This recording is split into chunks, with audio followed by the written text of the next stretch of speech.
Upon inheriting a vast fortune, Gu Yong unexpectedly finds herself traversing the pages of a novel, assuming the role of a false heiress destined for a tragic downfall.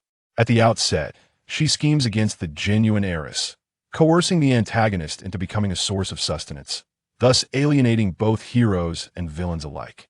In a bid to survive until the story's conclusion, Gu Yong resolutely distances herself from the toxic members of the Gu family, seeks forgiveness from the true heroine, and endeavors to support herself without further missteps.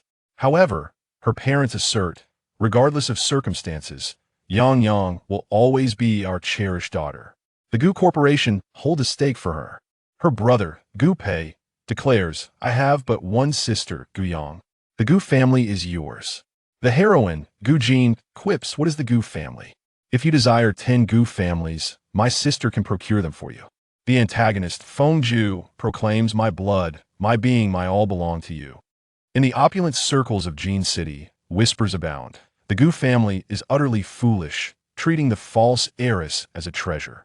Until one day, the Gu family ascends to become the wealthiest in Jin City, a leader within the industry. Envy ensues. Rumors circulate that Gu Yang spends her days amidst the mentally ill, leading netizens to scoff. Surely she must be unhinged as well. Yet, titans from various sectors step forth, claiming, "I am her patient." The Chinese Psychiatric Association and the Psychological Society add, "She is our president." The internet erupts.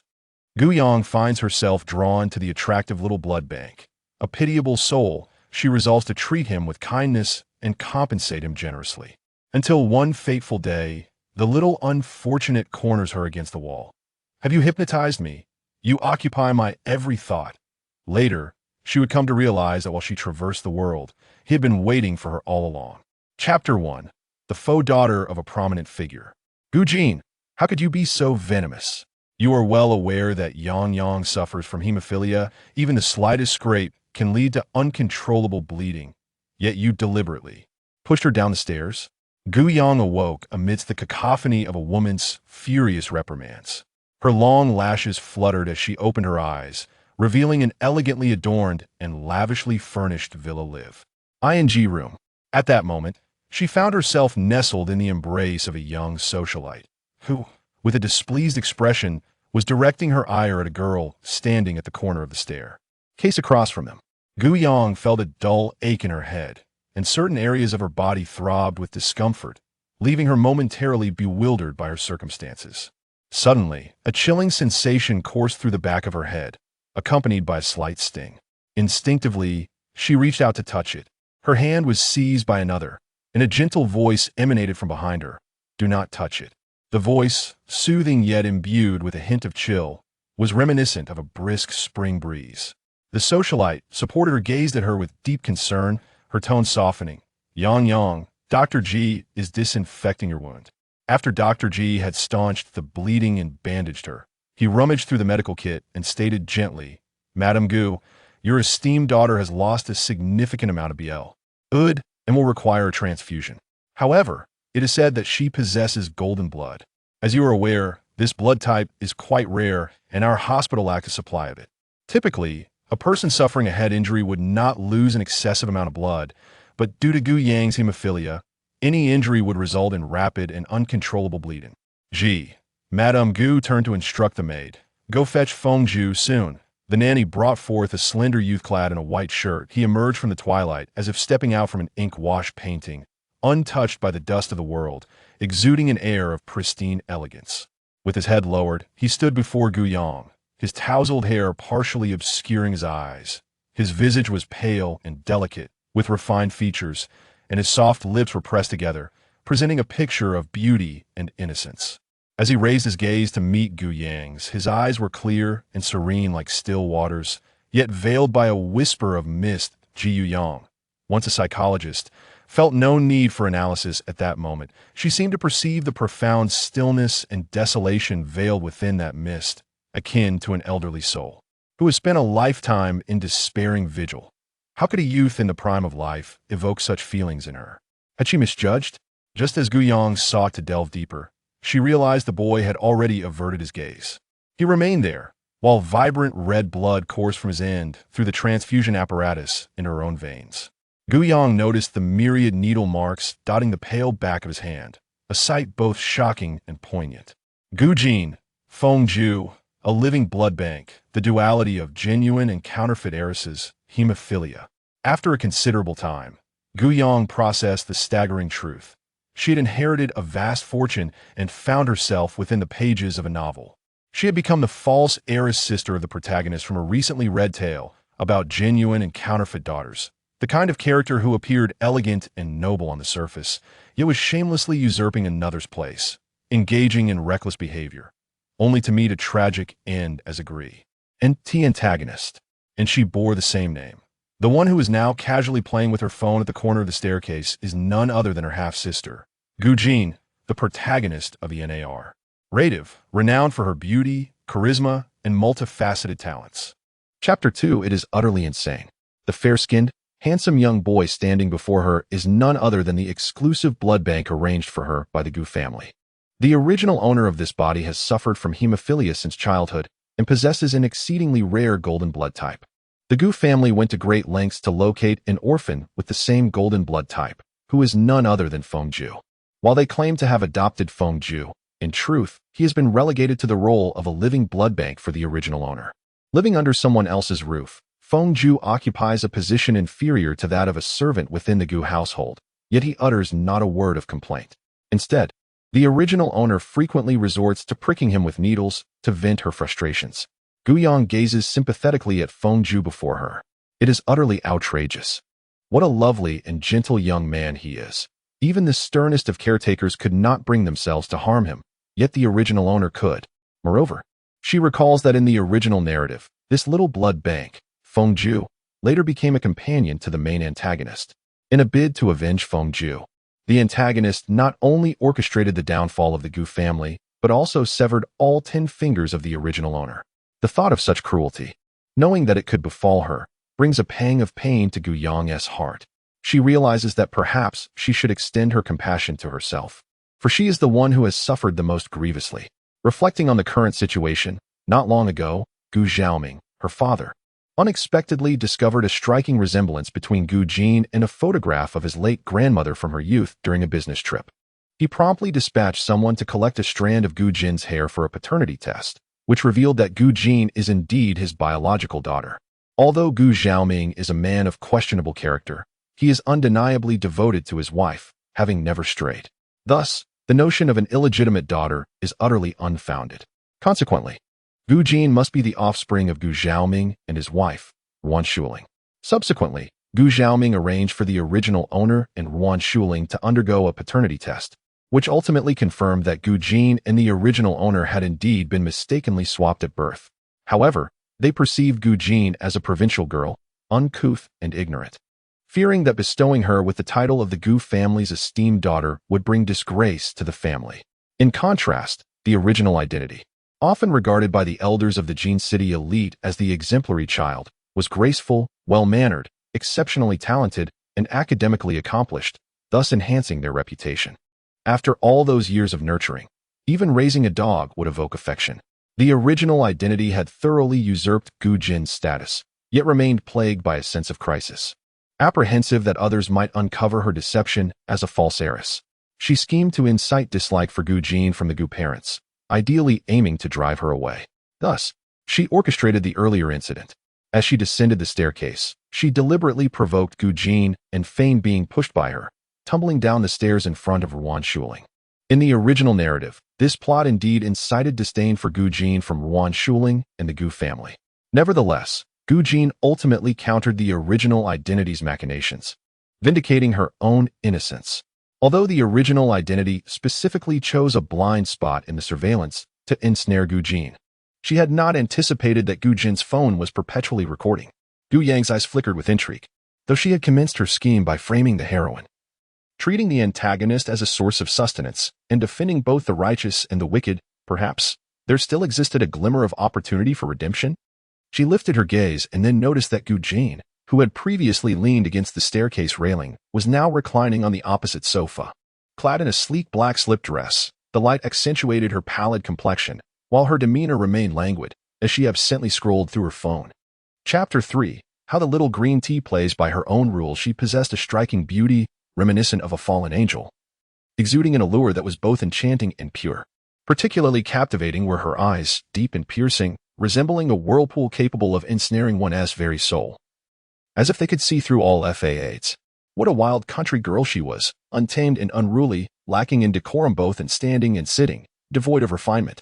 Wan Shuling muttered a low curse, feeling considerable dissatisfaction towards Gu Jin.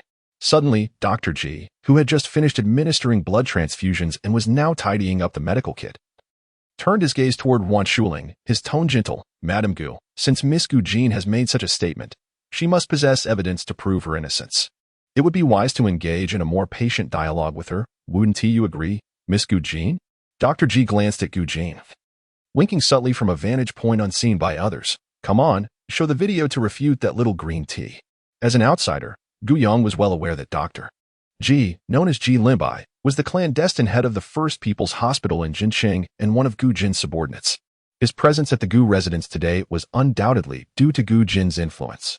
Therefore, she rose first, grasping Ruan Shuling's hand and declaring, Mother, sister did not push me. I simply lost my footing and fell. She certainly did not wish to be humiliated. Ruan Shuling furrowed her brows. Growing more incensed with Gu Jin, look at the current situation. Yang Yang has already exonerated you. Can't you exhibit some semblance of an elder sister? Gu Jin remained silent, her gaze fixed on Gu Yang, while Ji Linbai felt his temper rising. Yet, he was determined to maintain his composed demeanor as a gentle physician, inwardly cursing Gu Yang. That little green tea, for her strategic retreat. Just as Ji Linbai was seething with anger, contemplating snatching her superior's phone to play a video that would embarrass Gu Yang, Gu Yang earnestly interjected, Mom, I did not excuse my sister. At that moment, her phone was recording. You can check the video on her device. Gu Jin momentarily paused, her gaze towards Gu Yang deepening with intrigue and surprise. Ji Linbai exclaimed, What? How is this little green tea not adhering to the usual script this time? Moreover, how does she know that my superior's phone is typically set to recording mode? Even Feng Ju, who had been sitting quietly with minimal presence, cast a few curious glances at Gu Yang. Ruan Shuling, upon hearing this, looked at Gu Jin with suspicion. Noticing Gu Yang's serious demeanor and articulate explanation, she reluctantly accepted it.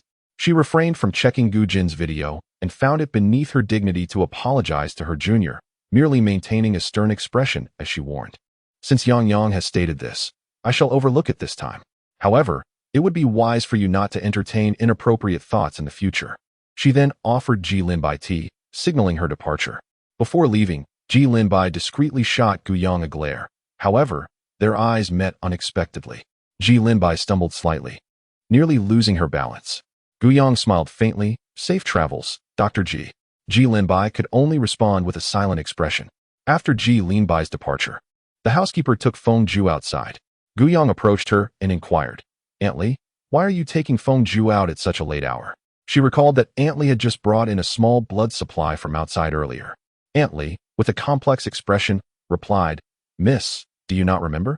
Recently, young Master Feng Ju spilled your skincare products, and you punished him by making him sleep outside in the greenhouse. Feng Ju lowered her gaze in silence, exuding an air of innocence. Yet, it was precisely this demeanor that stirred a sense of guilt within Gu Yang, despite her awareness that the matter did not concern her. In a fit of anger, the original owner made the decision to have Feng Ju vacate the villa and reside in the garden's flower house. Chapter 4. So well behaved in the Gu household, the original owner was the cherished darling, and her decisions were often indulged by her parents, who felt it was necessary to discipline Feng Ju. The flower house was primarily used by Gu Xiaoming to cultivate delicate blooms. It was spacious enough for one to lay down a mat. However, the variety of flowers was diverse, and the sealed environment could lead to oxygen deprivation, making it unsuitable for habitation.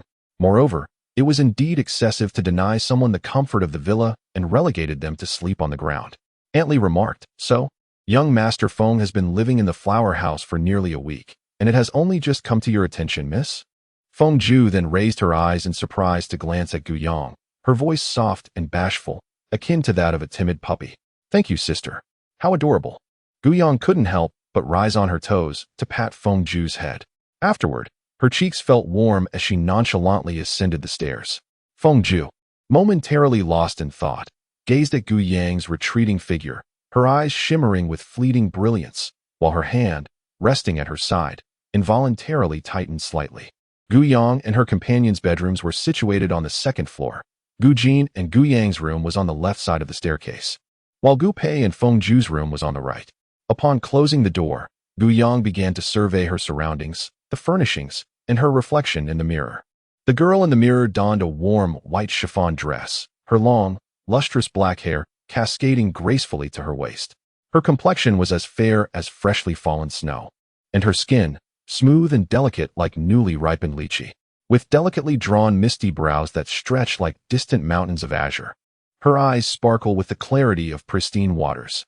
Her high-bridged nose and tender, rosy lips resemble the first bloom of peach blossoms in March, undoubtedly marking her as a beauty. Unlike the protagonist's aura of dark roses, both alluring and frosty, this character presents a gentle and elegant facade, embodying the quintessential lady adored by her elders. Gu Yang is quite content with her demure and gentle appearance. Before her immersion into this narrative, she was the daughter of a prestigious family, appearing soft and amiable, winning the affection of her elders. Yet, beneath this delicate exterior lies a rebellious spirit. She shunned the family's plans for her, opting not to inherit the family business as its president, but instead pursuing her passion as a psychologist. However, she was taken aback to discover that, after her father's passing, all his assets were bequeathed to her, leaving nothing for his favored illegitimate son. Now that she has met her demise, she suspects that the inheritance has likely fallen into the hands of that very son. Gu Yang pondered the intertwining events of the book and her reality throughout the night, plagued by insomnia. As the morning sun streamed through the window, a fashionably dressed young woman was seen conversing intimately with Wan Shuling, her arm linked with hers at the dining table. Casting a glance at Gu Jin, who sat across, absorbed in her phone and sipping coffee, the young woman smiled flirtatiously and remarked, "Auntie, is this the adopted daughter of your family? I hear she hails from the countryside and seems rather unfamiliar with etiquette. I heard she pushed my cousin down the stairs last night. I hope my cousin is all right." Recalling the previous night's incident, Wan Shuling's expression darkened as she replied, "Yang Yang is fine. Indeed, Gu Jin only brings her embarrassment. Fortunately, her true identity as the legitimate daughter of the Gu family has not been revealed. And look how obedient Xiaoju is, living under someone else's roof. Why is there such a stark contrast?" The young woman glanced at the well-behaved Fengzhu, then turned to Gu Jin, shaking her head. Chapter 5. This is unfair to sister. Both Fengzhu and Gu Jin raised their eyes and exchanged a glance, remaining silent. Before Gu Yang descended the stairs, she heard voices from below and spotted a woman linking arms with Wan Shuling, prompting certain thoughts to surface in her mind. Wan Yin, 20 years old. The second daughter of the Wan family's second branch in Jincheng, is also an entertainer in the industry. The Gu family owns a prominent entertainment media company. In Xiaofeng Entertainment, one of the 4 major entertainment firms in the country, belongs to them. Thus, Wan Yin signed with Gu's company upon her debut. In fact, prior to Wan Yin, the eldest daughter of the Wan family's second branch, Wan Chu, was already an artist under Xiaofeng Entertainment. Naturally, the daughter of the mistress and the legitimate wife are at odds, and the antagonists share a mutual disdain, which is why the original character had a better relationship with Wan Yin than with Wan Chu. However, Gu Yang herself harbored an innate aversion towards illegitimate children. "Cousin, you've arrived. I was just speaking with Anne about you." Wan Yin greeted Gu Yang enthusiastically. After all, many of the resources she enjoyed in the entertainment circle were secured through Gu Yang's advocacy before Gu father. "Is that so? What did my cousin say about me to Aunt?" Gu Yang replied with a gentle demeanor. Yet, this caused Wan Yin to furrow her brow slightly, sensing a subtle shift. The Wan family has only 2 daughters, Wan Yin and Wan Chu. Given Gu Yang's poor relationship with Wan Chu, she regards Wan Yin merely as a cousin, hence consistently addressing her directly as cousin.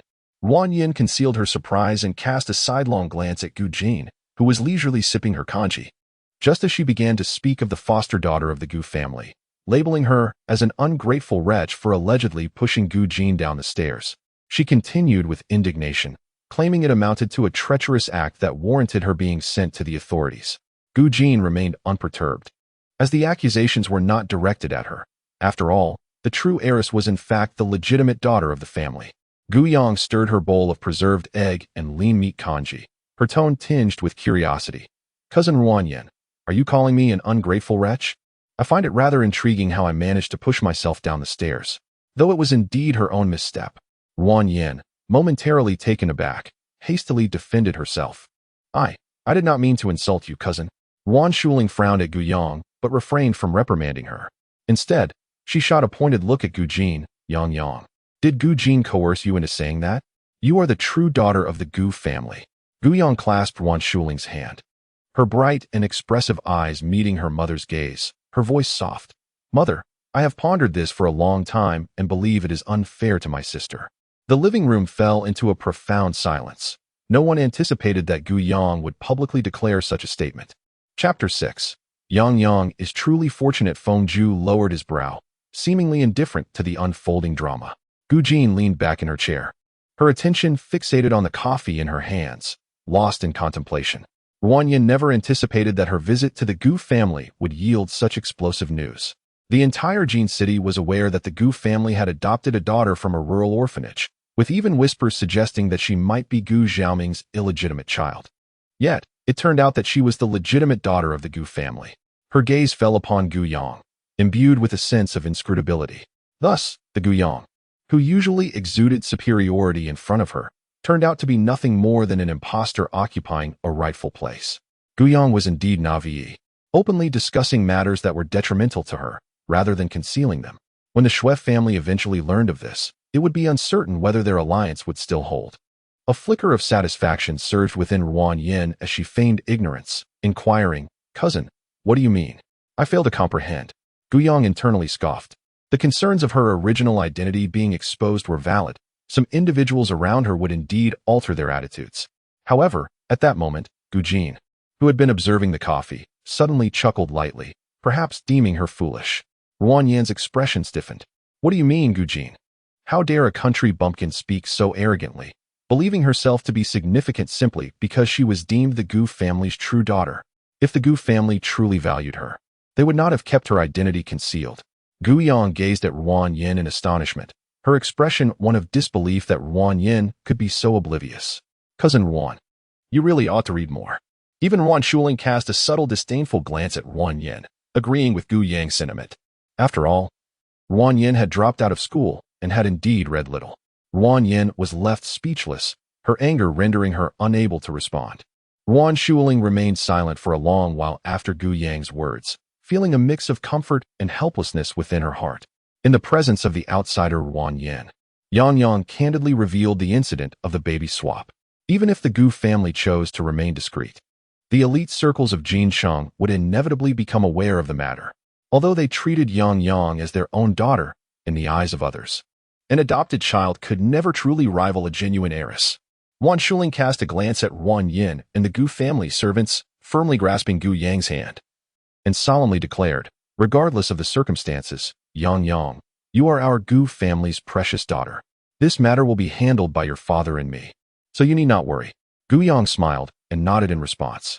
She had intentionally brought up the issue of the baby swap before Wan Yin, for even if she expressed a desire to make her relationship with Gu Jin public to her adoptive parents, they would likely refrain from doing so. Their reticence was rooted in both a desire to protect her and to uphold the family's dignity. Yet, she was not the original owner of this identity and could not comfortably assume Gu Jin's position. Upon hearing Wan Shuling's words, Wan Yan's hand tightened slightly on her bag, her long lashes shading her eyes, which flickered with envy. How fortunate Gu Yang was. However, there were advantages to Gu Yang's favored status.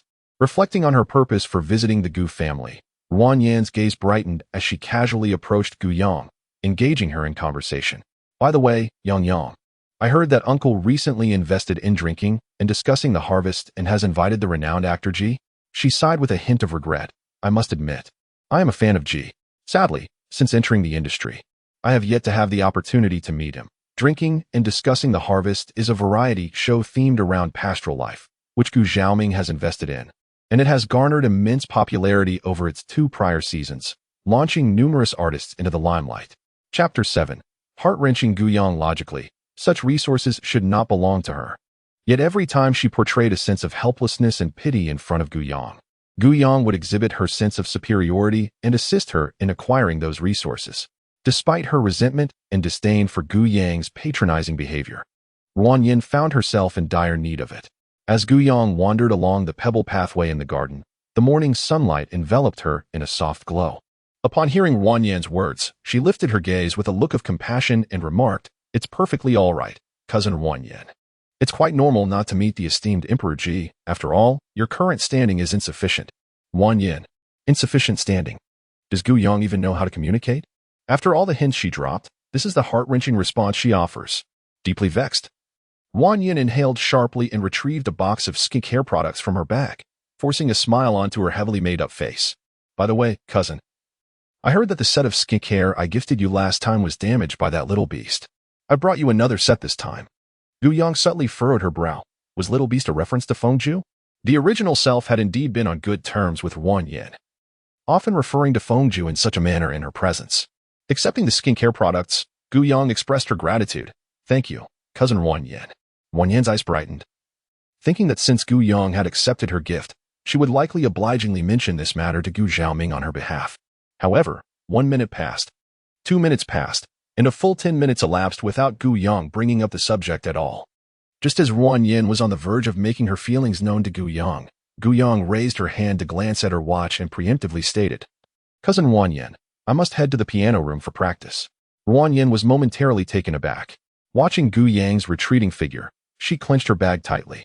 And it was not until she had exited the Gu family villa that she let out a cold chuckle. In the past, Gu Yong was the true heiress of the Gu family, which Wang Yan could tolerate, but now that she was merely an imposter, her arrogance was intolerable. With that thought, Wang Yan picked up her phone. The Gu family was a prestigious clan in Jincheng, placing a significant emphasis on the cultivation of their children. As a result, aside from ensuring her academic performance, Gu Yong had been trained in music, dance, calligraphy, etiquette, and more from a young age. While mastery was not required, familiarity was essential to facilitate conversations with other elite young ladies from affluent families. Of course, before her transmigration, Gu Yong was the pinnacle of high society, having learned far more than the original's education at the Gu family, though there were some discrepancies. For instance, in terms of musical instruments, the pre-transmigration Gu Yong primarily studied traditional instruments such as the guzheng and guqin, while the original primarily focused on the piano. As Gu Yong pushed open the door to the piano room, the first thing she noticed was not the array of instruments filling the space, but rather Gu Jin, who sat at the piano. The room was dimly lit, with the lights off and the curtains tightly drawn. Clad in a black spaghetti-strap dress, Gu Jin nearly blended into the dark piano, and had it not been for her strikingly pale arms and neck, Gu Yong might not have noticed her at all. Gu Yong frowned, finding the atmosphere somewhat oppressive. She approached and drew back the curtains, unveiling the blue sky, white clouds, and green branches outside, allowing sunlight to flood into the room and brighten the space. Gu Jin lifted her gaze, her expression languid and detached, and asked, "Why?" The esteemed individual spoke succinctly, posing a question that seemed somewhat absurd, yet Gu Yong comprehended its essence. Gu Jin was inquiring why she had abandoned her scheme to frame her the previous night, only to confess this morning that she was an imposter. Naturally, Gu Yong could not disclose that she had traversed into a fictional narrative, nor could she reveal that they were mere characters within a novel, stating such would likely provoke disbelief. Thus, she casually responded, "Perhaps I stumbled, and it realigned my perspective." Chapter 8. What is the commotion about?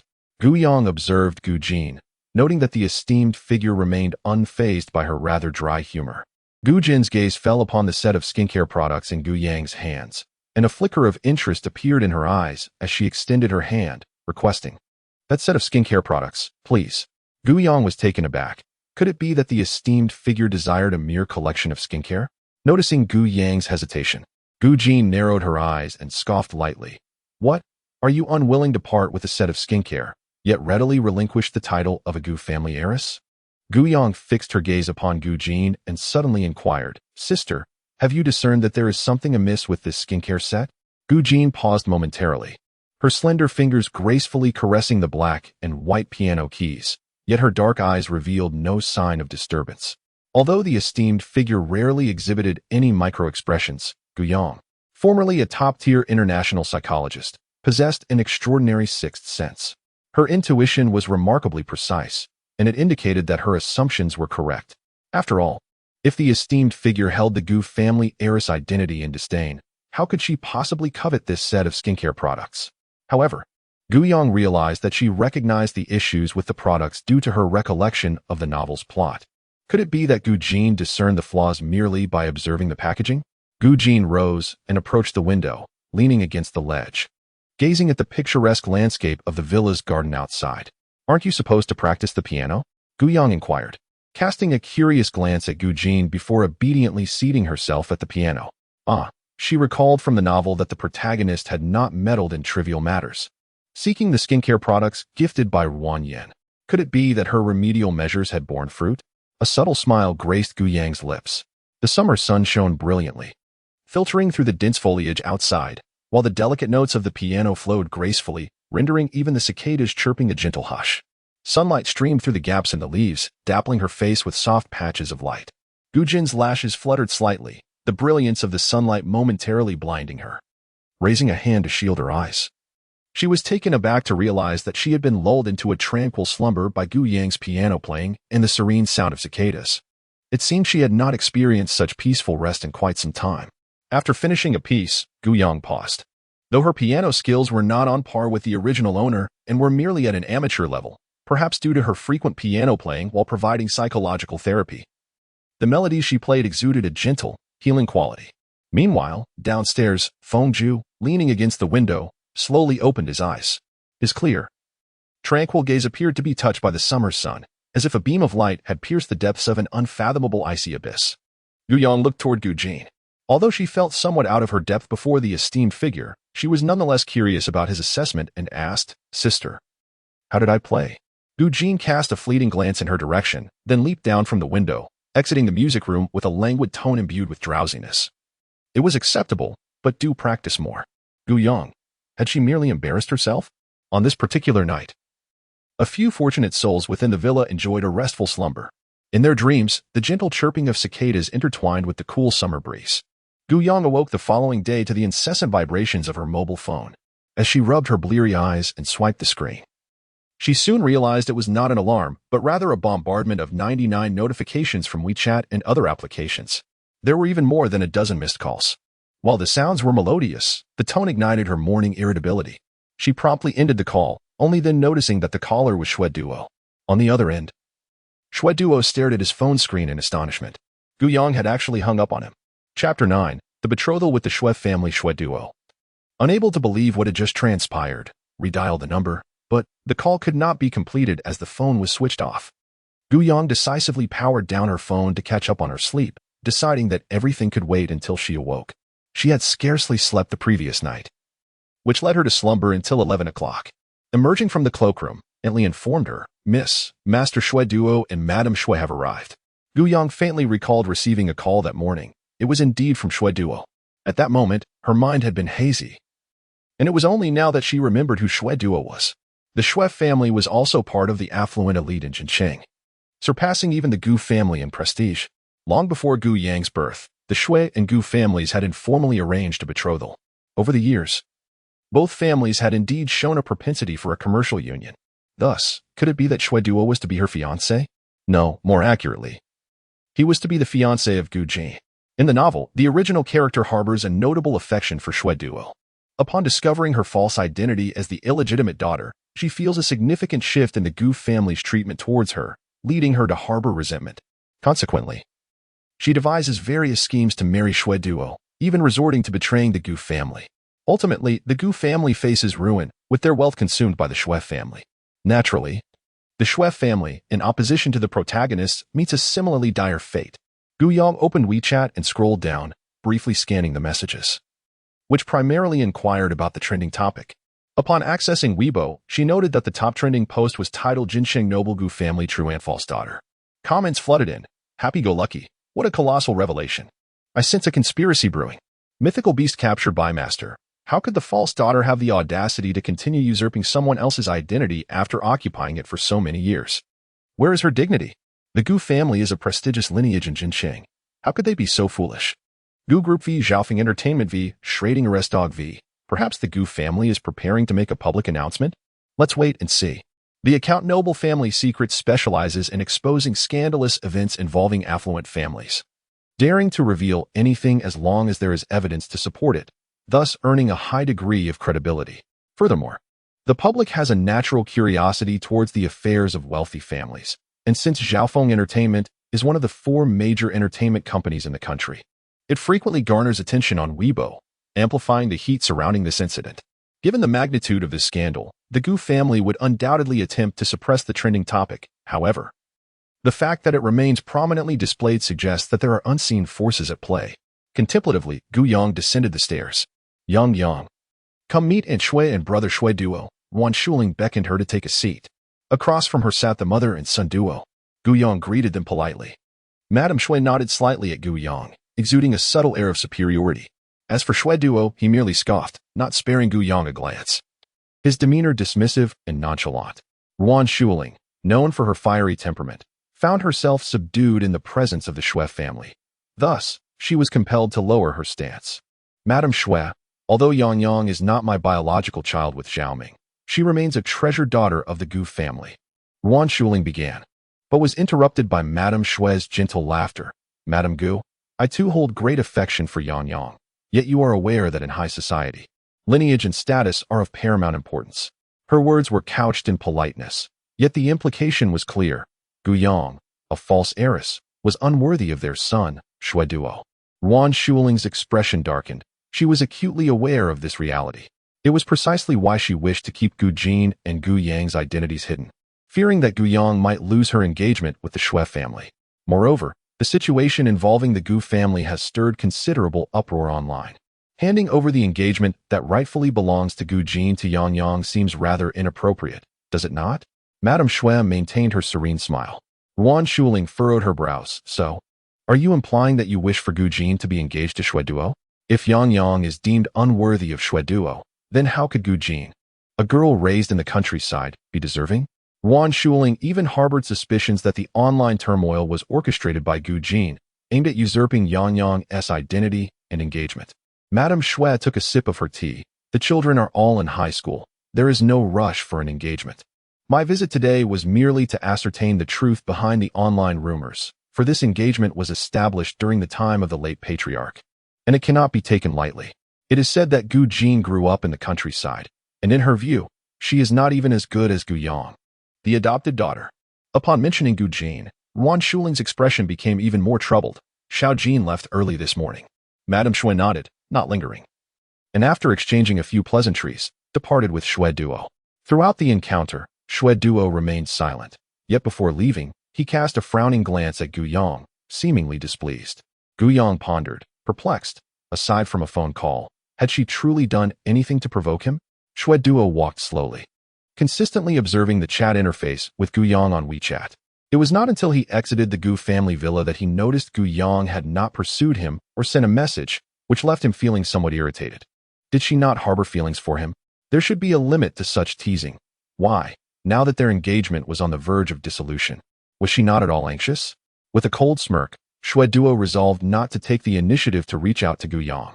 Minutes later, with a stern expression, he sent her a WeChat message. Gu Yang, why did you hang up on me this morning?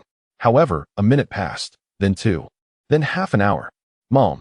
Gu Yang grasped Wan Shuling's hand and offered her a cup of tea, her tone gentle and soft, laced with the lingering warmth of waking. Mom, please don't let yourself get too upset. Hearing Gu Yang's voice somewhat soothed Wan Shuling's anger. She sipped the cool tea offered by Gu Yang to calm her temper, her gaze filled with concern as she looked at her daughter. Yang, don't check Weibo for now. Your father and I will handle these matters. As for the Shui family, your father and I will also strive to advocate for this marriage on your behalf. Gu Yang shook her head and said, Mother, there's no need. I have no affection for Shui duo, and this marriage proposal does not concern me. However, Wan Shuling remained unconvinced, convinced that her daughter harbored an undeniable fondness for Shui duo. Yang, you need not concede in this matter. I would like to ask Gu Jin, what audacity does he possess to covet his own sister's fiancé? Gu Yang wanted to retort that even the esteemed gentleman had little regard for Shui duo. Chapter 11. The manipulation of Wan Shuling paused, realizing that indeed, how could Gu Jin, a mere country bumpkin, grasp such intricacies? Gu Yang opened Weibo's trending topics and remarked, surely, you could have the PR department suppress this trending topic, right? Yet it remains at the top. Can my sister manage that? Gu Jin certainly could, but judging by her recent interactions with him, as well as his character in the novel. It was clear that Gu Jin would not resort to such tactics. Yuan Shuling, biased in favor of Gu Yang and harboring disdain for Gu Jin, believed that Gu Jin was the one reaping the most benefits from this situation, hence her suspicion that he was behind it. If not Gu Jin, then who else could it be? Yuan Shuling thought that the household staff lacked the audacity to divulge such matters. Seemingly nonchalant, Gu Yang remarked, "Mother, yesterday, Cousin Ruan Yin expressed a desire to participate in the Xiaofeng Entertainment Live variety show. I refused her, as I do not wish for father to exploit his position for personal gain." Yuan Shuling disapproved of Ruan Yin's behavior. Fully aware that Ruan Yin often sought to take advantage of situations whenever she approached Yang Ang, refusing her was indeed a wise choice. After a moment's contemplation, Yuan Shuling began to suspect that Ruan Yin might have orchestrated the trending topic as well. After all, the daughter raised by a mistress was bound to engage in such underhanded schemes. Gu Yang was lost in thought.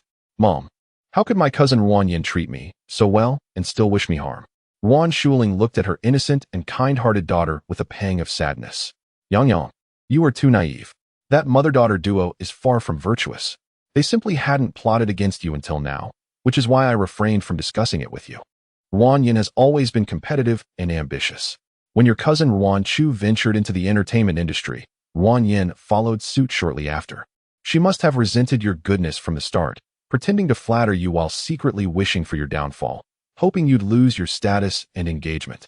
Now that you've declined her request, she undoubtedly harbors a grudge, which is why she has brought this matter to the internet. Being in the entertainment industry, she excels at manipulating public opinion to vilify others."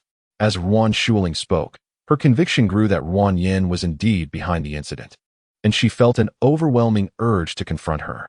Gu Yang couldn't help but marvel at how accurately her mother had dissected Ruan Yin's motives. In the novel, Ruan Yin was consumed by jealousy towards Gu Yang, deliberately gifting her skincare products laden with toxic substances. Hence, Gu Yang was not surprised when Ruan Yin exposed her and Gu Jin's identities to the public. This was precisely the outcome Ruan Yin desired. She had claimed she would return Gu Jin's identity, leaving no room for the Gu family to reconsider.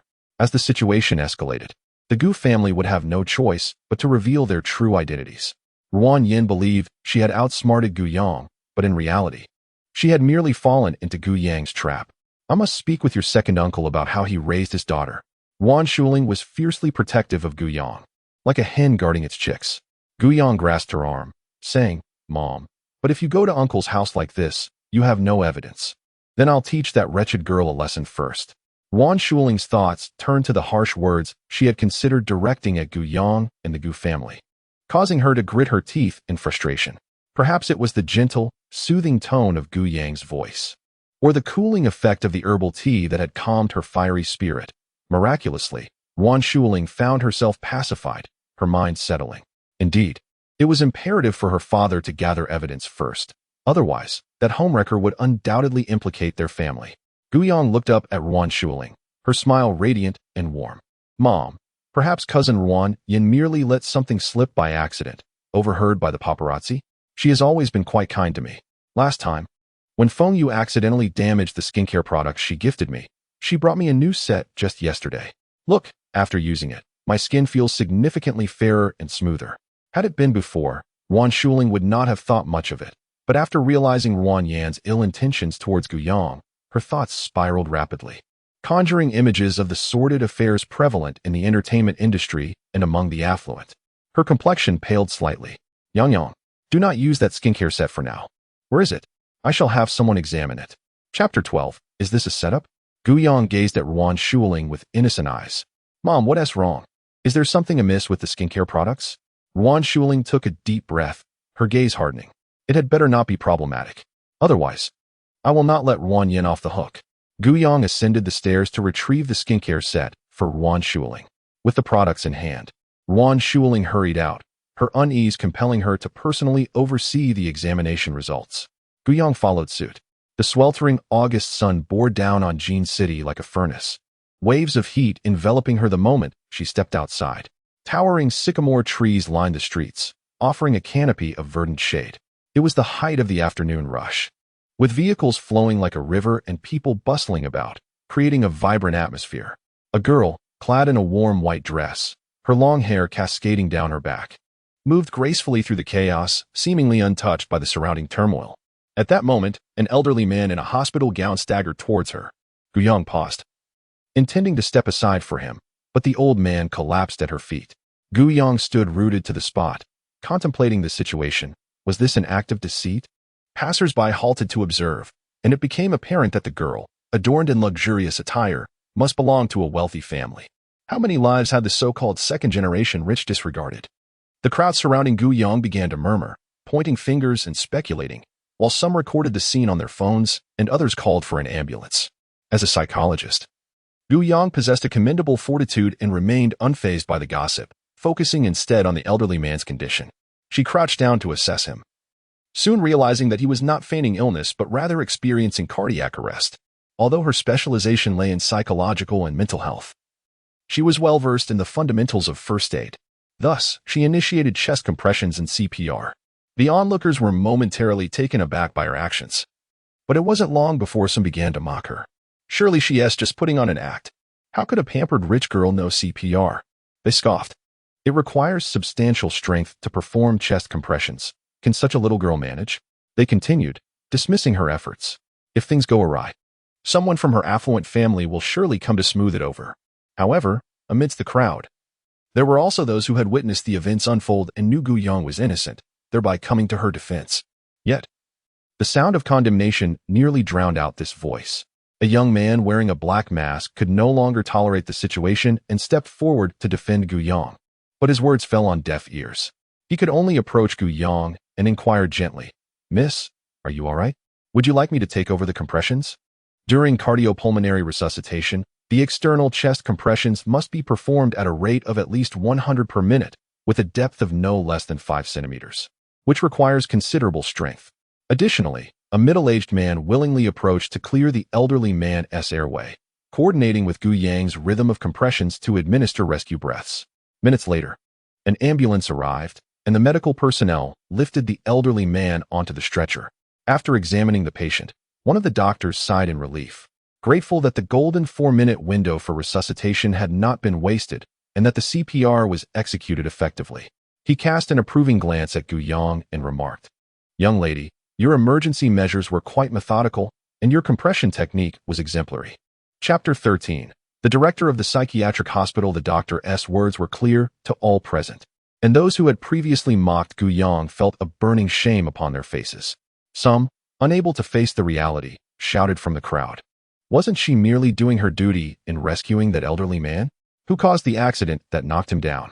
Before Gu Yong could respond, several individuals stepped forward, including the young man in the black mask, who claimed that it was the young lady who collided with the elderly man.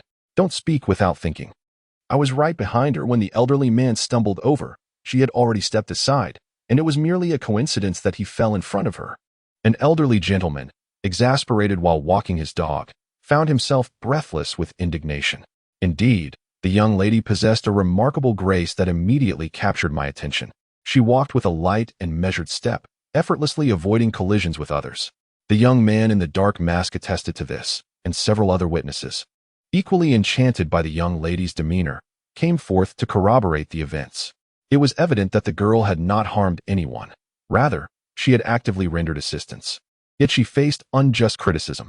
Even the bystanders were incensed by the unfairness of it all. Fortunately, the young lady's resilience allowed her to remain unscathed by the unjust anger directed at her. With numerous witnesses now supporting her, those who had previously jeered fell into silence. Some individuals approached her with genuine apologies and commendations, while others exchanged glances filled with regret, and some hastily departed in silence. Gu Yong acknowledged those who offered apologies with a nod, then turned to express her gratitude to the witnesses who stood by her. "Thank you for coming forward to support me." Her warm smile and graceful demeanor radiated a sense of refinement, endearing her to the crowd. It was only right. We must not allow the virtuous to feel disheartened. "No need for thanks, young lady. You were in the right," remarked the middle-aged man who had aided her in performing CPR on the elderly gentleman. "You did exceptionally well." Gu Yong beamed. "Thank you, and your cooperation was invaluable. Are you a doctor?" The man laughed heartily. "Indeed, young lady, you have a keen eye. My name is Ji Minghui, and I am the director of Jinsheng Psychiatric Hospital." "Colleague." Gu Yang's eyes sparkled as she introduced herself. Observing the young lady, who did not consider herself as a privileged daughter. Ji Minghui's gaze towards her grew increasingly approving. She was elegant and cultured, humble and courteous towards others, and remained composed in the face of challenges, far superior to his troublesome son. The young lad scratched his head, feeling somewhat bashful under such a radiant smile from this little fairy. "I didn't help you just now." Suddenly, Gu Yang spotted a familiar figure across the street, her clear and lively eyes flickering. "I must take my leave now. Perhaps we will meet again by fate." The words the young man was about to utter dissipated in the wind. "Miss, I am Ji Jingqi." At that moment, someone rushed towards him. "Little ancestor, where have you run off to again? Director Chun is searching for you everywhere." Ji Jingqi's handsome brows were knitted with annoyance. Has he sent away that second female lead who stumbles in front of me 10 or 8 times a day? The agent looked exasperated. "Little ancestor, that might not be appropriate. After all, she was placed there by the investors." Ji Jingqi scoffed lightly. "Let me handle the investment and replace her." The agent. Chapter 14. Are you a devil? In a secluded alley across the street, Feng Zhu was surrounded by a group of people. "Kid, do you dare to refuse our young lady? Are you tired of living? Brother Long, why waste words on him? Let us first teach this kid a lesson on how to behave, then we'll take him to serve the young lady." Feng Zhu stood encircled in the middle, his head bowed, disheveled hair slightly obscuring his eyes, a trace of coolness passing through his gaze. "What are you, the young lady, to dare touch my people?" The voice, gentle yet laced with amusement, prompted everyone to turn in unison to behold a delicate beauty. "And who might you be?" One of the men retorted. "This fellow is someone our young lady has taken a liking to, so you best not meddle." "Little girl," sneered Long Gu. "Long Gu, this girl is rather attractive." A man leered at Gu Yang as she approached, extending his hand towards her. Feng Zhu's gaze turned icy, akin to that of a corpse, and an aura of ferocity emanated from him, resembling a frenzied beast. Yet before he could intervene, Gu Yang executed a flawless shoulder throw, sending the man crashing to the ground, and subsequently crushed his fingers underfoot. A piercing cry erupted from the man, the agony evident in his voice, which prompted the other men to abandon their amusement and converge upon Gu Yang. Moments later, Long Gu and his companions found themselves sprawled on the ground, clutching their injured fingers in agony. Gu Yang cast a disdainful glance at them. Trash. Prior to her current circumstances, she had been the epitome of a privileged heiress. Despite being surrounded by numerous bodyguards, her family insisted on honing her self-defense skills, subjecting her to over a year of rigorous training with special forces. Initially, she lamented the arduous training and attempted to feign innocence, but eventually recognized the practicality of her martial prowess, enabling her to confront adversaries directly. Feng Zhu, still somewhat dazed by Gu Yang's prowess, softened as she approached, resembling a pacified beast. "Sister, are you all right?" he inquired, his tone gentle and pure. Gu Yang rose on her toes, affectionately ruffling his hair, her smile warm and reassuring. "I'm fine. Your sister will protect you." Feng Zhu gazed quietly at Gu Yang, seemingly with something stirring in his depths. At that moment, a police car arrived, and the officers, upon seeing the array of individuals sprawled on the ground moaning in pain, along with the standing figures of Gu Yang and Feng Zhu, were momentarily taken aback. "Who called the police?" Gu Yang, with a gentle and feeble voice, pointed at the people on the ground and said, "I called the police. They were instigating trouble and assaulting others." The individuals lying on the ground exclaimed in disbelief. "Are you a devil? You actually called the police. We were the ones being assaulted, isn't it obvious?" The officers, though slightly skeptical, looked at the delicate Gu Yang and the slender Feng Zhu and perceived them as more likely victims. Upon seeing the burly men on the ground, their expressions changed. "So it was you, just out of detention and already bullying others." Gu Yang clicked her tongue, noting their prior offenses.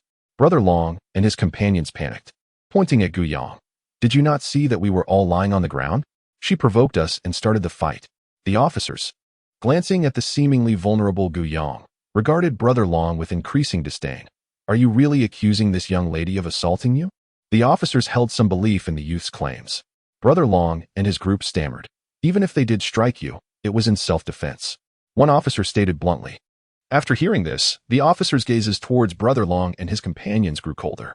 They too stared in astonishment at Gu Yang, realizing they had deliberately chosen a blind spot in the surveillance to teach Feng Zhu a lesson, only to find that Gu Yang had recorded the incident in advance. Taking advantage of the moment, Gu Yang said, "Officer, do you suspect they were instigated to bully my brother?" The police officers, with a serious demeanor, reassured her, "Rest assured. Young lady, we will get to the bottom of this." Gu Yang and Feng Zhu proceeded to the police station to provide their statements. It was then that Gu Yang learned the reason why Long Gu and his associates had encircled and reprimanded Feng Zhu. It was due to a woman named Wang Yunxin. The Wang family and the Gu family were notorious rivals, both entrenched in the entertainment industry. The Gu family owned Zhao Feng Entertainment, while the Wang family boasted Hengyu Entertainment, with both companies ranking among the top 4 in Huaguo, and the Wang family even overshadowing the Gu family. Wang Yunxin, the daughter of the chairman of the Wang Group, was 5 or 6 years older than Gu Yang and currently worked at Hengyu Entertainment. While it was referred to as work, it was well known in the industry that it facilitated Wang Yunxin's illicit dealings with male artists. Today, Wang Yunxin had taken a fancy to Feng Zhu and had extended an invitation to him due to her status, only to be rejected. Enraged by humiliation, she dispatched people to teach Feng Zhu a lesson and forcibly bring him in. Upon exiting the police station, Gu Yang's expression darkened. Perhaps it was due to Feng Zhu being her exclusive blood source, but she instinctively categorized him as her own, unwilling to let anyone covet him. Following closely behind Gu Yang, Feng Zhu seemed to sense her mood. He gently lowered his gaze and cautiously said, "Sister, it is my fault for dragging you into this and causing you distress." He briefly lifted his eyes to glance at Gu Yang, and in those eyes, partially obscured by stray locks, there seemed to be a slight thawing of the ice. Suddenly, Gu Yang halted, gazing at the sign of Jin Yang Xian, and raised an eyebrow. "A Jew, let us go. I will treat you to a meal." Feng Zhu glanced at the sign of Jin Yang Xian, then turned to follow the graceful steps of Gu Yang as she entered, hesitating momentarily before ultimately conceding to follow her. The interior of Jin Yang Xian boasted an antiquated charm, with beaded curtains and screens separating the private booths, creating an atmosphere of elegance illuminated by soft lantern light. Shui Duo sat at the dining table, lost in thought, when his companion nudged him with an elbow and exclaimed, "Hey, Shui Xiao, do you see who that is?" Following the direction of his friend's gaze, Shui Duo spotted Gu Yang, adorned in a flowing warm white dress. "Isn't she Shui Xiao's fiancée?" The young aristocrats at the same table quickly recognized Gu Yang. Being from the same social circle, Shui Duo regarded Gu Yang with a cold smirk, finally releasing the pent-up frustration he had harbored. He mused to himself, "How could Gu Yang possibly ignore me? Here she is, having discovered my presence at Jin Yang Xian and coming all this way." However, he quickly reminded himself that Gu Yang was now merely a false heiress, unworthy of his status. After all, he had already severed their engagement. Could it be that she has come specifically to seek me out, to persuade me to reconsider? He pondered, convinced of this notion. Jin Yang Xian operated on a membership basis, and it was only through Shui Duo's membership card that they could dine there. With Gu Yang lacking such a card, it was unlikely she had come merely for a stroll. Listening to the banter of those around him, Shui Duo maintained his composure. Yet a subtle smile played at the corners of his lips as he rose and made his way toward Gu Yang. Although he had no intention of marrying her, he was willing to indulge in her lingering affections, considering her relatively favored status within the Gu family. Chapter 16. Indeed. The mind of a cat is quite unremarkable. Upon entering with Feng Zhu, Gu Yang was greeted by a server who approached with a smile. "Good day. May I see your membership card?" Gu Yang's gaze faltered momentarily. A membership card? In her excitement to visit the renowned Jin Yang Xian, she had forgotten that entry was exclusive to those in possession of a membership card. While her father, as the chairman of the Gu Corporation, held such a card, she, a mere high school heiress, was not entitled to one. Maintaining her gentle and composed demeanor, Gu Yang appeared entirely undeterred by her inability to produce a membership card, causing Feng Zhu, who had intended to retrieve his card from behind her, to pause. "Hello, I am here to meet someone." Gu Yang's voice was soft and obedient. The server, accustomed to the elegant clientele of such an upscale establishment, recognized her affluent bearing and responded amiably. "May I inquire whom you are seeking?" "She is looking for me," a male voice interjected before Gu Yang could respond. Gu Yang turned in surprise. The membership card of Jin Yang Xian permits the holder to reserve a table for additional guests, thus allowing those with a card to dine with the party. The server, recognizing Shui Duo as a patron of Jin Yang Xian, smiled and withdrew. Gu Yang turned to look at Shui Duo in confusion. "Who are you?" Noticing her apparent lack of recognition, Shui Duo frowned and retorted coldly, "Gu Yang, we just met this morning. Surely, you haven't forgotten who I am?" There's no need to play hard to get now that you have followed me to Jin Yangshuan, Gu Yang replied.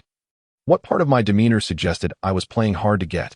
However, upon hearing his words, Gu Yang recalled that this arrogant individual before her was none other than Xue Duo, who had come to the Gu family this morning to annul their engagement. Did he think she had come to the Jinyang pavilion to pursue him? Gu Yang glanced at Xue Duo, a gentle smile gracing her lips as she replied, Xue Xiao. You must be mistaken. A Jew and I are merely here for a meal. Xue Duo furrowed his brows, clearly skeptical of Gu Yang's words. Gu Yang, I am aware of your dissatisfaction regarding the annulment, but you are not the true daughter of the Gu family, and this engagement was never yours to begin with. Do not create a scene here. It would benefit no one. Come with me, and we can discuss this civilly. Gu Yang cast him a complex glance, murmuring to herself. It seems the brains of the scoundrels and novels are indeed lacking. What did you say? Xue Duo, having not heard clearly, caught only the term scoundrel, and his expression darkened. Nothing. Just suggesting that your intellect may be somewhat deficient. Perhaps you should consider a change? Gu Yang replied, her smile sweet and gentle. Xue Duo found himself momentarily taken aback, wondering how it was possible that this scheming woman appeared more appealing. Furthermore, her retorts seemed almost endearing. Of course, had she not been directing her barbs at him, he might have taken a moment longer to appreciate her charm. Greedy for more. Xue Duo's expression soured.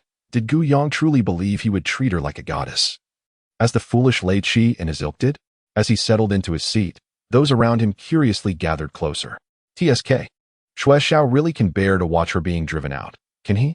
After all, she is the most sought-after socialite among our generation. Xue Xiao truly shows no tenderness towards the fairer sex. Though they uttered such words, their eyes brimmed with a malicious glee, reveling in the unfolding drama.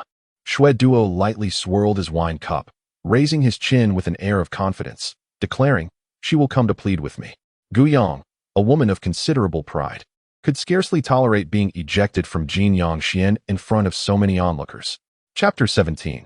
Your membership card has been cancelled. The attendant looked at Gu Yang apologetically, saying, I regret to inform you that without a membership card, you cannot dine at Jin Yangxian, Mississippi. Please leave. Gu Yang retorted, I have come to find someone. The attendant cast a glance in Xue Duo's direction, the implication clear, yet the individual she sought appeared to be less than welcoming.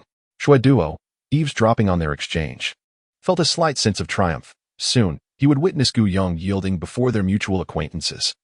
The thought that others revered Gu Yang as a goddess while she was reduced to a sycophant filled him with a sense of elation.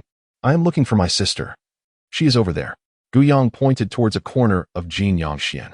Upon entering, she had already been searching for the main character. Aware from her reading that the prominent figure preferred to remain inconspicuous, often dining in secluded corners. Since she had come this far, a little audacity on her part might just grant her the opportunity for a meal alongside the esteemed guest.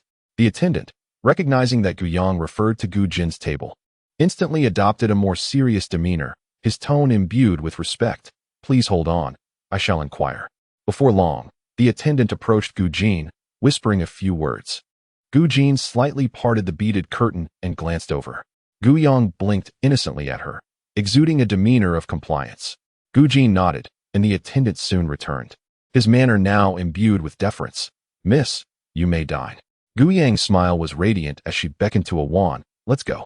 Feng Wan cast a cool glance at Xue Duo before obediently following in Gu Yang's footsteps. Meanwhile, the attendant who had escorted Gu Yang and Feng Wan to Gu Jin's table turned to head towards Xue Duo's table.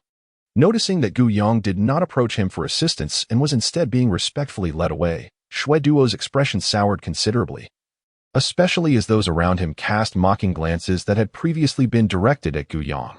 When the attendant approached, he felt a surge of irritation. Doesn't Gu Yang lack a membership card? Why has she not been expelled? A flicker of disdain crossed the attendant's eyes as he replied. Young Master Xue, your membership card has been revoked by Jin Yangxian. What? Xue Duo stood up in shock, his gaze fixed on the attendant with indignation. I have not violated any of Jin Yangxian's rules. On what grounds have you rescinded my membership? The wealthy companions at his table were equally unsettled, as their access to Jin Yangxian was contingent upon Xue Duo's status. If his membership was annulled, would they not be expelled as well? Just moments ago, they had reveled in the misfortune of Gu Yang. Now, the tables had turned, and they found themselves in jeopardy. The attendant calmly stated, I am merely here to inform you, young Master Xue, that you and your friends must vacate Jin Yongxian. Her curiosity piqued. How had these affluent young men offended that newcomer?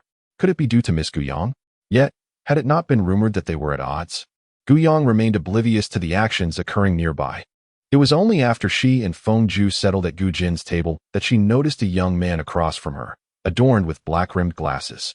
Those who accompanied the influential figure were undeniably attractive, and this bespectacled youth was no exception.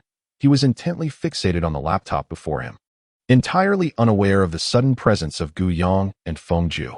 Although Guyang was unfamiliar with the young man, his attire hinted that he was Su Yi, the protagonist's subordinate, ranked 7th on the dark web hacker leaderboard as Jesus. The name Jesus evokes connotations of divinity, and while Su Yi was not the top-ranked hacker, his name certainly carried an audacious flair. Chapter 18, The Arena of Carnage, What to Eat. Gu Jin pushed the menu towards Guyang. Realizing she was merely there to enjoy a meal, and noticing that Gu Jin and Su Yi had yet to place their orders, she sweetly remarked, "Sister, neither a Jew nor I are picky. Please go ahead and order." Gu Jin nodded and casually indicated several dishes on the menu to the attending waiter. Soon, the waitstaff began to deliver soup and dishes to their table. Guyang gazed at the culinary offerings with eager anticipation. The novel had extolled the exquisite private dishes of Jin Yangshuan, claiming that even a Michelin 3-star chef could not replicate their flavors, rendering state banquets bland in comparison. She was eager to savor such divine delicacies. However, as the waiter meticulously arranged the dishes before them, she found herself momentarily stunned. Why did this seem somewhat familiar? She disregarded her previous demeanor, and as soon as the plates were set down, she eagerly picked up her chopsticks to sample the dishes. The flavors were distinctly different. As she continued to taste several other dishes, she discovered they diverged from her memories entirely. Guyang's gaze dimmed slightly as she unexpectedly encountered dishes almost identical to those from her favorite private kitchen before transmigrating.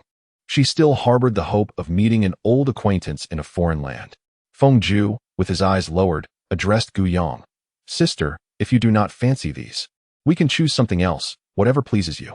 Gu Jin snorted softly, her eyes darkly fixed on Guyang. "Did you not claim to be unpicky? How is it that Miss Gu is now so particular, even dismissing the culinary skills of the national banquet chef?" Setting aside the fact that the flavors of the dishes at the female protagonist restaurant indeed suited her palate, she would not dare to declare them unappetizing in front of the owner of Jin Yongxian. After speaking, she noticed both Fengju and Gu Jin staring at her, and Guyang maintained her composure, asserting, "I truly am not picky."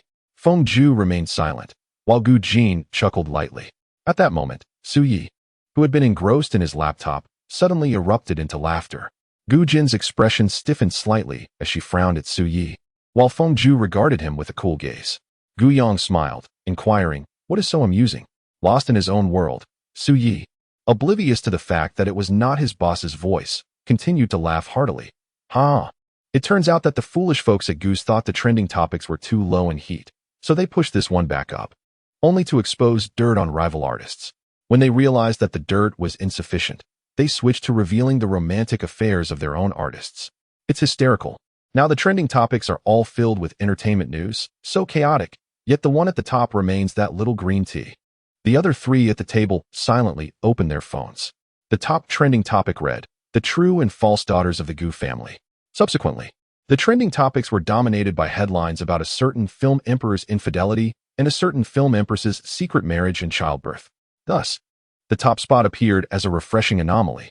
As Su Yi spoke at length, he paused to take a sip of his drink, only to realize that the atmosphere had grown chillingly tense. A sudden twitch of his right eye filled him with an ominous premonition. He abruptly looked up, only to find his superior's gaze fixed on him with a frosty demeanor, accompanied by a strikingly attractive stranger on either side. When had this man and woman appeared?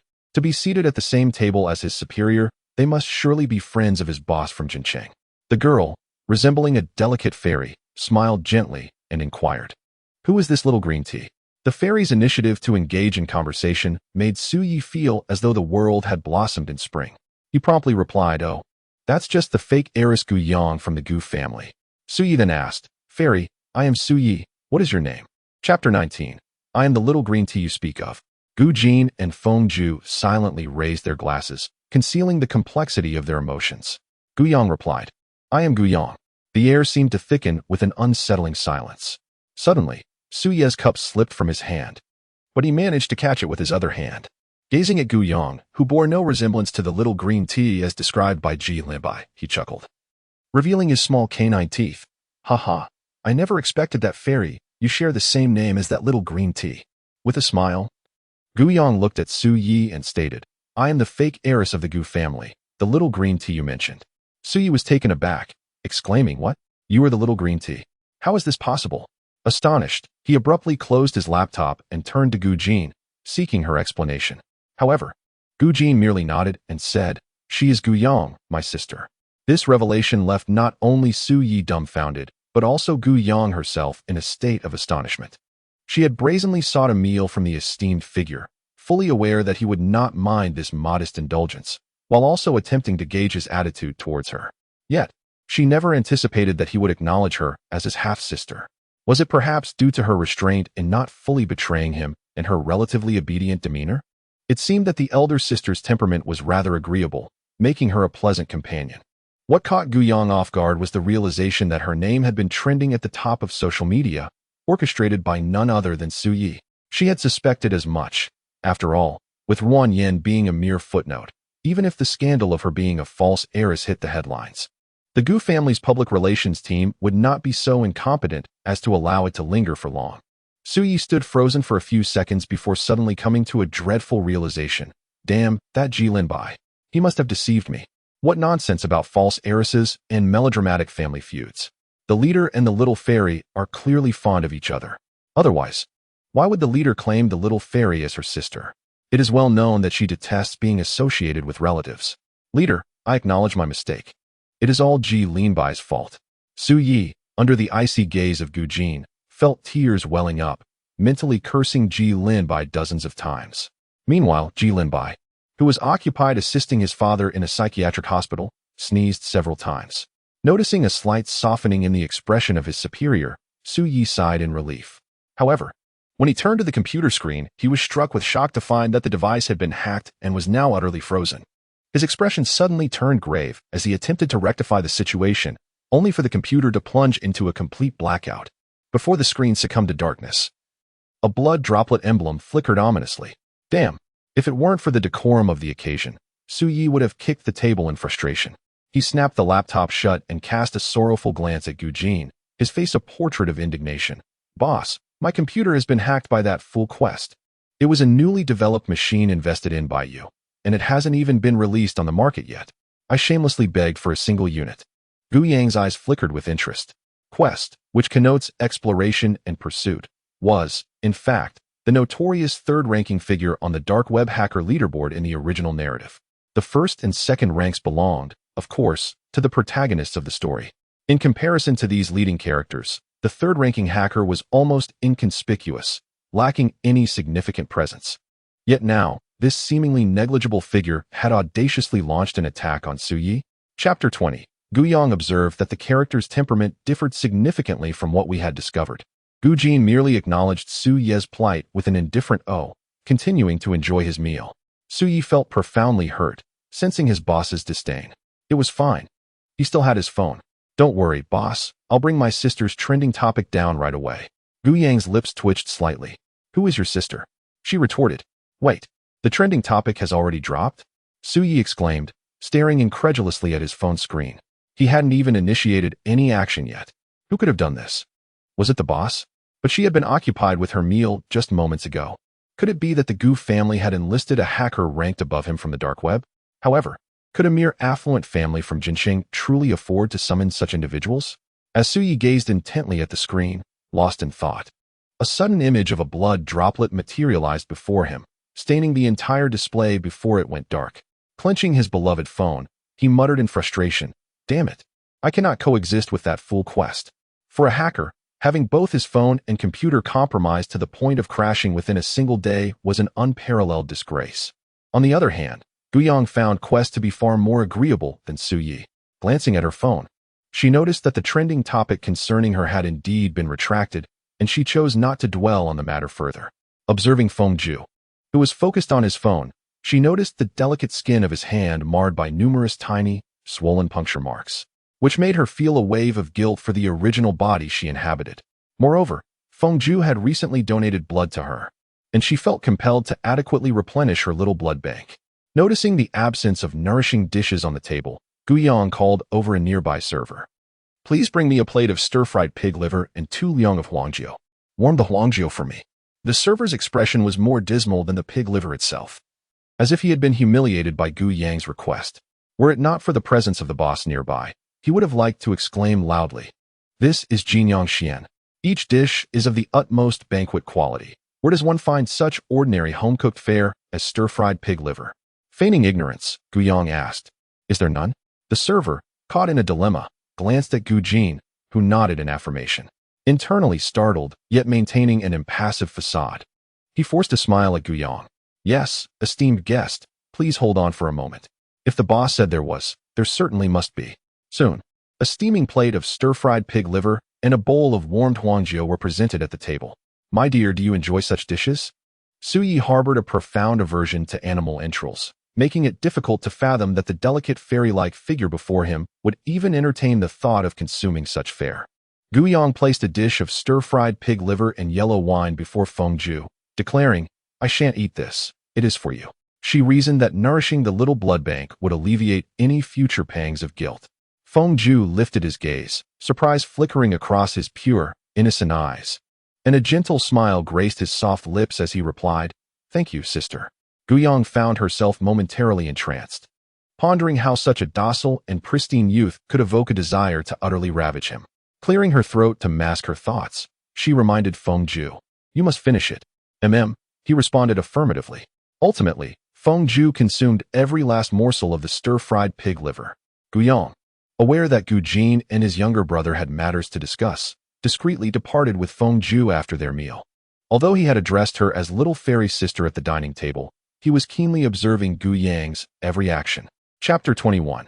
Hypnosis. He believed that the innocent gaze of the little fairy did not align with the little green tea described by Ji Linbai. Gu Jin chose not to pursue the conversation further. Instead, he casually swirled his wine cup and inquired, "How is the situation being handled over there?" Suyi understood the gravity of Gu Jin's question, his expression turning solemn. "Rest assured, boss, they will not uncover that matter in Jincheng anytime soon." As he spoke, he extolled Gu Jin. "Our leader is indeed unparalleled in wisdom. Even that group of fools could not have anticipated that our leader would deliberately venture to Liangcheng to play tricks on them, only to subsequently appear before Gu Xiaoming, instigating doubt about your origins, and thereby brazenly utilizing the identity of the true daughter of the Gu family to come to Jincheng." Gu Jin leaned gracefully against the window, unable to conceal the truth from everyone. Did not the esteemed Xiao family from the imperial capital also arrive in Jincheng? Yet, even if he were present, it would amount to a fruitless endeavor. Suyi expressed surprise, not expecting that the individual would come in person. However, upon hearing Gu Jin's words, he exhaled in relief and chuckled. "What the leader says is undoubtedly true. That treasure will ultimately find its way into the leader's possession." After exiting Jinyang Pavilion, Guiyang gazed at the back of Fengju's hand, marred by countless needle marks, and felt a pang of guilt. The original owner had often exploited her hemophilia to ensnare others. After each incident of bleeding, she would require Fengju to provide her with blood transfusions, and at times, she would deliberately injure herself to torment him. Due to the Gu family's adoption of Fengju, he had never voiced any complaints, consistently maintaining a gentle and obedient demeanor. Guiyang pondered whether this was due to Fengju's inherent purity or if he was concealing something profound. If it were the former, she could easily mend their past by showering him with warmth, care, and affection. However, if it were the latter, her own safety would be at stake. Walking along the street lined with phoenix trees, sunlight filtered through the leaves, casting myriad dappled patterns upon her warm white dress. As the summer breeze stirred, the light danced, flickering in and out. Suddenly, she turned to face Fengju, locking eyes with him and speaking softly, "Adieu." Fengju raised his gaze to meet hers, his clear eyes reflecting the shadowy silhouette of a young girl amidst the dappled light of the trees, while the passers-by and everything along the roadside seemed to fade into mere outlines. Guiyang approached him and gently inquired, "Adieu, throughout our lives, whether intentionally or not, I've caused you to lose countless pints of blood. Do you resent me for it?" Fengju appeared somewhat dazed, and upon hearing her words, he slightly shook his head, his voice soft and tender. "I do not harbor resentment, my blood. belongs entirely to my sister. Gu Yang was taken aback. Her feelings complex and difficult to articulate. Under her hypnotic influence, there existed no deceit. Thus Feng Zhu's words reflected his true sentiments. Although everyone in the Gu family perceived Feng Zhu as her blood reservoir, believing that his blood rightfully belonged to her, it was astonishing that he himself held such a belief. It could only be said that the Gu family's indoctrination was remarkably thorough. However, upon hearing Feng Zhu's lack of animosity towards her, she felt a wave of relief wash over her. It was a comfort to know he had not succumbed to darkness. Suddenly, Gu Yang reached out to touch his head, noticing that his expression had returned to clarity, albeit with a hint of innocence. A gentle smile graced her lips as she said, "You had something on your head just now, and I've brushed it away for you." Feng Zhu obediently replied, "Thank you, sister. Come, accompany me for a stroll," she urged, leading the way with a light-hearted step. She resolved to make amends with her little blood reservoir, ensuring he would not fall into darkness.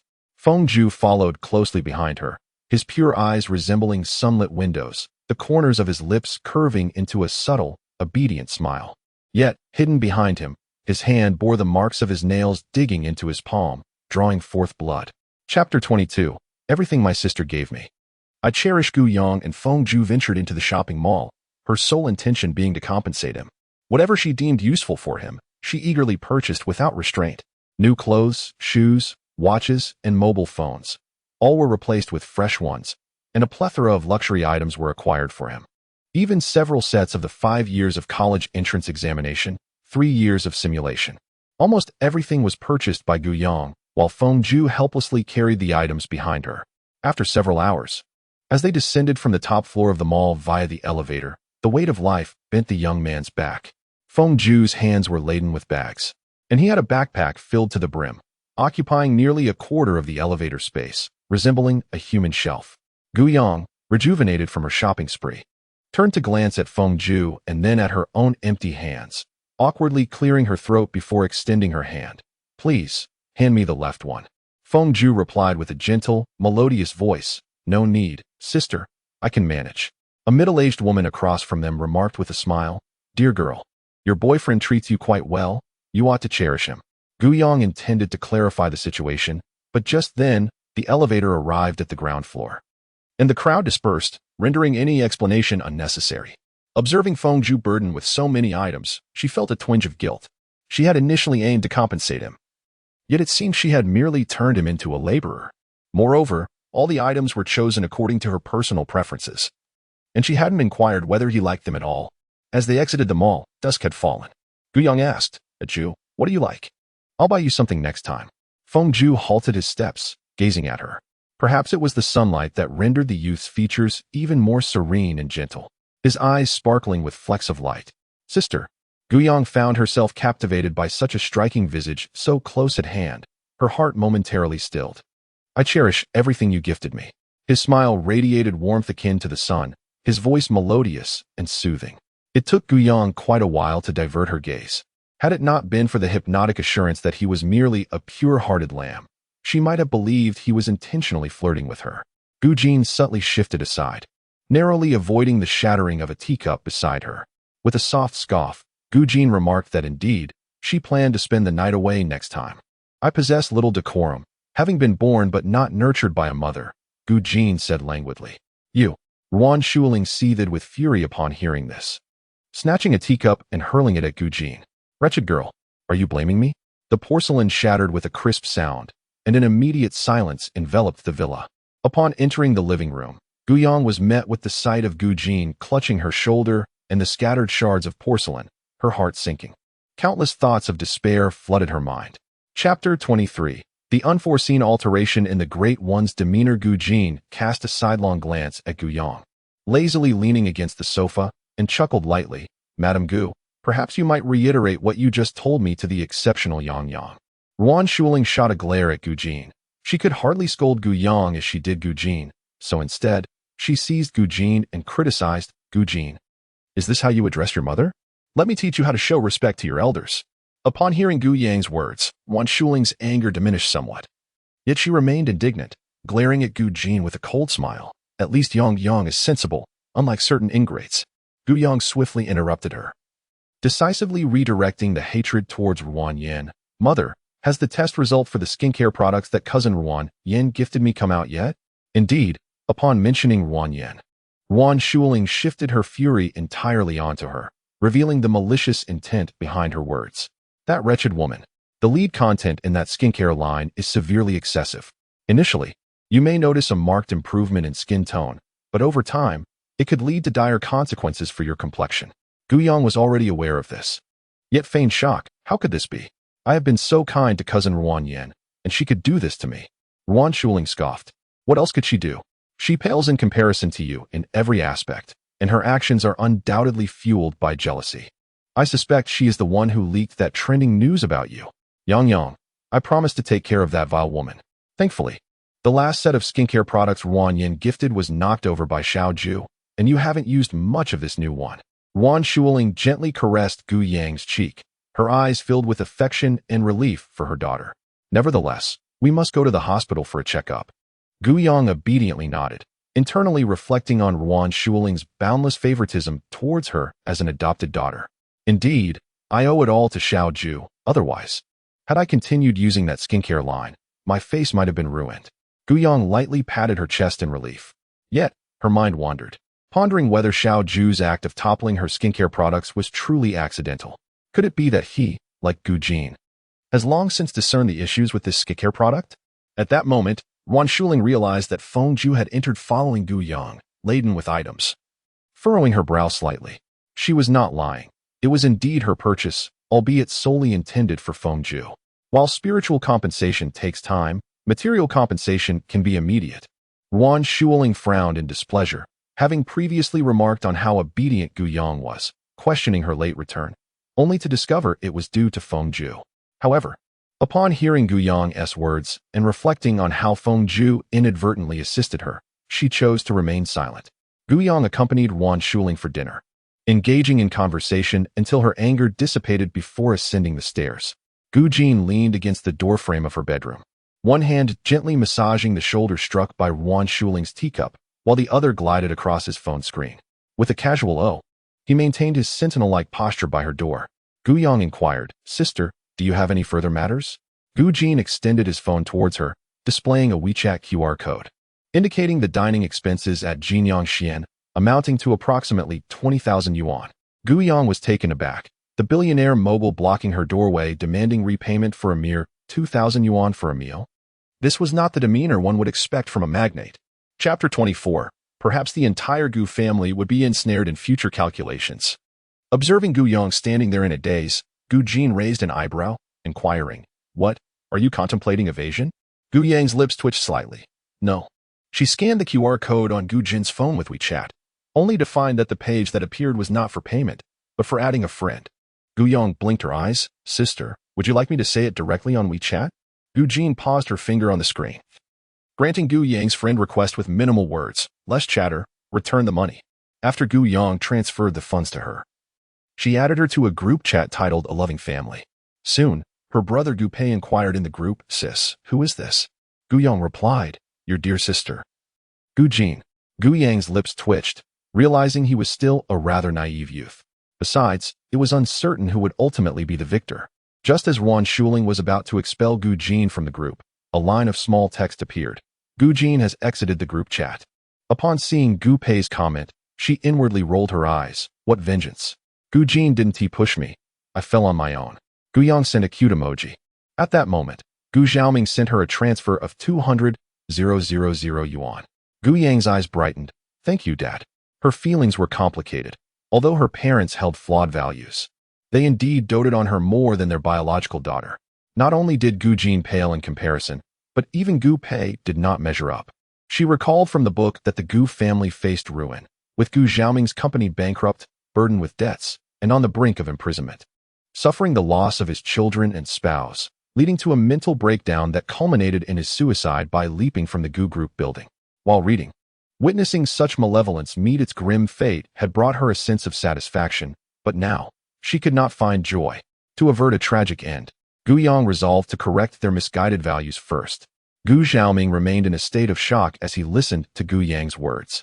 Following the Shui family's withdrawal from the engagement, he had communicated with them, only to be met with veiled suggestions that the Gu family relinquish a portion of their market. He had not even had the chance to inform Ruan Shuling, yet Gu Yang had somehow discerned it. Initially, he thought little of it, believing that making sacrifices for the happiness of the beloved was commendable. However, upon hearing Gu Yang's remarks, he felt a surge of anxiety. Chapter 25. Response from the Gu group. Although Gu Xiaoming held unconventional views, his intellect was undeniable, as evidenced by his position as the chairman of the Gu group. Upon comprehending the Shui family's intentions, he was filled with fury. At that moment, he received a call from Shui's father. "Old Gu, have you given it some thought? I, too, wish for Yang Yang to become my daughter-in-law, but she is not truly a daughter of the Gu family, and the old man would not approve. However, if you consent to cede that portion of the market, it might appease the old man. After all, we will be in-laws, and it would be unwise to let such benefits slip away to outsiders." Gu Xiaoming interrupted with a cold laugh. "Who is your in-law? The engagement is annulled. And our Yao Yang has no need for your Shui duo. He concluded the call, feeling a weight lift from his chest, a refreshing liberation. On the other end, Shui's father was momentarily taken aback, glancing at Shui Duo with a frown. "Did you not say that Gu Yang has harbored feelings for you for quite some time?" Shui Duo's expression darkened. He had not anticipated that their scheme to coerce the Gu family through the engagement would unravel. Meanwhile, Gu Xiaoming discovered that his beloved daughter had sent him a voice message. Gu Yang's tone remained gentle and unhurried as she spoke. "Father, the trending news has caused quite a stir. The stock price of the Gu group will undoubtedly decline, and it is likely that competitors are fanning the flames behind the scenes. Therefore, we cannot afford to handle this matter lightly. It has been less than 24 hours since the incident broke. Please instruct the Public Relations Department to issue an apology and clear my sister's name." She firmly believed that Gu Xiaoming was a competent businessman who would make the right decision. Indeed, a voice filled with relief came from the other end. "You truly understand the bigger picture, Yang Yang. Rest assured, father will certainly compensate you well. You are my only obedient daughter. However, we cannot let Ruan Yin off the hook so easily. If it weren't for her, this wouldn't have escalated online." Gu Xiaoming exhibited a double standard. Although it was Gu Yang who had spoken in front of Ruan Yin, he only blamed Ruan Yin and not Gu Yang. In the matter of the true and false daughters, both Miss Gu Jin and Miss Gu Yang were victims, and the Gu family was also a wrong party. It is hoped that everyone will exercise restraint in their words, refrain from spreading rumors, and avoid online harassment. Additionally, the chairman donated 100 million yuan to the Huagua Orphan Assistance Foundation, expressing gratitude for the orphanage's past support of the young lady and demonstrating a willingness to contribute to the welfare of orphans in Huagua. Wow! The Gu family truly lives up to its reputation as a prominent family in Jincheng, casually donating 100 million. It's clear that the Gu family simply hasn't had the opportunity to make their announcement yet. Why are so many netizens in such a rush regarding their family matters? Indeed, whether true or false, both daughters are victims. The hospital that mistakenly swapped the babies is the true culprit. This calamity has inflicted harm upon two families. Chapter 26. Exceeding lead and mercury standards. The vitriolic comments and online harassment directed at Gu Yang on Weibo have been overshadowed by apologies, with numerous netizens sending private messages of contrition. Gu Yang merely cast a fleeting glance, remaining unfazed by the tumult. As long as the venerable Mr. Ruan is alive, the Ruan family remains undivided, although the eldest uncle's family often resides abroad, leaving only the second uncle's family at the ancestral home. The Ruan ancestral residence is nestled amidst picturesque mountains and rivers, adorned with lush greenery, exuding an air of elegance. Gu Xiaoming arrived at the Ruan residence with his family, where they were warmly greeted by the second uncle and his wife and daughters. Upon spotting Gu Yang, Ruan Yin reached out, eager to embrace her. Yet Gu Yang preemptively linked arms with Gu Jin, leaving Ruan Yan's hand awkwardly suspended in midair. A flicker of discomfort crossed Ruan Yan's face. When had Gu Yang grown so close to that unsophisticated fellow? "Yang Yang, you and your aunt and uncle have come to visit grandfather, haven't you?" Ruan Yin inquired, her expression a mask of polite composure, deliberately omitting any mention of Gu Jin. Gu Yang was taken aback to see Gu Jin allow her to hold on to him. She recalled that the protagonist in the book had a penchant for cleanliness and preferred not to be too close to others. Had she misremembered? Upon hearing Ruan Yan's question, Gu Yang expressed genuine concern. "Cousin Ruan Yin, why did you leave the house without your glasses today?" Ruan Yin was momentarily taken aback, puzzled by Gu Yang's sudden inquiry. "I am not nearsighted. Why would I need glasses?" "Then you must have forgotten your eyes at home.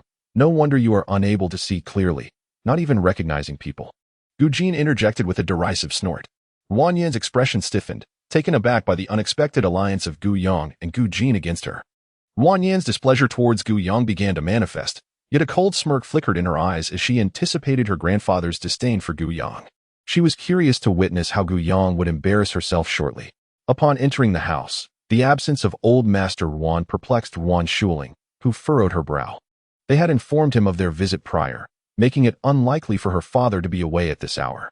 With a sense of unease, Wan Shuling inquired of her second uncle, second brother, where is father? Beside Wan Erjiu, a strikingly beautiful woman displayed a glimmer of schadenfreude in her eyes. Father is in the study and does not wish to see you. I must say, sister, brother-in-law, such a significant matter, and you did not even inform father, allowing it to escalate online. Is this not an embarrassment for both the Gu and Wan families? Wan Shuling's expression darkened. Su Yun, be silent. I am conversing with my second brother. Do you possess the right to interject? Su Yun, Wan Yan's mother, felt a stiffening in her demeanor, taken aback by Wan Shuling's blatant disregard for her authority. There is no need for that. Our primary purpose today is to seek out my second brother. Gu Xiaoming maintained a stern visage as he produced a document and a set of skincare products.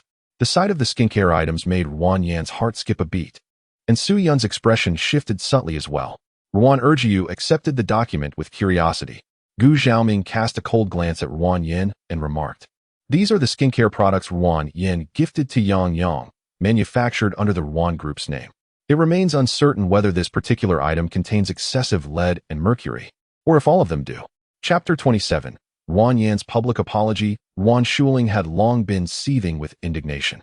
They had come to confront her, yet unexpectedly found themselves being reprimanded. Now, at last, she could unleash her pent-up frustration. The Wan family's cosmetics company was under the management of the second branch, and now the skincare products produced by the Wan family had been found to exceed permissible levels of lead and mercury. Who had tarnished the Wan family's reputation? Wan Erjiu's expression darkened, and without a word, he turned and struck Wan Yin across the face. The sharp sound of the slap echoed in the otherwise silent living room. Wan Yin was momentarily stunned, her disbelief evident as she covered her face. Wretched child, I cannot believe your malice. Deliberately sending your cousin products with excessive lead and mercury levels. Wan Erjiu understood that this matter could not escalate. It must not reach the company level. Thus, despite his affection for Wan Yin, he had no choice but to hold her accountable for this transgression. He was also aware that Gu Xiaoming's visit was merely to seek an explanation for Gu Yang. The two families were in-laws, and a scandal involving excessive lead and mercury in Ruan skincare products would not bode well for the Gu family either. Wan Yin never anticipated that Gu Yang would have the skincare products she gifted tested. Though she had considered arguing her case, the evidence was irrefutable, and even her father had shifted the blame entirely onto her. Tears streaming down her face, Wan Yin cast a furious glare at Gu Yang. But fate had it that their eyes met. Gu Yang's lips curled into a feigned expression of fear as she clutched Gu Jin's arm tightly. Cousin Wan Yin, please do not glare at me so, it frightens me. Wan Yin, you dare to glare at Yang Yang. Wan Shuling and Gu Xiaoming were both incensed. If gazes could inflict harm, Wan Yin would have been subjected to 1,000 torturous cuts at that moment. Wan Yin bit her lip and protested, I did not. Wan Shuling, seething with anger, nearly struck Su Yun. Was their family's Yang Yang's anger to be deemed unkind and petty? Gu Yang held her hand and, with gentle composure, addressed Su Yun. Auntie, I too believe that cousin Wan Yin would not wish me any harm. However, there is a distinction between samples and finished products. When cousin Wan Yin presented this skincare line, it was in its final packaging. Thus, did cousin Wan Yin indeed provide a finished product? Su Yun, wishing to shield Wan Yin from the vile accusation, realized that the Wan family cosmetics company would have to bear the blame for the excessive lead and mercury in the products. Wan Erji's expression darkened further as he shot a warning glare at Su Yun, commanding, silence. This matter is Wan Yan's fault. Her misdeed should not burden the entire company. He then turned to Gu Zhiming, brother-in-law, this incident is indeed Yennere's fault, and I offer my apologies on her behalf. Given our familial ties, and that Yang Yang is not gravely harmed, let us put this matter to rest. Unacceptable. The Gu family collectively opposed. Wan Shuling shot Wan Yin a cold glance. Did Wan Yin lack a voice? Was it necessary for her second brother to apologize on her behalf? While Yang Yang was currently unharmed, What if the skincare issue had gone undetected? With elevated levels of lead and mercury, prolonged use could lead to disfigurement, or even heavy metal poisoning and skin cancer. Furthermore, what was the point of you apologizing to Xiaoming? Ruan Yin should apologize to Yang Yang, publicly acknowledging the matter on her Weibo, and then extend her apologies to Yang Yang. Do not assume she is unaware. It was that wretched woman who exposed the truth about the Gu family's false heiress online, leading to the online harassment of Yang Yang. Now, she intends to let her experience the bitterness of such abuse. Gu Yang secretly gave a thumbs up to Ruan Shuling in her heart. Well done. Uncle Ruan did not anticipate that his own sister would so shamelessly disregard his authority for the sake of an adopted daughter. He turned to Gu Xiaoming, the head of the family, and questioned whether it was worth creating discord between their families over an adopted child. Chapter 28. Can the Gu family truly stoop this low?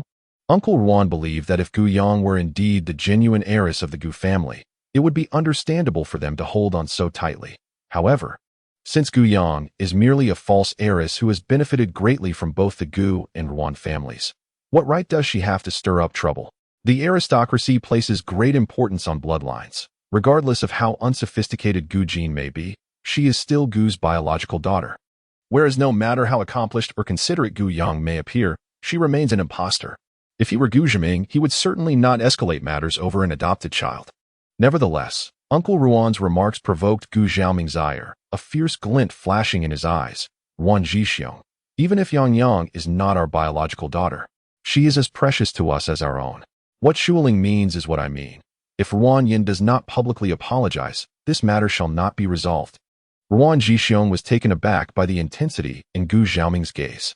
Noticing Ruan Jixiong's silence, Ruan Yin grew anxious, tugging at Su Yun's sleeve and whispering, "Mother, please help me. I cannot publicly apologize. Doing so would irrevocably damage my career in the entertainment industry." Su Yun was also filled with anxiety. Her career was just beginning to flourish, and if this incident were to leak, she would undoubtedly bear the brunt of malicious slander. Gu Xiaoming and Ruan Shuling held steadfast positions, leaving Su Yun to turn her gaze towards Gu Yang. "Yang Yang, we are all family. There is no need for such a public spectacle. Your cousin is a celebrity, and should this matter escalate online, her career would be ruined. You have always been understanding and kind." Gu Yang felt no need to respond, as Ruan Shuling interjected, "My Yang Yang is indeed understanding and kind. Why must this be brought to the public sphere? Does your family Ruan Yin not comprehend this?" Ruan Yin flinched under Ruan Shuling's piercing gaze, biting her lip in feigned ignorance. Auntie, I do not understand." Ruan Shuling scoffed. "Who is it that brought Yang Yang's affairs to the online realm? Do not compel me to present evidence to cast in your face." Ruan Yin's heart sank. She had assumed that the benefit of this incident would fall to Gu Jin, and that the Gu family would surely attribute the online uproar to him. To her shock, the Gu family was now casting suspicion upon her. She did not doubt Ruan Shuling's capability to uncover evidence. After all, the Gu family's influence was formidable enough to ascertain the truth. A deep-seated envy welled within her. She could hardly fathom that even though Gu Yang was not of their blood, the Gu family would still go to such lengths on her behalf. At that moment, an elderly and authoritative voice echoed from the staircase. "Let us proceed as Xiaoming suggests. Since this incident is the fault of Ruan Yin, let her bear the consequences." Everyone rose to look as Ruan Chu supported the elderly Mr. Ruan, who descended the stairs slowly. It is evident that although the venerable Mr. Ruan has been sequestered in his study, he remains acutely aware of the happenings in the living room. His son-in-law, Gu Xiaoming, stands to greet him. Mr. Ruan takes a seat on the sofa, sips his tea, and ignores the two men, instead directing his gaze toward the languid Gu Jin, who reclines on the opposite sofa. A tender smile gracing his lips. "So, you must be little Jin. I am your maternal grandfather." Gu Jin raises her eyes to glance at Mr. Ruan and nods in acknowledgement. Noticing that she has not addressed him, Mr. Ruan feels a twinge of disappointment. He turns his attention to Ruan Shuling and Gu Xiaoming. Expressing his frustration, had it not been for Ruan Yin making this matter public, would you have continued to conceal little Jin's identity? She has endured so much suffering. Do you not consider how to compensate her? You treat your adopted daughter worse than your biological one. Chapter 29. Depression. Ruan Chu as Mr. Ruan speaks. He casts a disapproving glare at Gu Yang, clearly indicating his disdain for the original character. Logically, despite her superficial charm, the original character should have garnered the affection of the elders with her elegance and gentility. However, this patriarch of the Ruan family has a particular fondness for his eldest granddaughter, Ruan Shu, and has always looked down upon Su Yun, the mistress, and Ruan Yin, the illegitimate daughter. Ironically, Gu Yang has cultivated a friendship with Ruan Yin and has even assisted her on several occasions in usurping resources from Ruan Shu. While these may seem like minor skirmishes, what truly incites Mr. Ruan's ire towards Gu Yang is the incident that led to Ruan Shu being mercilessly cyberbullied, prompting her withdrawal from the entertainment industry. In simplistic terms, Ruan Shu's boyfriend, whom she was discreetly dating in the industry, had an affair with Ruan Yin. Ruan Shu publicly denounced the scoundrel and the mistress, only to be counter-accused by Ruan Yin and the cat. Initially, both parties found themselves at an impasse.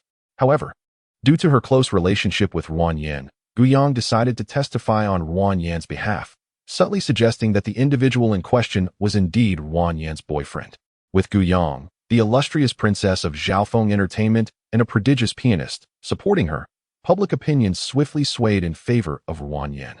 Consequently, Ruan Shu became the target of online vitriol, labeled as the homewrecker who disrupted others' relationships.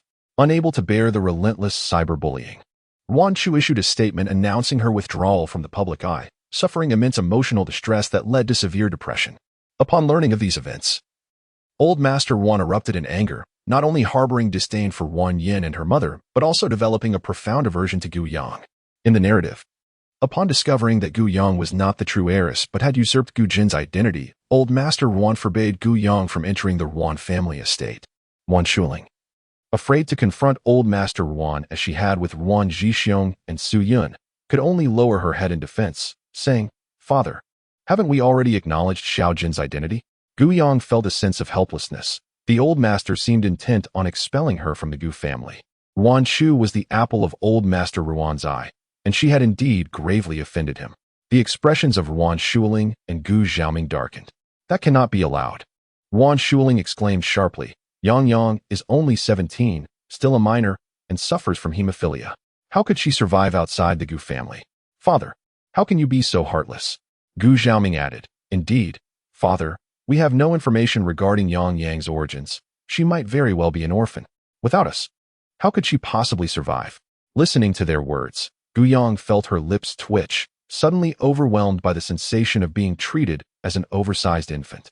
Although leaving the Gu family would not render her unable to survive, it remained a matter pertaining to them, and thus, Old Master Ruan found it inappropriate to intervene directly. Opting instead for a subtle admonition, he turned his gaze towards Gu Jin, his voice imbued with warmth.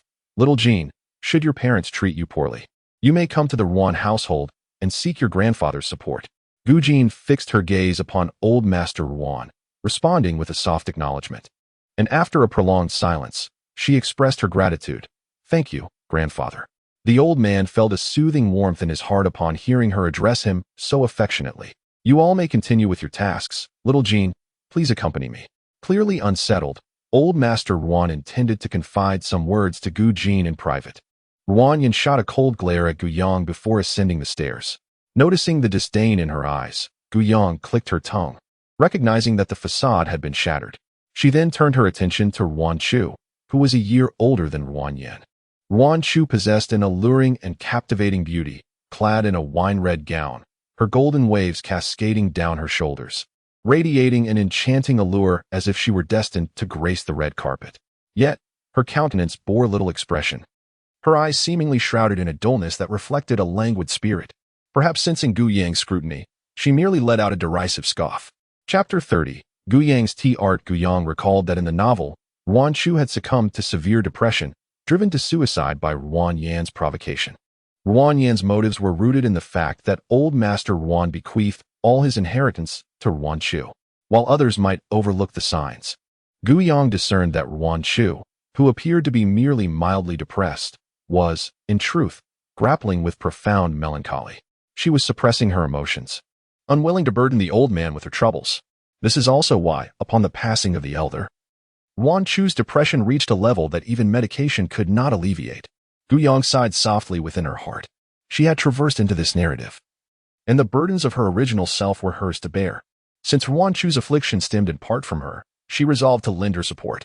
However, given the strained relationship between her original self and Ruan Chu, she needed to maintain her facade. Noticing Ruan Chu seated by the tea table, Gu Yang felt a spark of inspiration. She approached and settled across from her, pouring herself a cup of tea.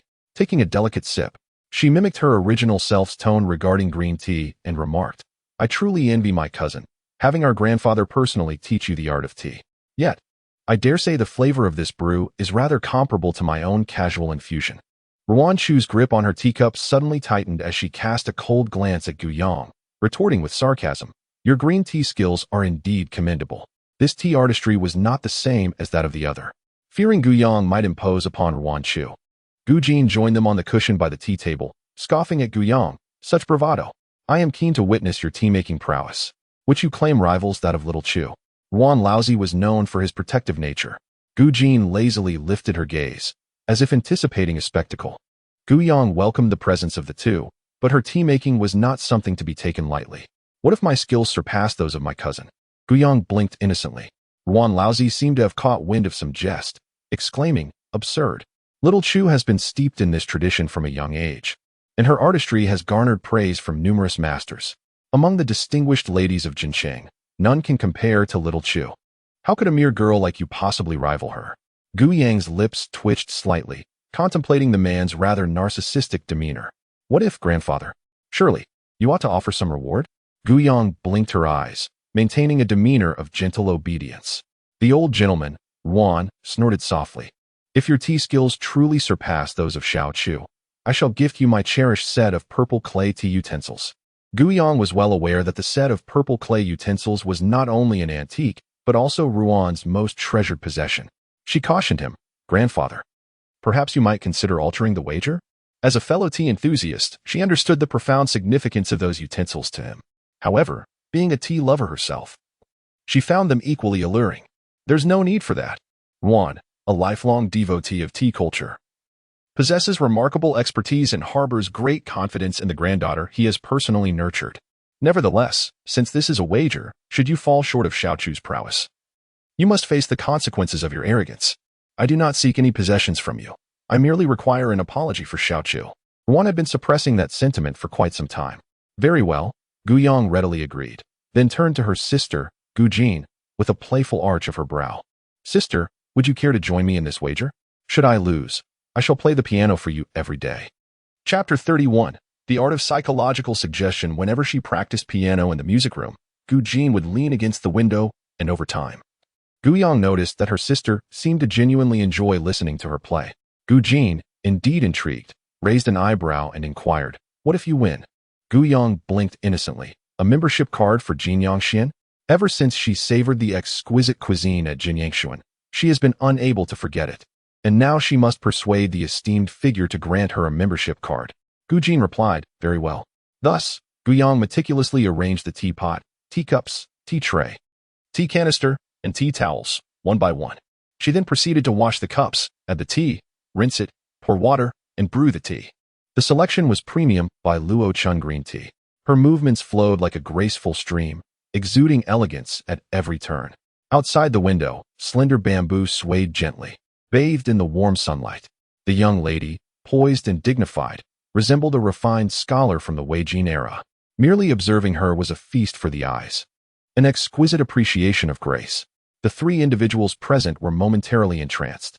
Ruan Chu, too, found herself inexplicably relaxed and tranquil as she watched Gu Yang's every motion.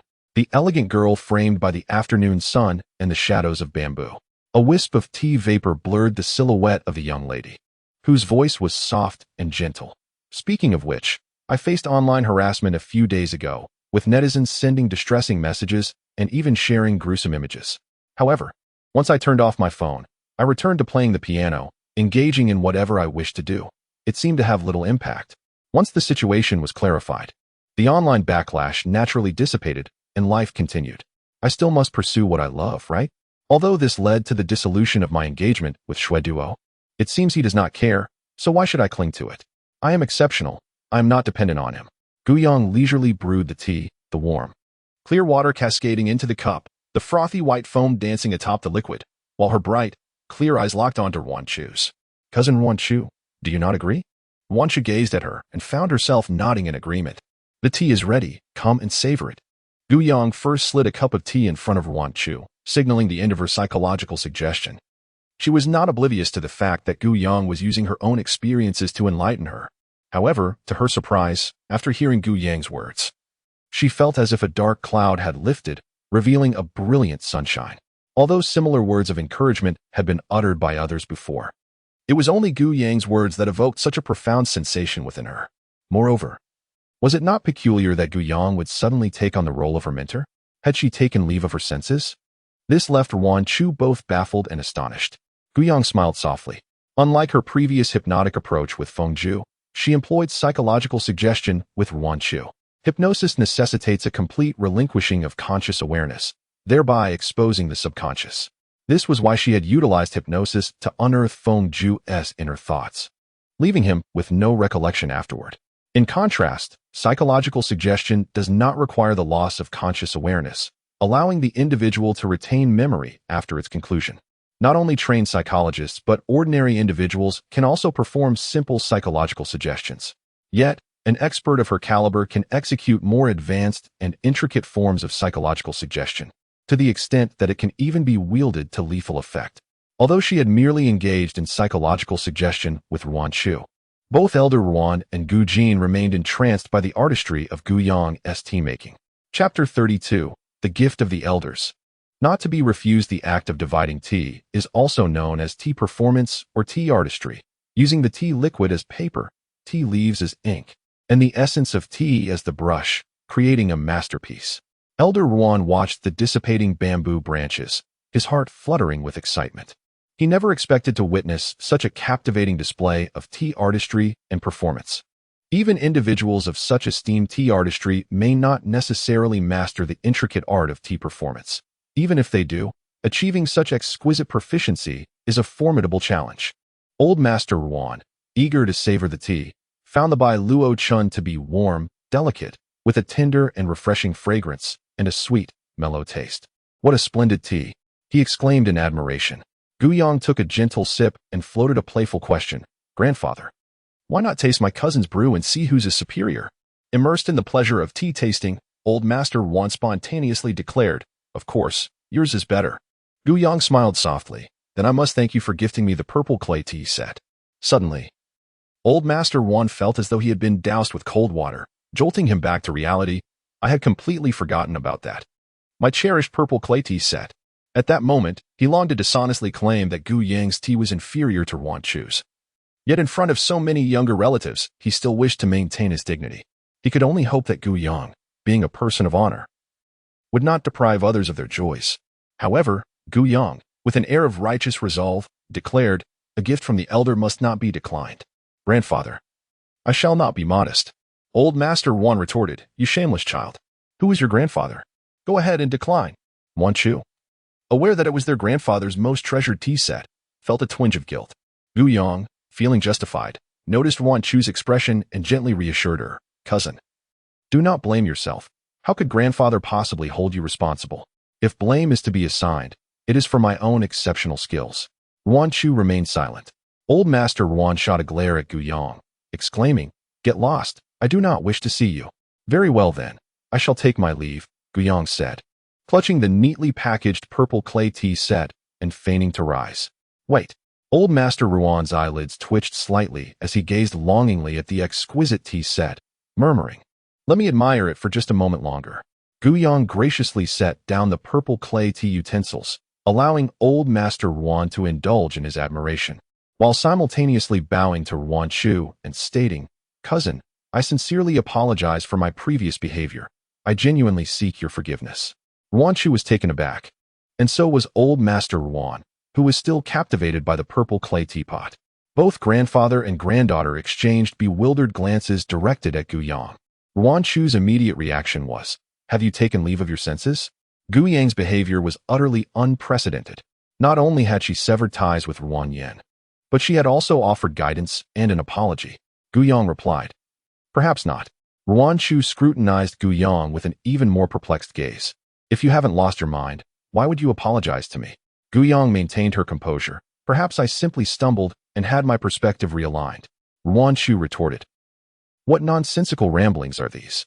Choosing not to dwell on Gu Yang's sudden apology, Yuan Chu coldly rejected her. I will not accept your apology, nor will I forgive you. Gu Yang nodded in understanding. The harm inflicted upon Yuan Chu by the original self was irreversible.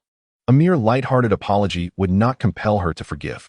Noticing her beloved grandfather gazing pitifully at the cherished tea set, Yuan Chu's heart softened slightly, and she resolutely told Gu Yang, of course, if you were to gift me that tea set as compensation, I might reluctantly consider forgiving you.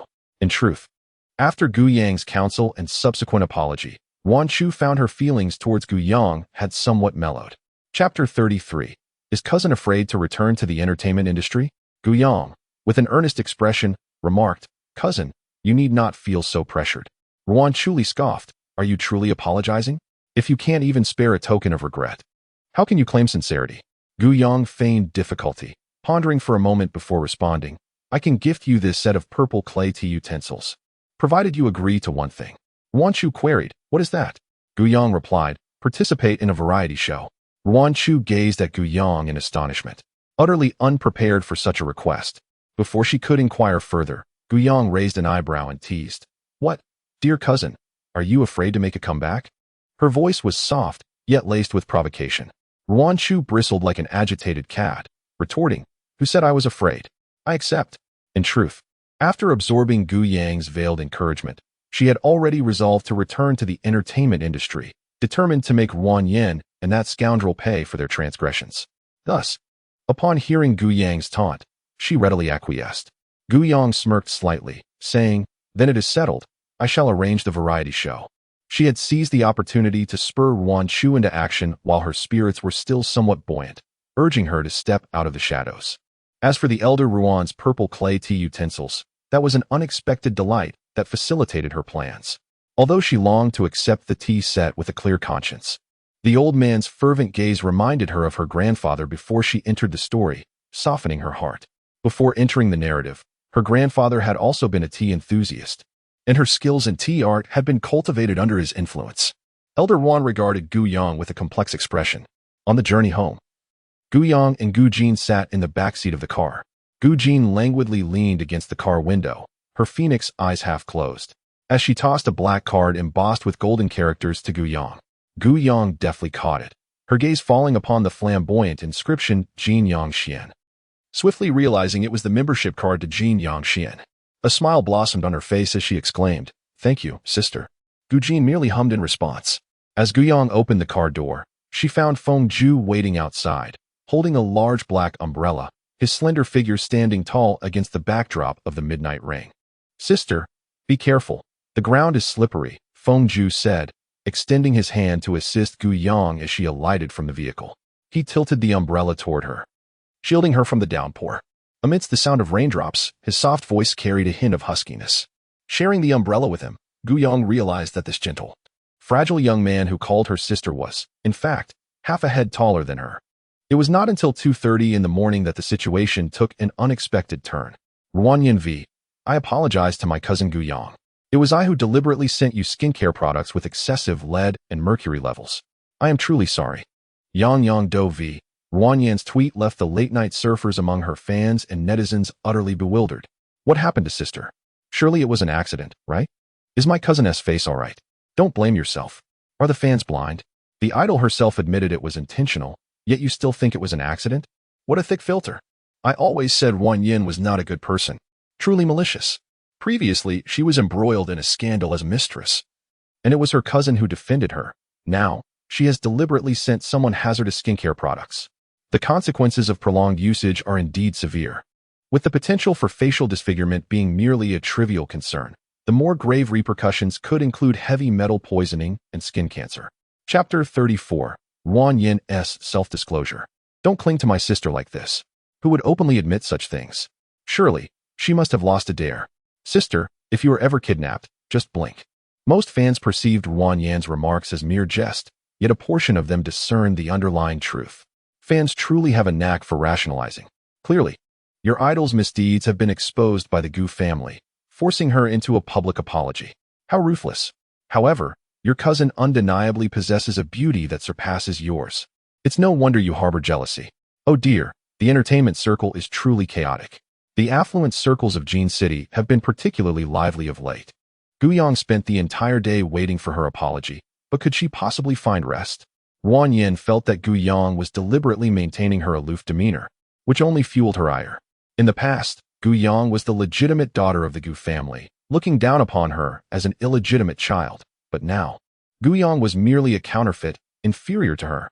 Observing the escalating vitriol in the comments, Wang Yin angrily captured a screenshot and sent it to Gu Yang.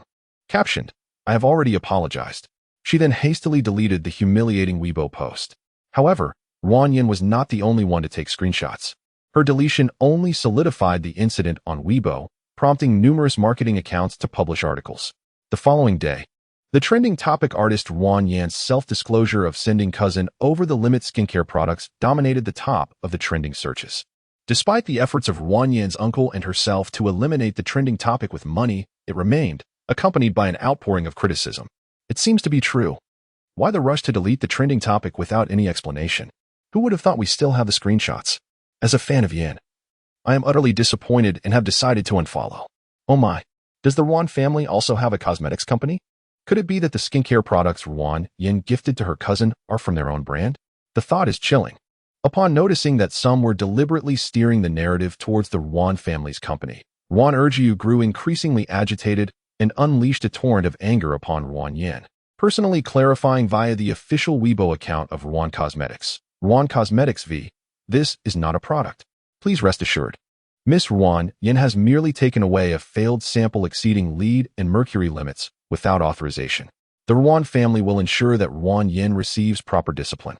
Given the Wan family's relatively upright stance, most of the criticism from detractors and bystanders was directed at Wang Yan's Weibo posts. The Wan family has acknowledged it. Fans of Yin, I suggest you jump into the Yellow River to see if you can cleanse yourselves. Wang Yin, you're such a traitor. Your cousin has helped you countless times, and yet you treat her this way. Your sister has already apologized. What more do you want? Is it necessary to hold on to this? Indeed, to err is human. Who hasn't made mistakes? Yin, do not be disheartened. Your fans will always stand by you. Some fans even flocked to Gu Yang's Weibo, pressuring her to forgive. Sister, Yin has apologized to you. Please forgive her. Yes, sister, no matter what. Yin is your cousin. Can you bear to see her being scolded so harshly?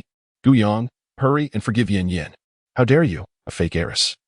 Compete with Yin, the true heiress? Though Gu Yang does not immerse herself in the entertainment industry, she frequently shares videos of herself playing the piano on Weibo. With her striking beauty and status as a wealthy heiress, being the beloved princess of Xiaofeng Entertainment, she has garnered a considerable fan base. Observing the fervent comments from Yin fans, many could not contain their reactions. Chapter 35. Unforgiving. Do the Yin fans still have any shame? Wang Yin has apologized, and our goddess Yang should forgive her? Even if Yang is not a true heiress, she is still a kind-hearted fairy. You Wang Yin are nothing but a venomous, illegitimate child. Those who claim Yang is a fake heiress unworthy of competing with Wang Yin should take a left and check the trending topics. At this moment, a trending topic surged. Xiaofeng Entertainment unilaterally terminates contract with Wang Yin. Xiaofeng Entertainment posted. The chairman has declared that Miss Gu Yang will forever remain a daughter of the Gu family. As of today, Xiaofeng Entertainment unilaterally terminates its contract with Miss Wang Yin. Upon this announcement, numerous artists under Xiaofeng Entertainment, who harbored discontent towards Wang Yin, began to retweet. Wang Yan's fans and detractors were in a frenzy. Wang Yin, the mistress, deserves it. She caused Chu Chu to withdraw from the industry. And now karma has caught up with her. Gu Yang truly embodies the essence of the Xiaofeng princess. The involved party, Gu Yang, also retweeted Xiaofeng Entertainment's post, adding her own comment, unforgiving. Yin has already apologized. What more do you want? How can you be so petty? Yin fans, step aside. Your idol's so-called apology? Posting at 2:30 in the morning and deleting it within minutes. Does Yang accept her apology in her dreams? Lack of sincerity, and yet you demand forgiveness? I find that the enchanting little fairy has truly outdone herself. Wang Yin waited throughout the night, expecting Gu Yang, that green tea vixen, to feign magnanimity and forgive her in front of the online audience. At that moment, she would have easily climbed down the social ladder. However, to her astonishment, Gu Yang abruptly deviated from her usual demeanor and resolutely refused to accept her apology. Furthermore, the Gu family unilaterally terminated their agreement with her for the sake of Gu Yang, the false heiress. Furious, Ruan Yin cast her phone to the ground, shattering the screen instantly. What a wretched person. Since the Gu family has shown such callousness, she shall not be blamed for her own ruthlessness. Picking up her damaged phone, she dialed a number through the cracked screen and, upon connection, spoke in a low voice. Miss Wang, I accept. Meanwhile, Gu Yang exited with Feng Yu, only to encounter Ruan Shuling outside Jin Yangxian. Several affluent ladies were gathered around her, among them a fashionable French woman with golden hair and blue eyes. Ruan Shuling appeared to be embroiled in a dispute. Madame Su, I had an appointment with Lady Caroline first. Your interruption seems rather inappropriate, Ruan Shuling questioned sternly. Unfazed, Madame Su chuckled lightly, holding a card for Jin Yangxian. Madame Gu, it is evident that Lady Caroline is more interested in the exclusive delicacies of Jin Yangxian. However, as far as I know, you do not possess the qualifications for a membership card. Of course, Chairman Gu does, but that membership is non-transferable. And Chairman Gu is currently indisposed, is she not? The noble women surrounding Madame Su erupted into laughter, for the membership card of Jin Yangshuan could only be obtained through personal merit. Madame Su's jewelry company ranked among the top 10 in all of Huagua, while Madame Gu also seemed to manage a jewelry enterprise, albeit one that appeared to be struggling. Ruan Shuling clenched her fists. It was precisely because her jewelry company's revenue had been steadily declining and she had heard of the renowned international jewelry designer, Miss Caroline, visiting Jincheng, that she had gone to great lengths to invite her to design a piece for her company. Yet, unexpectedly, she was thwarted midway by the rival, Madame Su. To her astonishment, Caroline had expressed an interest in Chinese cuisine and insisted on dining at Jin Yangshuan upon learning of its existence. Unfortunately, she lacked a membership card, while Madame Su possessed one. Just as Ruan Shuling felt a surge of anxiety and frustration, a gentle, melodic voice chimed in. Mother, you forgot your membership card. Chapter 36. Jin Yangshuan VIP membership. Everyone turned to see Gu Yang, dressed in a delicate pink and white dress, approaching gracefully, extending a card with a black background and golden lettering into Ruan Shuling's hands. Ruan Shuling was momentarily bewildered. When had she acquired a Jin Yangshuan membership card? Could it be that Yang Yang had brought Zhao Ming's card? But it was registered to a specific individual. Without Zhao Ming's presence, the card would be of no use. Moreover, Ruan Shuling gazed at the rather simplistic card in her hand, recalling that Jin Yangshuan's membership card did not resemble this at all. Madame Su and the other affluent ladies exchanged puzzled glances. When had Ruan Shuling obtained a Jin Yangshuan membership card? They had not caught wind of any such development.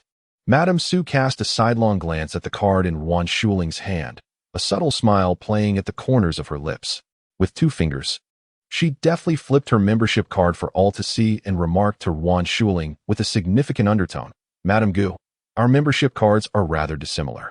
It was then that the onlookers discerned the stark contrast between the card held by Ruan Shuling and that of Madame Su. The card in Ruan Shuling's possession was nearly entirely black, adorned only with the 3 gilded characters of Jin Yangxian in cursive, being part of the same social circle. And with Gu Yang being notably esteemed in the elite circles of Jin City, Ruan Shuling had often brought her to various soirees, thus the ladies recognized her. One among them inquired, Miss Gu, did you say that is a Jin Yangxian membership card? It was widely known that the Jin Yangxian membership card featured an ink-wash design. Could it be that Ruan Shuling believed that merely inscribing the 3 characters Jin Yangxian sufficed to authenticate her card? Madame Su and the others stifled their laughter.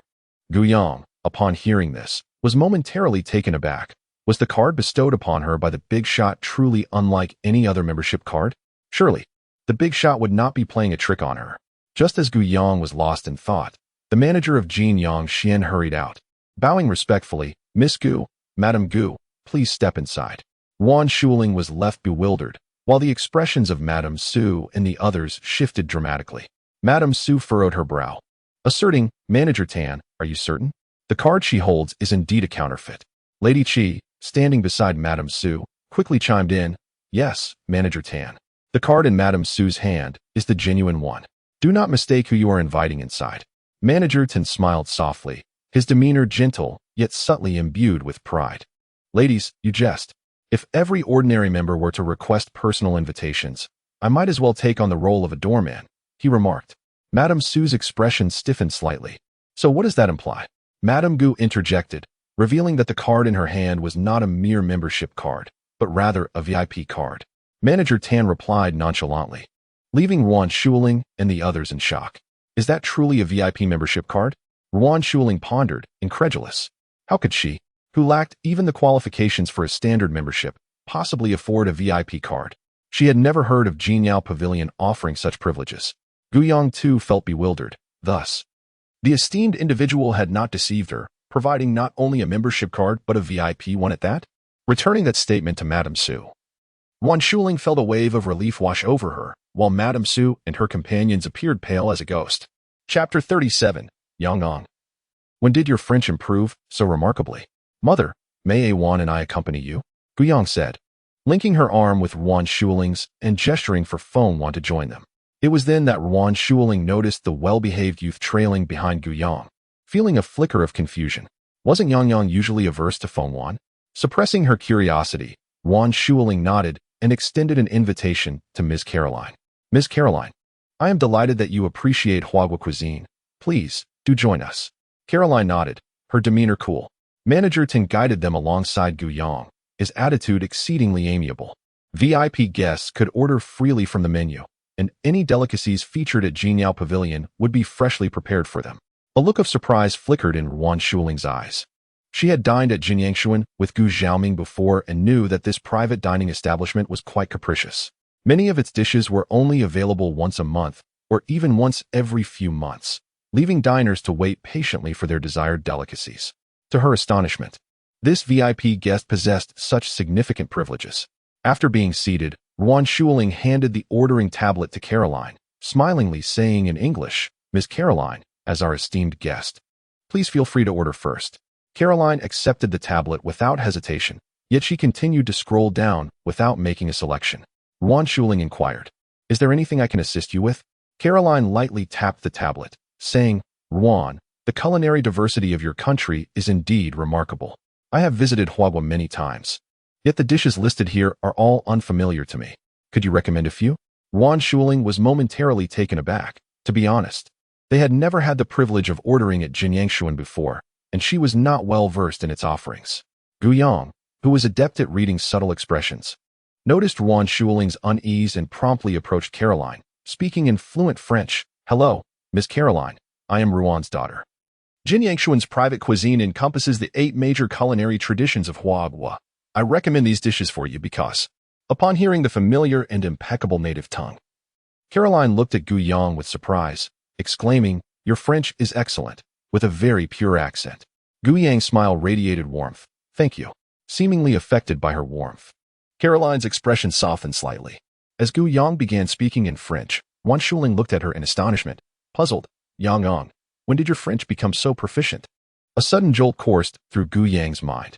Although the original self had studied French, the time devoted was scant, rendering her skills far from exceptional, let alone possessing a pure accent. Fortunately, it was French, not some obscure language the original self had never learned. Remarkably composed, she maintained a serene smile and replied, I've been practicing a bit lately. Perhaps I have a knack for languages? Ruan Shuling, merely curious, found no issue with Gu Yang's statement, for in her eyes, her Yang Yang excelled in every regard. Meanwhile, Feng Ju cast a quick glance at Gu Yang, his gaze falling, concealing the tumult within. After a few rounds of drinks, Ruan Shuling finally broached the purpose of this meeting with Caroline. Madam Caroline, I truly admire the jewelry you design, particularly your angel series. Might my Snowy Jewel Company have the honor of commissioning you for a piece?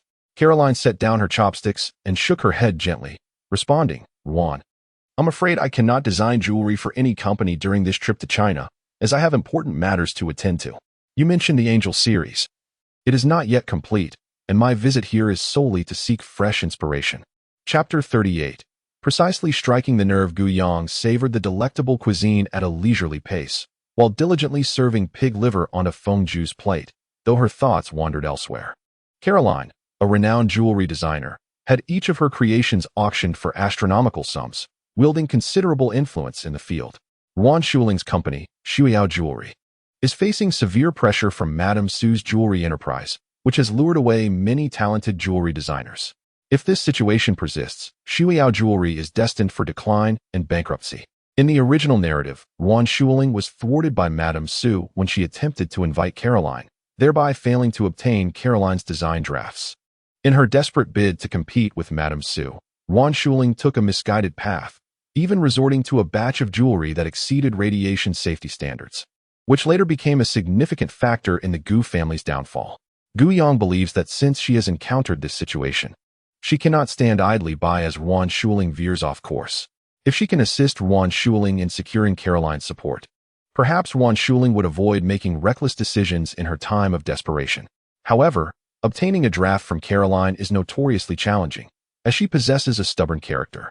Caroline is a perfectionist with a severe obsessive-compulsive tendency. For instance, she is currently designing an angel-themed jewelry collection and will not commence another project until this one is completed. She becomes quite irritable when someone suggests pausing her current design. Caroline is passionate about art and creates freely, disdainful of designing jewelry for monetary gain, and is particularly averse to being coerced by authority. Yuan Shuling implored Caroline, "Miss Caroline, the Angel series is a considerable undertaking. It would be wise to take your time. Our Shuiyao company only requires you to spare a moment to design one piece of jewelry. It won't consume too much of your time." Guiyang. Yuan Shuling has certainly stepped on a landmine. She clearly observed Caroline frown slightly. Caroline replied, "Yuan, there is a saying in our country, to begin is to end. I have always adhered to this principle in my work." Yuan Shuling, "Miss Caroline, there's no need to dismiss my proposal so hastily. Rest assured, should you design a piece of jewelry for Shuiyao, I shall compensate you with double the fee." As the wife of the affluent Gu family and a Miss Yuan herself, she was certainly not lacking in financial resources. Her primary motivation for managing Shuiyao was not monetary gain, but rather to compete with Mrs. Su. Caroline's expression darkened. "Yuan, this is not merely a matter of money." Observing Caroline's steadfastness, Yuan Shuling presumed it was a matter of insufficient funds and pressed on. "3 times the fee." Guiyang facepalmed. Each of Yuan's words seemed to strike precisely at Caroline's sensitive points. Infuriated, Caroline's face turned pale as she clutched her bag, ready to leave. Fearing that Yuan Shuling might leverage the Gu family's influence to further provoke Caroline, Guiyang gently restrained Yuan's hand and addressed Caroline in a soft French, "Miss Caroline, I can offer you inspiration for the Angel series." If there was anything that could captivate Caroline's interest at that moment, it would undoubtedly be her long-desired Angel series of jewelry. Chapter 39. The light between her fingers, she is the sole deity. The Angel series encompasses brooches, necklaces, rings, and bracelets. It is not merely a couple of pieces but a collection of significant acclaim. Should Shuiyao secure this series, it would undoubtedly overshadow Mrs. Su and dominate the jewelry industry. Yuan Shuling felt a surge of excitement at the prospect. Yet she understood that Caroline's grand declaration indicated how challenging it would be to provide her with inspiration. Regretfully, she said to Guiyang, "Yang, I know you wish to assist Mother, and your intentions alone are sufficient." Guiyang offered her a reassuring glance and then inquired of Caroline, "Are you truly serious?" "Of course," Caroline replied, her patience waning. Upon regaining her composure, she too perceived that Guiyang was jesting. Guiyang slid her finger across the phone screen, opening a photograph and presenting it to Caroline. "As far as I am aware, your Angel series has culminated in 9 sets, each representing one of the 9 archangels, embodying themes of purity and sanctity. Yet, you still feel it falls short of perfection. Perhaps it is not a matter of imperfection, but rather one of incompletion?" In addition to the 9 archangels, Western angelology also acknowledges fallen angels, which means. Suddenly, Caroline seized Guiyang's phone, her tone imbued with fervor as she murmured, "Heavens, how could I not have considered this? Angels are not only embodiments of purity, but also symbols of illumination. They shine not solely in the light, but remain radiant even amidst darkness." Listening to Caroline's somewhat disjointed remarks, Guiyang felt a twinge of confusion and glanced at the screen. The photograph depicted a dimly lit piano room, sunlight streaming through the window, casting a luminous beam upon a young girl. Dressed in a white gown, she sat gracefully at the piano, her delicate, fair fingers glistening like jade in the sunlight. Though only her silhouette was visible, it exuded a sense of sanctity akin to a sacred hall. In a monochromatic world, light danced between her fingers, making her the solitary deity. This image was captured not long ago by Gu Jin while she practiced in the piano room. Finding the photograph stunning, she had requested Gu Jin to send it to her. Clearing her throat, Guiyang remarked, "I apologize, I selected the wrong image. The one I intended to show you is different." Guiyang desired to scroll further down, yet Caroline eagerly grasped her hand and shook her head, exclaiming, "My dear Gu, this one is sufficient. You cannot fathom the surge of inspiration I experienced upon seeing this photograph." Gu Yang interjected, "No, Caroline, please listen. What I wish to show you is another image. My dear Gu, my little angel, rest assured, I shall sell the design sketches of the Angel series to Shui Yao." "I am a person of my word," Caroline remarked, her gaze fixated on the photograph. Yuan Shuling, standing nearby, was utterly astonished. Her proficiency in French was decent. Yet at this moment, she questioned her linguistic abilities.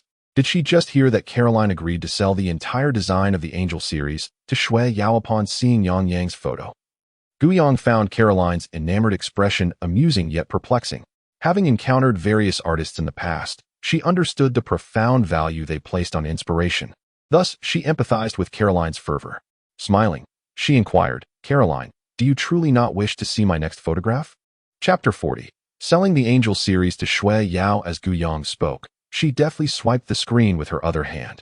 The moment Caroline beheld the image, her azure eyes rekindled the brilliance they had displayed upon viewing the previous photograph. The picture depicted a young girl adorned in a black spaghetti-strap dress, her long hair cascading down to her waist, her porcelain-like complexion exuding a cool, ethereal beauty. She sat gracefully on the windowsill, revealing only a beautifully sculpted profile. Her gaze languid and indifferent, radiating an aura that was both chilling and wicked. She resembled an angel fallen from grace, embodying both virtue and vice. As she spoke, she hurriedly downloaded WeChat. After swiftly registering, she tossed her golden waves and smiled brilliantly, asking, "Shall you scan me, or shall I scan you?" Gu Yang was momentarily speechless. Yuan Shuling was utterly astonished. Was this truly the same proud and eccentric Caroline from before? Upon receiving the photo, Caroline paid no heed to the sumptuous array of Huawood delicacies before her. "Dear Gu, farewell. Yuan, please prepare the funds for my Angel series design.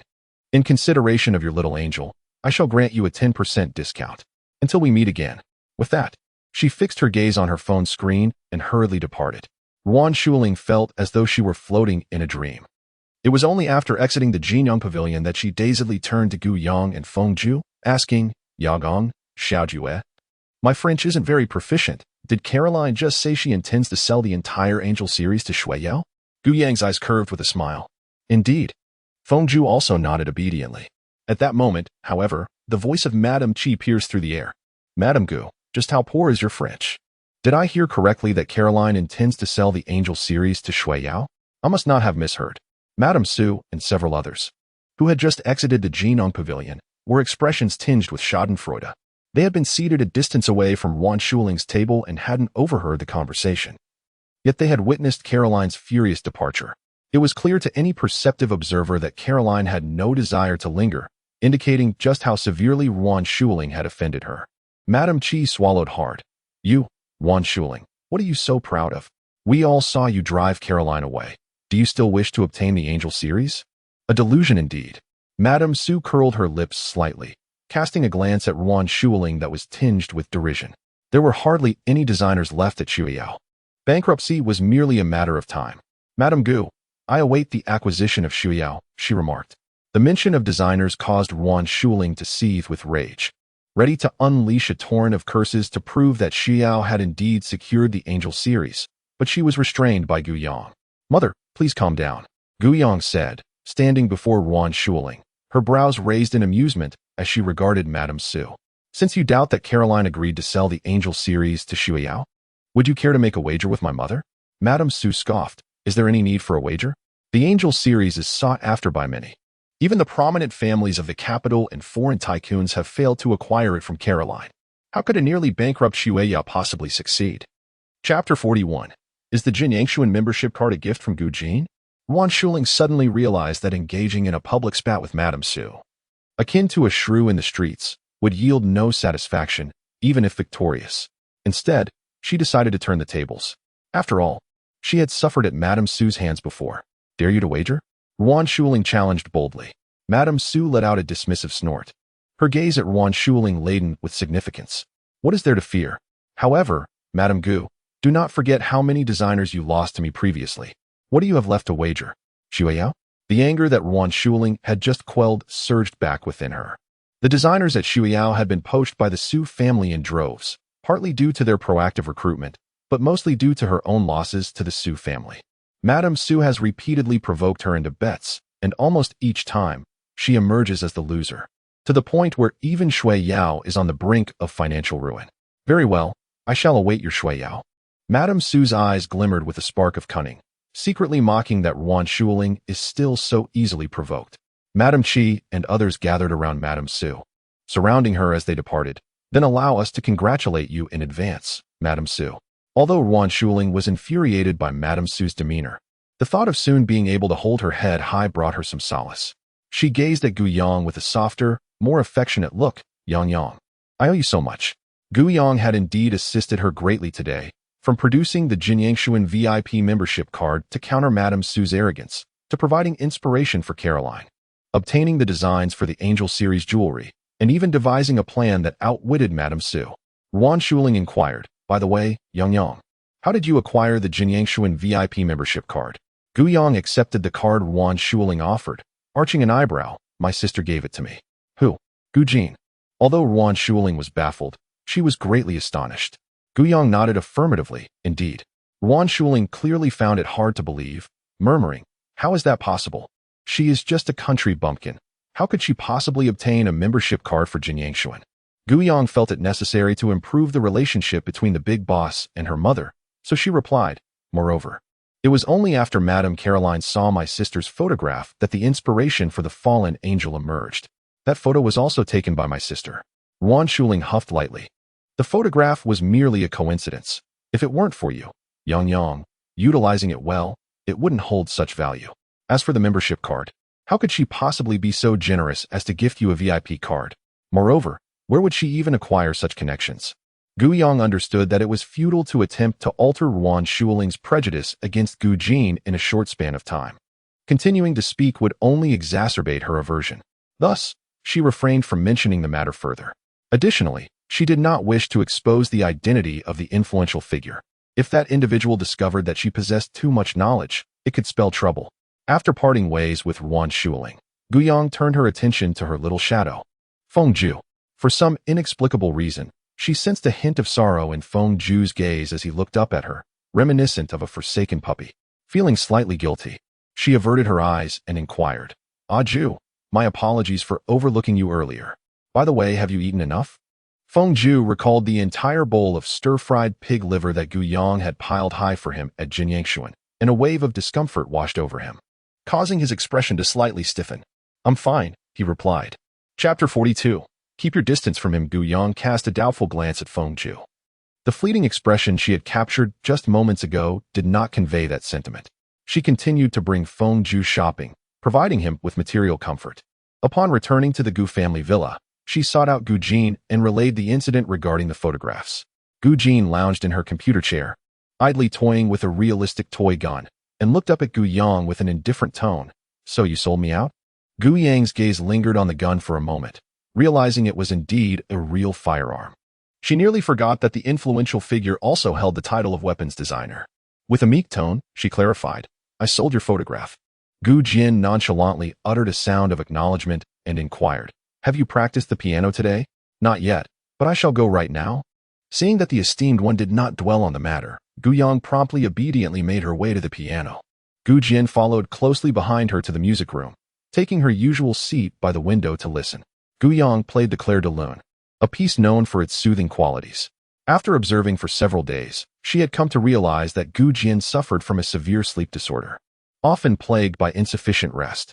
Earlier, when she had entered Gu Jin's room to confess, she noticed a potent sleeping aid on her desk. Glancing at Gu Jin, who had already succumbed to slumber against the window, Gu Yang felt a twinge of confusion. How could Gu Jin be afflicted by such a serious sleep disorder? Had it escalated to a point where even special sleeping pills were ineffective? Sleep disorders often arise from prolonged internal conflicts, excessive mental burdens, improper balance between work and rest, or physical debilitation following illness. Could it be that the esteemed one was overexerting herself? After all, Gu Jin's myriad identities were like layers of an onion, each with its own responsibilities, making exhaustion quite plausible. You look lovely, Gu Yang remarked. Gu Jin replied. As the piece concluded, Gu Jin casually asked, did you go out with Feng Ju again today? Gu Yang nodded. Gu Jin leaped down, yawning as she exited the music room, and abruptly stated at the door, "Keep your distance from him, Guyong." Gu Jian descended the stairs and knocked on Feng Zhu's door. Casting a glance at the overflowing shopping bags in his room, her gaze laced with a hint of mockery as it settled upon him. "Is it pleasant?" Upon seeing Gu Jian at the door, Feng Zhu's expression grew slightly somber. He understood that Gu Jian referred to the melody from earlier. Lowering his gaze with a soft chuckle, "Of course, it sounds delightful." Gu Jian replied, "You played it for me." Feng Zhu, taken aback, raised his eyes to meet Gu Jian's, his gaze still clear yet as frigid as ice. Their eyes clashed like swords in battle. After a long pause, Feng Zhu finally chuckled lightly, pointing towards the overflowing shopping bags in the bedroom. "These are gifts for me, specifically brought out for me." At this, Gu Jin's expression turned cold. During dinner, Wan Shuling recounted the day's events to Gu Xiaoming, her smile unwavering as she relentlessly praised Gu Yang. "Yang Yang is indeed our pride." Gu Xiaoming's gaze towards Gu Yang brimmed with admiration as he joined Wan Shuling in extolling Gu Yang's virtues to the heavens and back. Leaving Gu Yang feeling so embarrassed, she could almost conjure a magical fortress. Seizing the opportunity of her father's good spirits, Gu Yang voiced her request, "Dad, could you secure 2 guest spots for me on the show talking over wine that you're investing in?" Chapter 43. How blind is her confidence? It was rare for Gu Yang to make a request, and naturally, Gu Xiaoming would not refuse. "Of course, my dear. Are you considering entering the entertainment industry? If there's a variety show or a drama you have in mind, just tell your father, and I'll ensure you land the leading role, debuting in the spotlight." Wan Shuling, who had often scoffed at the forays of the wealthy ladies Wan Chu and Wan Yin into the entertainment realm, adopted a different stance upon hearing about Gu Yang's aspirations. "Our Yang Yang is exceptionally talented and beautiful. Her journey in the industry will undoubtedly be illustrious. Achievements such as Best Actress are well within her reach." Gu Yang. How blind and confident she must be. Gu Yang found herself both amused and exasperated. "I never intended to enter the entertainment industry as a celebrity. Besides, I am still a prospective senior in high school." Gu Zhiming, belatedly realizing the implications, cleared his throat awkwardly. "I only thought of it because you often stream online, leading me to believe you aspired to become a star. So, who is this guest spot for? Is it for Wan Yin and her boyfriend again?" In the past, Gu Yang had sought resources from him, all of which were for Wan Yin and her boyfriend. Wan Shuling rolled her eyes. That little vixen Wan Yin has already caused so much trouble for Gu Yang. How could Gu Yang possibly grant her any resources? Moreover, hasn't she been dropped by Xiaofeng Entertainment? Are you confused? Gu Xiaoming chuckled nervously, admitting that he had been quite busy lately and his memory was failing him. Gu Yang clarified, "One spot is for my cousin Wan Chu, and the other is for me. I intend to participate in the variety show as a regular alongside Wan Chu. Given Wan Chu's current situation, she cannot participate alone. It is better for me to stay by her side to help her with her depression." Gu Xiaoming was surprised that Gu Yang wanted to join Wan Chu on the show. "Gu Yang, your cousin Wan Chu has already withdrawn from the industry, and her reputation is not in good standing. Being too close to her may not reflect well on you. If you wish to join a variety show for fun, you could select another artist from the company to collaborate with." Gu Yang understood that Gu Xiaoming was looking out for her, but her intention in joining the variety show was not merely for amusement. She aimed to assist Wan Chu in overcoming her depression and help restore her reputation. "It's all right, Dad.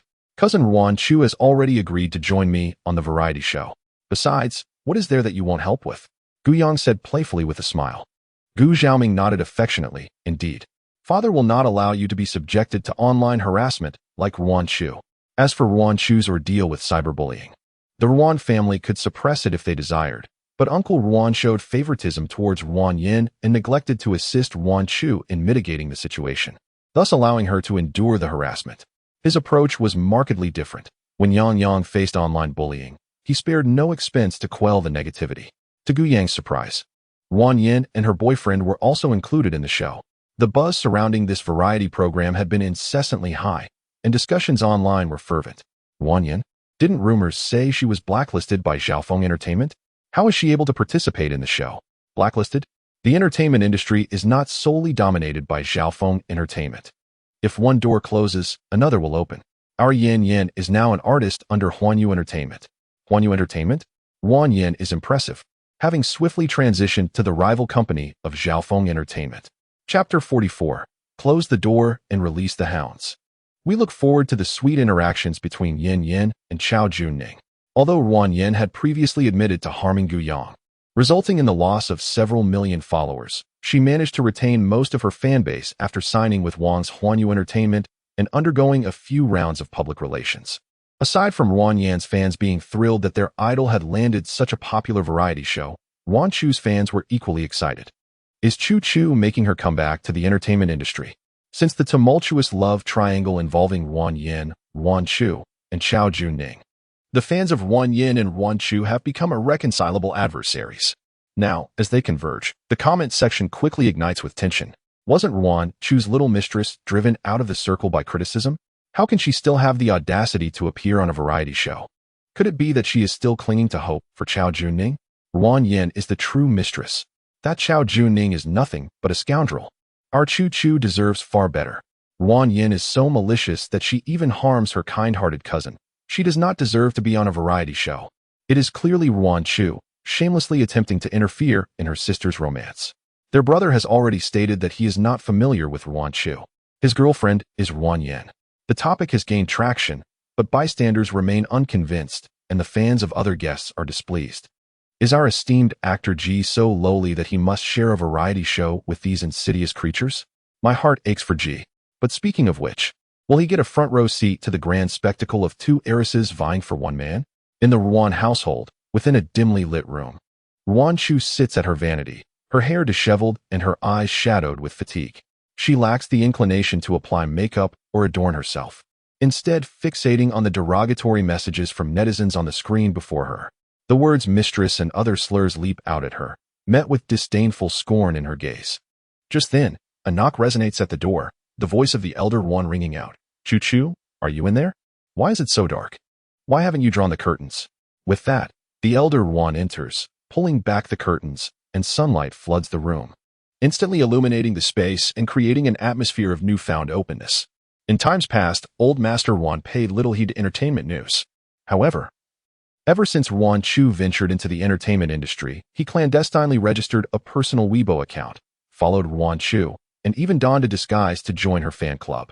He had seen the disparaging remarks about Ruan Chu circulating online, and, fearing that she might be heartbroken and isolated in her room, he decided to knock on her door. At that moment, the security guard of the old residence approached to report, "Sir, Miss Gu has arrived. Little Jean is here." Old Master Ruan's face broke into a smile as he eagerly descended the stairs. The guard corrected him. It is Miss Gu Yang." Instantly, Old Master Ruan's expression darkened. What does she want? Tell her to leave. He had already uncovered how Ruan Chu's name had appeared on that variety show guest list. It was all the doing of Gu Yang. How dare she show her face after causing Chu Chu to be subjected to online harassment? Shut the door. No, unleash the dogs. Let that Tibetan Mastiff in the yard loose. Old Master Ruan exclaimed furiously. Is he referring to Little Bai? Downstairs, a girl clad in a light yellow long dress looked up with a beaming smile. Beside her lay a large, pure white snow mastiff. Chapter 45. When did Gu Yang become so brazen? Her hand rested atop the snow mastiff's fluffy head, and the dog, grinning like a Samoyed, extended its tongue, completely shedding its usual fierceness. Old Master Ruan and the guard were left speechless. Following behind, Ruan Chu, who had tidied herself up, was equally taken aback by the scene in the living room. What Little Bai? This is a snow mastiff. Old Master Ruan fumed, his beard bristling in indignation, while a sense of perplexity lingered in his heart. In the past, when Gu Yang visited the Ruan residence, she was terrified of the snow mastiff, which prompted Ruan Shuling to have it tied up elsewhere. Yet now, she displays such audacity, daring to caress the dog's head. Moreover, the snow mastiff is known for its ferocity and volatility. Even the masters of the Ruan family cannot approach it so intimately. How is it that it now exhibits such gentleness towards Gu Yang? Although he had earlier suggested unleashing the dog to chase her away, he never truly intended to harm her. He merely sought to frighten her. However, no sooner had he finished speaking than the snow mastiff dashed away. The broken chain was a clear indication of its escape. At that moment, a security guard rushed in, panting heavily, and reported, "Sir, I have failed in my duty. I could not prevent the snow mastiff from attacking Miss Gu Yang. As soon as she entered the premises, the dog broke free and charged at her, and I could not catch up." Seeing the unharmed Gu Yang and the docile snow mastiff on the ground, the guard was astonished, stuttering, "Miss Gu Yang, you are unharmed?" He had witnessed the snow mastiff pursue her and had desperately tried to follow. His mind raced with anxiety, recalling the gruesome injuries inflicted on others by such dogs. As he observed the snow mastiff racing toward Guiyang, he had thought it was all over. Ruan Lazizi's expression darkened, though he felt a flicker of relief. Fortunately, nothing serious had occurred. Otherwise, his daughter and son-in-law would surely have made a scene. Butler, pay him his salary for this month. You may leave, Ruan Lazizi commanded sternly. The guard, though disheartened, was not surprised. As a security officer, failing to avert danger meant he would undoubtedly lose his position. Fortunately, Guiyang is unharmed. Otherwise, his plight would have been far more severe. Old Master Ruan glanced at Guiyang, feeling somewhat guilty since this individual had been pursued by a snow mastiff within his premises, causing her considerable fright. His earlier ire towards her had dissipated. However, he still regarded her with a certain displeasure. Tilting his head to cast a sidelong glance, today's incident reflects poorly on the Ruan family. I apologize for the fright you endured. I shall compensate you for your mental distress. This was merely a courteous gesture, as Guiyang remained a member of the Gu family. It is rather uncommon for elders to compensate their juniors for emotional distress. The old master expected Guiyang to refuse, thereby providing him an avenue to save face. To his surprise, Guiyang nodded earnestly. Thank you, grandfather, but there is no need for an excessive amount. A sum of 100,000 as pocket money would suffice. Old Master Ruan was taken aback, shameless. Ruan Chu was equally astonished. When did Guiyang's audacity grow so formidable? Although she was not the true daughter of the Gu family, they had not treated her poorly, had they? In fact, her uncle and aunt had shown her more affection than their own children. Did she truly lack 100,000? Guiyang maintained her composure. According to the psychological concept of empathetic embarrassment, if she felt no embarrassment, it was others who would. Moreover, she was indeed in need of funds lately. Since her arrival in this narrative, she had refrained from asking her parents for money, relying solely on the savings of her original persona. Recently, she had been rather extravagant, frequently dining at Jinyang Pavilion with Feng Wan and providing him with material care, resulting in a dwindling reserve of funds. Chapter 46. The surveillance was hacked. Guiyang accepted the check, tucked it away, and gently patted the snow mastiff's head, saying, Xiaobai, please pick up the iron chain. Old Master Ruan, it has been said that this is a snow mastiff. Upon witnessing the snow mastiff grasp the other end of the chain and place it in Guiyang's hand, Old Master Ruan found his subsequent words caught in his throat. Others were equally astonished, staring at the large, tail-wagging, tongue-lolling snow mastiff that surrounded Guiyang with a gentle demeanor. A profound silence enveloped the gathering. Old Master Ruan could not fathom why his fierce snow mastiff would exhibit such docility towards Guiyang, even obeying her commands. Holding the chain's end, Guiyang addressed Old Master Ruan. Grandfather, observe this chain. Taking the chain, Old Master Ruan noticed the point of rupture, and his aged eyes deepened with concern. His voice brimmed with ire. Butler, instruct the security to remain and investigate who approached Xiaobai. No, the snow mastiff, just now.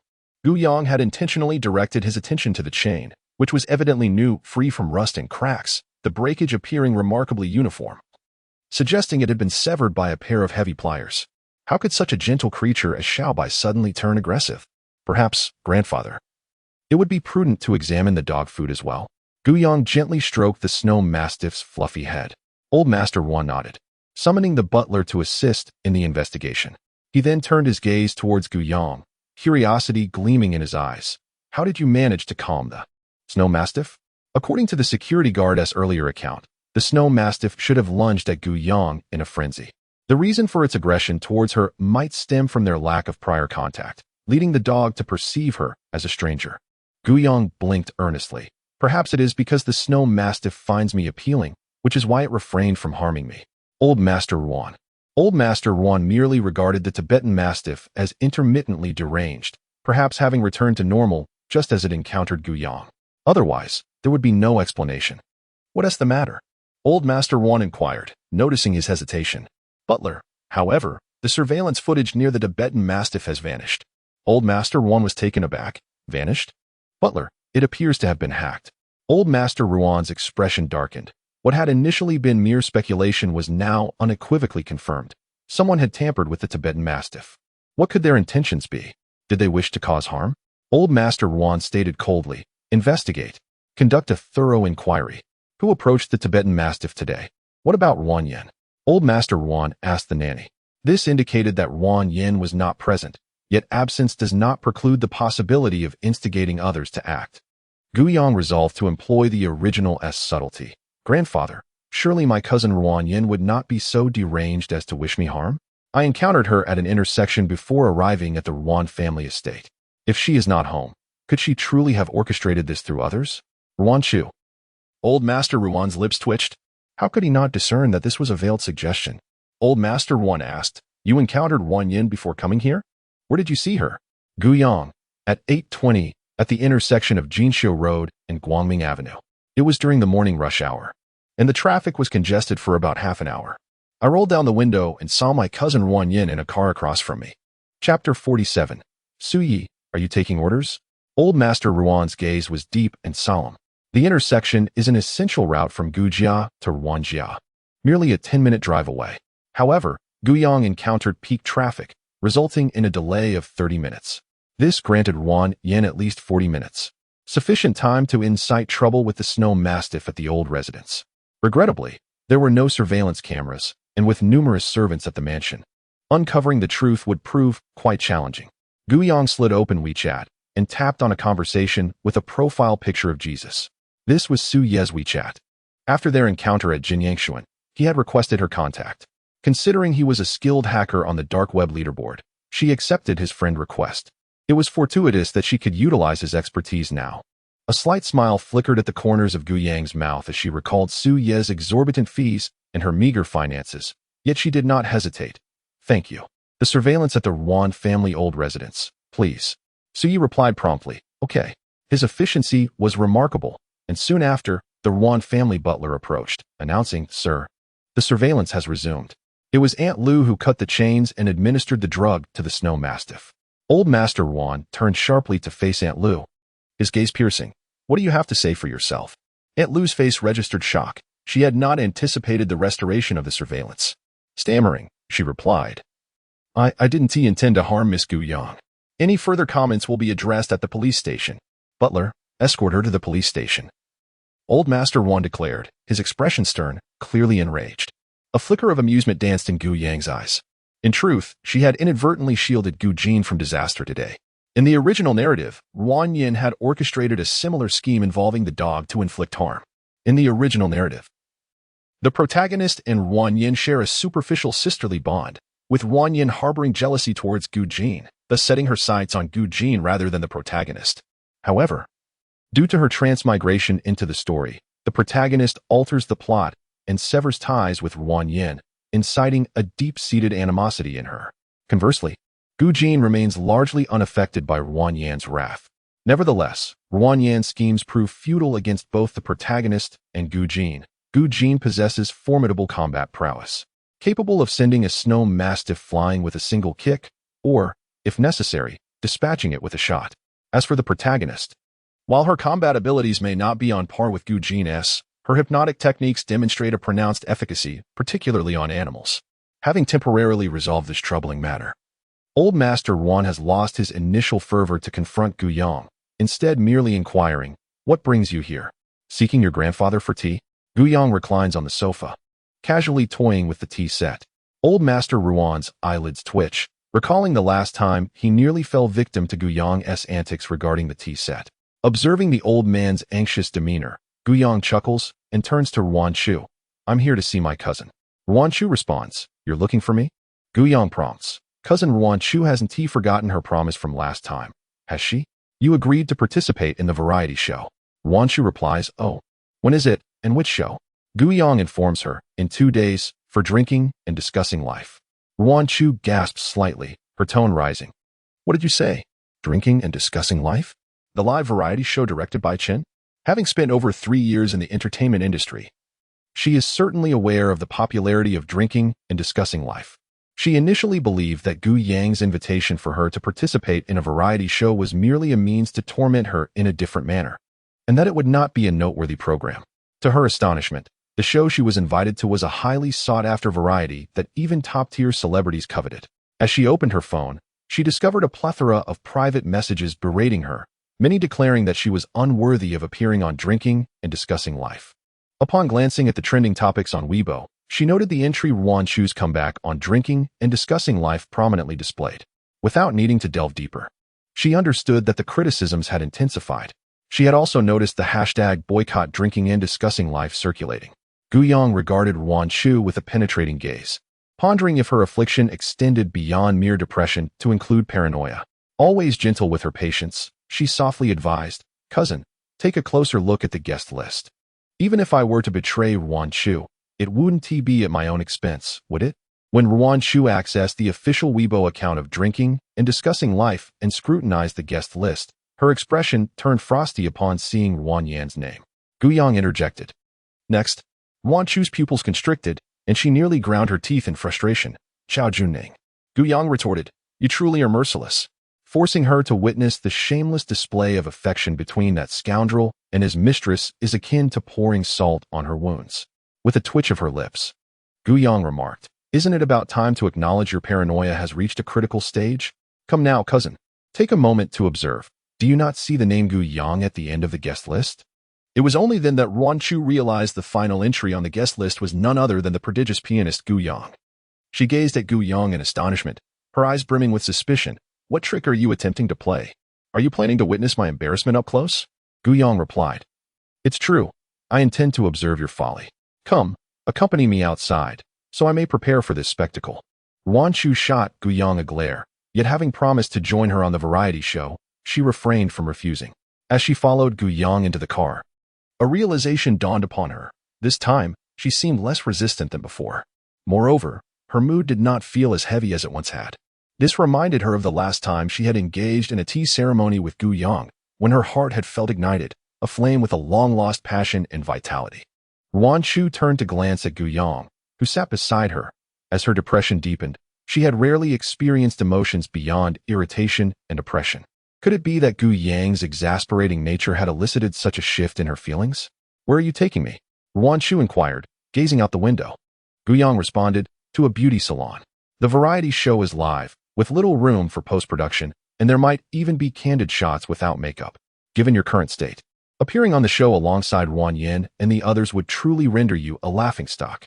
Ruan Chu caught a glimpse of herself in the rearview mirror, dark circles under her eyes, dry skin, and an unmistakable pallor. Indeed, she bore little resemblance to her once radiant self. "You are right," she conceded. She herself is entrenched in the entertainment industry and is fully aware of the peril of appearing barefaced on a live broadcast in her current state. After stepping out of the car, Ruan Chu gazed at the esteemed beauty salon, highly praised within the affluent circles of Jean City, nodding as she entered. "Your taste is commendable." Gu Yang grasped her hand, pointing to a small beauty parlor adjacent to the opulent establishment. "Ruan Chu, this is the place I intend to take you." Chapter 49. A masterpiece by the mobile Ruan Chu observed the diminutive beauty salon, which was a third smaller than its grand neighbor, falling into silence. The sight of the banner proclaiming a grand opening with a discount sent a twitch to her lips. "Gu Yang, are you jesting? What do you mean by a good beauty salon? I've never even heard of it, and you want me to undergo beauty treatments here?" Gu Yang, unperturbed, dragged her inside, asserting, though it may be obscure now, it might one day eclipse the neighboring salon in popularity. Let us not forget that a few years ago, Jinyang Xian was merely an unremarkable private dining establishment. This is the newly opened salon of the protagonist, Gu Jin. A creation of a mogul is bound to be exquisite. Visiting now is akin to seizing a golden opportunity. Ruan Chu, resigned, was pulled into the salon by Gu Yang. For a fleeting moment, she had naively believed that Gu Yang had her best interests at heart. However, it was evident that she merely wished for Ruan Chu to make a fool of herself in front of the entire nation. "Ruan Chu, if you are truly apprehensive, I can accompany you for the treatments, but my finances are tight at the moment, so you'll have to cover the expenses." Gu Yang beamed brightly. Ruan Chu displayed a look of disdain. "You just extorted 100,000 yuan from my grandfather, and you're short on cash?" "Gu Yang, when did you become not only thick-skinned but also so miserly?" "It's merely the cost of a beauty treatment. I shall cover it for you." Gu Yang's eyes sparkled with clarity. "Thank you, cousin." To Ruan Chu's surprise, although this good beauty salon lacked an extravagant exterior, its interior was exquisite and sophisticated. As she settled into the entire beauty regimen, she felt an overwhelming sense of comfort. The reflection in the mirror revealed a noticeable improvement. Her skin was not only supple but the dark circles under her eyes had diminished, and the redness in her eyes had vanished. This sensation was, astonishingly, several times more effective than that of the high-end salon next door. Miss Yuan, the combined total for your and Miss Gu's services amounts to 200,000 yuan, announced the attendant as she approached with the prepared bill. Once you took the bill in astonishment. What did you say? 200,000. The attendant smiled, gesturing towards a wall. Indeed, all prices are clearly marked. 5,000 for a single mask? Are your masks made of gold? Yuan Chu couldn't help but scoff. The attendant appeared accustomed to such reactions. The masks we offer at Good are not available on the market. They contain natural herbal essences, with no additives, incredibly pure. Yuan Chu was left exasperated. While she was affluent, she was not foolish with her wealth. Stop. The international high-end salon next door charges merely a few thousand for a treatment. Your beauty services are even more expensive than cosmetic surgery. Waitstaff, indeed. That is the pricing structure at Good. Gu Yang smiled subtly from the side. Gu Jin has always adopted a high-end approach. Thus, the cost is certainly incomparable to other beauty salons. Moreover, the masks and other products at Good are high-tech formulations developed by Gu Jin herself, delivering immediate results without any adverse effects, making them entirely worth the expense. If Good hadn't just opened and still needed to establish its reputation, they would be fully booked for appointments 3 months in advance. Yuan Chu, who is as stingy as you? Chapter 50. Gu Yang, you truly lack courtesy. Yuan Chu, having just spoken, certainly would not contradict herself, but she continued her verbal barrage. Choose whatever you like, with the products from this dubious establishment. Do you not fear ruining your complexion? With a remark from a cousin like that, I shall not hold back. Gu Yang's eyes sparkled with a crescent-like smile. Yuan Chu. Huh, as if you have ever been courteous. As the scene unfolded, Yuan Chu bore witness to the extent of Gu Yang's lack of courtesy. The membership card and various skincare products totaled a staggering 8 million. Yuan Chu felt a pang of distress as she swiped her card. This amount was no trivial sum for her. Excluding her dividends and pocket money from the Gu family, 8 million was equivalent to 6 months of her income as a second-tier celebrity in the entertainment industry. Gu Yang, you truly are unabashed. Yuan Chu glared at the mountain of skincare products Gu Yang had chosen, gritting her teeth. Gu Yang smiled sweetly and innocently, bearing no psychological burden concerning Yuan Chu's expenditures. Before the narrative unfolds, it is essential to acknowledge her esteemed reputation within the realms of psychology and psychiatry, where she assists individuals in overcoming psychological afflictions, often commanding fees that commence in the millions. Consider it a preemptive withdrawal of therapeutic funds. Upon exiting the beauty salon, Yuan Chu felt a profound sense of relaxation envelop her. However, her composure faltered as her gaze fell upon 2 individuals in the distance, causing her to halt abruptly. Frozen in place, she pressed her lips together, her complexion paling. Gu Yang followed her line of sight and beheld Yuan Yan, who was making her way toward the neighboring salon. Yuan Yan was masked and bundled up tightly, accompanied by a fair-skinned man, also concealed by a mask, Chao Junning. Chao Junning, Yuan Chu's former lover and Yuan Yan's current partner, was a rising star in the entertainment industry. During his relationship with Yuan Chu, both were at the pinnacle of their careers, thus opting for discretion regarding their romance. This decision ultimately led to the scandal when Chao Junning's infidelity surfaced, culminating in his public declaration with Yuan Yan. When Yuan Chu confronted him, she was branded as the interloper. In truth, Chao Junning was merely a shallow figure. His relationship with Yuan Chu was primarily motivated by her status as the daughter of the Yuan family. Eventually, he discovered that Yuan Yan garnered more favor and, with the connection she had through the Gu family, was able to secure greater opportunities, prompting him to abandon Yuan Chu for Yuan Yan. Yuan Yan's motivations were equally driven by envy. Her desire to usurp what Yuan Chu possessed stemmed from a deep-seated jealousy. From her perspective, as a daughter of the Yuan family, why should Yuan Chu bask in the privileges of being the esteemed young lady while she remained a disdained, illegitimate child? Yuan Yan and Chao Junning soon became aware of Gu Yang and Yuan Chu's presence. A flicker of surprise and regret crossed Yuan Yan's eyes. She was taken aback by Gu Yang's unscathed appearance and further astonished by the unexpected alliance between Gu Yang and Yuan Chu. Have they not always been at odds? Yet, Yuan Yan has consistently relished every opportunity to provoke Yuan Chu. Thus, she entwined her arm with Chao Junning's and, with a smile, inquired of Yuan Chu, "Sister, what brings you to the streets today? By the way, it seems you haven't seen Junning in quite some time. We are considering our engagement next month." Chapter 51. Merely an act of charity, Yuan Chu observed the triumphant Yuan Yin and the contemptuous Chao Junning, her nails digging painfully into her flesh. Logically, it was about time Aunt Lu should reveal Yuan Yan's true nature. Upon hearing this, Yuan Yan's eyes narrowed momentarily, but she quickly regained her composure. "I do not comprehend what my cousin is implying," she retorted. "Without evidence, even if Gu Yang suspected her involvement, what difference would it make?" At that moment, Yuan Yan's phone rang, and upon checking, she discovered it was a call from Old Master Yuan. Hearing the furious voice on the other end, Yuan Yan's expression shifted dramatically, and her gaze towards Gu Yang turned icy. Chao Junning, sensing something amiss, inquired, "What is the matter?"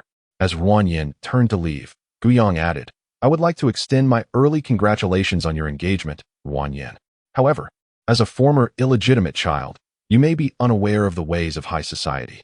Unlike Yuan Chu, a genuine lady of the elite, who can dabble in the entertainment industry and entertain the idea of trifling with young men, marrying into such a family is entirely out of the question." Yuan Yan halted abruptly, her grip on her bag tightening fiercely. She had always detested being labeled as an illegitimate child. Moreover, Gu Yang's insinuation of her lack of sophistication pierced her heart with every word. She could never genuinely be engaged to that little star, Chao Junning. She merely aimed to provoke Yuan Chu. In an instant, Chao Junning's expression darkened, for he detested being labeled a gigolo. "Cousin, one ought to exercise a modicum of restraint in one's words," he remarked. Gu Yang interjected, "My cousin is not in the country, and my only cousin is Yuan Chu. So who exactly is your cousin?" Chao Junning was taken aback by Gu Yang's audacity, feeling quite discomposed. "Cousin, surely you must agree?" Gu Yang blinked innocently at Yuan Chu. Yuan Chu, gazing into those eyes resembling a tranquil spring, felt her earlier rage, which had nearly consumed her reason, extinguished. She regained her composure and nodded, affirming, Yang is right. Although celebrities appear glamorous, many within the elite circles regard them with disdain, often derisively referring to them as mere actors. Numerous individuals in the industry may dabble in relationships with stars, yet when it comes to engagements and marriages, they still prefer matches of equal social standing among the affluent. It was only in the past that she loved Chao Junning, disregarding such prejudices for his sake. Chao Junning stared at Yuan Chu in disbelief, astonished that she harbored such sentiments. Internally incensed, he scoffed, "Indeed, Yuan Chu, you profess to love me, yet you still look down upon me. Your kindness towards me is but a form of charity." As Yuan Chu listened to such words, her heart turned cold. It was not until they parted ways that tears streamed down her cheeks. How absurd it was that she had once harbored feelings for such a person. Yuan Chu forced a bitter smile, tugging at the corners of her mouth. Gu Yang instructed the driver to place her purchases in the trunk and quietly followed beside her. Yuan Chu walked along the bustling street, pondering the perplexity of her own affections for such a cad. Indeed, Gu Yang found this quite baffling. Given Yuan Chu's attributes, if she were to be swayed by mere appearances, she could easily choose from the ranks of esteemed actors. It seemed utterly incongruous for her to fall for a second-tier heartthrob. Chapter 52. Can a counterfeit even compare to Yuan Yan? At that time, I had just entered the entertainment industry, facing opposition from all quarters, including my grandfather. In an effort to deter me, my family offered no assistance, and I concealed my identity as the scion of the Yuan family. I met him on the set of a production where he was cast as the male lead, while I played a nondescript supporting role. Amidst the lack of support from those around me, he was the only one who quietly stood by my side, offering his encouragement. I was brimming with enthusiasm to navigate the entertainment world, yet lacked the requisite skills, often flubbing my lines. It was he who tirelessly rehearsed with me, demonstrating remarkable patience. Eventually, as our romance blossomed, I revealed my true identity to him. As I began to flourish in the industry, my grandfather ceased his objections to my acting pursuits. Privately, I leveraged my connections to assist him in securing various opportunities. However, due to his strong sense of pride, I withheld much information to protect his dignity. Little did I know that he perceived my gestures of support as mere charity. How utterly ludicrous. It was only later that I discovered he had been aware of my identity all along and had deliberately drawn closer to me. Since the scandal involving the third party, she had remained confined within her home, with no opportunity to voice these sentiments to anyone. Now, at last, she had the chance to unburden her heart completely. Never did Yuan Chu anticipate that the confidant she chose to unburden herself to would be her cousin, who had always been at odds with her.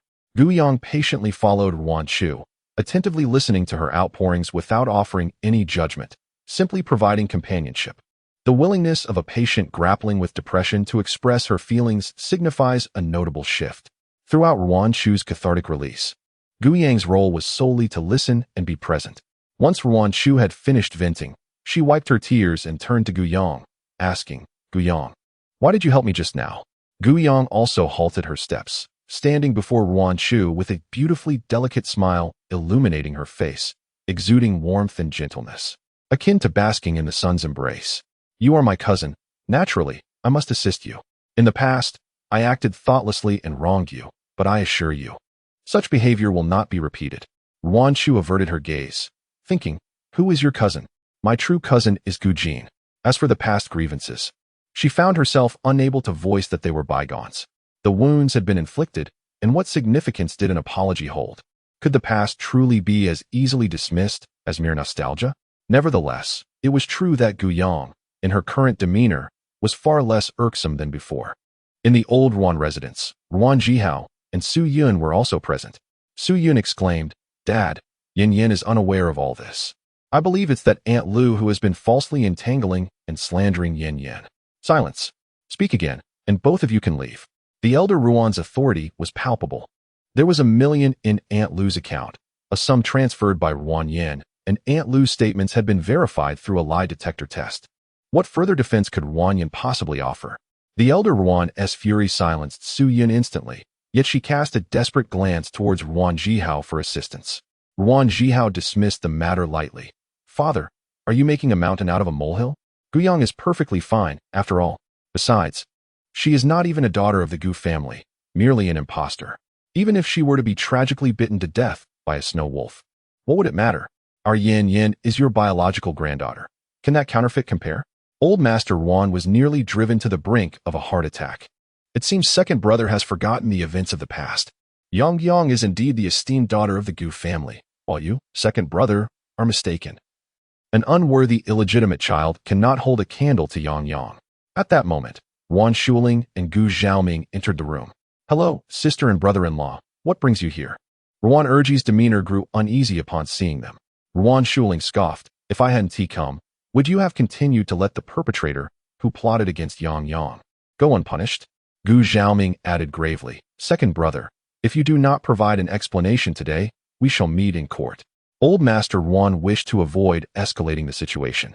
After all, familial disgrace should remain within the family. If the Ruan family were to have a daughter imprisoned, it would be utterly humiliating. Hence, he summoned Gu Xiaoming and Ruan Shuling to resolve the matter discreetly. "Jihao, Ruan Yin is your daughter. You must handle this appropriately. Should this issue not be resolved, and the Ruan family's reputation tarnished, I would hesitate to entrust you with my shares in the company." With Old Master Ruan's stern words, Ruan Jihao realized that today's events could not simply be brushed aside. Though he was indulgent towards Ruan Yin, his concern for his status and shares took precedence. Without hesitation, Ruan Jihao turned and slapped Ruan Yin across the face, exclaiming, "Wretched girl, have you not learned from the last lesson? How dare you inflict such malice upon Yang Yang?" Ruan Jihao was indeed somewhat infuriated.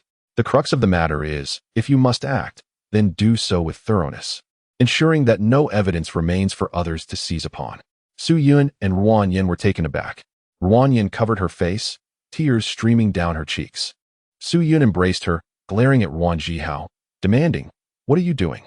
Is there no way to express your grievances without resorting to violence before so many witnesses?" Ruan Jihao disregarded her, turning his attention to Gu Xiaoming and Ruan Shuling, awkwardly stating, "Sister, brother-in-law, I will ensure that Ruan Yin apologizes to Yang Yang." However, Ruan Shuling was not inclined to let the matter rest. An apology? If apologies were effective, what need would there be for the police? "Second brother, do not blame me for lacking in respect. This is not the first occurrence. While our Yang Ang is indeed exceptional, has she ever wronged Ruan Yin? Why does she persist in wishing harm upon Yang Ang?" Gu Zhiming also refused to yield any further. Ruan Jihao, realizing his fault, solemnly inquired, "What do you propose then? We cannot truly imprison Ruan Yin, can we?" Ruan Shuling retorted firmly, "Divorce that woman and expel this mother and daughter from Jincheng." Ruan Yin, believing herself to be the true daughter of the Ruan family, looks down upon Yang Yang, who is merely a false daughter. Let her continue to live as the illegitimate child she truly is. At this moment, Ruan Yin, who had been weeping in Su Yun's embrace, suddenly lifted her head, incredulously gazing at Ruan Shuling. Aunt, how can this be? I am your true kin, while Gu Yang is nothing but an usurper. Observing Ruan Jihao's silence and hesitation, she turned to Ruan Shuling, pressing, Shuling, do you truly wish to see your second brother's family shattered over a false daughter? Where is there a sister who would cause her brother and sister-in-law to divorce after being married off? Gu Xiaoming stood in front of Ruan Shuling, disregarding Su Yun, and instead turned to Ruan Jihao. Second brother, Shuling's wishes align with mine. If this cannot be accomplished, we shall each seek legal counsel. We are family, and you surely do not desire a scene that is overly disgraceful, do you? Old Master Ruan also cast a cold glance at Ruan Jihao, remaining silent regarding the demands of Gu Xiaoming and Ruan Shuling. Chapter 54. She suspected her brother had a temperamental disorder. Ruan Jihao displayed a struggle on his face, but ultimately acquiesced to Ruan Shuling's request. Su Yun observed Ruan Jihao's impatience and chose to remain silent. Yet like Ruan Yin, she developed a deep-seated resentment towards Gu Yang. Just as Gu Yang and Ruan Shu emerged from the hair salon, they received messages from Ruan Shuling and Gu Xiaoming. Gu Yang's eyes sparkled. Thank you, Mom. Upon checking WeChat, she noticed that Gu Xiaoming had also transferred 200,000 to her. Gu Yang replied, Thank you, Dad. Ruan Shu, standing nearby, overheard the voice message from Ruan Shuling and felt a twinge of envy in her heart. Gu Yang raised an eyebrow and asked, Do you think your grandfather will remain inactive? Ruan Shu was taken aback, warmth blossoming within her, accompanied by a hint of guilt. Given her grandfather's advanced age, she ought not to burden him with so many worries. Perhaps she should take some action. Ruan Shu's gaze gradually firmed with resolve. Meanwhile, Gu Yang noticed her subtle expression and allowed a faint smile to grace her lips. Ever since the guest list for a toast to the harvest was announced, discussions online had been fervent, and Gu Yang had received numerous greetings from friends and family. While training at the esports club, the irritable younger brother Gu Pei, striving to suppress his anger, called her and asked, Sister, did Gu Jin force you to leave home? And is that why you went to participate in that variety show? A voice resembling that of a coach responded from the other end, calling Gu Pei to log in, and then the call was abruptly terminated. Gu Yang. No, let me explain. She suspected her brother might be suffering from a temperamental disorder. Understanding the importance of resolving misunderstandings promptly, she clarified, I never intended to drive you away. The Gu family belongs to you as well. If anyone should leave, it should be me. Leaning against the doorframe, Gu Jin exuded a languid demeanor, her eyebrows slightly raised, exuding an alluring yet cold air. She lifted her gaze to meet Gu Yang's, her tone laced with a haunting curiosity. So, you truly plan to leave home? Chapter 55. That is my sister, Gu Yang. The focus of the esteemed individual seems misplaced. The penetrating gaze of Gu Jin left Gu Yang with the unsettling sensation of being seen through. Though she had never revealed her intentions before the Gu family, she indeed harbored plans to leave home, albeit knowing that the time was not yet ripe. She held her principles dearly, unable to shamelessly occupy a space that rightfully belonged to another. Yet, having assumed the identity of her predecessor, she indulged in the privileges of the Gu family and could not simply abandon them in ingratitude. Thus, she chose to remain in the Gu household temporarily, to assist them in navigating their perilous situation and to prevent them from making reckless decisions.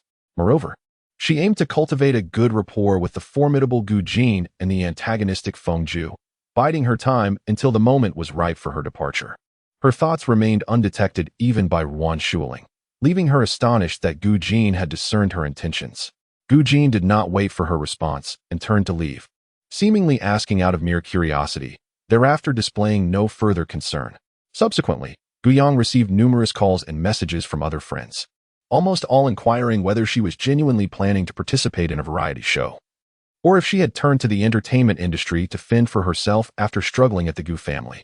Some expressed genuine concern, while others reveled in schadenfreude, and there were also those simply indulging in idle gossip.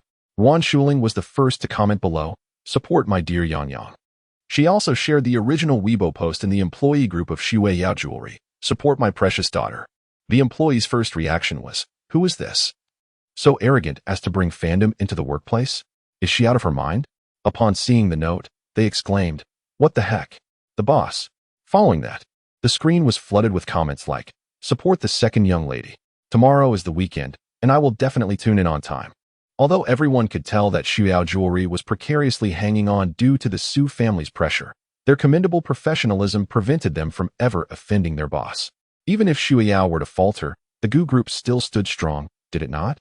Gu Xiaoming, living up to his reputation as Yuan Shuling's husband, also expressed his supportive concern upon seeing Gu Yang's moments, and followed suit by sharing the Weibo post in the employee group of the Gu group, as well as in the Zhao Feng entertainment artist group, ensuring that everyone associated with the Gu group and its subsidiaries understood that despite the return of the true heiress, Gu Yang remained the cherished princess of the Gu family in Jincheng.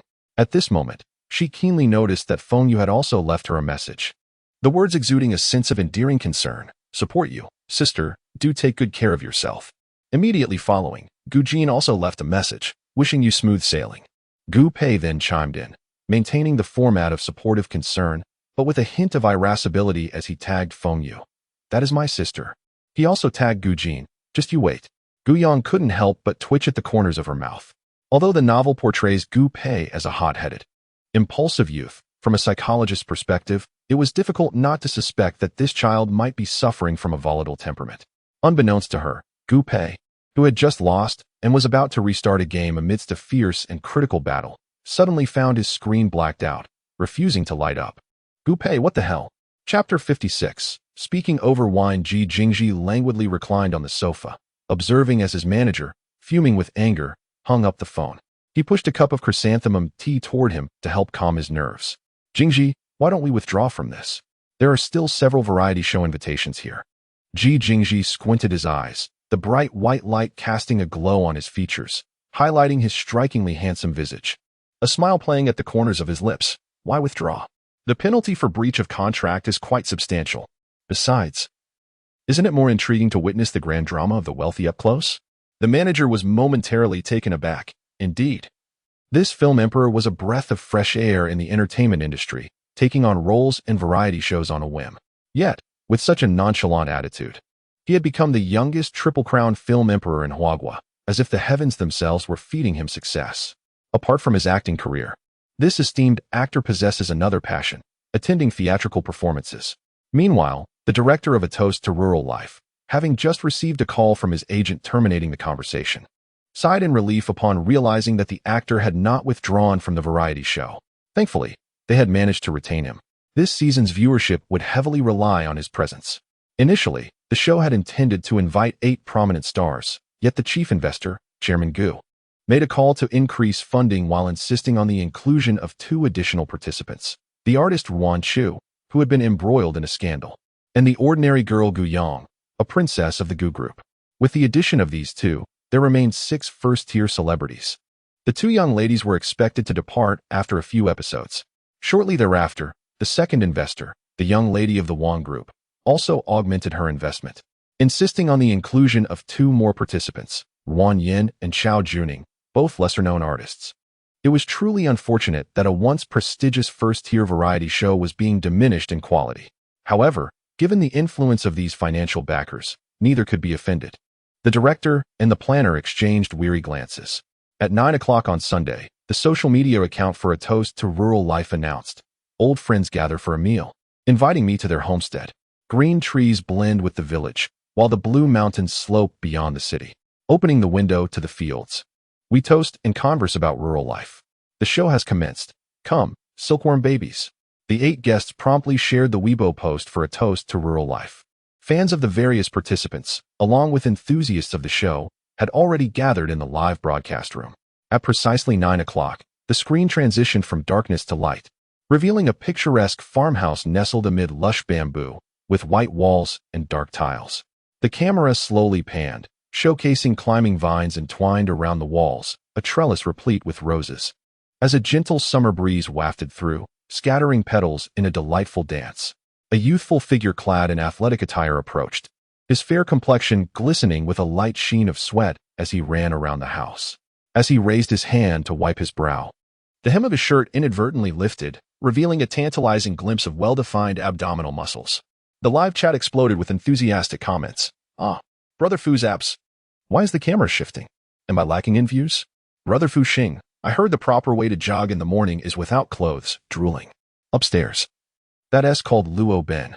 The camera then shifted to reveal a young man and woman emerging from two separate rooms. The man possessed a ruggedly handsome appearance, his sun-kissed skin a testament to his outdoor endeavors, while his chiseled features retained an undeniable charm. The young woman, in a delicate pale yellow dress, appeared petite and dainty, her eyes sparkling with vitality. The sight of this seemingly fragile little girl stirred a protective instinct in onlookers. Chapter 57. An uncharacteristic emperor of shadows. Upon seeing the pair, the live stream was once again inundated with fans' comments. Quietly, little sweetheart, Mama loves you.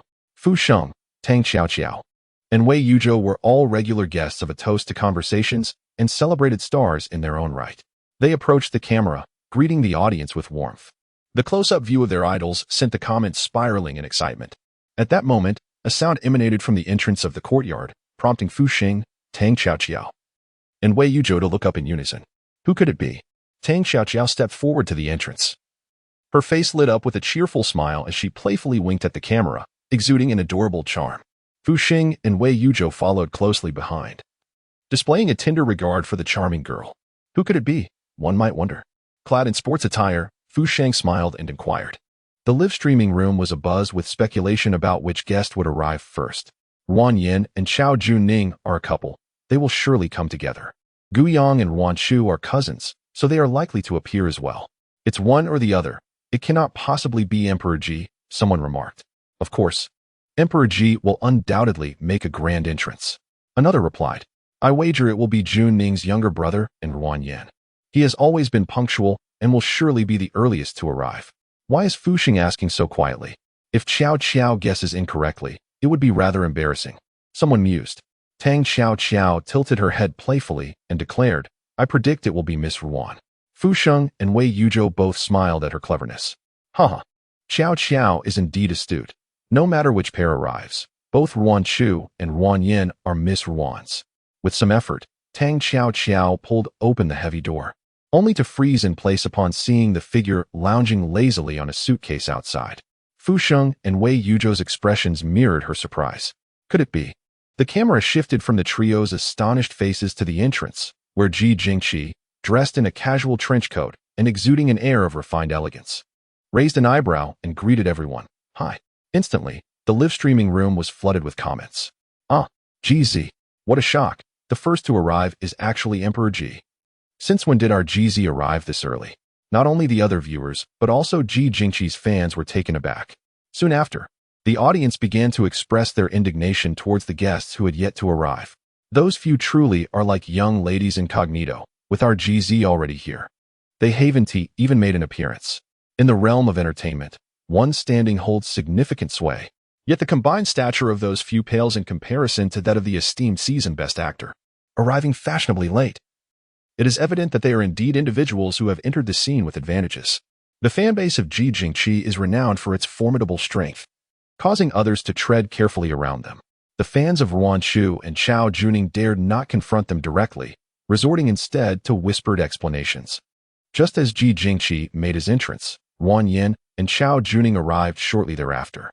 Upon spotting Ji Jingqi, Chao Juning's expression betrayed his surprise, as he evidently did not anticipate Ji Jingqi's unexpected early arrival. He offered a gentle apology. My apologies, everyone. Yin Yin and I were caught in traffic. Ruan Yin scanned the crowd, relieved to find no sign of Gu Yang or Ruan Shu.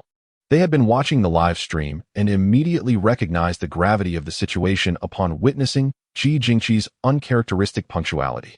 Fortunately, they had arrived just in time, ahead of Ruan Shu and Gu Yang.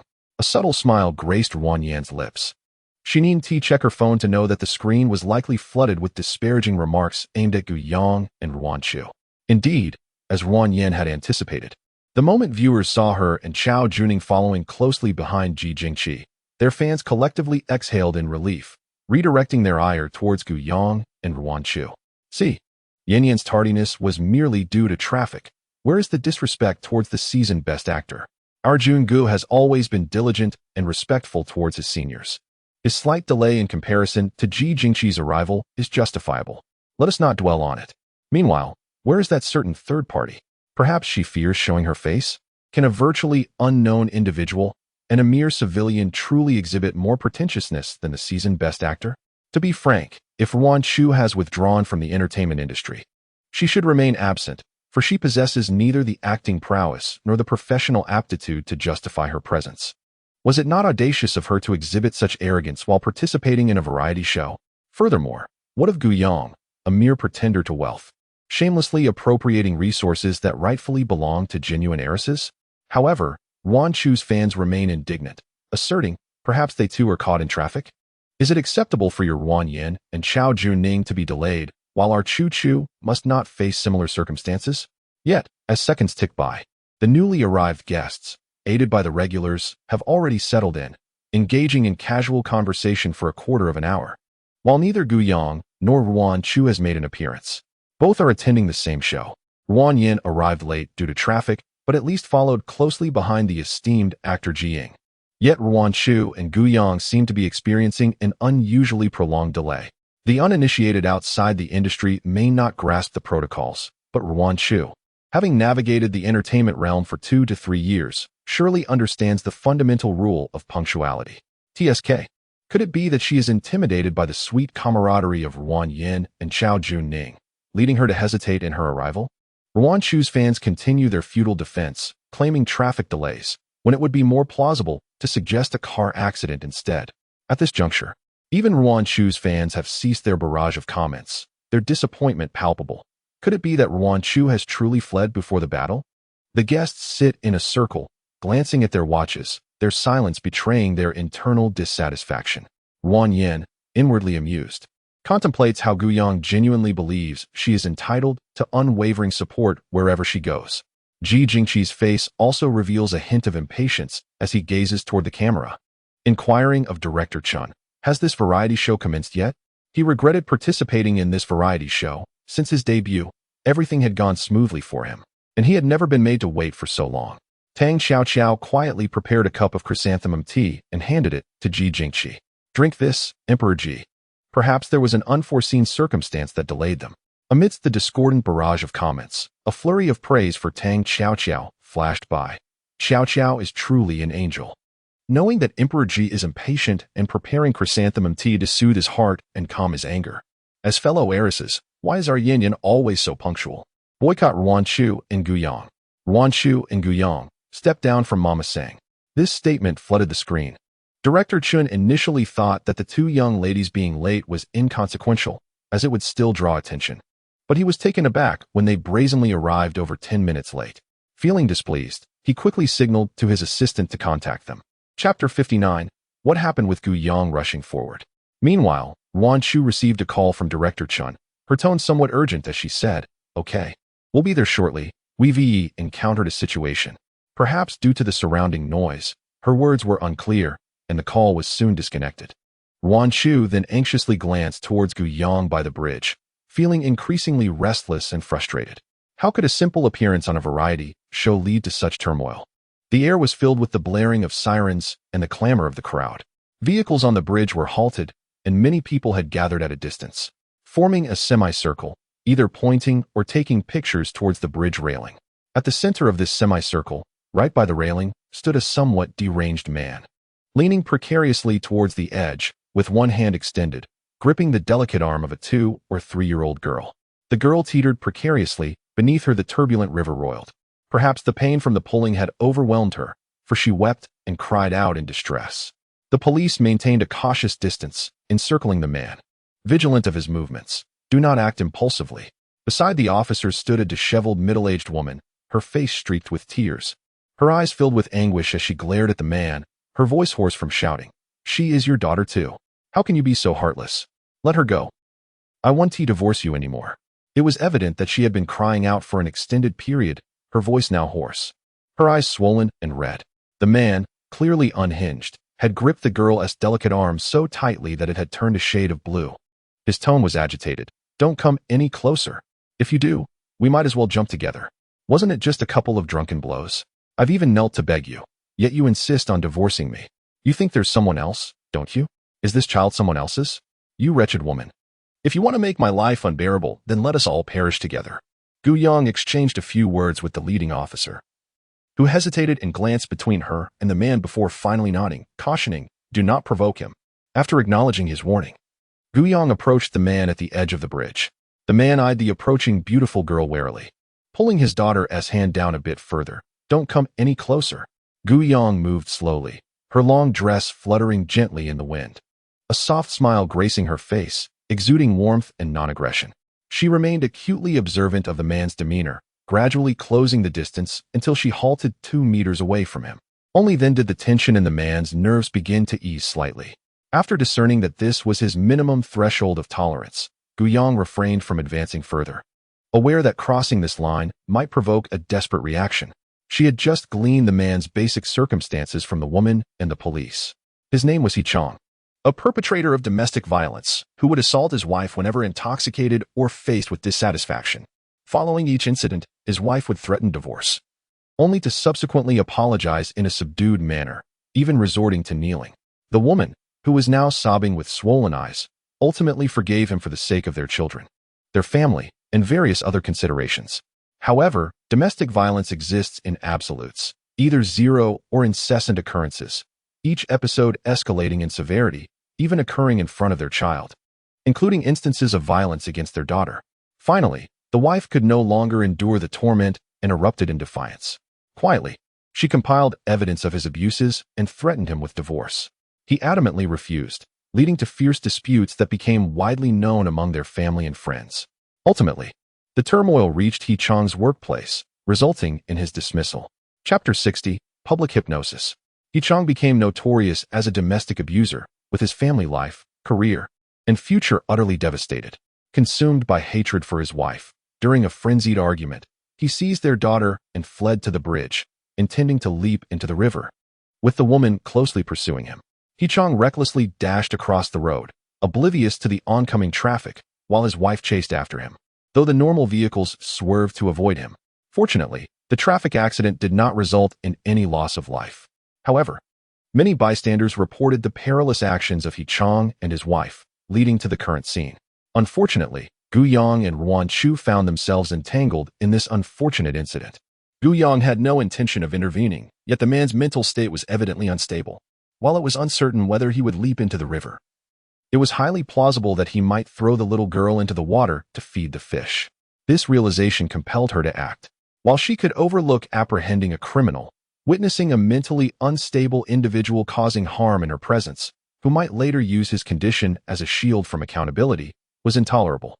"Who are you? What do you want? Bring that woman over to speak with me," Chong shouted, leaning against the railing in a display of bravado. Nearby, onlookers began to murmur and point, engaging in animated discussions. Some expressed discontent, questioning, "Who is that girl in the white dress? Isn't it chaotic enough already? What is she doing there?" Others countered, "Don't speak hastily. Didn't you see that she approached the police first before going over? Perhaps she has a plan to save the little girl." Yet, some voiced their concerns. "It's commendable that the young lady is eager to help, but that man is large and imposing. She must be cautious not to put herself in danger." Ruan Chu anxiously watched Gu Yong. Realizing for the first time her remarkable courage, she was willing to disregard her own safety for the sake of another. Gu Yong stood there, observing the agitated Chong, and raised her index finger to her lips, signaling for silence. The police officer nearby couldn't help but feel apprehensive about her actions. "Captain, do you think she can handle this? She seems so delicate. Let us hope she doesn't end up becoming a hostage." The police captain, filled with resignation, remarked. "She claims to be a psychologist. Chong is now mentally unstable, and we can only hope she will stabilize his emotions. We assure Miss Gu's safety." To their astonishment, Gu Yang's gentle shoo indeed calmed Chong, at least silencing his trembling outburst. With serene eyes, Gu Yang gazed at Chong, her voice as soothing as a gentle breeze gliding over a river. "Chong, did you hear that? Your wife has agreed not to divorce you." Chong scoffed. "That's merely your expedient tactic. Little girl, don't think I'll fall for it."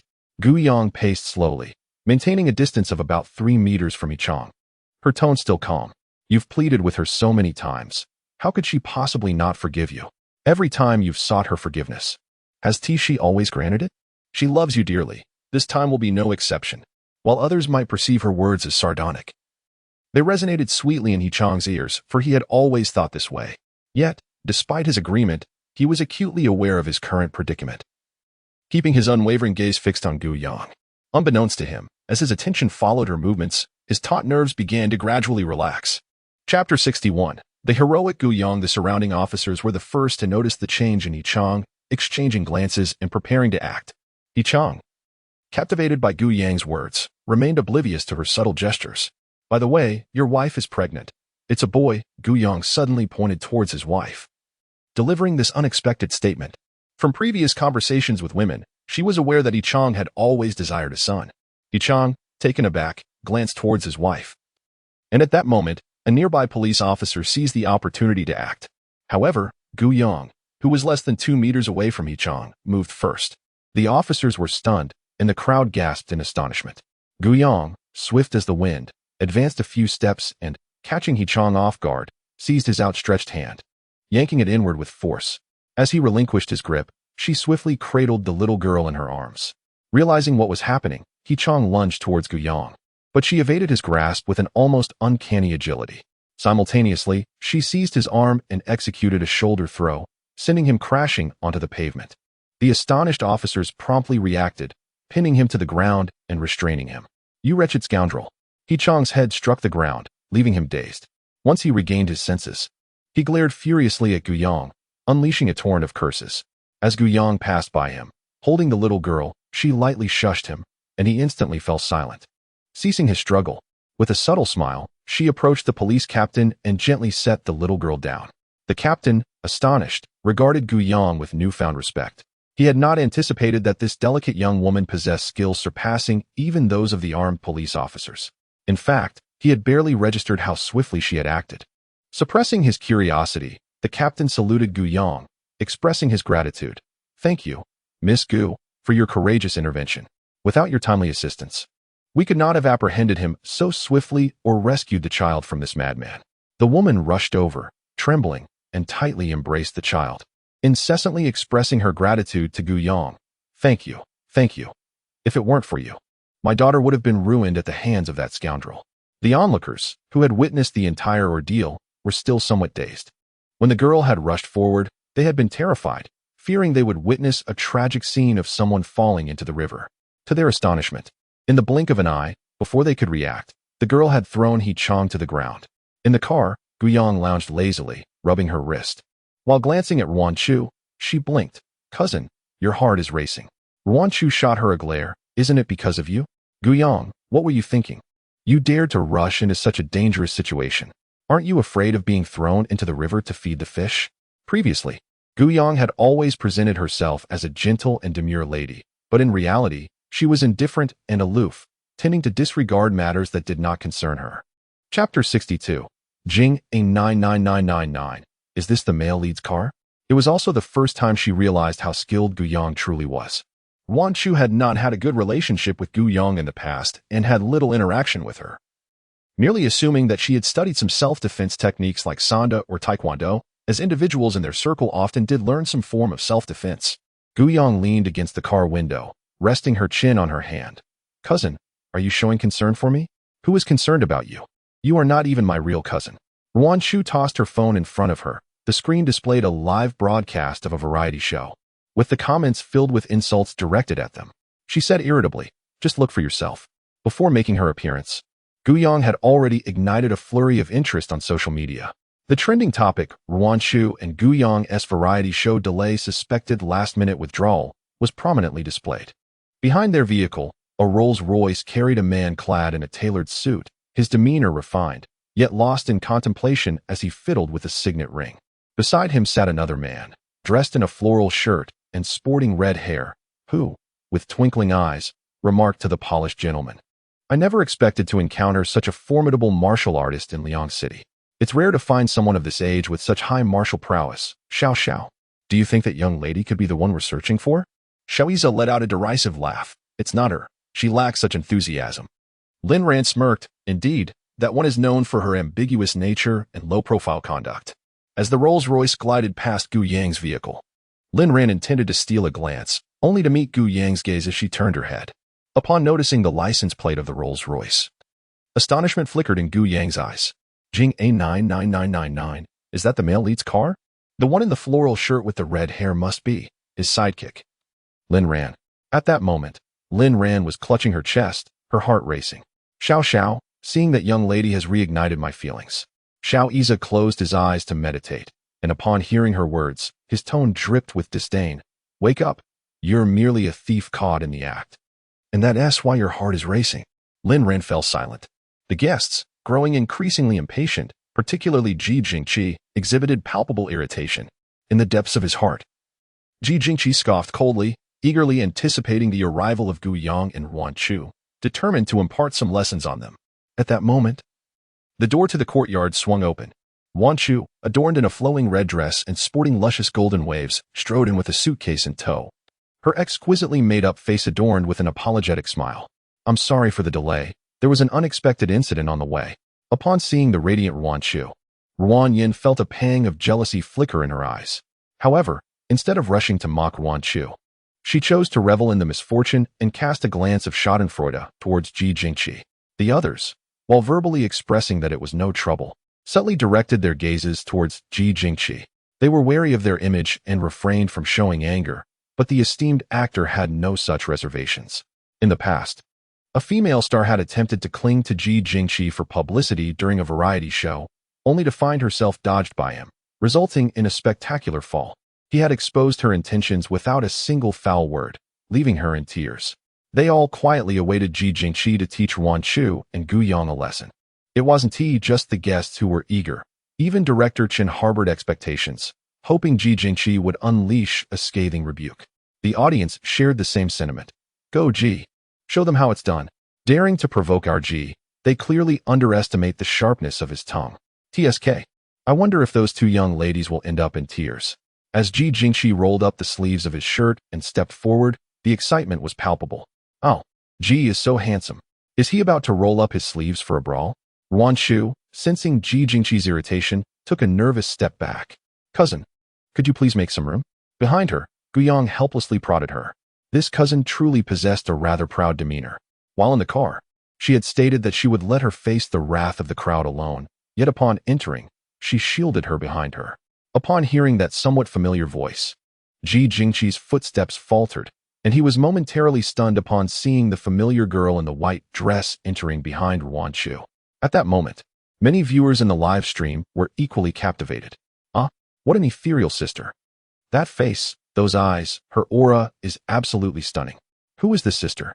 She is so enchanting. The entertainment industry is not lacking in beautiful faces, yet those with such an ethereal and pristine aura are indeed rare. That must be Gu Yang, right? Just wearing a white dress gives her an ethereal quality? I think she pales in comparison to stars like Tang Xiaoqiao and Ruan Yin. No wonder she is the little princess of Zhaofeng Entertainment. She must have bought quite a few fans, right? No matter how good-looking she is. Can she wash away the stigma of being late? I'm just waiting for Emperor Ji to tear apart that despicable person. Am I the only one who thinks Ji Jingqi seems mesmerized upon seeing Gu Yang? This comment was swiftly drowned out by rebuttals. Don't provoke our Ji. Gu Yang gazed at the boy in the white shirt blocking her path, feeling his eyes were somewhat familiar. Though she could not recall where she had seen them before. She greeted him. Hello, Emperor Ji. Gu Yang gazed at Ji Jingqi, whose intense eyes were fixed upon her, and recalled what Wan Chu had informed her about the temperamental nature of this esteemed actor during their journey. She thus offered an apology. I sincerely apologize for our tardiness.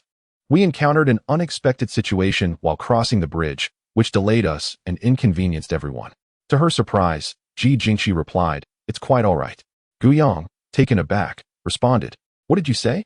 She turned to Wan Chu, bewildered. Wasn't he supposed to have a fierce temper? Wan Chu appeared equally perplexed. The live chat was inundated with a flurry of question marks, nearly obscuring the entire screen. Who can explain what is happening right now? Ji Jingqi rolled up his sleeves only to say it's fine.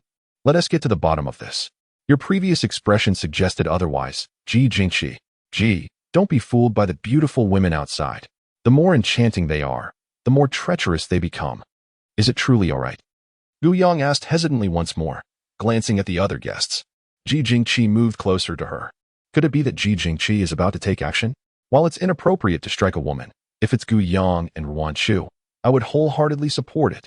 The audience in the live chat, fueled by their frustration over Gu Yang and Wan Chu's lateness, felt an overwhelming urge to leap through the screen and slap the two.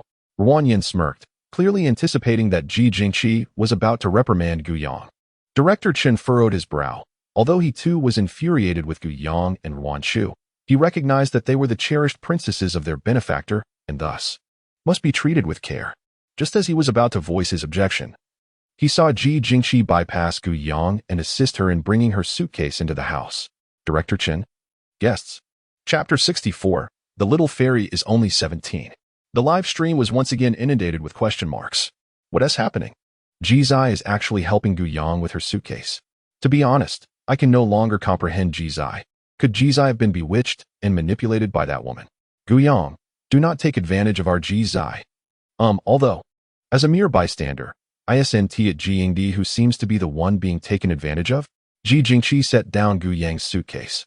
Although Gu Yang was perplexed, she politely expressed her gratitude.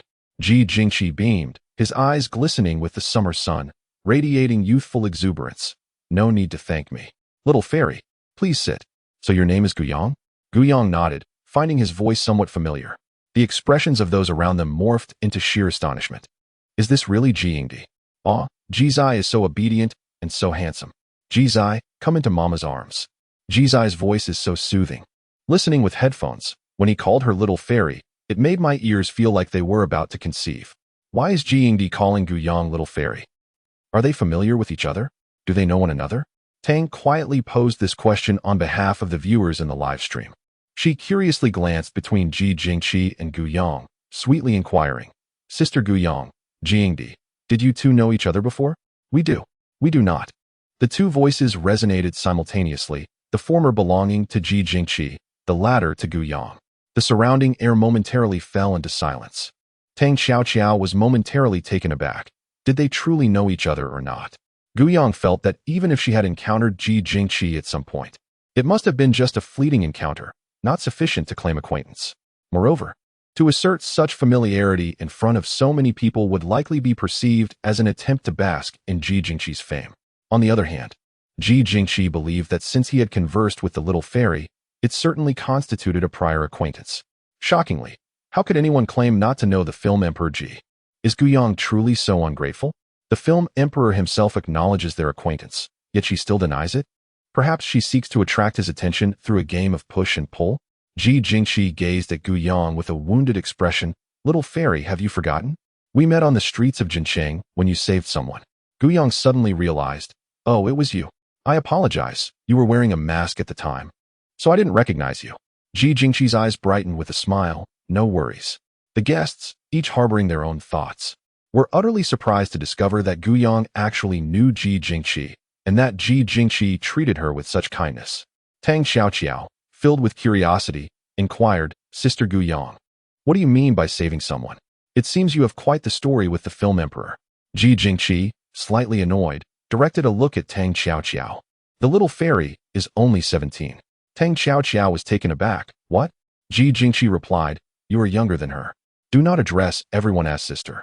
Tang Xiaoqiao instantly felt a wave of embarrassment wash over her. Having started as a child star, she was now only 19. And her extensive experience in the entertainment industry led her to refer to other stars as brothers and sisters. Ji Jingqi certainly lacks grace in this regard. The charmingly adorable little sweetheart, who is adored by all, how could anyone bear to scold her? They constantly call each other brother and sister. But isn't that merely an act of youthful pretense? Furthermore, as the esteemed actor Ji mentioned, the lovely Gu Yang is merely 17, while she herself is 19. How can she feel comfortable addressing her as sister? I am quite curious about how Ji and Gu Yang became acquainted. What is this tale of rescue? And what story lies between them? TSK, could it be that Ji Jingqi holds a special affection for Gu Yang because she is his secret girlfriend? When he claims to be single, could it be a ruse to deceive his fans? To the malicious detractors, begone. Do not spread falsehoods. Our Ji is not worthy of the Gu family's little princess, so please refrain from seeking attention. Tang Xiaoqiao, with teary eyes, apologized, I'm sorry. I didn't know Miss Gu's age. I hope you don't mind. Gu Yang gently replied, don't cry. It's perfectly fine for me to consider you as my sister. Comparing her to a green tea? Tang Xiaoqiao remained silent. Due to her lateness, both Fu Sheng and Wei Yuzhou held a poor impression of Gu Yang. Now, upon witnessing her arrival, which brought Tang Xiaoqiao, whom they had always cared for like a little sister, to the brink of tears, they felt somewhat displeased. Fu Sheng comforted Tang Xiaoqiao for a moment before addressing Gu Yang. Miss Gu, Please do not misunderstand. Xiao Xiao is simply overly curious. We too share her curiosity. Ruan Yin chimed in. Indeed, cousin, how is it that I am unaware of when you became acquainted with the esteemed actor Ji? Tang Xiao Xiao looked at Ruan Yin in astonishment. Sister Ruan Yin, you are Miss Gu's cousin, yet you don't know either? Impatiently, Ji Jingqi interrupted their conversation and recounted the events of that day. The fans of Ji Jingqi in the live stream breathed a sigh of relief, realizing it was merely a chance encounter. It was no wonder Gu Yang claimed not to know the esteemed actor. He was so meticulously concealed that even the throngs on the street failed to recognize him. Oh, it turns out Ji Zai had once passed through the bustling avenues of Jincheng. I too traversed that very path. How did I miss the opportunity to cross paths with Ji Zai? I was astonished to discover that Miss Gu, with her kind heart, instinctively rushed to assist an elderly person attempting to deceive others. Truly, she is both beautiful and benevolent. I am utterly enamored. Not only does this ethereal being possess striking looks and an exceptional demeanor, but she also embodies such kindness. I shall support her wholeheartedly. Ji Jingqi's words significantly altered many people's perceptions of Gu Yang. However, there remained a sizable number who clung to her tardiness. To be fair, while Miss Gu is indeed lovely and kind-hearted, her being late by nearly half an hour cannot be overlooked. Though I greatly admire the acting prowess of Ji Yingdi, I find myself somewhat skeptical of his claims. The intricacies of CPR, while seemingly straightforward in theory, are far from easy in practice. The force required for chest compressions is considerable. Can someone as delicate as Gu Yang truly manage it? Could it be that Ji Yingdi is merely a pawn of Zhao Feng entertainment? The influence of capital is indeed formidable. It appears even Ji Yingdi has been coerced into whitewashing the little princess. After hearing Ji Jingqi's remarks, though Fu Sheng remained unconvinced internally, he did not betray this sentiment outwardly. Miss Gu, with her kind disposition, mentioned encountering an unforeseen circumstance on her way, leaving one to wonder what could have caused her nearly 30-minute delay. Ruan Yan's heart was filled with a cynical smile, no matter what. Gu Yang could not absolve herself of this situation. As Fu Sheng brought it up, the live stream was once again filled with denunciations against Gu Yang. However, at that moment, a message suddenly flitted across the screen. Hurry and check the trending topics. Simultaneously, a wave of new users flooded into the live stream. Here to admire the girl in the white dress. The sister's skills are truly impressive. The sister is both beautiful and kind-hearted. It is easy to speak of standing up against injustice, but few can truly act upon it. Chapter 66. The girl in the white dress is Gu Yang. Out of curiosity, many still clicked on the trending topics. Even Director Chen could not resist checking it, and soon discovered that the previous trending topic regarding Gu Yang and Ruan Chu had been overshadowed. The new topics included, domestic abuser goes mad with daughter jumping into river, girl in white dress stands up to save young girl, and the real reason Gu Yang and Ruan Chu were late to the show. The most prominent was the girl who saved lives in white dress as Gu Yang. Director Chun was momentarily stunned. What was happening? He quickly browsed through the trending topics, coming across a video recorded by a netizen. After watching it, his mouth was agape, as if it could accommodate an egg. At this juncture, the atmosphere in the live stream had entirely shifted. I just finished watching the video of the sister saving someone, and now I'm here for Chu Chu's live show. I never expected to see the sister again on the show, and she's actually Chu Chu's cousin. I feel like I'm dreaming. I didn't anticipate a sequel. Is the sister a newly debuted star? She's so ethereal and beautiful. It appears that we have all misjudged Gu Yang and Ruan Chu. I sincerely apologize to them. I should not have criticized them for being tardy and presumptuous without fully understanding the circumstances. My apologies, dear Gu Yang. It is no wonder that Ji Zai refers to you as a little fairy. You truly embody both beauty and kindness. Now I understand that such unforeseen events are beyond anticipation, and Gu Yang even bravely assisted the police in saving lives. There is little to reproach her for. Speaking of which, did I alone notice how remarkably skilled the little fairy is? Even the police were taken aback. Who would have thought that such a seemingly delicate fairy possesses such formidable strength and courage? It was right by the riverbank, where a misstep could have led to a perilous fall. Alas, the people of Huagua may find it difficult to clear their names amidst this chaos. Finally, Ruan Chu and Gu Yang's fans can hold their heads high. Chu Chu has explained that there was indeed an unexpected situation, yet many remained skeptical. Some fans even went so far as to tarnish the reputations of Chu Chu and her cousin. I now wish to ask them, does it hurt to have such a flushed face? As for Chapter 67, why assist the little fairy? The fans of Ruan Yin and Chao Junning who were the most vociferous critics, must surely be feeling the sting of embarrassment now. Yet, some haters persist in their negativity, even when confronted with irrefutable evidence. Are Gu Yang's fans truly so adept at embellishing their own narratives? That video was so blurry. How can anyone be certain it was Gu Yang? Just because they were all clad in white dresses does not mean they're the same person. I, too, am wearing a white dress today. And I could just as easily claim that the girl in the white dress who saved the day was me. The power of capital is indeed formidable. Even a tardiness of half an hour can be glossed over. I can only marvel at the prowess of the Gu family as public relations team. Being late is simply being late. Gu Yang should exit the entertainment industry. At this moment, a viewer named Jesus generously showered the live stream with 20 magnificent starships and commented, "Fools, go cleanse your eyes on the official Weibo of Liangqing Public Security. Can you truly slander a fairy?" The spectacle of 20 dazzling starships, accompanied by flashy effects, dazzled the viewers in the live stream. The broadcast of talking about the mulberry and hemp over wine on the Grape app allows for gifts to be awarded with varying amounts. The most extravagant being the starship valued at 5,000 yuan. In the half hour since the live stream commenced, fans of various guests have contributed gifts. Yet few have opted for the starships. Even when they did, it was a rare occurrence, and no one had consecutively gifted 20 starships. Wow, what a big spender. A single gesture amounts to 100,000 soft sister coins. Everyone, hurry and check. Liangqing Public Security has posted on Weibo. On Weibo, the official account stated, Liangqing Public Security V. We express our gratitude to the kind citizen, Miss Gu Yang, for her courageous act. Your benevolence has saved a young life. Yan Yang is doing well video. The authorities have stepped in to affirm this. What else can the haters say? TSK. The sound of slaps resounding from left to right. I can hear the slap in the face through the screen. In Jincheng, within the luxurious Jin Yang Xian, Gu Jin, Su Yi, and Ji Lin Bai were seated around a table, surrounded by cascading bead curtains, the brocade screens slightly ajar, with elegant bamboo and exquisite delicacies adorning the table. Before Su Yi lay a new laptop, and among the various interfaces, the most prominent displayed a live broadcast of talking wine and discussing mulberry. Boss, was it you who made the trending topic? Su Yi inquired, glancing at Gu Jin. Witnessing Gu Yang being subjected to such harsh criticism, he initially intended to intervene.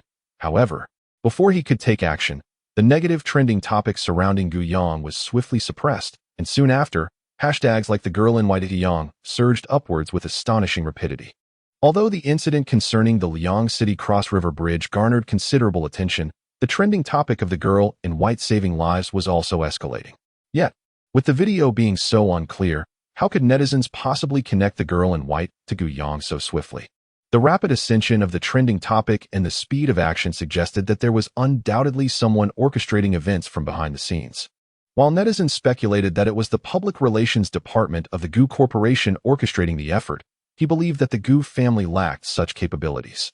Gu Jin leaned languidly in his chair, stating, "It wasn't me. It was Q who did it."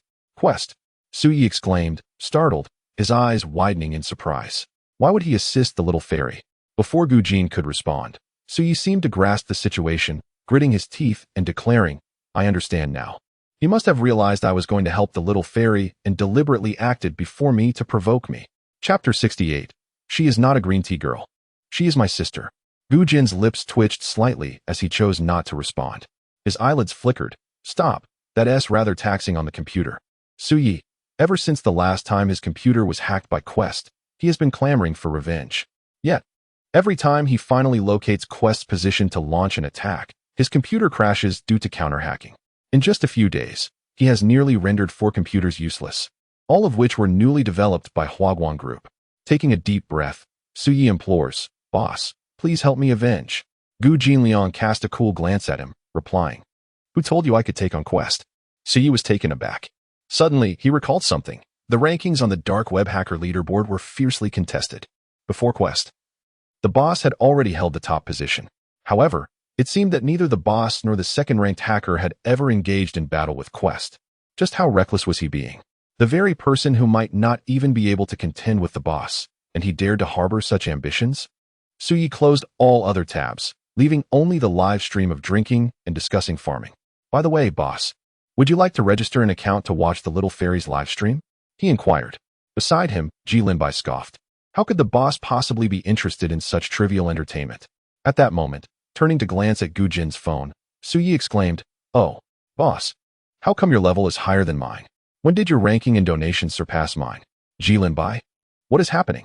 Ji Linbai stared in disbelief at Gu Jin's horizontally held phone, only to discover that her screen was also displaying the live stream of drinking and discussing farming.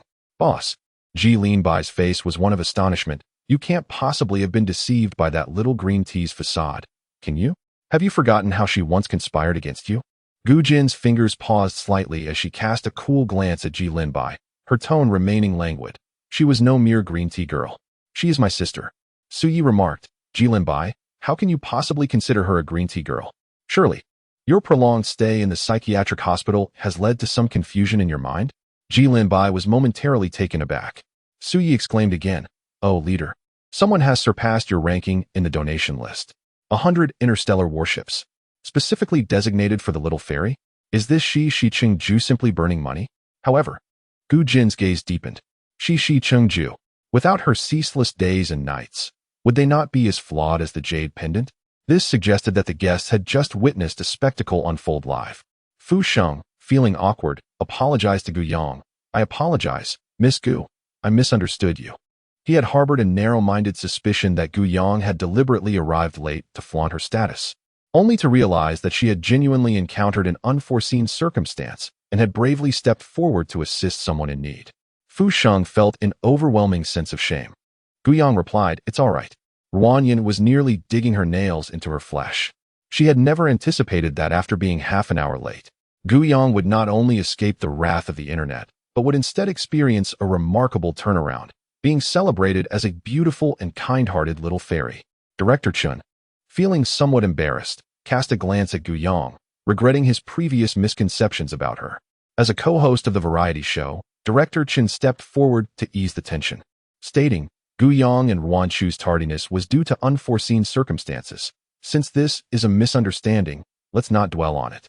We welcome you to Sungama Courtyard, where we shall spend the next 2 days and nights together." Chapter 69.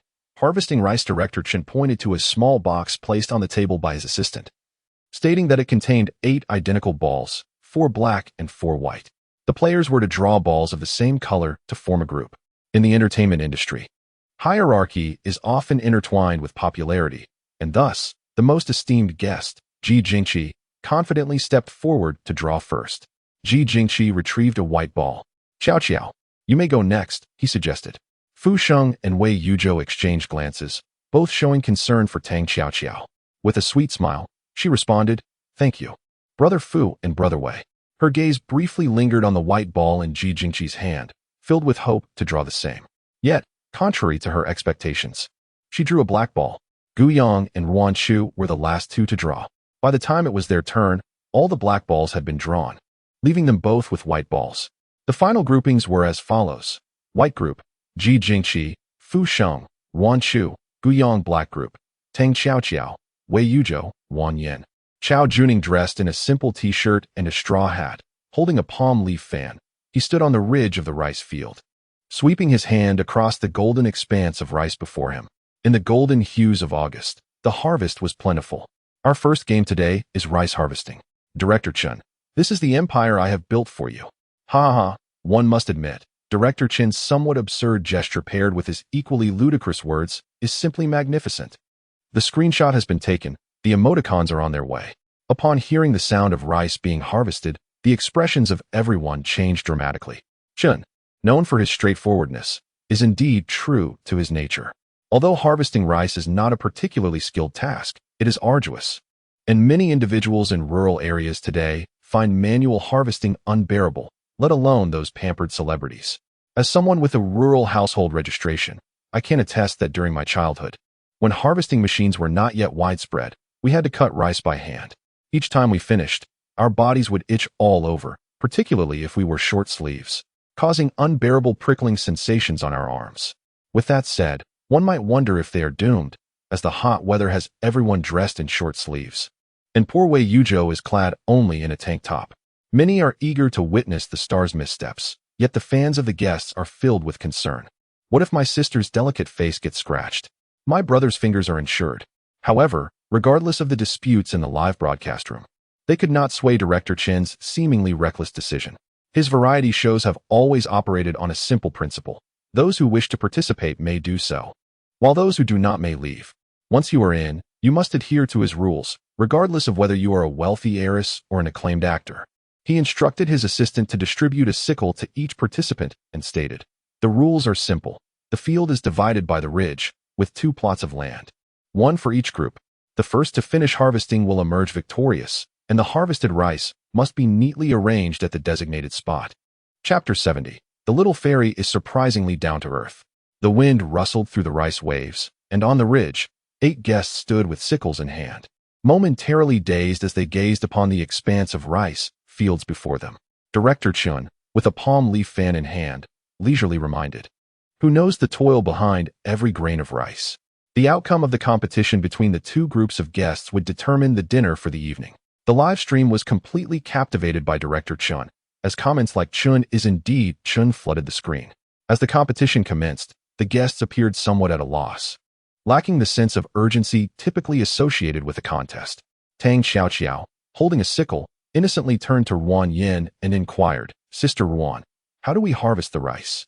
Recently expelled from her family, Ruan Yin, no longer the esteemed daughter of the Ruan household, felt particularly sensitive at that moment. Upon hearing Tang Xiaoqiao's words, her expression darkened. What did Tang Xiaoqiao mean by that? How could she, a former lady of the Ruan family, be expected to perform such rustic tasks? Though cast out, she had not yet fallen to the level of needing to farm.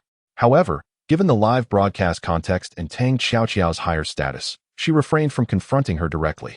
Catching sight of Gu Yang, who was skillfully harvesting rice, a smirk of derision tugged at Ruan Yan's lips.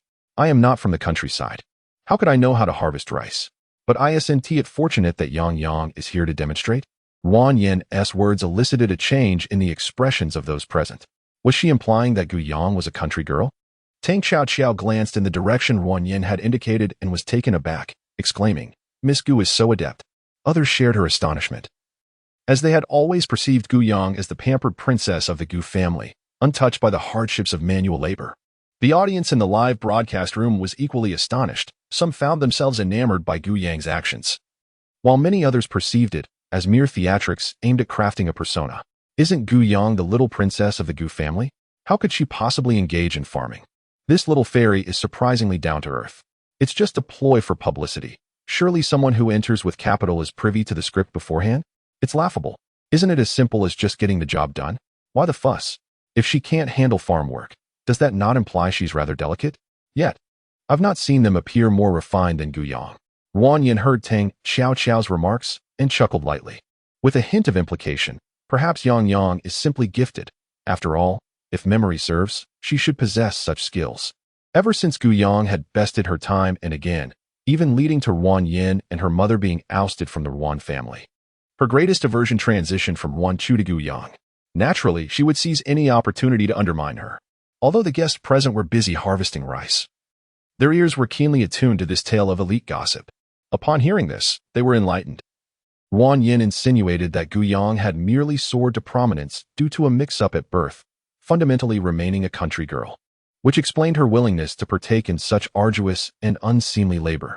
Thus, it is truly lamentable for that genuine heiress, who, despite her noble lineage, has descended to the rural outskirts, while Gu Yang, a mere country bumpkin, occupies her place. It is no wonder that Gu Yang is so adept at agricultural tasks. She is, at her core, a rustic individual. How could someone like Yin Yin, a true scion of a prestigious family, possibly engage in such menial labor? Indeed, the adage holds true. Dragons beget dragons, phoenixes beget phoenixes, and a mouse's offspring will inevitably dig holes. Gu Yang, despite her pretensions as a false heiress, remains fundamentally lowly.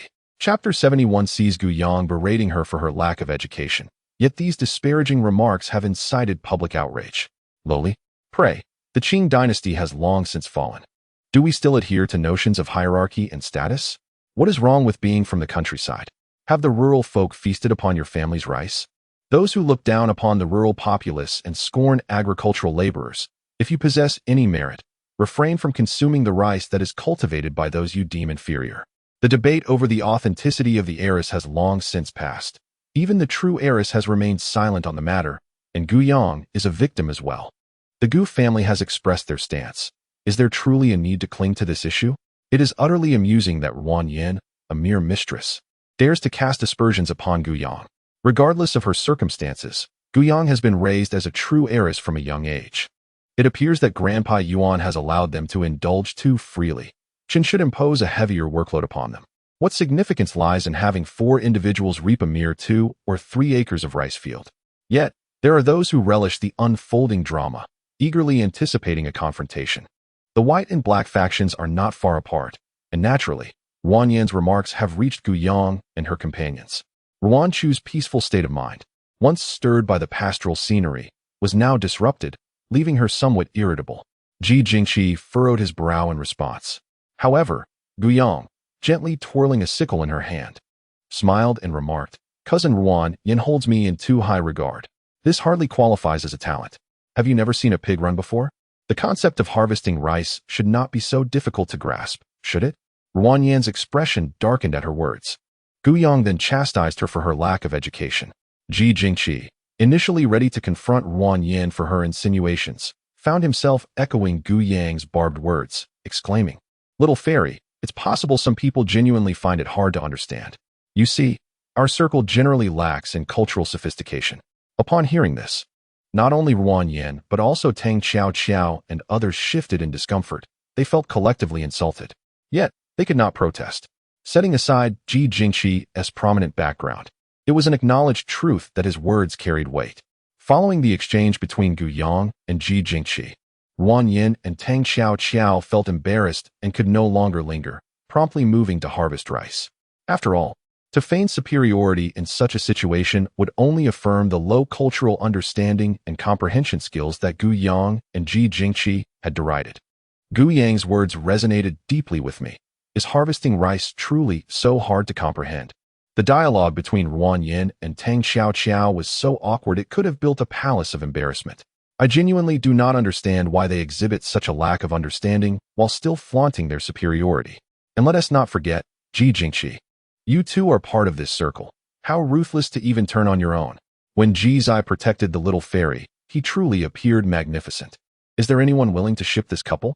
I have even thought of a name for them, the spine couple. What an absurd name for the spine couple. The person above must be a foodie. Ji Zai is singularly charming, and certain fans should refrain from riding the wave of popularity. Gu Yang was not inherently skilled in these matters. Before she had entered the narrative, although she hailed from a prestigious family, her childhood pickiness often led to food wastage. Her grandfather, in an effort to instill a lesson, made her toil in the fields for several days, leaving a profound impression on her. Though she could not entirely overcome her fussiness, she no longer dared to waste food. In contrast to the black team's disarray, Gu Yang's group worked in harmony. 2 girls were assigned to harvest the rice, while the boys carried the cut sheaves to the designated area.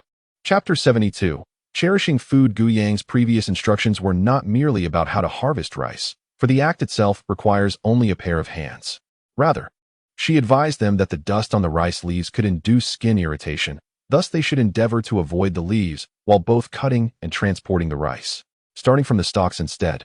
Soon enough, as they had approximately half of the rice harvested, the members of the black team began to feel an itch in their arms and legs, prompting them to scratch involuntarily. This was particularly true for the 2 actresses, Ruan Yin and Tang Xiao, whose delicate skin quickly bore numerous red marks. Conversely, the white team, having benefited from Gu Yang's pre-competition guidance, managed to avoid much of the dust from the rice leaves. The viewers in the live stream quickly took note of this discrepancy. By the way, why is the white team unaffected? I'm beginning to entertain conspiracy theories. To think this could spawn a conspiracy theory is utterly hilarious. Some fans should refrain from making a fool of themselves. Previously, someone mentioned that dust on rice leaves could cause skin irritation.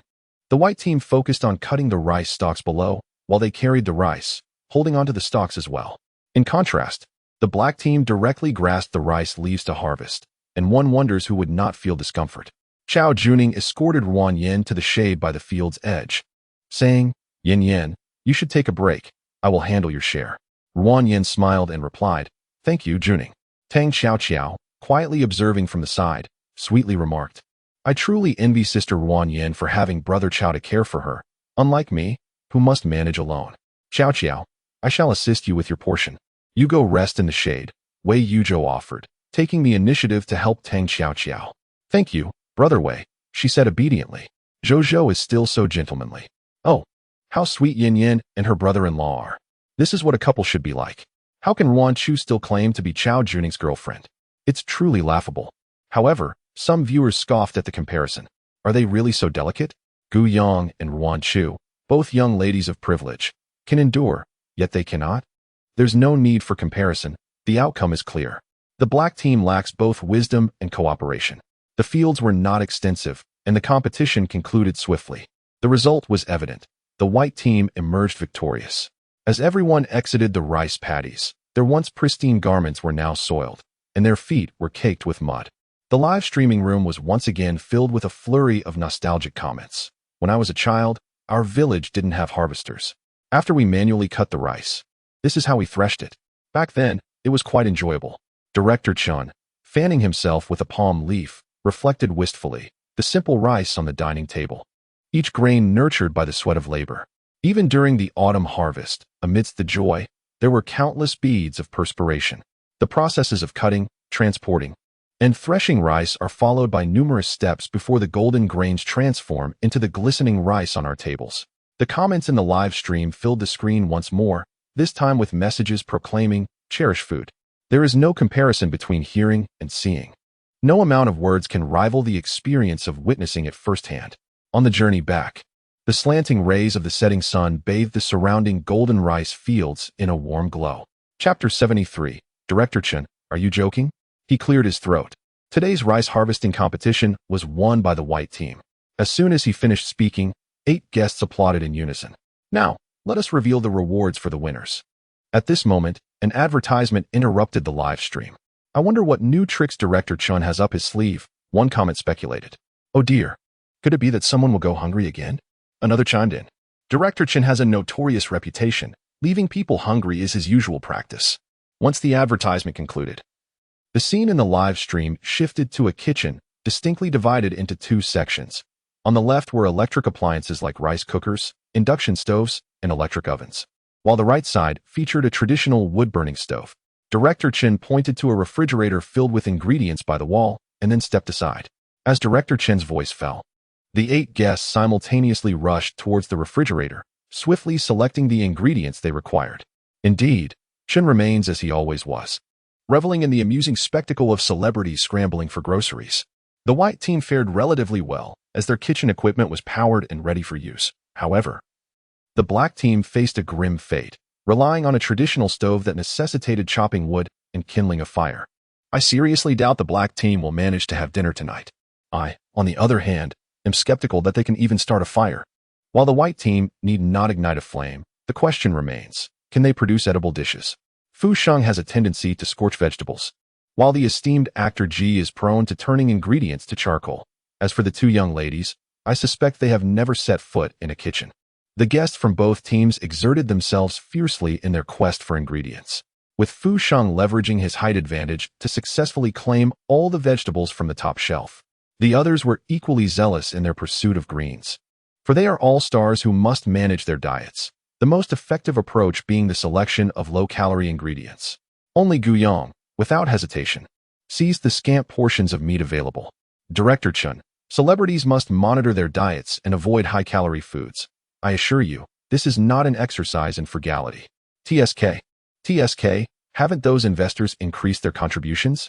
Yet Director Chin remains so stingy. Gu Yang, the little fairy, declared, as a non-celebrity, I do not restrict my diet. I delight in eating meat. Before long, the refrigerator was completely emptied, with Gu Yang and Ruan Chu gathering the ingredients together.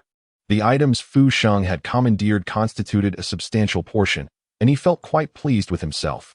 Our ingredients are sufficient to prepare 2 dinners. Fu Sheng suddenly cast a glance towards Director Chen. The audience in the live broadcast was thoroughly entertained by Fu Sheng's expressions, which could only be compared to the art of Peking opera face-changing. Ha ha ha. Sheng's expressions are utterly delightful. His face clearly conveys, Director Chen, are you jesting with me? However, Director Chen's words held merit. After all, during the day, he advocated for the conservation of food. It would be contradictory to act otherwise. In Chapter 74, Was Ruan Chu merely putting on a brave face? Fu Sheng touched his nose, glanced at the ingredients before him, then averted his gaze, declaring, I shall prepare the rice. As for cooking, he would abstain. Yet, upon turning around, he discovered that Ji Jingqi was already washing the rice. Fu Sheng remarked, Ha ha ha, Jingdi, why are you like this? Ji Yingdi retorted, You are not the only one with self-awareness. Although Fu Sheng might burn the dishes, at least they would be edible, whereas Ji's cooking might not be fit for consumption at all. Ultimately, Fu Sheng looked towards Gu Yang and Ruan Chu, hesitating momentarily as if he had made a significant decision. All right, I shall cook. You both wash the vegetables. Ruan Chu's eyelids twitched. Recalling previous episodes of Let Us Talk Over a Drink, she was all too aware of how disastrous Fu Sheng's culinary skills were. Glancing at Gu Yang, she realized she had never seen her step into the kitchen. Ruan Chu had initially wished to remain in the background, merely completing the task assigned by Gu Yang to endure the next 2 days, but now she felt that if she did not step forward, they might very well go without dinner tonight. I will do it, Ruan Chu volunteered. Fu Sheng was initially pleased but hesitated upon seeing Ruan Chu. Perhaps I should handle it after all. He believed his cooking would at least be palatable. I can cook, Ruan Chu insisted. Meanwhile, at the adjacent stove, the 2 boys were still struggling with the fire, their faces covered in soot. Ruan Yin and Tang Xiao Xiao were washing vegetables, yet both were attentively listening to the words of the Bai group. Tang Xiao Xiao expressed her astonishment. I never expected that Miss Ruan Chu, such a refined lady, would venture into the kitchen. Ruan Yin, since you are Ruan Chu's sister, have you tasted the meals she prepares? She looked curiously at Ruan Yin for an answer. A trace of disdain flickered in Ruan Yin's eyes. This is the first time I am discovering that my sister can cook. Oh no, could it be that Ruan Chu is merely putting on a facade? As her sister, Ruan Yin must be aware of her cooking abilities. If she cannot cook, she should step aside. No need for theatrics. Let Fu Sheng take over. His cooking is at least edible. Perhaps she is vying for attention, given that Chao Juning and Ruan Yin are ignoring her. It is rare for her to be on a top-tier variety show, so she must seize the opportunity to garner some spotlight. I can already envision the script. While cooking, the pan catches fire, and when water is poured in, the flames intensify, leaving the dishes burnt. Fans would find it amusing, while others would feign smiles but complain later. Ruan Chu, go away. Don't deprive us of our meal. The food from the Bai group is cooked by Ji Zai, so whether we eat or not depends on him, right? Now? She had even been expelled from the Ruan family. Ruan Yin sensed that Gu Yang was about to speak and suddenly raised her voice, cutting her off. Gu Yang. Everyone in the kitchen was startled, especially Tang Xiao Xiao, who was next to Ruan Yin. Goodness, even with headphones on. Tang Xiao Xiao was startled by Ruan Yin's sudden exclamation. What on earth is Ruan Yin shouting about? Chapter 75. Gu Yang's remarkable ability to break defenses faced with Ruan Yin's nearly fiery gaze. Gu Yang responded with a gentle smile. Cousin Ruan Yin, please don't be so fierce with me. Otherwise, I might inadvertently reveal that incident. Although Gu Yang did not voice the latter statement, Ruan Yin discerned its implication from her expression.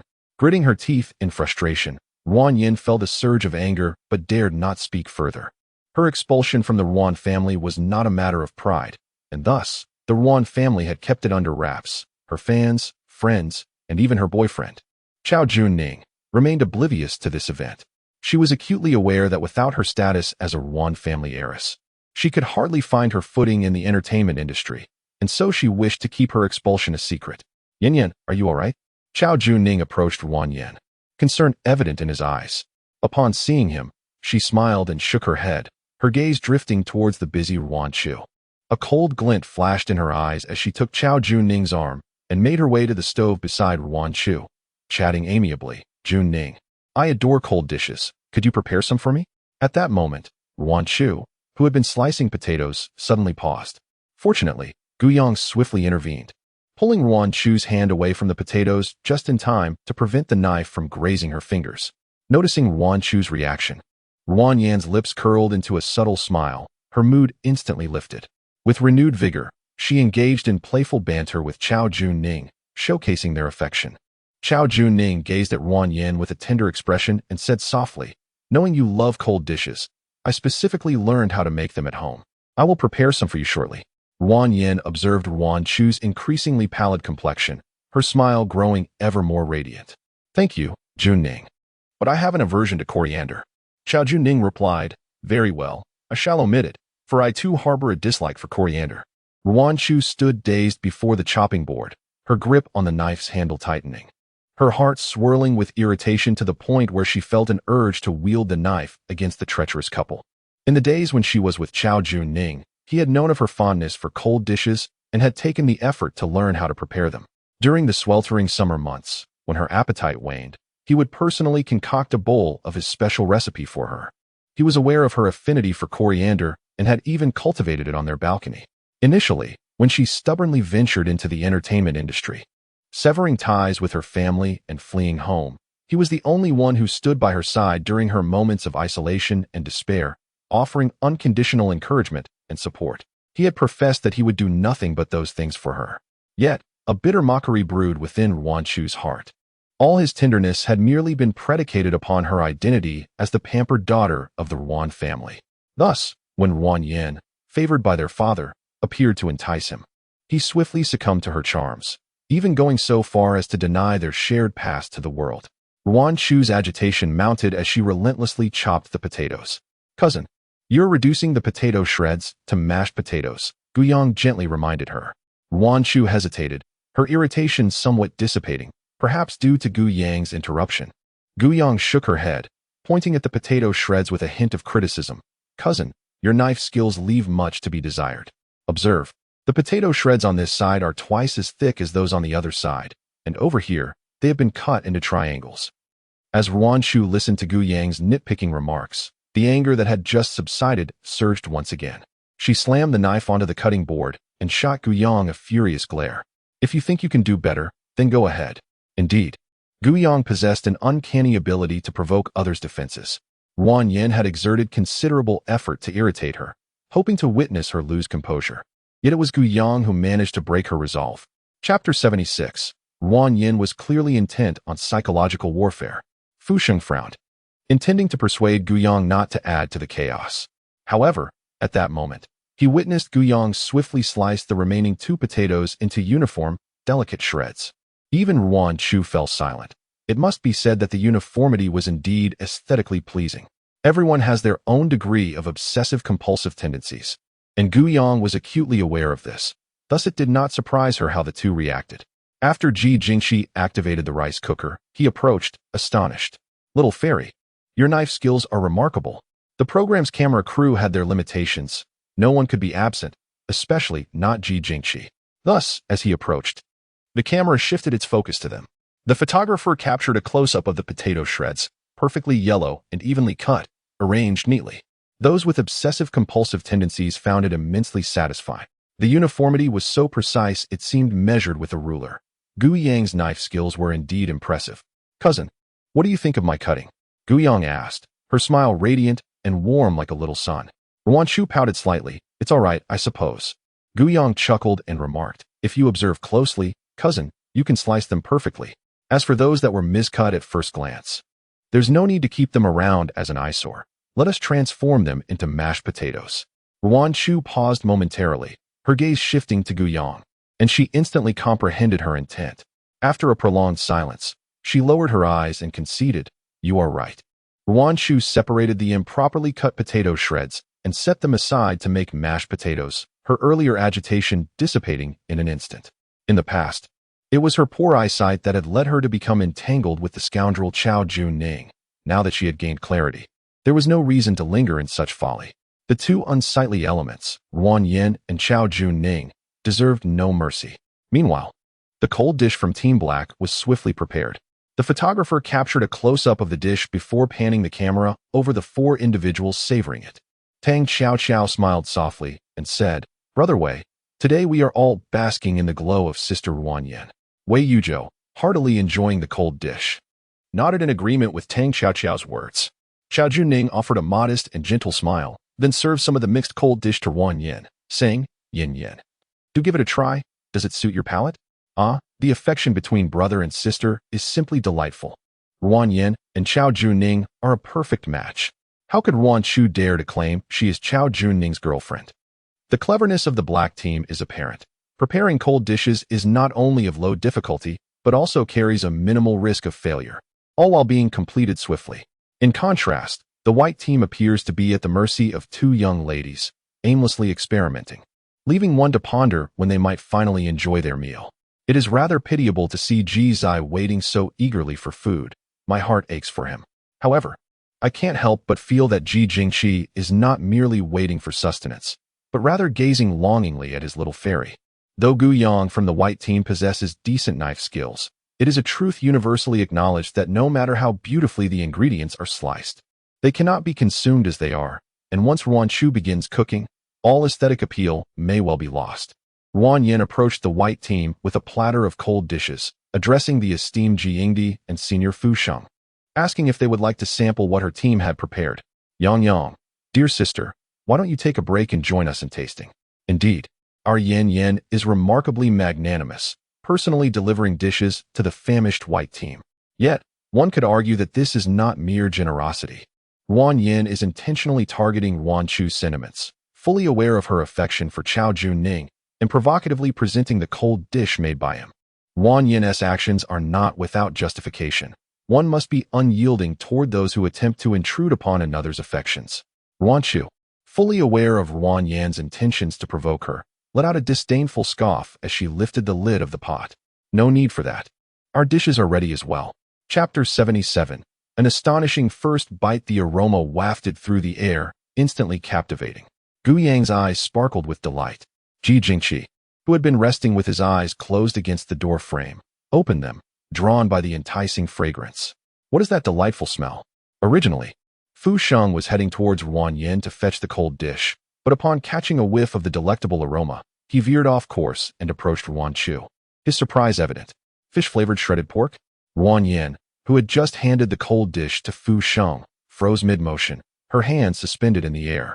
How awkward, she thought, realizing that Fu Sheng had turned away the moment she extended the dish. Isn't Fu Sheng being a bit too much? Our Yin kindly brought them food, and he made her feel so embarrassed.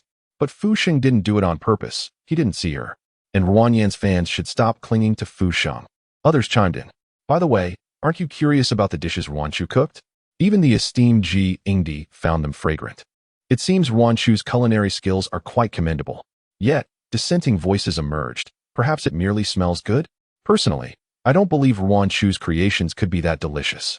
Ruan Chu, utilizing the ingredients skillfully, prepared more than one dish, elegantly plating them on pristine white plates, her movements fluid and graceful, indicative of someone accustomed to culinary endeavors. Chao Jun Ning observed Ruan Chu with a slight frown, a glimmer of derision flickering in his gaze. Could anything she made be palatable? In the past, during their time together, this esteemed young lady had condescended to cook for him once. The dish had looked presentable and smelled decent, but in taste, it was either bland and insipid or overwhelmingly salty to the point of bitterness. She even confused sugar for salt. Since that experience, he would rather order takeout than let her step into the kitchen again. What Chao Juning was unaware of was that it was Ruan Chu's first venture into the culinary arts, and from that moment on, she dedicated 2 years to mastering her cooking skills in hopes of surprising him. However, before the surprise could unfold, he had already betrayed her with Ruan Yin. Ruan Chu prepared a total of 5 exquisite dishes, utilizing all the ingredients pilfered from the Bai group. The camera panned over each dish: the mashed potatoes, a tender yellow hue, adorned with green onions and bathed in a rich sauce; the fish-flavored shredded pork, a delightful concoction of pickled chili, ginger, garlic, sugar, and vinegar, stir-fried with strips of pork tenderloin, boasting a vibrant red color and a succulent texture; the braised pork, a harmonious blend of fat and lean meat, glistening and radiant, eliciting a sense of tenderness and indulgence without being overly greasy; the blanched okra, a striking emerald green, garnished with minced garlic, and the eggplant and sauce, resplendent in golden red. What a midnight temptation! Even through the screen, one can almost savor the aroma. Goodness, not to mention, the presentation is truly delightful, instantly igniting one's appetite. Enough said, I shall order takeout first. Order takeout 1. Perhaps it merely looks appetizing. That braised pork appears excessively fatty, undeniably rich. Who among the artists present would dare to partake? Am I the only one doubting the doneness of those dishes? If there were any issues upon consumption, could Ruan Chu bear the responsibility? I wager a pack of spicy strips that the Bai group's dishes will undoubtedly remain unfinished. Observing that Ji Jingqi and Fu Sheng were utterly captivated by Yuan Chu's culinary creations, Yuan Yan's expression darkened, prompting her to leave rather than endure further humiliation. Meanwhile, at the Bai group table, after Yuan Chu served the dishes, everyone gathered to dine together. Gu Yang, not being an artist, felt no need to concern herself with body management, so she eagerly sampled each dish as soon as they were presented. She has always been a picky eater, with discerning tastes. Otherwise, she would not have specifically sought out Gu Jin to obtain a membership card for the Jin Yang Xian to indulge her culinary desires. Initially, she thought that as long as the dishes prepared by Yuan Chu were edible, it would suffice, but to her astonishment, the flavors captivated her from the very first bite. In Chapter 78, titled Incredible Director Chun, Gu Yang munched on her food, her cheeks puffed like a little squirrel, her bright eyes sparkling with delight. "This is absolutely delicious." Yuan Chu merely replied with a light hum, "It's not bad." Fu Sheng and Ji Jingqi, in an effort to maintain their dietary regimen, rarely indulged in meat. They had been contentedly consuming their low-calorie mashed potatoes and blanched okra, yet witnessing Gu Yang relish her meal so heartily, along with the enticing aromas of braised pork and fish-flavored shredded pork wafting through the air, proved too tempting for the pair. They held back for as long as they could, but ultimately, they succumbed.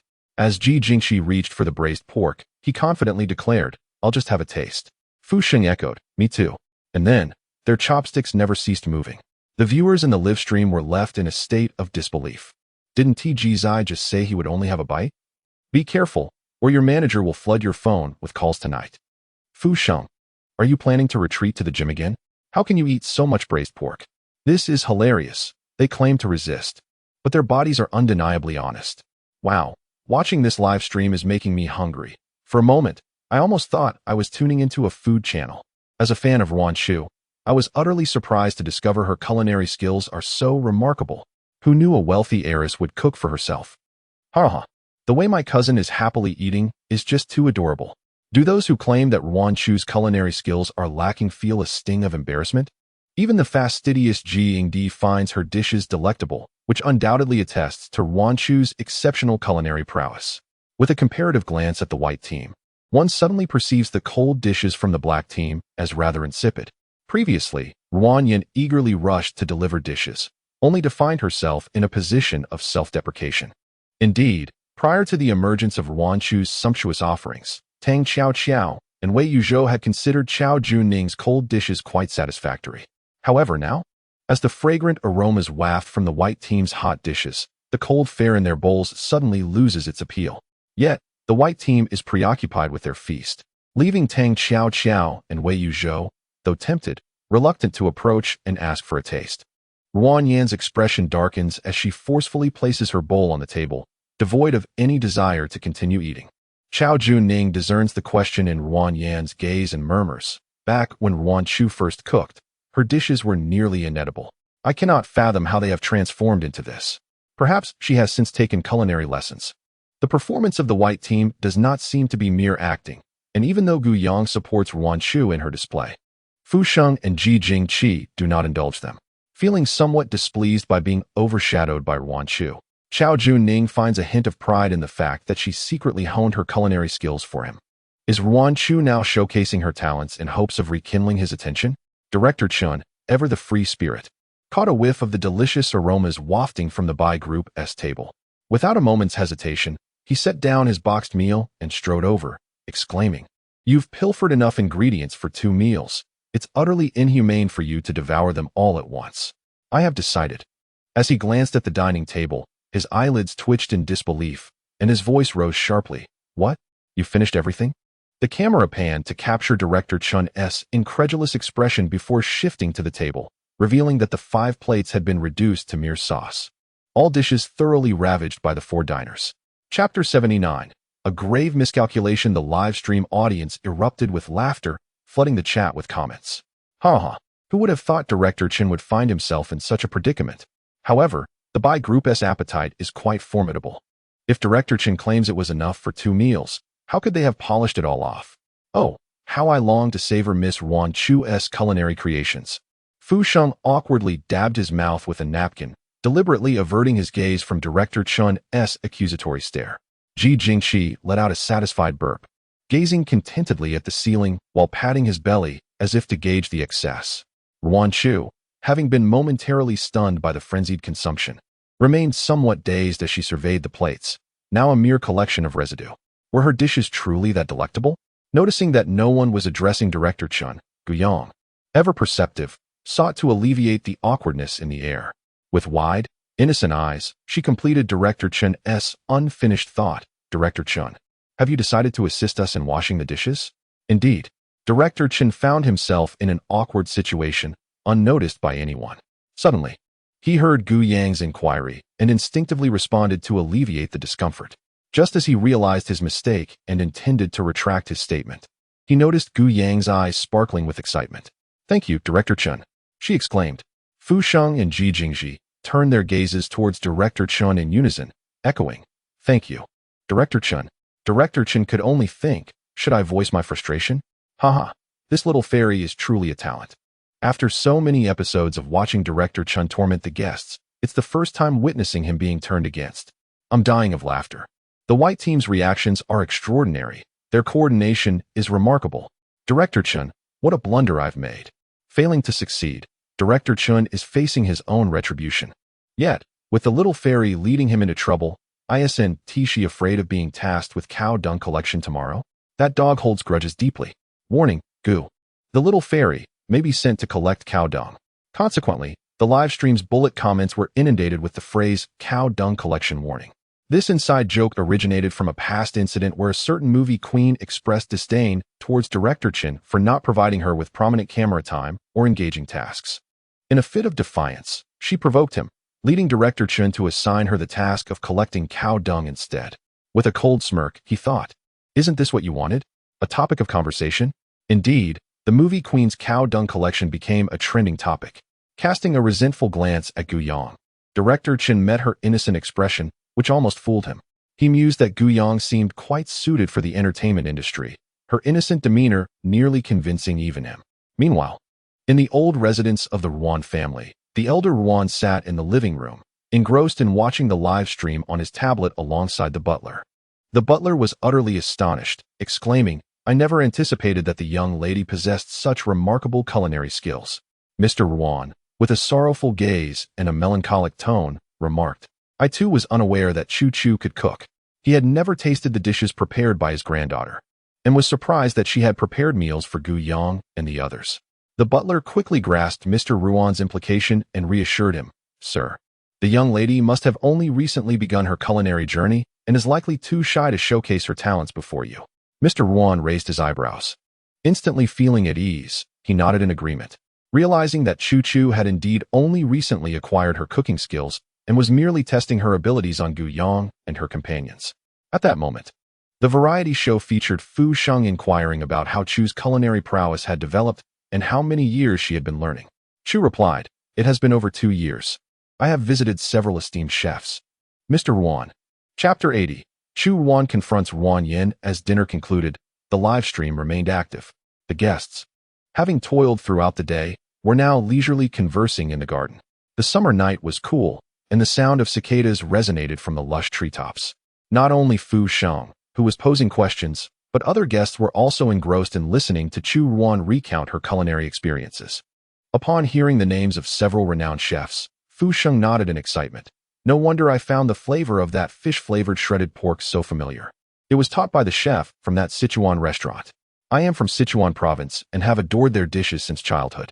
Although the others were not familiar with the chefs that Chu Ruan mentioned, they did not wish to appear ignorant and discreetly searched for information online. Unsurprisingly, they discovered that all the chefs were culinary masters. Not only the guests, but many viewers in the live stream also took the initiative to research. The illustrious chefs' profiles are indeed impressive. One cannot help but acknowledge the formidable connections of Ruan Chu. The breadth of her culinary interests, spanning Sichuan, Cantonese, and Hunan cuisines, suggests that should her endeavors in the entertainment industry falter, she could effortlessly transition into a culinary influencer. I candidly confess, dear Ruan Chu, my desire to forge a friendship with you. I envy the future partner who will be fortunate enough to call you theirs. One might ponder whether Ruan Chu's culinary pursuits are in any way influenced by Chao Jun Ning, given his reputed fondness for Sichuan cuisine. It is often said that to win a man's heart, one must first capture his stomach. Yet, the truth remains elusive. However, it is evident that Ruan Chu has harbored feelings for Chao Jun-ning for over 2 years now, despite Ruan Yan's attempts to undermine her. The bond between Ruan Chu and her brother remains steadfast. He is unimpressed by her underhanded tactics. Ruan Yan, gripping Chao Jun-ning's hand tightly, was so consumed by her own frustrations that she failed to notice his subtle grimace of discomfort. While irritated by Ruan Yan's conduct, he refrained from expressing his displeasure, opting instead to gently remind her. "Sister, what compelled you to seek out masters to hone your culinary skills?" Ruan Yan inquired, feigning curiosity about a question that intrigued the audience in the live stream. Yet inwardly she smirked, aware that Ruan Chu's motivations likely revolved around Chao Jun-ning. Alas, he is now hers. This remark ignited a palpable tension among the guests, their gazes flitting between Ruan Chu, Ruan Yan, and Chao Jun-ning. The discord between the sisters was unmistakable, and Ruan Yan's inquiry was clearly tied to her rivalry with Ruan Chu. Meanwhile, Gu Yang, seated on a swing in the courtyard, swayed absent-mindedly, her attention fixated on Ruan Chu, keenly observing every nuance of her expression. She silently hoped her cousin would not disappoint her. Ruan Chu appeared to have anticipated Ruan Yan's inquiry, revealing no signs of surprise. Although her initial motivation for mastering culinary arts was indeed for the sake of Chao Jun-ning, she subsequently developed a genuine passion for the craft of cooking. With an unperturbed expression, she remarked, "If one wishes to learn, why not? Is there a problem with that?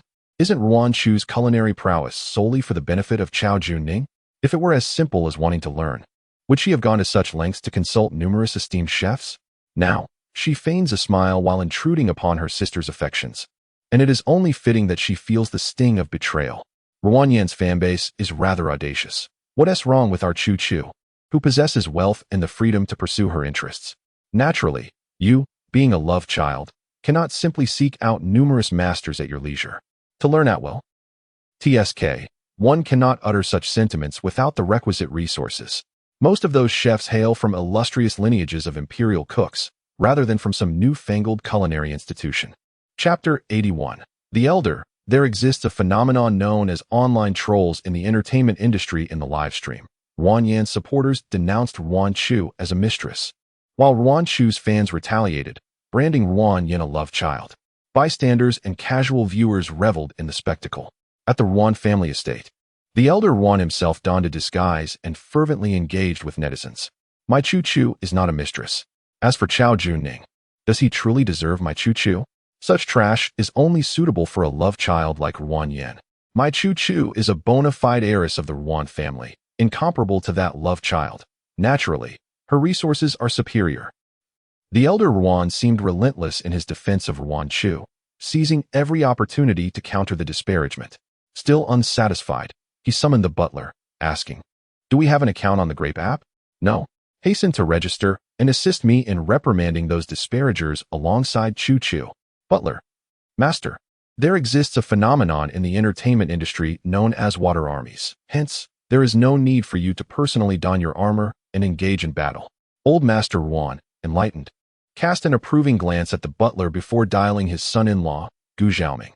The Gu family, primarily focused on the entertainment sector, naturally harbors a significant number of these water armies through Xiaofeng Entertainment, one of the 4 entertainment giants.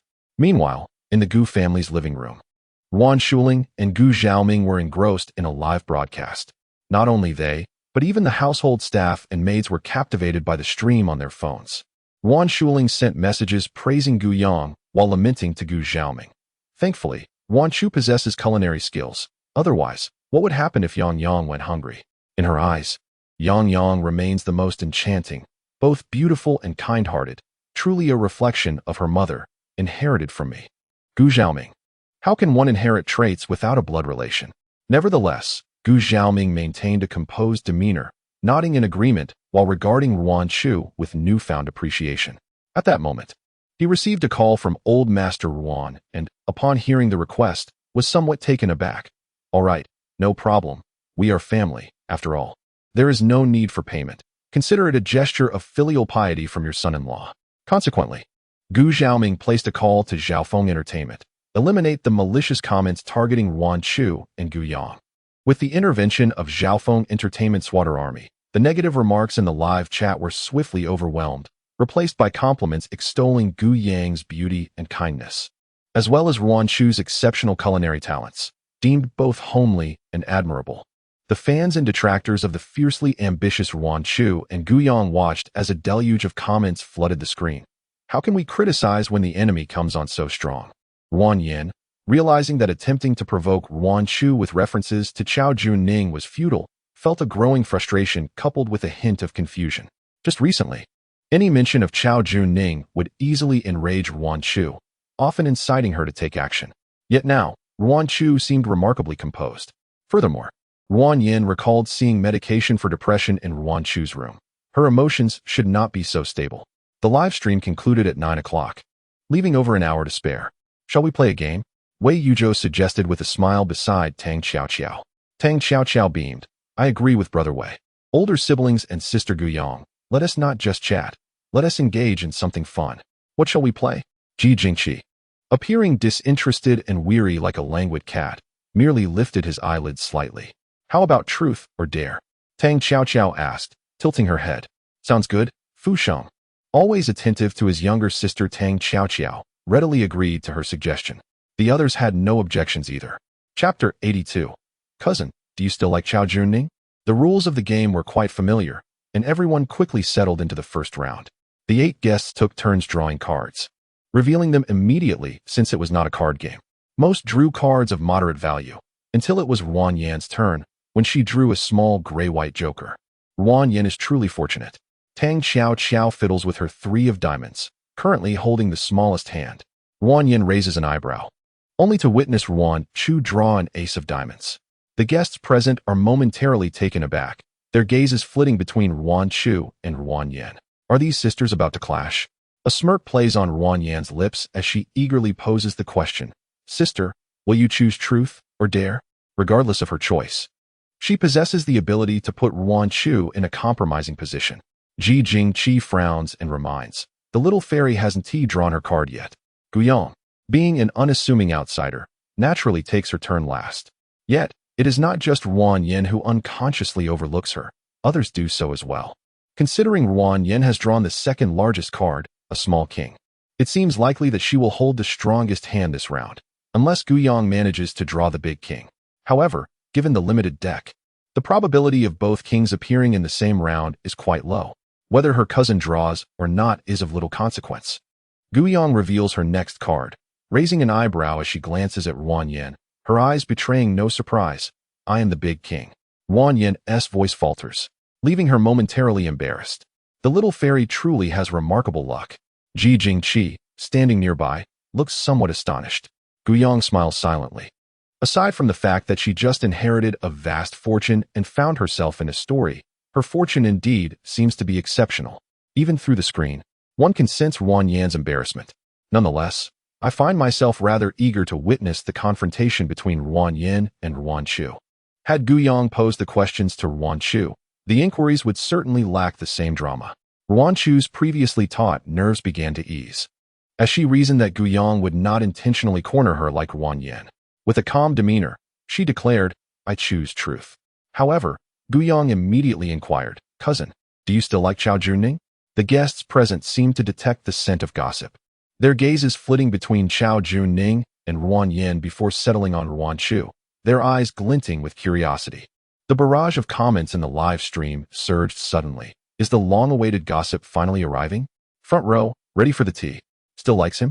Does that mean Ruan Chu had feelings for Chao Juning before? In other words, Ruan Chu knew that Chao Juning was Ruan Yan's boyfriend, yet still harbored feelings for him. How scandalous. What sisterly bond could exist in such a wealthy family?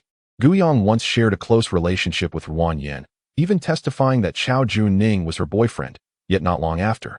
The scandal of Ruan Yin gifting Gu Yang skincare products laced with toxic mercury came to light. Initially siding with Ruan Yin, Gu Yang has now seemingly reconciled with Ruan Chu. It is clear to any discerning observer how feigned this cousinly affection truly is. Chapter 83. There are too many theatrics. As for the previous points, I cannot concur with your perspective. Ruan Yin has caused Gu Yang so much harm. Why would Gu Yang still consider her a sister? Perhaps it was through that incident that Gu Yang finally discerned Ruan Yan's true character and recognized that Ruan Chu is the one who genuinely cares for her. Huh. If Ruan Chu treats her well, is that how Gu Yang reciprocates such kindness to Ruan Chu? Isn't it rather cruel to pose such a question to Ruan Chu? I cannot believe that the little fairy would intentionally put Ruan Chu in an awkward position. She extends her kindness to strangers. And given the apparent camaraderie between her and Ruan Chu, how could she possibly betray her? It has been asserted that Chu Chu is neither the mistress nor the third party. It is clearly Ruan Yin who occupies that role. When Chao Jianren was involved with Chu Chu, their relationship was clandestine, which allowed Ruan Yin to exploit the situation. Ruan Yin unexpectedly cast a glance at Gu Yang, a hint of disdain flickering within her. She had always suspected that Gu Yang's pretentious demeanor would never genuinely care for Ruan Chu. Is she not, even now, plotting to undermine Ruan Chu? Although Chao Juning did not direct his gaze towards Ruan Chu, he attentively listened. Ruan Chu was indeed taken aback, yet upon reflection, she found an unexpected calmness in her response. She simply did not harbor affection for him. Chao Juning suddenly turned his attention to Ruan Chu, but he did not encounter the anticipated facade of composure. Meeting his astonished gaze, Ruan Chu scoffed lightly. I doubt many would be fond of a disloyal cad, would they? Chao Juning's expression soured. Ruan Chu, Ruan Yin, soothing him with gentle words, then turned her attention to Ruan Chu and sighed. Sister, you cannot tarnish his reputation merely because Juning has spurned you. Ruan Chu demonstrated remarkable fortitude, publicly denouncing Chao Juning as a disloyal scoundrel before the live audience. How dare Ruan Chu, who plays the role of the third party, cast aspersions on my brother? My brother's heart is solely devoted to Yin Yin. Upon rejecting her, Ruan Chu allows her bitterness to manifest in such slanderous accusations. Not long ago, Ruan Chu proclaimed herself to be Chao Juning's girlfriend. Yet now she claims to have no affection for him. I find it hard to believe that her current words reflect her true sentiments. Did Ruan Chu not mention that Chao Juning was unfaithful? If she truly was Chao Juning's clandestine girlfriend before, despite her past affection for him, why would she continue to harbor feelings for such a scoundrel now that he has betrayed her for Ruan Yin? As the viewers in the live stream engaged in fervent debate, a gentle, melodious voice broke through, laced with a hint of playful mirth. Cousin Ruan Yin, why are you all taking this personally? Cousin Ruan Chu never labeled your boyfriend a disloyal scoundrel. Ruan Yin and Chao Juning's expressions darkened. Ruan Chu cast a sidelong glance at them. Scoffing lightly, let us not overact. Both of them wore grim visages. Yet they understood that arguing with Ruan Chu at this moment would only serve to undermine their position and provide fodder for ridicule. Fu Xing stepped in to mediate, suggesting, let us commence the next round. It is Gu Yang's turn to draw cards. The crowd was momentarily taken aback. The little fairy truly possesses remarkable luck. A casual draw yields the highest card once again, Ji Jingqi remarked with a smile.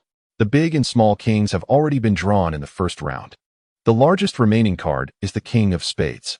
Fu Sheng revealed the heart, too, he had just drawn, exclaiming, bow before the luck of the emperor, unlike me, drawing cards that are neither here nor there.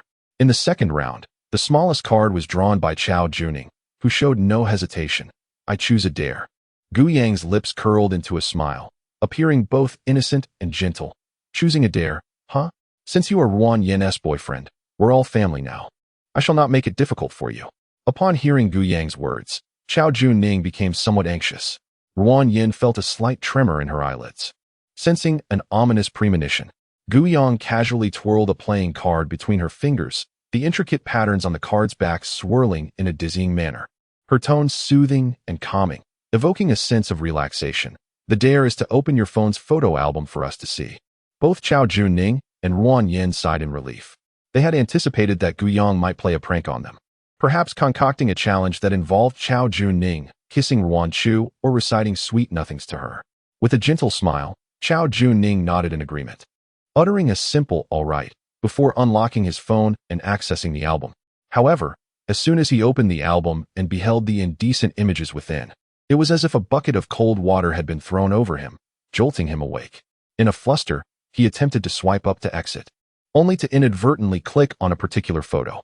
The image featured a radiant woman with golden, wavy hair cascading over her shoulders, clad in a red dress. Leaning against his shoulder, Ruan Chu. The guests gathered around as soon as Chao Juning opened the album. And now they all beheld the indecent photos starring Ruan Yin and Chao Juning, along with the accidental shot of Ruan Chu.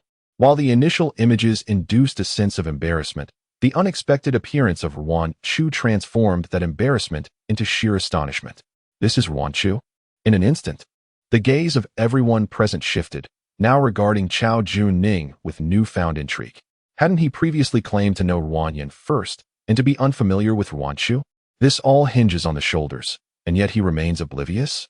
Moreover, the photograph of him with Ruan Chu resides at the bottom of the album, evidently captured long before the recent intimate pictures taken with Ruan Yin.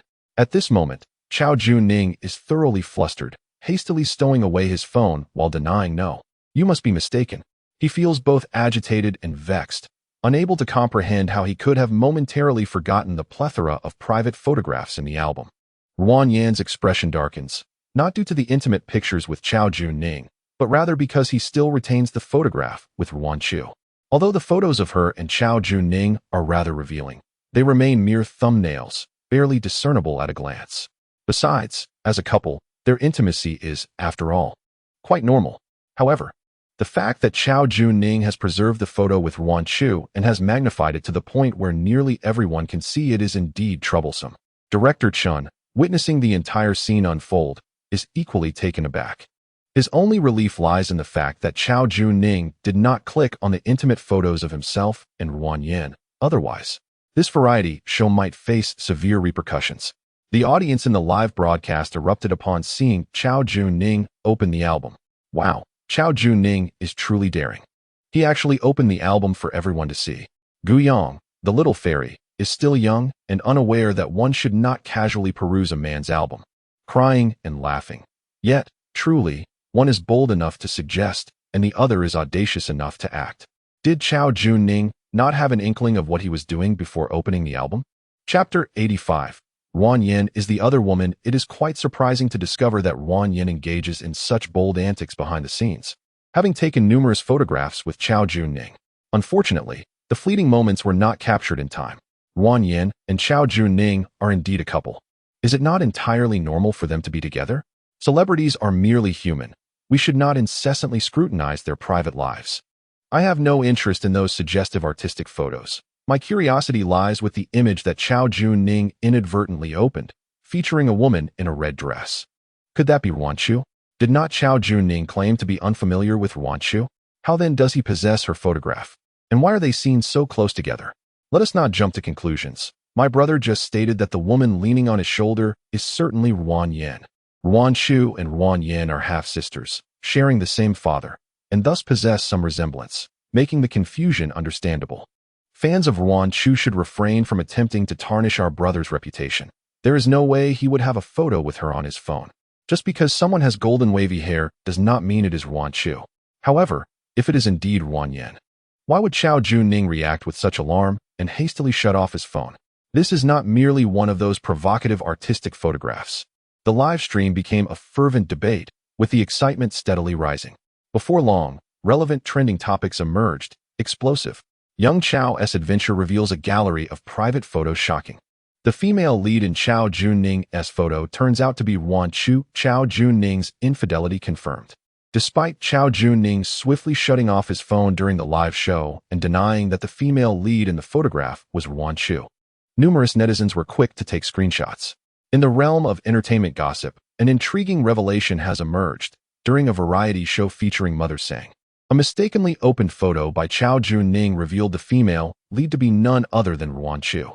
In this image, Ruan Chu sweetly leans against Chao Jun-ning's shoulder while he rests his hand on her waist, their gestures suggesting an intimate relationship. However, Chao Jun-ning previously claimed in an interview that he was not well acquainted with Ruan Chu. Is Ruan Chu indeed his former girlfriend? Or is she the other woman in a love triangle? The detective work of the entertainment circle has brought forth a video that was recorded during Mother Sang's show, where the footage has been altered to play at half speed, leaving the artistic photos somewhat unclear. Upon closer examination, it becomes evident that the picture of Chao Jun-ning and Ruan Chu is placed beneath an artistic photo of Ruan Yin. Notably, the timestamp on Ruan Yin's photo indicates it was added to the album in May of this year, whereas the picture of Chao Jun-ning and Ruan Chu dates back to August of the previous year. In earlier interviews, Chao Jun-ning disclosed that his relationship with Ruan Yin only commenced this year. The mistakenly opened picture prominently features Ruan Chu, and given their level of intimacy, it is apparent they were once a couple. Thus, it is clear from the timeline that Ruan Chu is likely Chao Junning's former girlfriend, making it evident who the other woman truly is. In a sea of marketing accounts, the entertainment circle detective stands out as a refreshing voice, rarely indulging in unfounded speculation, instead relying on evidence and facts, which lends them a high degree of credibility. Therefore, one must ponder, was Ruan Chu's previous statement genuine? Is she indeed Chao Junning's girlfriend, while Ruan Yin occupies the position of the other woman? Regardless of who plays the role of the other woman, it is undeniable that Chao Junning embodies the archetype of a disloyal partner. The fans of Chao Junning need not attempt to defend him. Is it not apparent enough? The contents of his own album cannot be fabricated. Chapter 86, Unfollowing and Retaliation. I recall that previously, Ruan Chu mentioned on Weibo that she had been in a relationship with Chao Junning for nearly 3 years, choosing to keep it private for the sake of their careers. However, after she discovered Chao Junning's infidelity with Ruan Yin, he promptly announced his relationship with Ruan Yin and denied Ruan Chu's existence. As for the sisters, I remember well. Yet at that time, very few believed Chu. Chao Junning's fans even accused her of seeking publicity, while Ruan Yin's fans labeled her a homewrecker. And even Gu Yang sided with Ruan Yin, asserting that Chao Junning was Ruan Yin's boyfriend. Countless onlookers began to investigate Ruan Chu and Chao Junning's previous Weibo posts, and upon closer inspection, they indeed uncovered numerous clues. After thorough analysis by prominent bloggers, various pieces of evidence were presented, confirming that Ruan Chu is Chao Junning's ex-girlfriend, while Ruan Yin is the true interloper. These two assertions have been largely substantiated. Since Ruan Chu withdrew from the public eye due to online harassment, many of her fans have diminished, leaving primarily dedicated supporters. However, in recent days, these loyal fans have also faced considerable scorn for their support of Ruan Chu. Now, witnessing Ruan Chu's vindication, many among them are on the verge of tears with excitement as they proclaim, finally, the true nature of the scoundrel is being revealed. Our Chu is innocent, having been wronged by the scheming younger sister, yet still labeled as the homewrecker.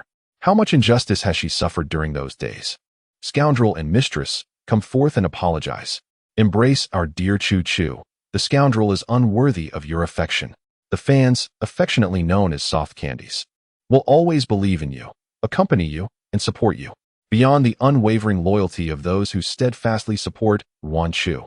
Some former fans who had initially misjudged her have come forth to express their remorse. Chu, we are sorry, we wrongfully accused you. You have endured so much, they lamented. When Ruan Chu was vilified as a third party, a significant number of fans abandoned her, while fans of Chao Junning and Ruan Yin clung to this narrative. However, the tides have now turned. Both Chao Junning and Ruan Yin supporters are currently under fire from rival fans and bystanders alike. Many fans, overwhelmed by the pressure, have opted to withdraw their support. Let us just say I once supported a pile of rubbish. Ruan Yin truly disgusts me, seducing her own sister's boyfriend. Truly, she is the daughter of a mistress, inheriting her mother's legacy, they criticized. Under the deliberate guidance of the online influencers associated with Xiaofeng Entertainment, public opinion shifted rapidly, swinging overwhelmingly in favor of Ruan Chu. She turned the tide against the adversity she faced, garnering sympathy from numerous onlookers. Naturally, such a sensational episode resulted in a remarkable surge in viewership for the show Let Us Talk Over Drinks. After the live broadcast concluded, Director Chen could hardly contain his delight as he reviewed the backstage data.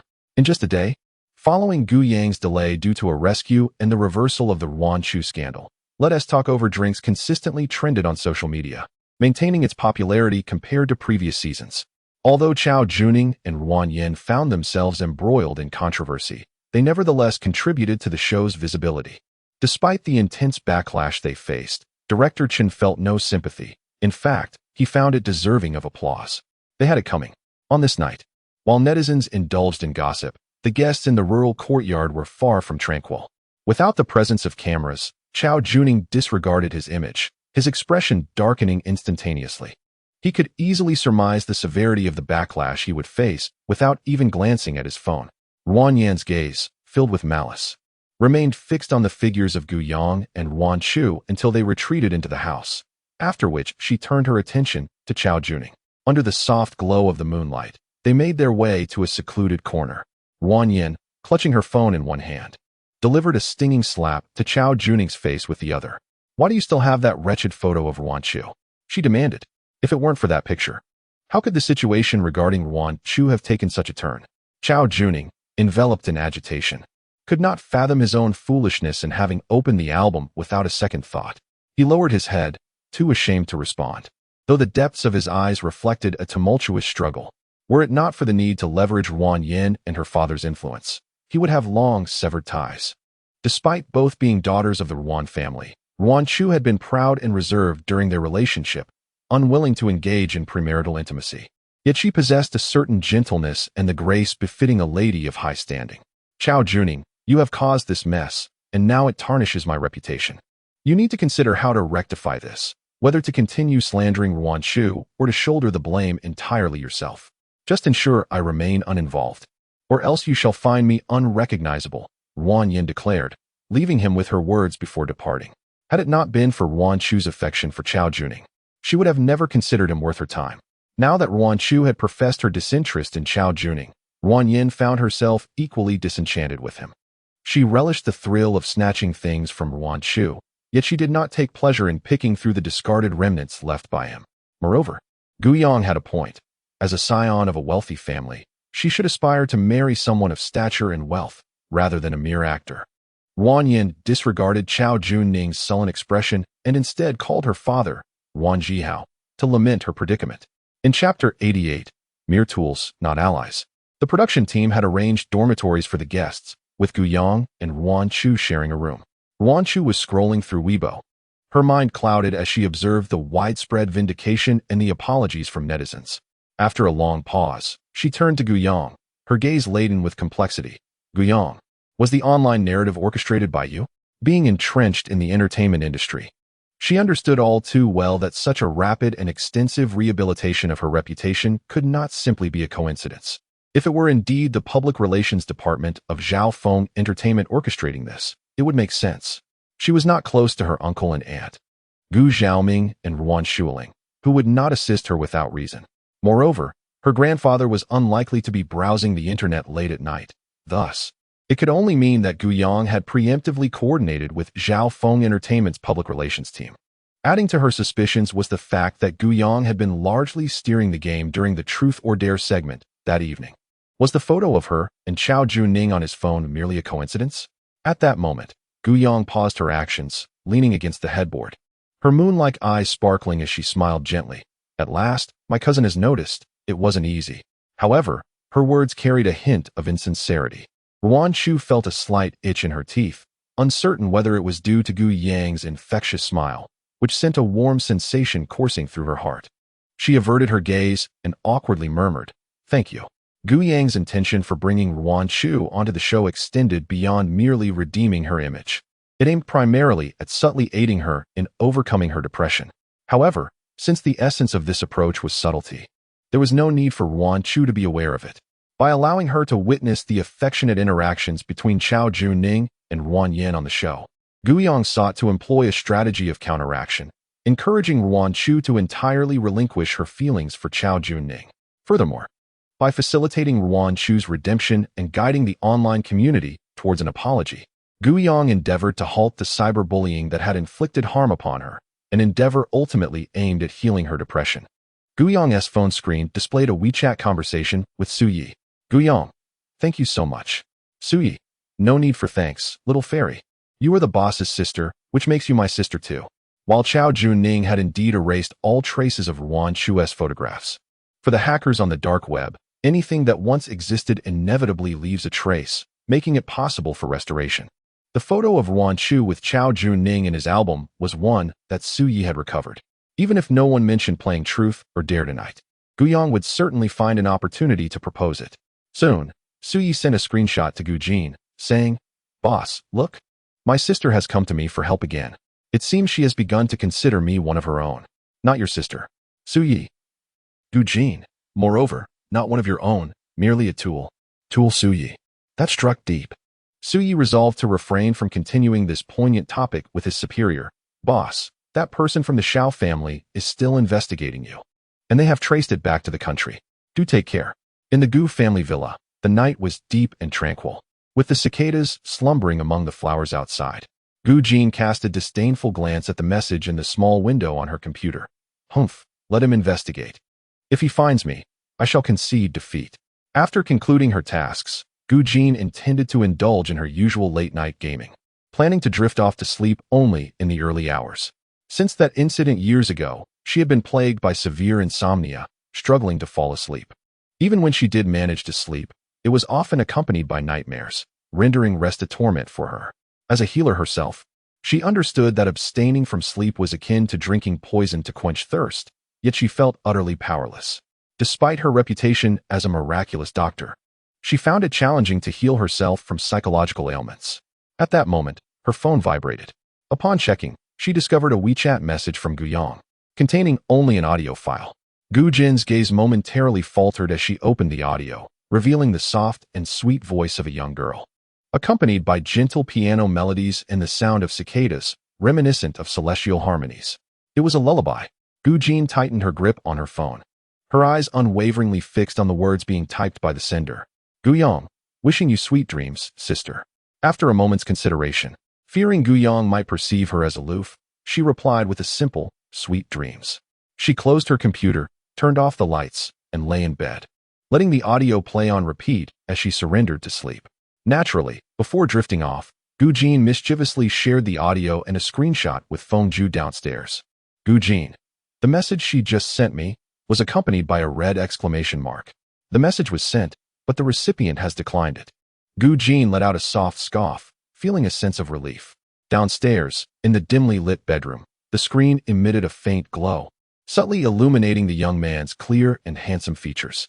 The gentle, melodious voice of the girl flowed like water under moonlight, effortlessly easing one's mind. His mood slightly settled. He opened Gu Yang's WeChat dialogue. This dialogue box was pristine, devoid of any previous conversation. The wind rustled through the bamboo, and the bright moonlight streamed through the window. However, given the intelligence of the formidable individual, it was likely that he had deduced she was a psychologist, and perhaps even speculated that she was not the original self. Gu Jin did not inquire, and Gu Yang tacitly refrained from mentioning her sleep disorder. At that moment, a message from the little blood bank, Feng Yu, arrived. Feng Yu, sister, are you asleep? The little blood bank had yet to be led astray by the malevolent antagonist. She needed to provide him with ample warmth, compensating for his past while guiding him onto the righteous path. Feng Yu, it's nothing, just unable to fall asleep. I watched your live stream tonight, and now, even with my eyes closed, I can only think of you. I'm not quite used to not hearing you practice the piano today. Sister, am I bothering you by messaging you so late? I'll go write some exercises. You should rest early. Gu Yang read the words sent by the little blood bank, her heart skipping a beat. Did the little blood bank mean to imply that he had been unable to sleep due to missing her? Oh no, it must be because he longed for her lullaby. Moreover, why did it seem that the little blood bank was even more restless than she was? However, when uttered from the lips of that gentle and well-mannered youth, even the most trivial of remarks would be difficult to find distasteful. In a fleeting moment, Gu Yang comprehended why many young men are enamored with the allure of green tea. In Chapter 90, the proper way to open up a rich girl's world, Gu Yang sent a recording to Gu Jin. I recorded this at home earlier. You might listen to it if you find it hard to sleep. Although this was specifically crafted for Gu Jin, as it was impossible for her to play soothing melodies for him daily. His insomnia was so severe that even medication proved ineffective, necessitating the use of hypnosis.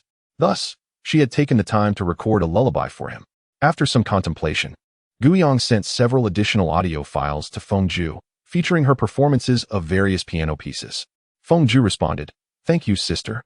Your singing is truly delightful." Consequently, the next morning, at 6 o'clock, Gu Jin awoke to discover that Feng Ju had removed her from the blacklist and shared several audio files with her, all of which were piano pieces played by Gu Yang. Without hesitation, Gu Jin saved the recordings and subsequently blacklisted Feng Ju. After a night of fervent discussion online, the topics surrounding Ruan Xu, Ruan Yin, and Xiao Juning had reached the pinnacle of trending. Additionally, a toast to talk of the mulberry and hemp regained its popularity. As the live stream commenced at 9 o'clock, a multitude of spectators flocked into the room. Xiao Juning looks utterly exhausted. He must have had a sleepless night. Does he have nothing to say regarding the cheating scandal with Ruan Yin? Will he not even offer an apology to Ruan Xu? Ruan Yin, the homewrecker. and Qiao Juning should both exit from the entertainment industry.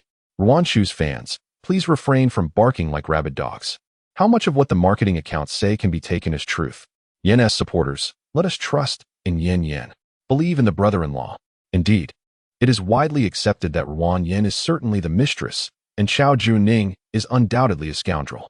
Is it not said that Ruan Yin enjoys considerable favor in the Ruan family, even more so than Ruan Chu, the legitimate daughter? Why does the Ruan family not assist her in removing the trending search?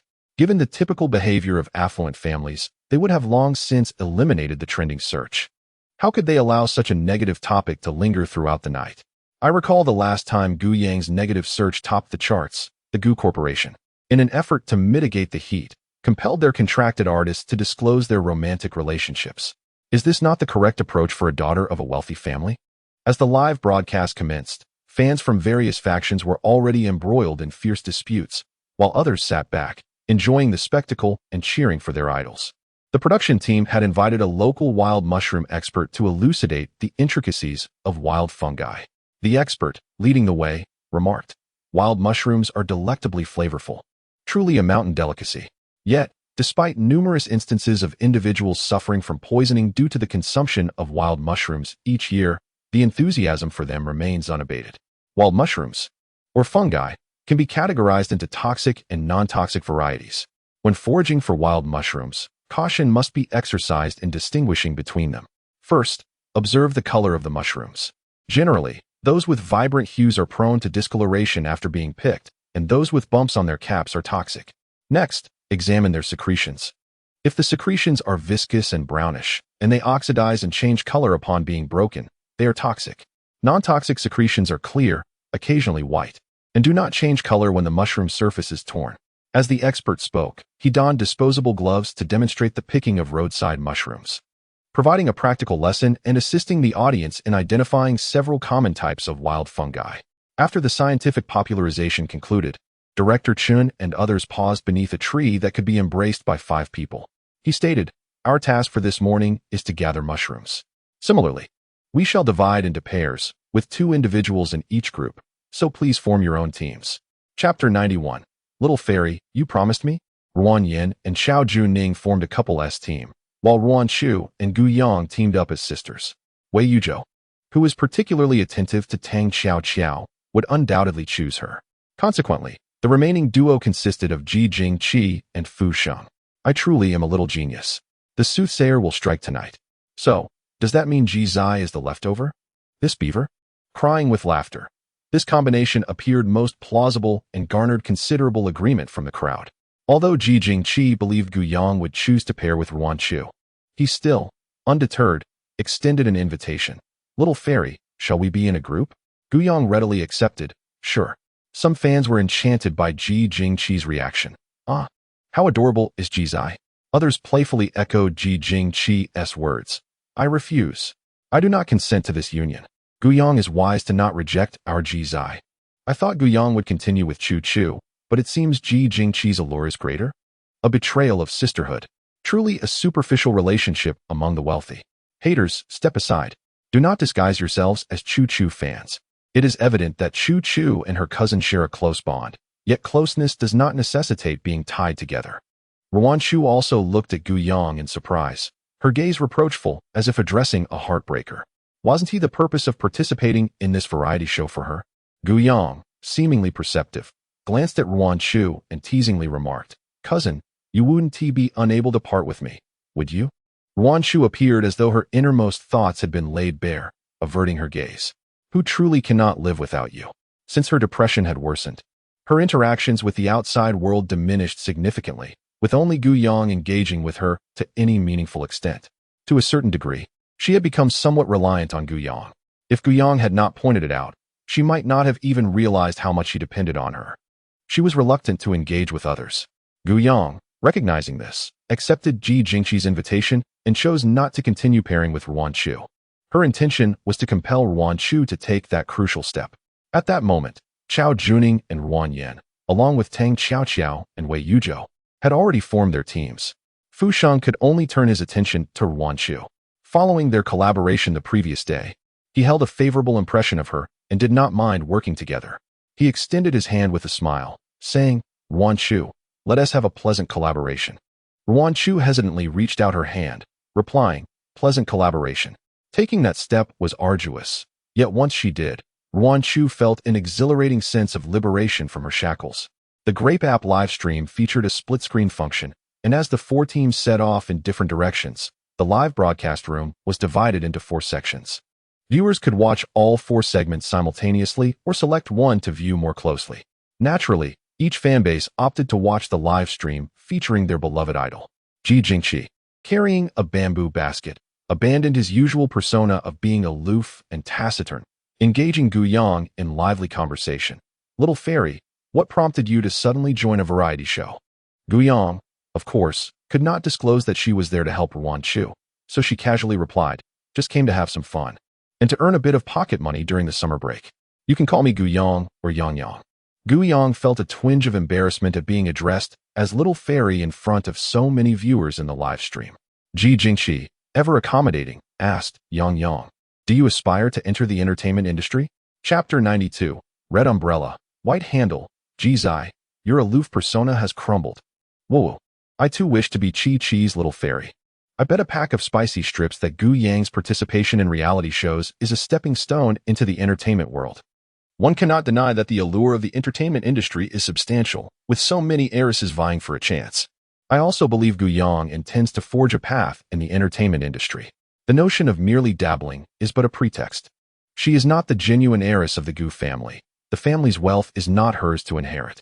If she seeks to earn a decent living, leveraging the Gu family's nostalgia and her own attributes to enter the entertainment realm is indeed a shortcut."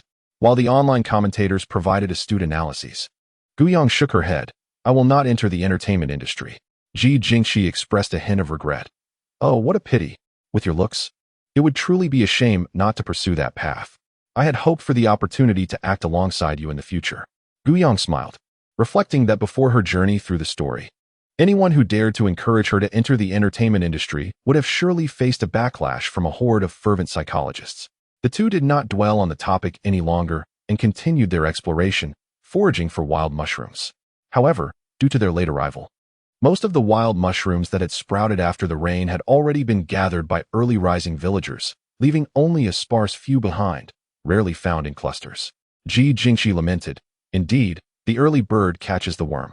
I initially believed that filling a bamboo basket with mushrooms would be a simple task. However, it now appears that we may not even gather half within 2 hours.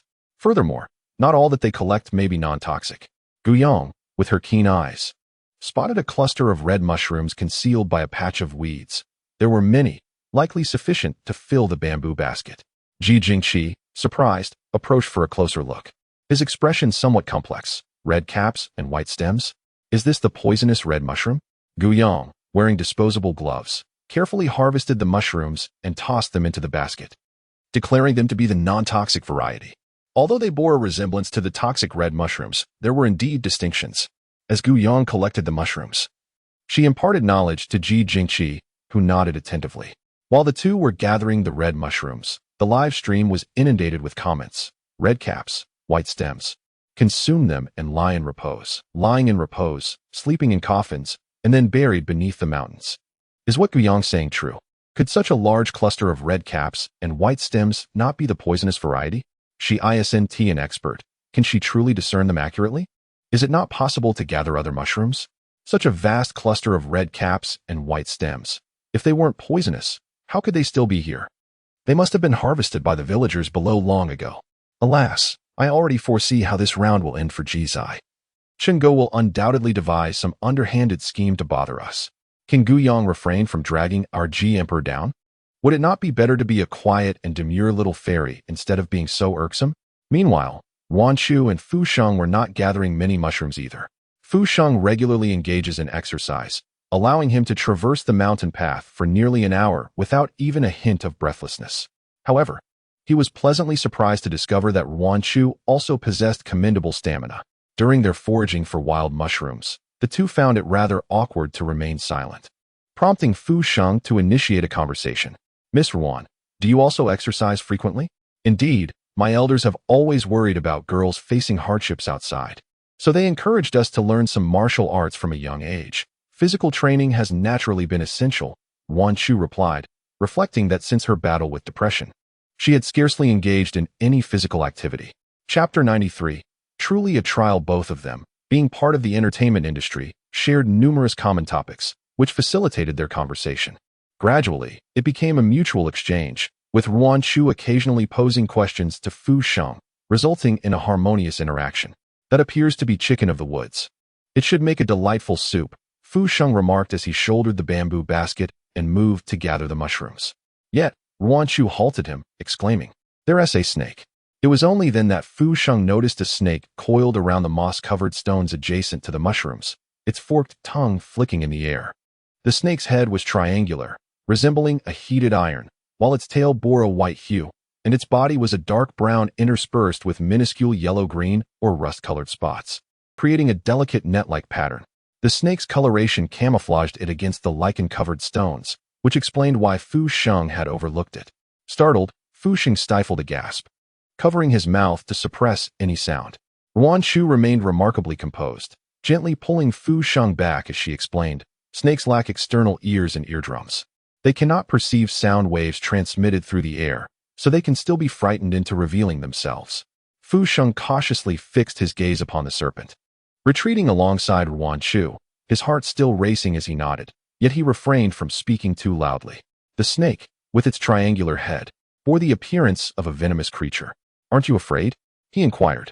Despite Wan Chu being a lady, even he, a grown man, felt goosebumps at the sight of such a creature. How could Wan Chu, a young lady of considerable stature, remain so composed? "There's nothing to fear," she replied. "Although it is a venomous snake, its poison is quite precious, typically reserved for hunting prey, and it seldom attacks humans unprovoked. Even if it were to strike, I could protect you. I know where to hit a snake to incapacitate it." Wan Chu picked up a twig, retreating while remaining vigilant against the venomous serpent. She glanced at Fu Sheng and added, "Moreover, should we happen to be bitten, there are anti-venoms available." Fu Sheng, influenced by Wan Chu's calm demeanor, remarked, "I just took a photo and did some research. That's a Mongshan pit viper, a nationally protected species. Killing it would result in legal repercussions." Wan Chu pondered for a moment before responding. "If it were to attack us, we could claim self-defense, and it wouldn't warrant punishment." Earlier, upon spotting the snake, both Wan Chu and the cameraman behind them had been startled, their hands trembling, which also startled the audience in the live stream. They were all shouting, "Run!" However, as they listened to the conversation between Wan Chu and Fu Sheng, the previously tense atmosphere in the live stream dissipated, and many viewers even began to make jokes. "Oh, what an intriguing discourse on the unlawful killing of a nationally protected species. It appears the topic is indeed rather severe." Observing Ms. Sang, one can see she is increasingly perceptive. Just yesterday, her artistic photographs almost ventured into inappropriate territory, and today, a discussion arises between a certain male and female celebrity regarding the act of slaying a highly protected animal. Such matters are quite alarming. A law student reported that what Wan Chu stated holds true. There are circumstances under which the extreme defense leading to the death of a nationally protected species is not considered a crime. Wan Chu exhibits an admirable calmness. Could this be the innate grace of a lady from an affluent family? Ultimately, I find myself unworthy in comparison. How amusing it is that Fu Sheng, in his timidity, chooses to hide behind a woman. Ms. Wan Chu seems quite knowledgeable. I just conducted a quick search and discovered that snakes, indeed, lack auditory senses and rely on vibrations through their bellies to perceive their surroundings. It seems Ms. Wan Chu may well be an academic prodigy. Chapter 94. Wan Chu's educational background. Beneath the expansive shade of a banyan tree, its branches entwined and lush, Director Chen sat upon a stone, fanning himself while perusing trending topics.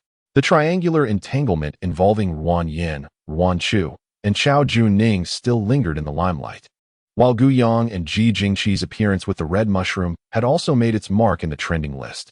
The audience was divided into factions, fervently debating whether the red mushroom associated with Gu Yang and Ji Jingqi posed any toxicity. At that moment, Director Chen noticed two trending topics ascending rapidly. Fu Sheng and Wan Chu are indeed alarming, and Ms. Seng's live broadcast featuring a nationally protected species, the Mongshan pit viper. His heart skipped a beat as he hurriedly clicked on the links, swiftly scanning through the information before exhaling in relief. He had nearly panicked, fearing that the guests had indeed found themselves in genuine trouble. The Mongshan pit viper, as a nationally protected species, is exceedingly rare, especially in the wild, swiftly drawing the attention of relevant forestry authorities. The Wildlife Protection Association also seized upon the momentum, posting informative content on Weibo to educate netizens about the Mongshan pit viper. Ruan Chu garnered a substantial following due to her calm demeanor when encountering the venomous serpent. There were even marketing accounts online that delved into Ruan Chu's academic background. Entertainment Circle Academic Affairs. You wouldn't believe it until you look it up. It turns out Ruan Chu is a prodigious scholar with a college entrance examination score of 658 in science, and she is currently enrolled at Jin University. Accompanied by Ruan Chu's examination results. The comments section was abuzz with astonishment from netizens. Wow, I had no idea Ruan Chu was a top student from a prestigious university. No wonder she knows so much. Such scores are indeed a rarity in the generally low academic world of entertainment. Other artists can boast of being academic stars with scores in the 4 or 500s, yet Ruan Chu remains remarkably modest. I previously heard that Ruan Yin didn't even qualify for a second-tier university, so I assumed Ruan Chu's academic standing was similarly unimpressive. It seems the illegitimate daughter cannot quite measure up to the legitimate heiress. Ruan Chu's college entrance examination results from 3 years ago astonished many, inadvertently attracting numerous casual admirers. After all, when an idol is an academic achiever, the pursuit of fandom feels all the more justified. It was evident that only Gu Yang and Ji Jingqi's basket was filled to the brim, while the other 3 baskets contained approximately half a basket of mushrooms, with Fu Sheng and Ruan Chu having gathered the most. Fu Sheng expressed his surprise. I can't believe you all managed to collect so many mushrooms. I thought Chu Chu and I had already gathered quite a bit. After spending 2 hours together, Fu Sheng and Ruan Chu had grown quite familiar with one another, no longer addressing her as Miss Ruan with the distance they had at the beginning. It was indeed a stroke of luck for Yang Yang. When Ji Jingqi smiled, his small canine teeth revealed themselves, exuding a charmingly sunny disposition. Tang quietly gazed at the mushrooms and suddenly tilted her head, asking, "Red cap, white stalk?" Ruan Yin also noticed the basket of red-capped, white-stalked mushrooms and scoffed lightly. Aren't those poisonous mushrooms? Hasn't my cousin heard Director Chen say that only non-toxic mushrooms count? Before Gu Yang could respond, Ji Jingqi interjected, "Not all red-capped, white-stalked mushrooms are toxic. The experts have yet to weigh in, Miss Ruan Yin. So perhaps it is prudent not to jump to conclusions." Ruan Yin was momentarily taken aback, but she dared not retort Ji Jingqi in front of the camera, knowing well the formidable fighting spirit of his fans. As the expert was tallying the number of non-toxic mushrooms, Director Chen waved a palm frond fan and cleared his throat. "Allow me to clarify the rewards and penalties for this mushroom-picking competition. The team that collects the most mushrooms will have the privilege of freely exploring the village this afternoon, while the other 3 teams will select from different field activities in order of their ranking: transplanting rice, sowing seeds, or fertilizing. Choose one." Chapter 95. All thanks to companions. For contrast, upon hearing the stark rewards and penalties, the 8 guests perked up, eagerly awaiting the expert's results. Director Chun announced the findings. Ruan Chu and Fu Xing's team had collected a total of 158 wild mushrooms, of which 75 were non-toxic. Upon hearing the results, both Ruan Chu and Fu Sheng were somewhat astonished. Ruan Chu looked at the half-full bamboo basket and was taken aback to realize that only half of the mushrooms were safe to eat. The audience in the live stream was equally astonished. Could it be true? Wasn't it said that Ruan Chu was a top student? How is it possible that half of the wild mushrooms are toxic? They mused. Even a top student cannot possibly know all there is to know about wild mushrooms. Can they? Each field has its specialization. After all, the variety of wild mushrooms is vast, and many toxic and non-toxic types resemble one another. The expert kindly took the time to explain to the viewers, the wild mushrooms selected here are indeed poisonous. This one is the highly toxic gray-veined amanita. This one is the false gray-veined amanita, and this one is the false brown-spotted amanita. As the expert picked up each wild mushroom, the guests present wore puzzled expressions. What did you say? Aren't they all the same?" Fu Sheng appeared bewildered. The ones he had gathered were familiar to him. Aren't these all chicken mushrooms? The sentiment in the live stream mirrored his confusion. Fu Sheng voiced my thoughts. Aren't they all the same type of mushroom? They exclaimed, alternating between laughter and tears. They do indeed look like chicken mushrooms. But to discover they are different wild mushrooms is no wonder Fu Sheng and Ruan Chu made the error. In my hometown, many people mistakenly consume these mushrooms as chicken mushrooms every year, leading to hospital visits. Seeing the crowd's confusion, the expert elaborated on the distinctions between these wild mushrooms and chicken mushrooms, prompting a wave of enlightenment among the viewers. "I've learned something new," it was exclaimed. In this light, Ruan Chu and Fu Sheng's loss seems rather justifiable. I can only guess that Ruan Chu and Fu Sheng will end up in last place, forced to engage in menial labor. Do not inquire how I discern the foul nature of the matter. Simply know that Chen Go's utterances betray his ignorance, as his reference to fertilization undoubtedly pertains to manure from rural farms. Initially, the audience believed the outcome to be predetermined, with Ruan Chu and Fu Sheng surely destined for the lowest ranks. However, the subsequent revelation left the viewers in the live stream utterly astounded. Tang Xiaoqiao and Wei Yuzhou foraged 139 wild mushrooms, of which only 51 were non-toxic. Ruan Yin and Xiao Junning fared even worse, gathering 138 wild mushrooms. Yet merely 44 were safe for consumption. This revelation was beyond my wildest expectations. Could it be that Ruan Yin and Xiao Junning indiscriminately collected every wild mushroom they encountered? How is it possible that approximately 2/3 of their harvest proved to be toxic? I had assumed Fu Sheng and Ruan Chu were inexperienced, yet they emerged as formidable contenders. Given the current trend, one cannot help but wonder if Gu Yang and Ji Jingqi's basket contains even a quarter of non-toxic mushrooms.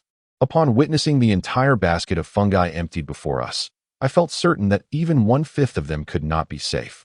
One must ponder, did Gu Yang and Ji Jingqi eradicate every single red-capped, white-stem mushroom? It is astonishing that nearly all of them displayed such vivid colors. Even I, who seldom consume wild mushrooms, recognize their potential toxicity. Yet, it must be noted that not all red-capped, white-stem mushrooms are poisonous.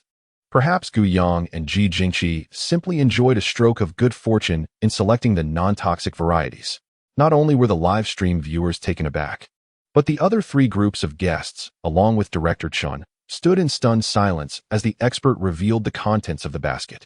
Aside from a few dark-colored mushrooms, the majority were strikingly red-capped and white-stemmed wild fungi. Previously, they assumed that the upper layer consisted solely of red mushrooms with white stems, but to their surprise, it was predominantly so. Chapter 96. All were the large red mushrooms, which are non-toxic. Director Chen cast a rare glance at Gu Yang and Ji Jingqi, inquiring, "Oh, were they all harvested from the same location?" Both Ji Jingqi and Gu Yang nodded. The assembled onlookers directed their attention towards the expert, who meticulously examined a few of the mushrooms. Meanwhile, Director Chun, with an air of mischief, interrupted the live broadcast with an advertisement. The audience, eagerly awaiting the expert's conclusion, murmured, "Indeed, Chun is still Chun. Come on, Chun, be a decent person." The advertisement lasted around a minute, and by the time it concluded, the expert had reached a verdict. All were large red mushrooms, resembling the toxic red mushrooms, yet devoid of any poison. Among the wild fungi collected by the other group, the expert swiftly identified a toxic red mushroom and contrasted it with the large red mushroom, elucidating their differences. Firstly, the aroma. Large red mushrooms emit a fragrant scent, while toxic red mushrooms have a pungent odor. Secondly, ultimately, Director Chun announced the result. Ji Jingqi and Gu Yang's group had collected a total of 233 wild mushrooms, all non-toxic. Upon hearing the verdict, the attendees expressed considerable astonishment. "All non-toxic? That is quite impressive," Wei Yuzhou remarked. Tang quietly chuckled. "Congratulations to Emperor Ji and Miss Gu." Ruan Chu also expressed her surprise, acknowledging the remarkable feat. Whether it was the ability to distinguish between large red and toxic red mushrooms, or sheer luck in making the right call, both were indeed commendable. Ji Jingqi turned to Ruan Yin, asking, "What do you think, Miss Ruan?" Ruan Yin's expression stiffened. She hadn't anticipated Ji Jingqi to hold a grudge, considering she had merely made a comment about Gu Yang. Ruan Yin managed to force a smile. "The esteemed actor Ji and my cousin Yang Yang are remarkably fortunate." The audience in the live streaming room erupted with excitement, primarily due to the stark contrast in outcomes. "Wow, it's all non-toxic. This is simply astonishing. I refuse to believe this is mere luck. However, I do think there's a gambling element involved. If they bet right, it's all splendid mushrooms. But if they bet wrong, it's nothing but poisonous ones. This truly is a turnaround against the odds. I recall that in a previous live stream, some criticized Gu Yang for taking the initiative. Where are their voices now? This round is a win for Ji, purely carried along. Fast forward, I want to see Chao Zhanman and the mistress shoveling manure. Once the results were announced, Gu Yang and Ji Jingqi undoubtedly claimed first place. Wan Shu and Fu Sheng, as the second-place winners, were granted the privilege of priority choice. After deliberation, they opted for sowing. Tang Xiaoqiao and Wei Yuzhou chose to transplant seedlings, leaving Wan Yin and Chao Juning to handle the fertilization. As anticipated by the audience, the fertilizer indeed turned out to be organic. After a short break, the live broadcast resumed. Due to the differing directions of the four groups of guests, the live stream was divided into 4 separate channels. Aside from the fans of each group, the vast majority of viewers opted to watch Wan Yin and Chao Juning as they engaged in the rather unglamorous task of manure application.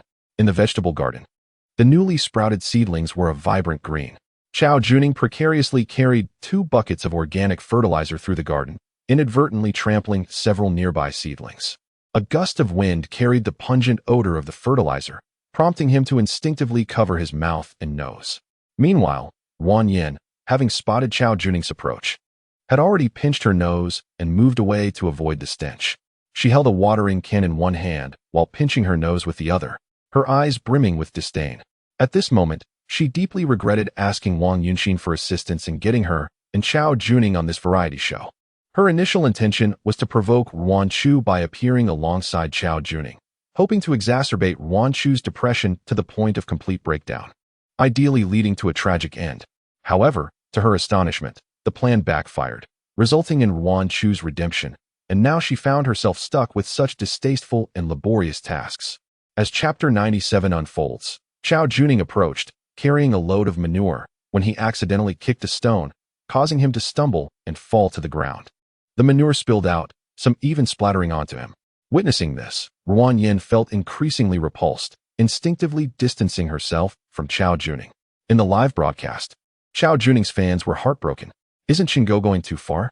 How could he make our brother do such dirty work? Our brother has always been a clean person. It's unjust for him to endure this humiliation. I feel for Juning. Why didn't Wan Yin rush to help him when she saw him fall? Instead, she stepped back. Supporters of Wan Yin defended her. She was startled and simply stepped back. Those things reeked. It's only natural for someone from a wealthy family to avoid such filth. Can we blame Yin Yin? Clearly, it was Chao Juning who lost his footing, unable to carry his load. He seems as fragile as can be. If he can't manage such a short distance and light weight, is he even a man? A rare and heated argument erupted between Wan Yan's fans and those of Chao Juning, while other onlookers and fans from different factions simply gathered to watch the spectacle unfold. Amidst the cacophony of discord, the lively atmosphere of this streaming room is undeniably captivating. It serves the right measure of poetic justice. The wayward lover and the scoundrel deserve their comeuppance. Is Chun Dog's behavior truly excessive? You have yet to witness greater transgressions. It would have been fortunate if your brother merely avoided stepping into the muck. Ultimately, if he carelessly sullied himself, can one really lay blame?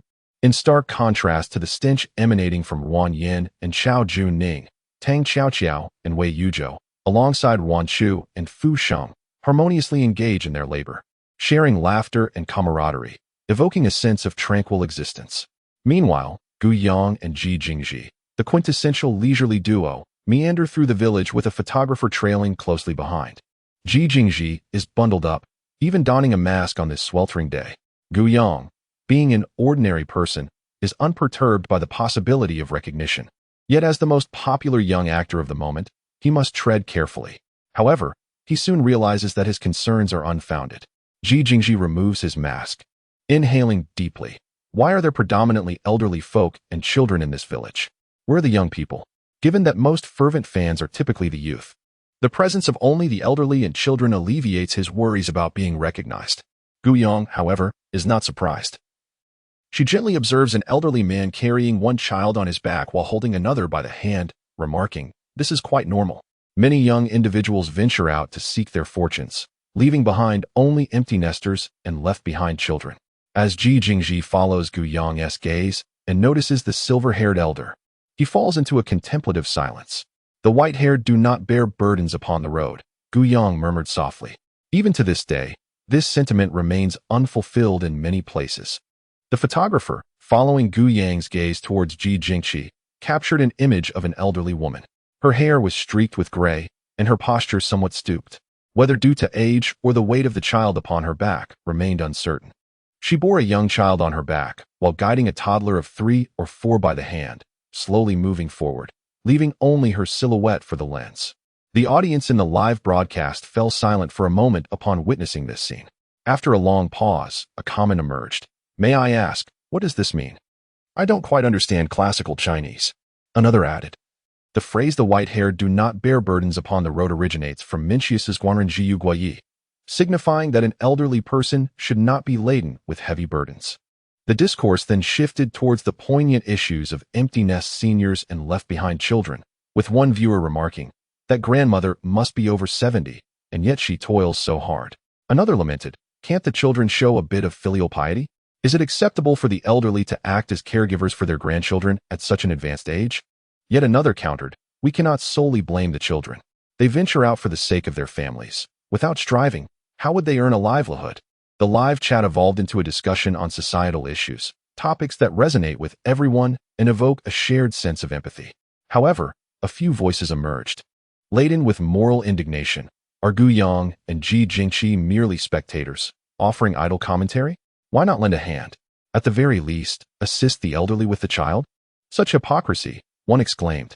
Anyone can express sympathy, but action is what truly matters. In the realm of cinema, where seasonal blockbusters can generate tens of millions, one may ponder why Gu Yang, a scion of affluence, does not extend her generosity towards the impoverished empty nesters and left-behind children. Yet, swift rebuttals emerge, questioning the practicality of such altruism. How could one expect to trust two strangers offering assistance with childcare? Would anyone dare to accept such an unsolicited proposition? Furthermore, even if assistance were provided for a day, what would follow? Are we to expect Ji Jingqi and Gu Yang to remain indefinitely in that role? The notion of moral coercion demanding donations is unwarranted. Ji Jingqi consistently allocates a portion of his earnings towards charitable contributions, albeit without the fanfare of trending campaigns.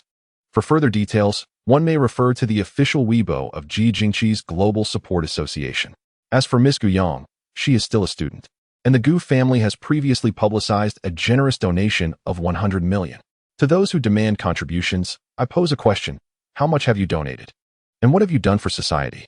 Cease fixating on Ji Jingqi's substantial earnings, for the market operates independently of his influence. The opportunities for success are available to all, not solely Ji Jingqi.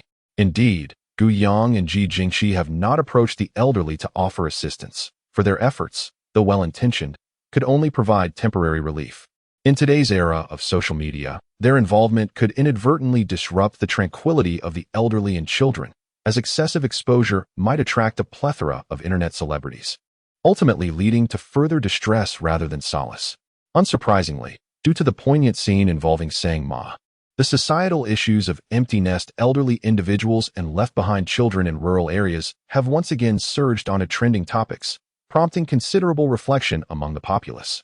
Many, through the live broadcasts of Gu Yang and Ji Jingqi, have discerned that although this village is impoverished, its natural scenery rivals that of certain internet-famous attractions, surpassing them in tranquility and charm. Following the episode of sipping wine and discussing mulberries, this secluded mountainous village has gained fame, transforming into a popular destination, attracting numerous internet influencers eager to visit and invigorating the local tourism industry. Additionally, the discovery of a nationally protected species in the mountains has drawn many researchers for investigation. Regardless of past circumstances, this newfound attention is undoubtedly beneficial for the impoverished village. The local village committee has wisely seized this opportunity, encouraging residents to develop homestays and other ventures. In Chapter 99, with Gu Yang's subtle influence at play, when Ruan Yin and Chao Juning entered the courtyard, nearly everyone instinctively covered their mouths and noses. Ji Jingqi, reclining in a chair with his eyes narrowed, disdainfully pinched his nose and inquired, "What on earth is that terrible smell?" Ruan Chu also noted the dirt on Chao Juning and, covering her nose, quietly stepped back. The mere thought of her past affection for Chao Juning now filled her with revulsion. "Cousin, how do you find this variety show? Is it quite entertaining?" Gu Yang, propping her chin with one hand, smiled brightly at Ruan Chu. "It's not bad," Ruan Chu replied, a soft huff escaping her lips. though her smile betrayed her delight. Yet, the imminent conclusion of this experience left her with a tinge of reluctance. However, Yuan Chu would soon realize that her apprehensions were merely overreactions.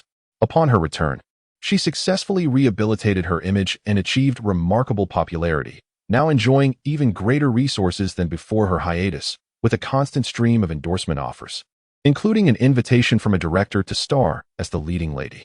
Amidst such a bustling schedule, she hardly found the opportunity to retreat into solitude. Yet, immersing herself in work served as a balm for her nerves, preventing her from overthinking. In the ancestral home of the Yuan family, the elderly Master Yuan held a tablet.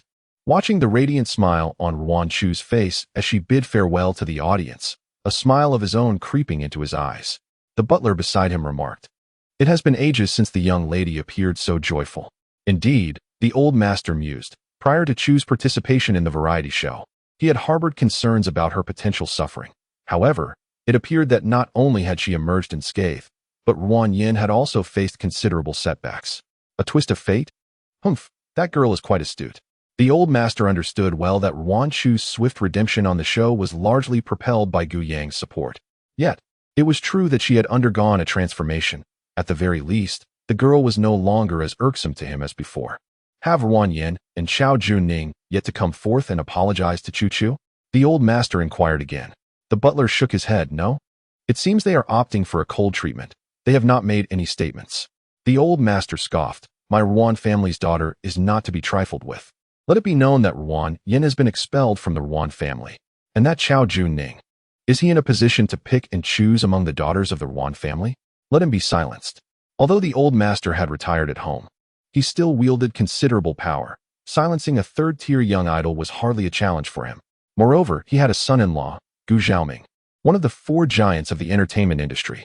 Chapter 100, The Yuan Family Group. The only heiress is Miss Yuan Chu initially. Netizens believed that the love triangle involving Yuan Chu, Yuan Yin, and Xiao Junning had reached its conclusion. However, not long after, the Yuan Family Group issued an official statement. Yuan Family Group v. Mr. Yuan Jihao has divorced Ms. Su Yun.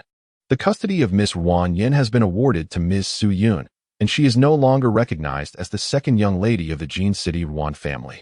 The only daughter of the second branch of the Yuan family is Miss Yuan Chu. This is hereby announced. The release of this statement stirred considerable excitement. Wait, does this mean Yuan Yin has been expelled from the Yuan family? Wasn't she supposedly favored within the family? It is evident to any discerning observer that Yuan Chu, the legitimate heiress, is clearly more cherished. Yuan Yin, the illegitimate daughter, brought shame upon Yuan Chu and made her bear the blame of being the third party. How could the family leaders not be furious? This is hilarious. Let us see how Yuan Yin continues to maintain her persona as a wealthy socialite. An illegitimate daughter who claims to be a member of the Yuan family, while Yuan Chu remains so low profile, never once capitalizing on her privileged background when entering the entertainment industry. Some fans of Yuan Yin, consumed by rage, expressed their discontent. Our Yin Yin is so wonderful. How could the Yuan family cast her aside? What era are we in that they still adhere to such feudal patriarchal principles? If the Yuan family does not want Yin Yin, then we do. We will boycott all products under the Yuan Family Group. This segment of fans evoked considerable annoyance among others. This is a family matter. The Yuan family can handle their affairs as they see fit. Why should you fans interfere? Moreover, it must be said that the products under the Yuan family are predominantly high-end luxury brands, not intended for the masses. Thus, any form of boycott would indeed be futile. Within a luxurious apartment in Liaocheng, Yuan Yin received a call from a manager at Huanyu Entertainment, and her complexion instantly paled. She hurriedly ended the call and checked the trending news, her entire being teetering on the brink of collapse. Su Yun, noticing her distress, inquired with concern, Yin Yin, what is the matter? Are you feeling unwell? Yuan Yin gripped her phone, her fingers slightly whitening, in disbelief. Mom. The official WeChat account of Yuan Corporation just announced that I have been expelled from the Yuan family. Upon hearing this, Su Yun's expression contorted with anguish. Your father would never do such a thing. It must be that wretched Yuan Chu manipulating the old man into this. In a flurry of anxiety, Su Yun resolved to call Yuan Jihao immediately. She had painstakingly emerged victorious from a sea of Yuan Jihao's numerous mistresses to marry into the Yuan family, allowing Yin Yin to shed her identity as an illegitimate daughter and become a genuine heiress of the Yuan clan. Yet now, all of that was in ruins. Furthermore, since she had left the Ruan family, Ruan Jihao had not once come to see her, and even the frequency of his calls had dwindled. Upon dialing Ruan Jihao's number, she was met with suggestive gasps on the other end. "Jihao, who is that?" came the sultry voice of a woman, dripping with allure. Suyun's heart sank as she nearly lost her composure, shouting into the phone, "Ruan Jihao, what are you doing? Who is that little harlot? You clearly promised that after marrying me, you would." However, before she could finish her sentence, the call was abruptly disconnected. Suyun's face contorted with rage. After enduring great hardship to marry into the Ruan family, and finally persuading Ruan Jihao to settle down, she never anticipated that he would once again reconnect with those mistresses. Ruan Yin also realized that Ruan Jihao was fooling around with his lovers, and her mood grew increasingly agitated. Chapter 101. Silencing the scoundrel. "I'll take care of that little vixen first. You should call your father later. He has always indulged you, and won't allow Ruan Chu to bully you," Suyun declared before hastily grabbing her bag and storming out. Ruan Yin couldn't help but smirk coldly at Suyun's words. She once believed Ruan Jihao cherished her, yet he had slapped her multiple times and allowed that old man to cast her out of the house. Was that what one called affection? It paled in comparison to the care that Gu Xiaoming and Ruan Shuling showed to Gu Yong, the false heiress. At that moment, her phone on the table rang. She glanced at the screen. The caller ID read Wang Yunxin. Wang Yunxin was the vice president of Huanyu Entertainment and the young lady of the Wang family in Jincheng.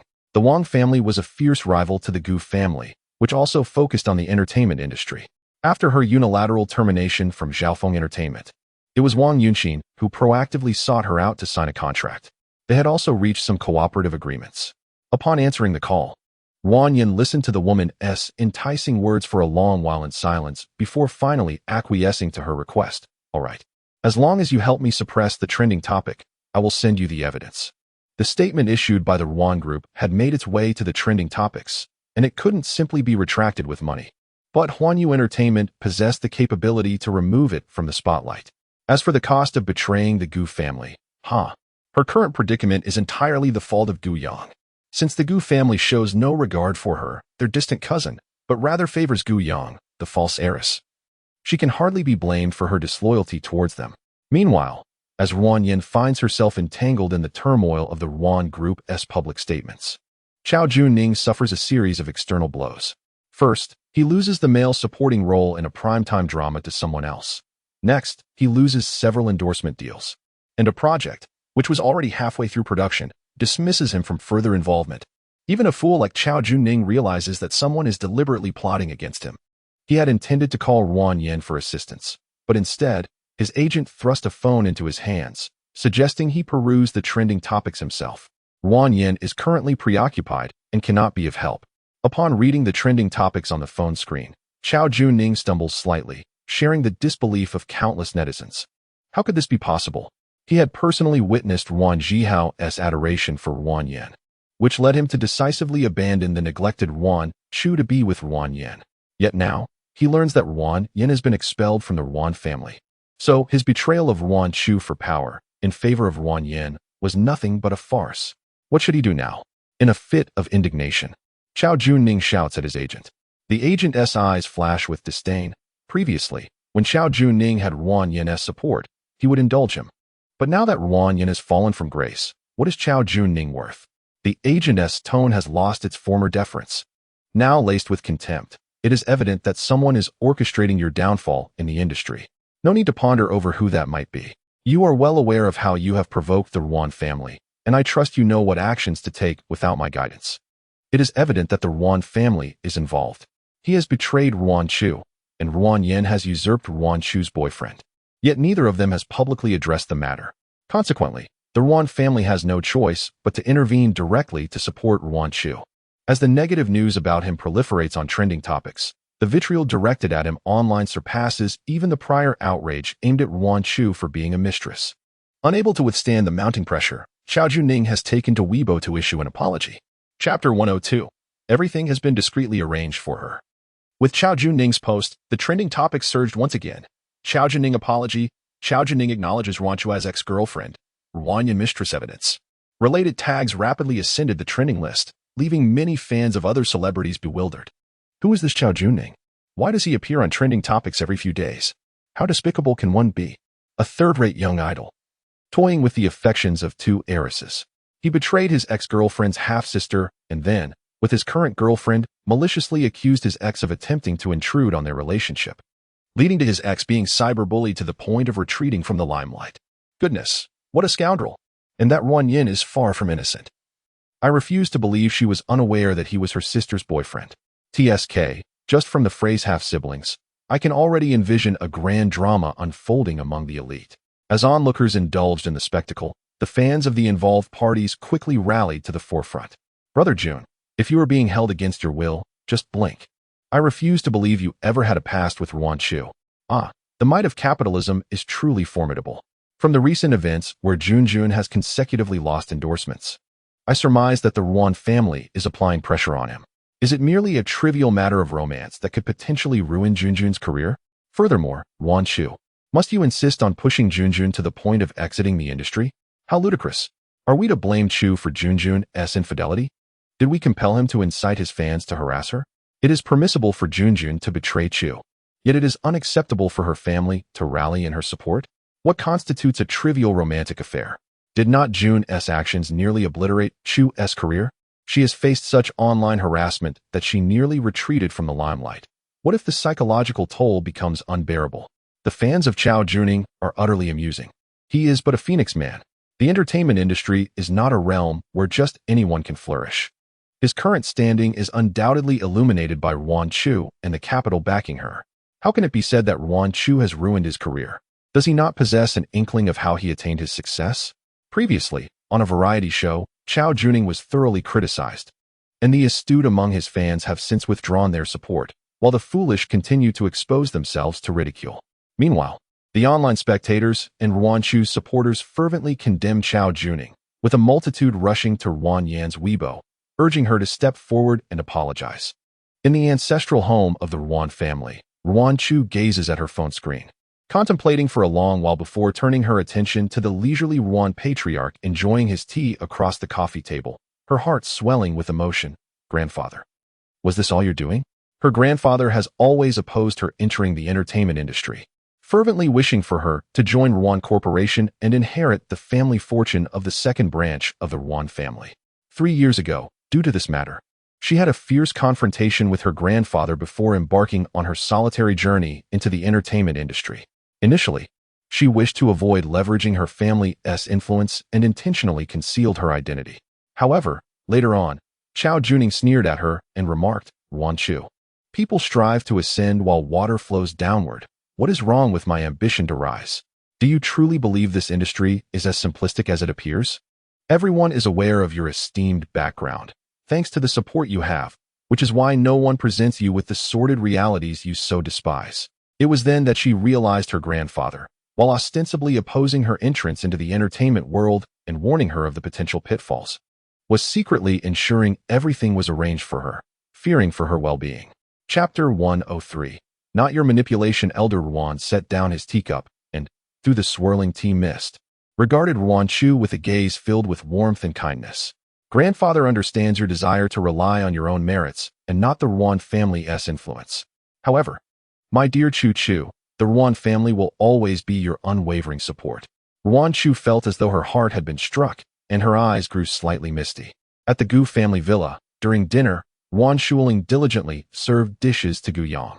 Sitting beside her, Ruan Shuling pinched her cheek, remarking on her noticeable weight loss. Gu Xiaoming also offered Gu Yang a piece of lean beef, noting how the demanding variety show, with its excursions to the mountains and fields, coupled with the necessity of cooking, had understandably left her exhausted and famished. You must replenish your strength, Yang, he urged. Thank you, Mom and Dad. Gu Yang replied helplessly, gazing at the mound of food in her bowl.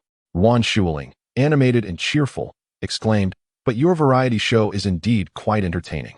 Several of my dear friends have watched that variety show and all agree it is quite delightful, praising Yang highly. Gu Xiaoming chuckled, remarking that the executives of Zhaofeng Entertainment mistakenly believed Yang was on the verge of entering the entertainment industry. The esteemed agent even took the time to call me, expressing her desire to represent Yang. Alas, our Yang is merely there for a bit of fun. Gu Yang's lips twitched slightly, as she detected the subtle undertone of pretentiousness in Gu Xiaoming's words.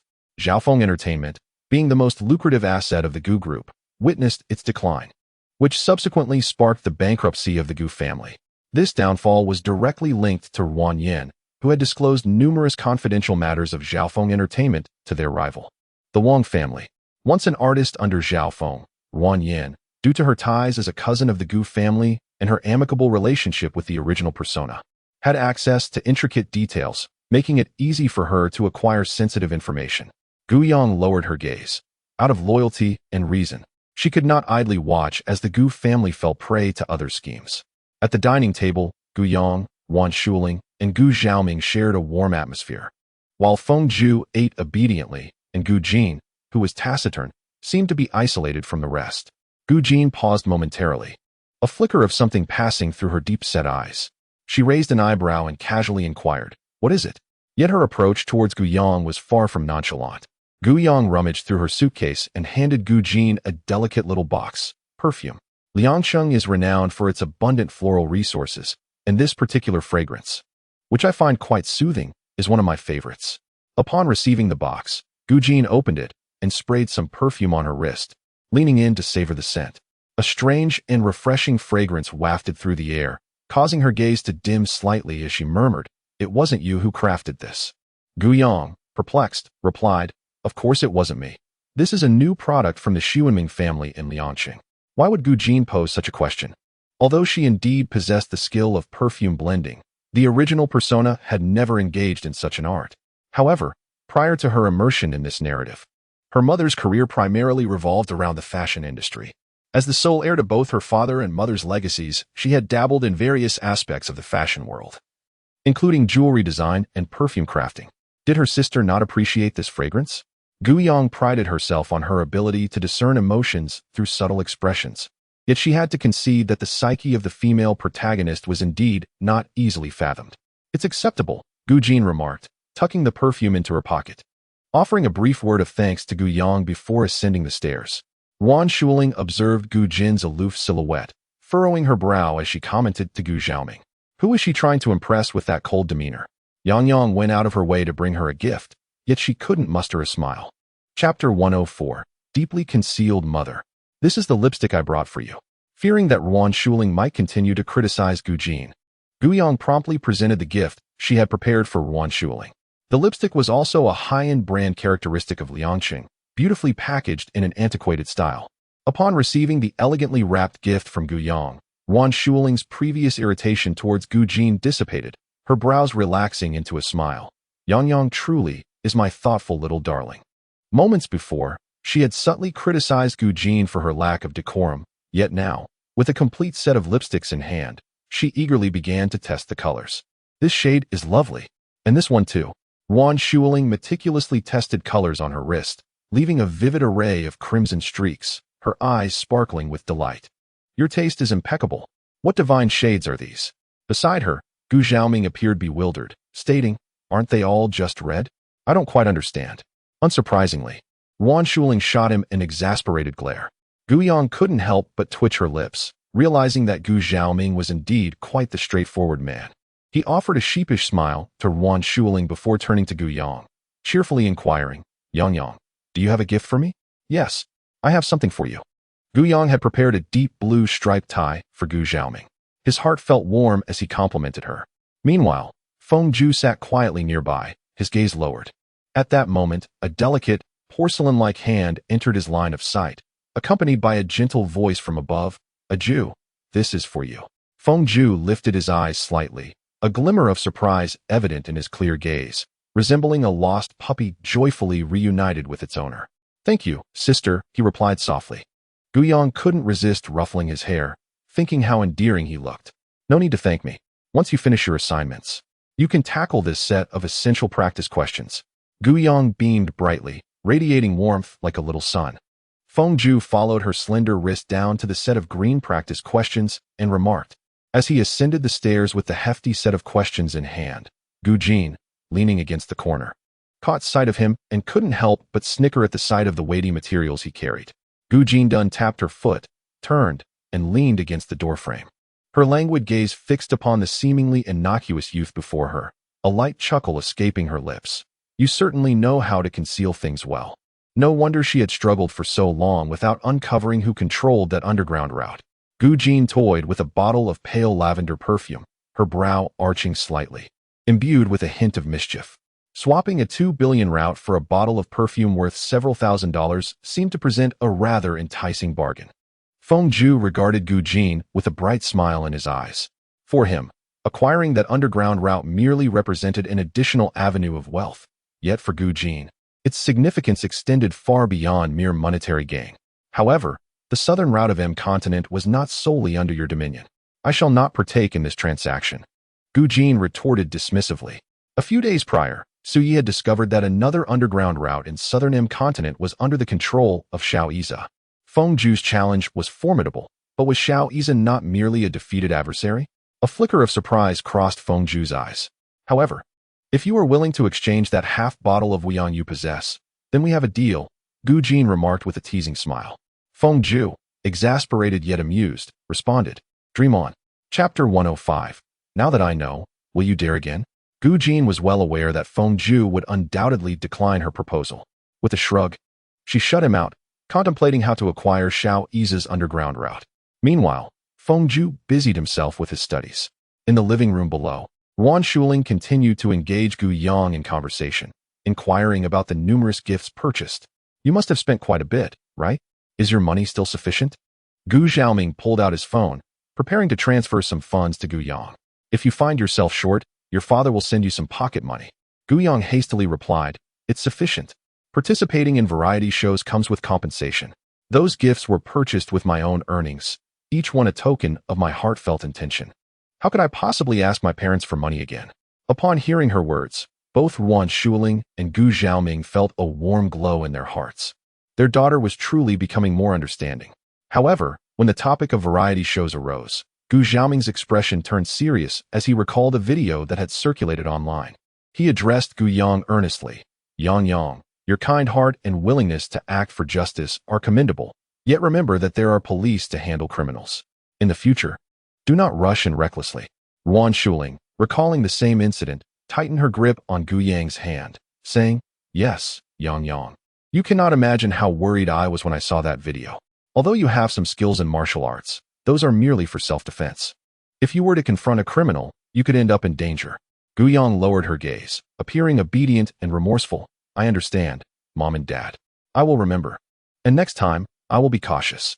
If anyone suffers, it will be the wrongdoer. Gu Xiaoming had initially intended to maintain a stern demeanor to impress upon Gu Yang the gravity of the situation, but seeing her sincere acknowledgement rendered him speechless. With Gu Yang being so well-behaved and sensible, he felt assured that she would not act recklessly again. Following the release of Chao Juning's apology statement, Ruan Yin promptly issued her own apology as well. Ruan Yin v. I have ended my relationship with Mr. Chao Juning. First and foremost, I must apologize to my sister, Ruan Chu. Although I inadvertently intervened in your relationship with Mr. Chao Juning, I have undeniably caused you harm. My relationship with Ruan Chu has become distant due to familial reasons. However, she is still my sister, and I should not have been so gullible as to trust others over her. Furthermore, I owe an apology to my fans and the misled netizens. Soon, the topic of Ruan Yin being a mistress surged to the trending searches, accompanied by a deep red explosion icon. I knew all along that Yin must be innocent. Oh, my heart aches for her. Crying profusely, well done, sister. A scoundrel who straddles two boats deserves to be dumped. Given the poor relationship between Ruan Yin and Ruan Chu, it is understandable that Ruan Yin was unaware of Chao Juning being Ruan Chu's boyfriend, as Ruan Chu would likely not introduce him to her. As for why Ruan Yin believed Chao Juning, it is only natural for her to trust her boyfriend more than a half-sister with whom she has a strained relationship. I just want to say The front row must be filled with Ruan Yan's family's water army controlling the comments, right? How can they possibly defend her after all this? Mistress, spill the tea. Ruan Yan's apology statement ostensibly expresses remorse, yet it subtly implies her innocence throughout. Such a coherent statement could not have been crafted by Ruan Yan. Given her convoluted language skills, it was undoubtedly penned by the Wang family's public relations department. Naturally, if Ruan Yan hopes to clear her name, she must place all the blame on Chao Juning. With the dual pressure from Ruan Jihao and Wang Yunxin, Chao Juning has no choice but to bear this burden. Chapter 106. When trouble arises, grandfather will bear the burden at the Ruan family's old residence. Ruan Chu confronted her father, Ruan Jihao, with a heavy heart. Family scandals should not be aired publicly. Who told you to post about Yin Yin's departure online? Regardless of the circumstances, she is still your sister. Why can't you accept her? You must immediately post on Weibo to prove her innocence. Ruan Jihao commanded, his finger pointed at her. Ruan Chu regarded him with indifference, a hint of derision flickering in her eyes. It was evident that, no matter what transpired, her father would invariably side with Ruan Yinyan. His disdain for her mother extended to his feelings for her, his own daughter. I shall not assist her, Ruan Chu declared curtly, grabbing her bag and ascending the stairs. Seeing his daughter defy him, Ruan Jihao's expression hardened as he strode towards her, hand raised as if to strike. Yet, Ruan Chu firmly seized his wrist, casting a scornful glance at his burgeoning belly, and met his furious gaze with unwavering resolve. Domestic violence is a crime, father. It would be more prudent to converse civilly. Otherwise, I shall defend myself. Your ample physique may not withstand my retaliation. Though she had ventured into the entertainment industry, Ruan Chu was also an exceptional student from the law department of Jinqing University. It was I who let the news about Yin Yin slip. What now, Ruan Jihao? Do you intend to strike me, your own daughter? Hearing the commotion, the elder Ruan descended the stairs with the butler. Ruan Jihao looked at his father in astonishment. Confusion etched across his face. Father, there was no need for such matters to be made public. Yin Yin is, after all, my daughter and your granddaughter. The elder Ruan snorted coldly. I have never acknowledged Ruan Yin as my granddaughter.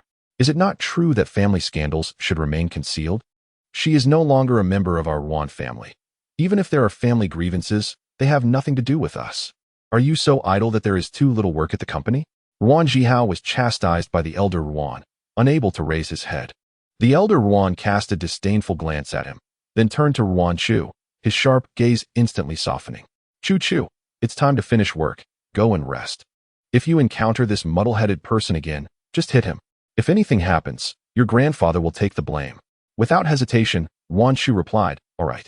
Ruan Jihao looked up in disbelief, only to see the harmonious figures of the grandfather and granddaughter departing. Ungrateful girl. In the long summer, cicadas sang as the sky outside the bright window was washed to a deep azure.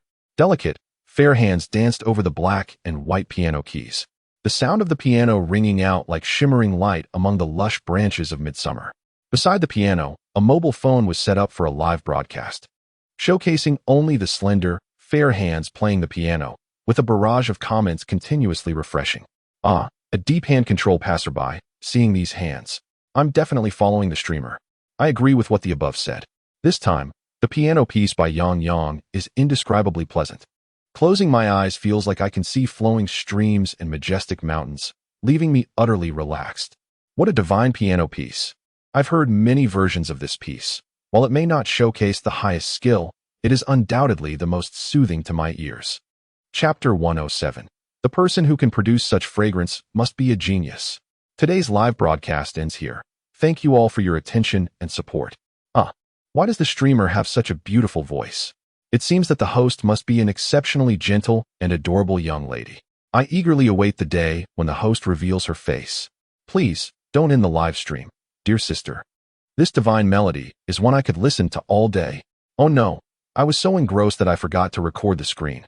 I humbly request a recording of the live stream or a piano audio. Astonishingly, the typically aloof Yang has spoken in the live stream.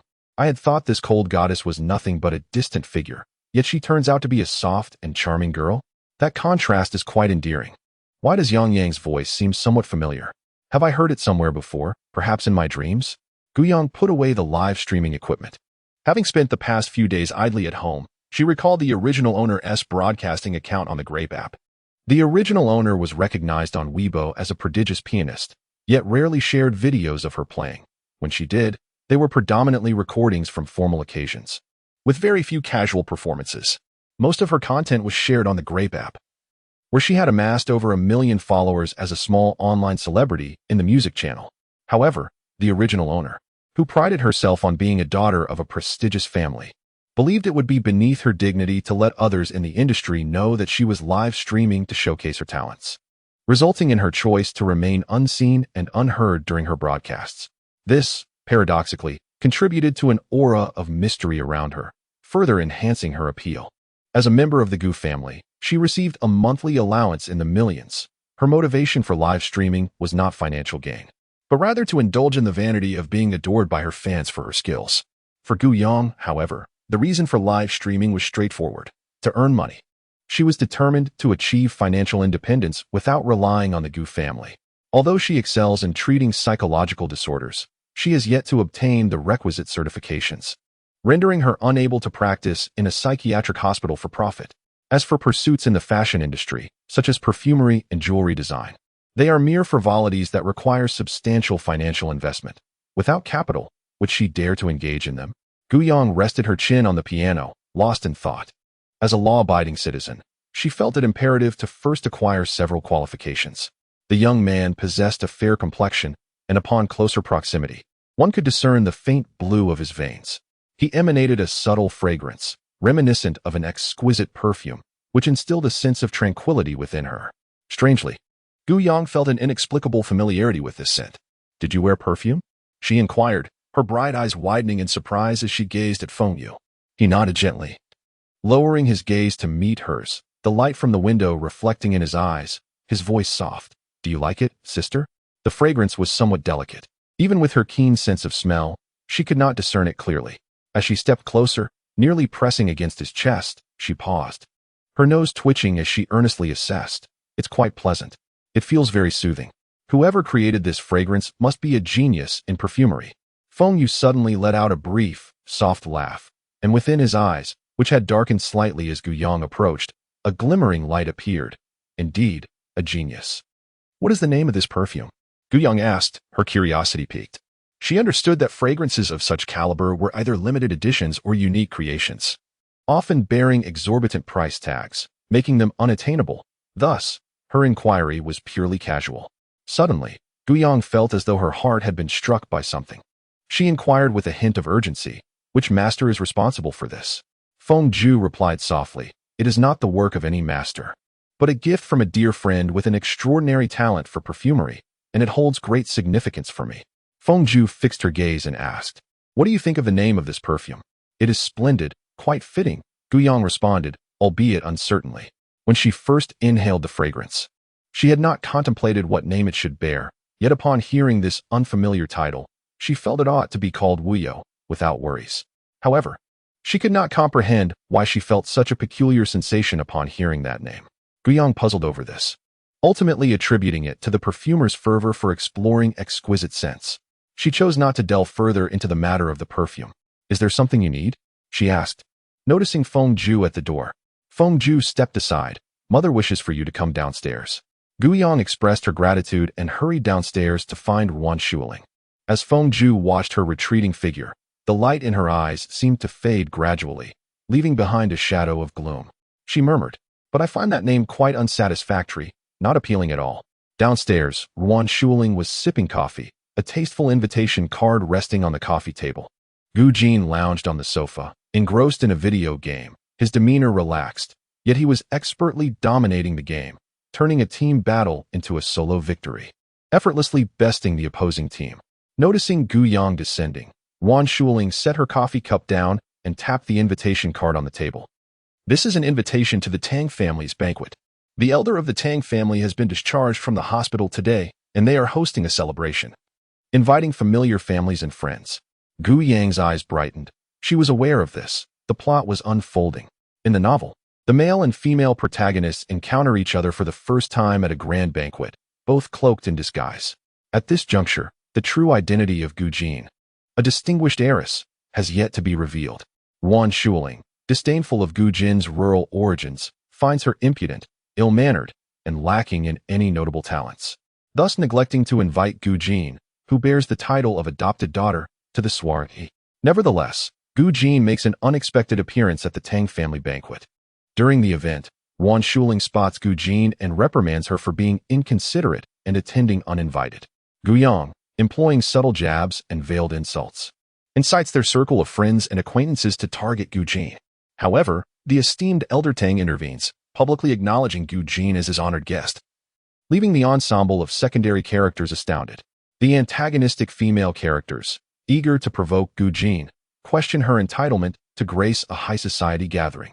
Given her lack of skill and refinement as a mere rural adopted daughter, Gu Jin, with a scornful smirk, deftly counters their insults, swiftly silencing her detractors and claiming the title of MVP for the evening. The male protagonist, offering his support, employs his sharp tongue to assist the female lead in delivering scathing retorts, adding a poignant touch to their repartee. Ultimately, Gu Jin is invited to dance by a mysterious gentleman from the capital, becoming the center of attention and inciting the envy of numerous socialites from Jin City, thereby propelling the narrative forward and laying the groundwork for subsequent developments. As Gu Yang observes this spectacle of retribution unfold, she finds it exhilarating. However, when the tables turn and such confrontations are directed at her and her allies, her sentiments grow rather complex. Chapter 109. While others indulge in floral arrangements and tea tasting, you gather a team to engage in gaming? It is rumored that notable figures from the capital will attend the Tang family banquet. Does Yang Yang wish to catch a glimpse? Yuan Shuling inquires, perusing the invitation. Gu Yang is aware that the so-called notable figure is none other than Lin Ran, the dashing heir of the esteemed Lin family from the capital.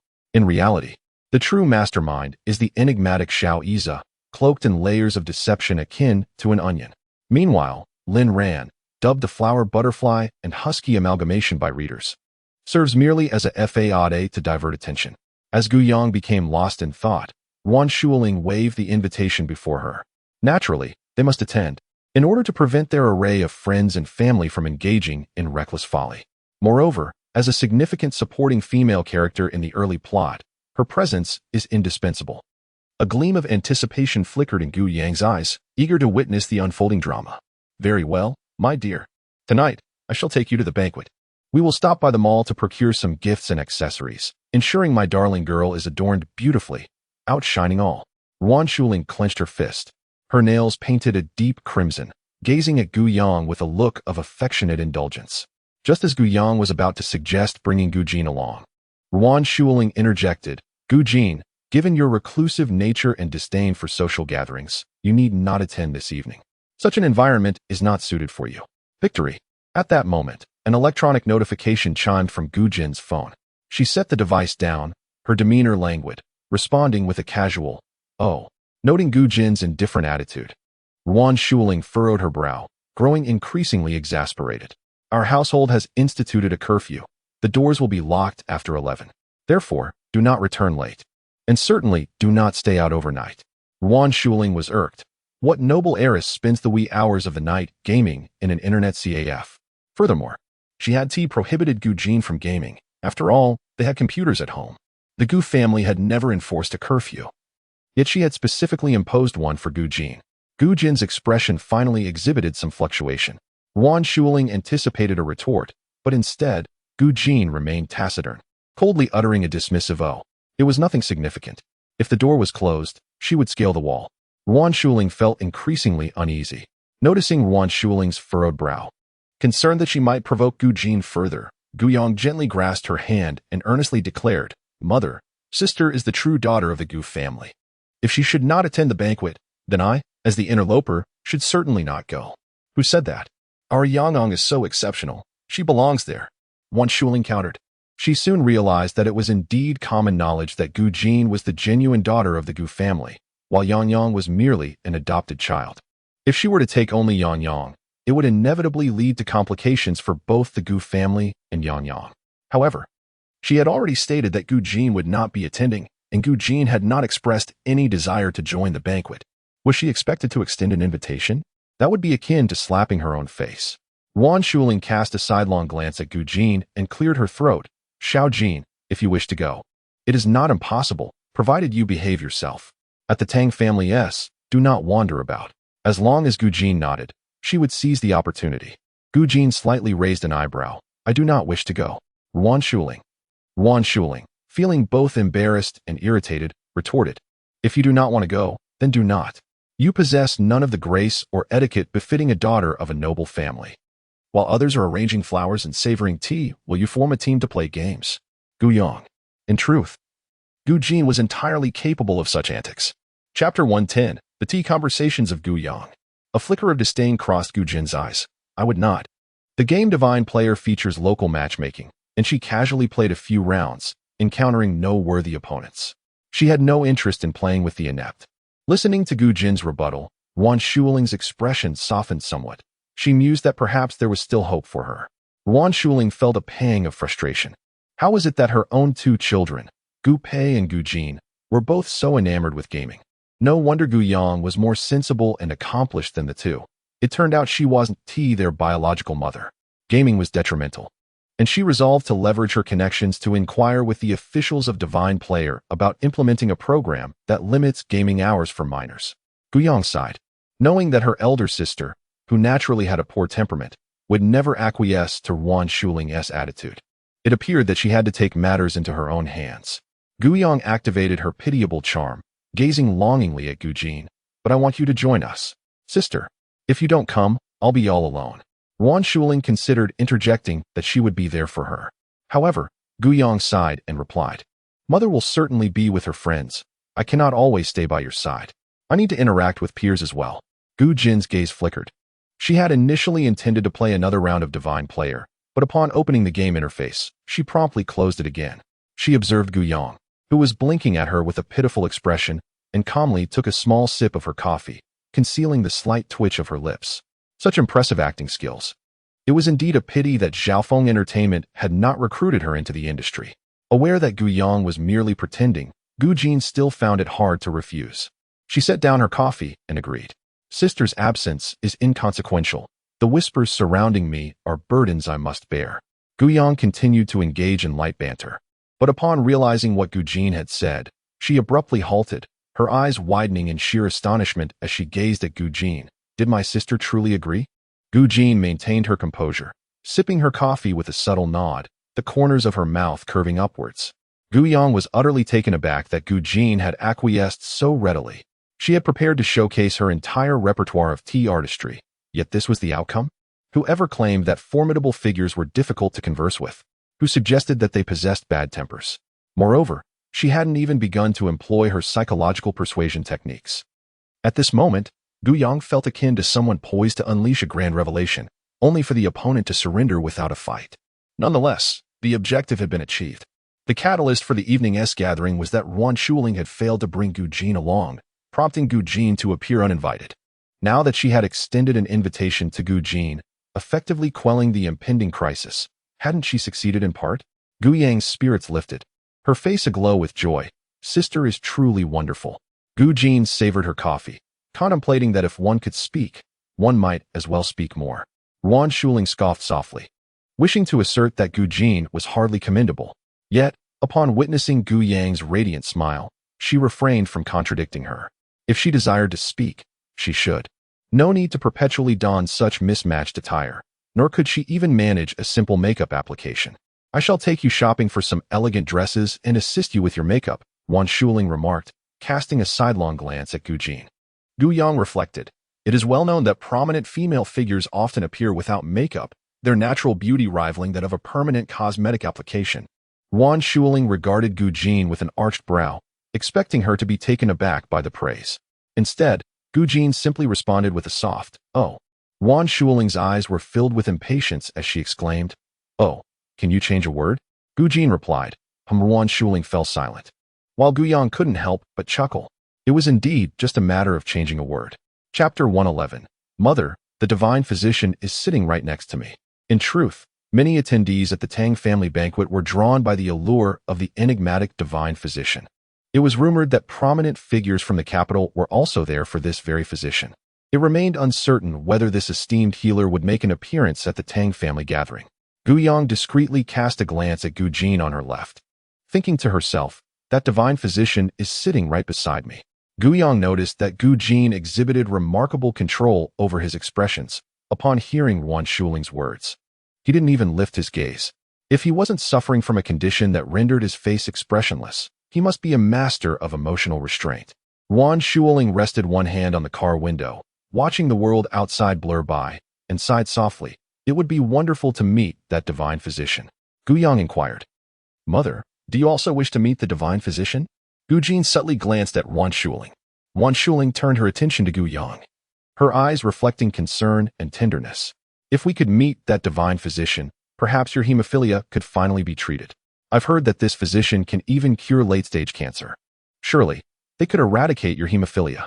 Gu Yang was momentarily taken aback. She hadn't anticipated that Wan Shuling's desire to meet the physician was for her sake. Yet, she was almost on the verge of forgetting her troublesome hemophilia. The term troublesome was fitting for two reasons. Firstly, hemophilia was virtually incurable, and even the slightest injury could result in uncontrollable bleeding, a lifelong companion. Secondly, her blood type was exceedingly rare. She possesses a rare blood type, more elusive than that of the panda, with an incomplete tally indicating that fewer than 100 individuals worldwide share this distinction. The Gu family's ability to secure a small blood bank for her was undoubtedly a consequence of the narrative's design. However, as Wan Shuling remarked, Gu Jin, a miraculous healer capable of treating late-stage cancer, would naturally find it effortless to address hemophilia. Gu Yang's gaze brightened as she looked at Gu Jin. She was unwell, and her formidable sister was her remedy. Gu Jin, with her eyes cast downward, was lost in thought, oblivious to Gu Yang's sparkling eyes. In a high-end shopping mall located in the city center, Gu Jin stole a glance at the mall sign before quickly averting her gaze. Gu Yang noticed Gu Jin's expression and followed suit, looking up at the brand, Jinchang. Confirming her suspicion, she realized it was a chain store under her sister's name. Let us go. Jinchang has released a new collection of dresses this season, particularly lovely and perfect for young ladies like you. Wan Shuling urged them into the elevator. This necklace is exquisite. The East Pearl is so smooth. These earrings are stunning. Yang, they suit you perfectly. Truly, you are your mother's delightful daughter. Simply beautiful. Wan Shuling indulged in shopping, purchasing anything she deemed splendid for Gu Jin and Gu Yang. The two sisters exchanged glances, thinking to themselves, the purchasing power of women is indeed formidable. We're still missing a formal dress. Yang adores light colors. This pale yellow gown is just right, gentle yet grand. She will undoubtedly resemble a little fairy in it. Wan Shuling thrust the garments into Gu Yang's arms, nearly pushing her towards the fitting room. Gu Yang mused that Wan Shuling seemed quite suited for a career in sales. Chapter 112. Gu Jin in a pink fairy dress? Gu Jin was merrily calculating that, thus far, Wan Shuling had spent over 30 million yuan in the high-end section of the Jinchang Mall, half of which was on luxury items intended for her. In other words, she had essentially acquired over 10 million yuan worth of goods for free. This was undoubtedly a profitable venture. Gu Jin found herself viewing Wan Shuling with a newfound appreciation. However, at that moment, Wan Shuling approached her, holding a delicate pink fairy dress priced at 500,000 yuan, casting a disdainful glance at Gu Jin's black spaghetti-strap dress, which, while lacking a designer logo, boasted commendable style and fabric. At your young age, you shouldn't always dress so morosely, resembling a black widow. Your complexion is fair. Wearing black only accentuates the pallor. Change into something more vibrant. Girls should embrace a playful, charming look, Wan Shuling remarked with an air of authority. Gu Jin regarded the pastel pink dress with trepidation, her usually composed demeanor betraying a rare expression that Wan Shuling could easily interpret, an unequivocal refusal. Wan Shuling, known for her assertive nature, arched an eyebrow and promptly pulled Gu Jin and the dress into the fitting room.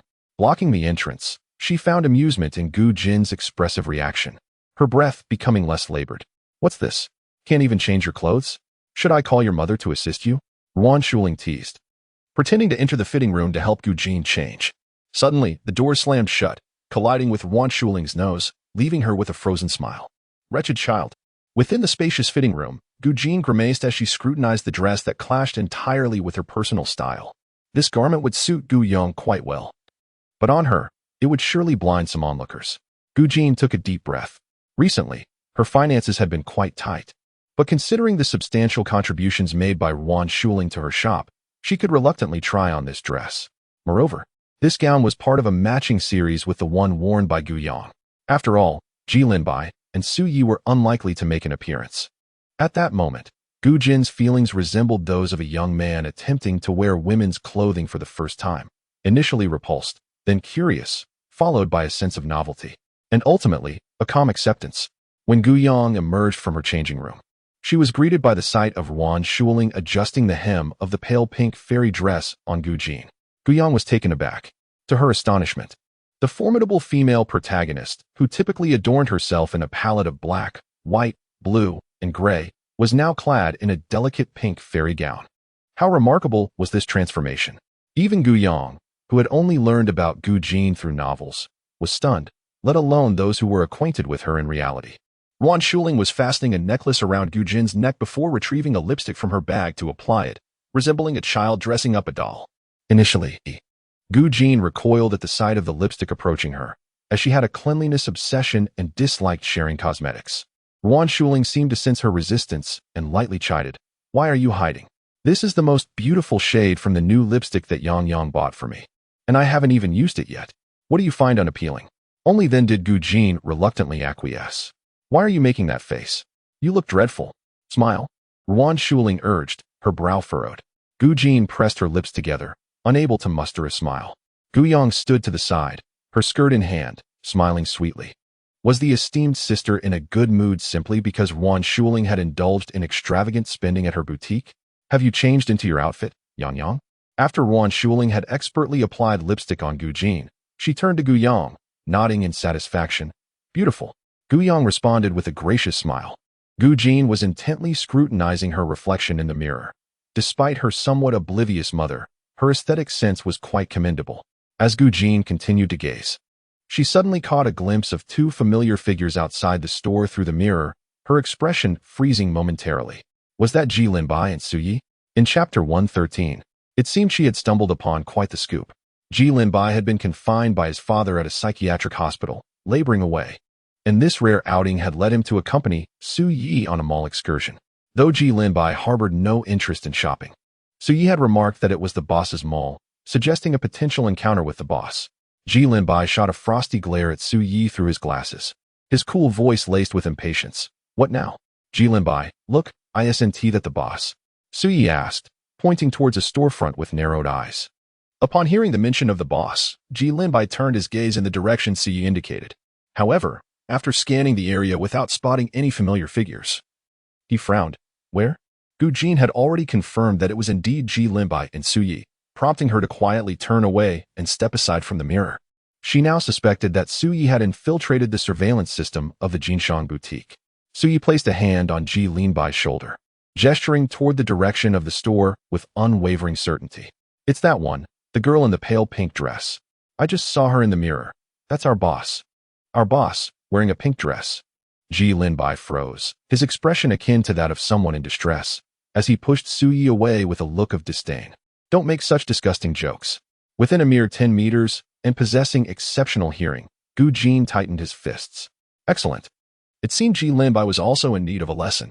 She contemplated conducting a surgical intervention on him. Su Yi rolled his eyes. "What is so disgusting about it? Our boss is a girl too. Is she not worthy of wearing pink?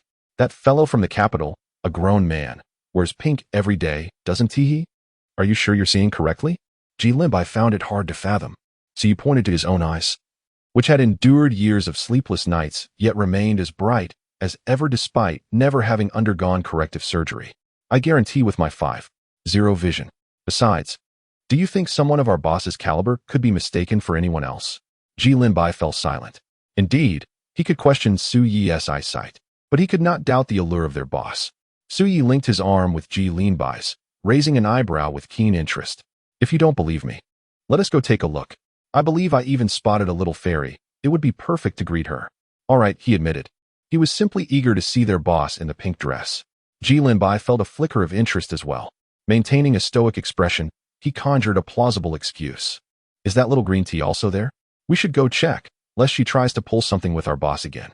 Noticing Ji Linbai and Su Yi entering the store, Gu Jin pressed her lips together, overwhelmed with regret, immense regret, realizing she should have coldly rebuffed Yuan Shuling's unreasonable demands at that moment. Facing the wall, she turned her back to everyone, unwilling to speak. Yet, at this moment, Yuan Shuling approached her again, presenting a gift dress. "Gu Jin, why are you over here? Come. Try this on. It's the black one you like." Gu Jin. Haha, why didn't you bring this one earlier? Now, she suspected that Yuan Shuling was deliberately setting a trap for her. Meanwhile, Su Yi and Ji Linbai, who were searching for Gu Jin, turned their gaze towards her in unison. Gu Jin happened to look up, and their eyes met, rendering the entire world silent. Su Yi, trembling as he grasped Ji Linbai's arm, exclaimed in excitement, "No way. It really is the boss." Ji Linbai's expression was subtle, though he appeared unfazed. An inner tumult had already begun to churn within him. Gu Jin cast them a cold glance before averting her gaze, contemplating a change of city to escape this situation. Beside them, Gu Yang, who had witnessed the entire scene, stroked her chin, realizing she had stumbled upon quite a scandal. Wishing my lovely ones a happy new year. The explosive updates have concluded. Good night. Chapter 114. Su Yi and Ji Linbai buying women's clothing? Su Yi and Ji Linbai were taken aback by Gu Jin's earlier gaze. Standing frozen in uncertainty, Su Yi quietly asked Ji Linbai, "What should we do? The boss seems to hold a grudge. Should we still go greet her?" Ji Linbai, struck by the revelation, felt he needed a moment to gather himself. Having just observed the boss's commotion, approaching her now would be tantamount to courting disaster. Ji Linbai adjusted his glasses and calmly stated, "The boss and his family are currently shopping for clothing. It would be inappropriate for us to intrude. I doubt that Gu Yang, that cunning little vixen, would allow the boss to come to any harm. I have matters to attend to at the mental health facility, so I shall take my leave. If you wish to extend your greetings, you may do so on your own. Should you desire to perish, do it alone. Do not involve me." Su Yi replied with a faint scoff. "You weren't saying that just moments ago." Meanwhile, Gu Yang, who was discreetly observing the exchange between Gu Jin and the two, interjected, "I apologize. Although you spoke in hushed tones, I couldn't quite hear, yet I am adept at reading lips." As Ji Linbai turned to depart, Gu Yang approached him with a bright smile, calling out, "Dr. Ji, I heard your voice from afar. I didn't expect it to be you. My mother and sister are here as well. Won't you say hello before you leave?" Ji Linbai abruptly halted, his body stiffening as he turned with a frosty glance at Gu Yang. "Damn it, you little vixen, you've set me up." Gu Yang's call had caught the attention of Ruan Shuling, who appeared somewhat astonished. "Dr. Ji, I can't believe we would encounter you here." Beside them, Gu Jin's gaze was cold and piercing, causing Ji Linbai to break into a light sweat. "Madam Gu, Miss Gu Yang, Miss Gu Jin, it is indeed a coincidence," he managed to utter, forcing himself to greet them. Su Yi chuckled quietly, amused that the little fairy recognized both of them, yet only called out to Ji Linbai, undoubtedly having overheard him refer to her as a little vixen. Serves him right. Su Yi silently expressed his gratitude to Gu Yang for sparing him, then resolved to abandon Ji Linbai and make his own escape. Su Yi's smile became rigid. "Damn it, Ji Linbai, you truly deserve this." Gu Yang smiled politely and said, "It's been a long time." Ruan Shuling looked at Gu Yang in surprise and asked, Yang, do you know her?" Gu Yang nodded. "This is Dr. Ji's friend, Su Yi. We met by chance before." Su Yi subtly greeted Gu Jin, deciding not to disclose to Ruan Shuling that Su Yi and Gu Jin were acquainted. Su Yi greeted Ruan Shuling, smiling to reveal her small canine teeth. "Madam Gu." Ruan Shuling, noticing Su Yi's refined features and cheerful demeanor, found a favorable impression of him. "Are you and Dr. Ji here to purchase clothing?" At that moment, Su Yi and Ji Linbai wished to leave quickly. Upon hearing Ruan Shuling's question, they awkwardly replied, Yes. After all, they could not confess that they were there to see the boss in a pink dress, lest the boss retaliate with fury. Ruan Shuling had a tendency to cherish her daughter's friends, since you are so familiar with Yang and are not far apart in age. "You may call me Andy." Ji Linbai. "He. Who is familiar with that little green tea?" Su Yi readily adapted. "Hello, Auntie Gu. Have you not found suitable clothing yet? I can help you look. This store indeed has some fine garments." Ruan Shuling glanced around the vicinity, her gaze sweeping several times, and ultimately realized that this was a women's clothing store. Her expression towards Su Yi and Ji Linbai gradually became peculiar. "This is a women's clothing store. Are you two here to buy women's clothing?" Chapter 115. The birth of a friendship. Ruan Shuling often interacted with individuals from the fashion industry and had encountered numerous prominent figures in women's fashion. However, she never anticipated that the seemingly aloof and serious Dr. Ji, alongside the sunny and cheerful Su Yi, would somehow be connected to the term cross-dressing master. Fortunately, Su Yi reacted quickly, exclaiming, No, it's just that today is my girlfriend's birthday, and I am buying her a gift." Ji Linbai chimed in, "Me too." The mere association of the term cross-dressing master with himself sent shivers down his spine. Gu Yang's lips twitched, although she had not finished reading the original text. She was aware that the two of them treated their computers and surgical knives as their beloveds. How could a girlfriend possibly relate to them? Gu Jin also regarded the two with curiosity. Only Ruan Shuling cast a strange glance. "You both have girlfriends with the same birthday? Are they the same person?" Su Yi and Ji Lin Bai exchanged glances, speechless. Su Yi forced a laugh. Haha, what a coincidence. Why couldn't Ji Lin Bai come up with a better excuse? Noticing the peculiar behavior of the two, Wan Shuling refrained from probing further. However, Gu Yang was determined not to let Ji Lin Bai off the hook. She reached out to link arms with Gu Jin and smiled sweetly at Ji Lin Bai. Dr. Ji, do you think my sister looks beautiful today? From an angle where Wan Shuling could not see, Ji Lin Bai shot Gu Yang a cold glare. As Gu Jin and Wan Shuling turned their attention towards him, he awkwardly replied, she looks beautiful. Miss Gu Jin is naturally stunning. He hoped that his flattery would spare him from further scrutiny. Gu Yang smiled. Oh. I never imagined that Dr. Ji has such high standards. My sister, with her ethereal beauty, flawless skin, and captivating eyes, is merely considered attractive in Dr. Ji's eyes? Ji Lin gritted his teeth. Miss Gu Yang possesses extraordinary eloquence. Is it truly remarkable to be able to articulate 4 character idioms? This little green tea dares to undermine him in front of the boss. Meanwhile, Su Yi inwardly marveled at how the little fairy seemed gentle in nature, yet harbored such a grudge. Truly, she was the boss's half-sister. Wan Shuling settled the payment for the dresses she had purchased for Gu Jin and Gu Yang. After exiting the mall, she dragged the two of them to a beauty salon. Wan Shuling placed all the gift bags in the trunk and insisted on taking Gu Yang and the reluctant Gu Jin along. She had heard from the ladies in their circle that a new high-end beauty salon had recently opened in Jincheng, boasting remarkable results. The previously popular large beauty salon next door had suffered significant customer loss and was on the verge of bankruptcy. It was rumored that the products offered by the new salon were even more effective. Unfortunately, their membership cards were limited and had long been snatched up. Even I couldn't get one. Gu Yang speculated, is it called good? With such an impactful establishment, she could only think of Gu Jin's new salon in Jincheng called Good. Gu Yang retrieved a card from her bag. I actually have a membership card. I went with my cousin Ruan Chu before, and she generously got me a membership. In the Ruan family's ancestral home, Ruan Chu, who was accompanying her grandfather for a game of chess, sneezed twice. Wan Shuling exclaimed in surprise, Yang, you actually have a membership card? That means you've struck gold. Right now, a good membership card is being traded for millions in our circle. Gu Yang blinked, exclaiming, I only spent a mere 100,000 when I first applied. I never anticipated it would multiply 100-fold. Chapter 116, Quest, I will not let this go. Gu Jin had long been aware of Gu Yang's acquisition of the membership card, so she was not surprised. Moreover, she knew a bit more. The card had been obtained through Gu Yang's clever maneuvering, costing her not a single penny. Upon entering the Good Beauty Salon, Wan Shuling eagerly led Gu Yang and Gu Jin towards the members area. Having attempted to access the exclusive products on several occasions only to be turned away for lacking a membership card, she had endured relentless mockery from Mrs.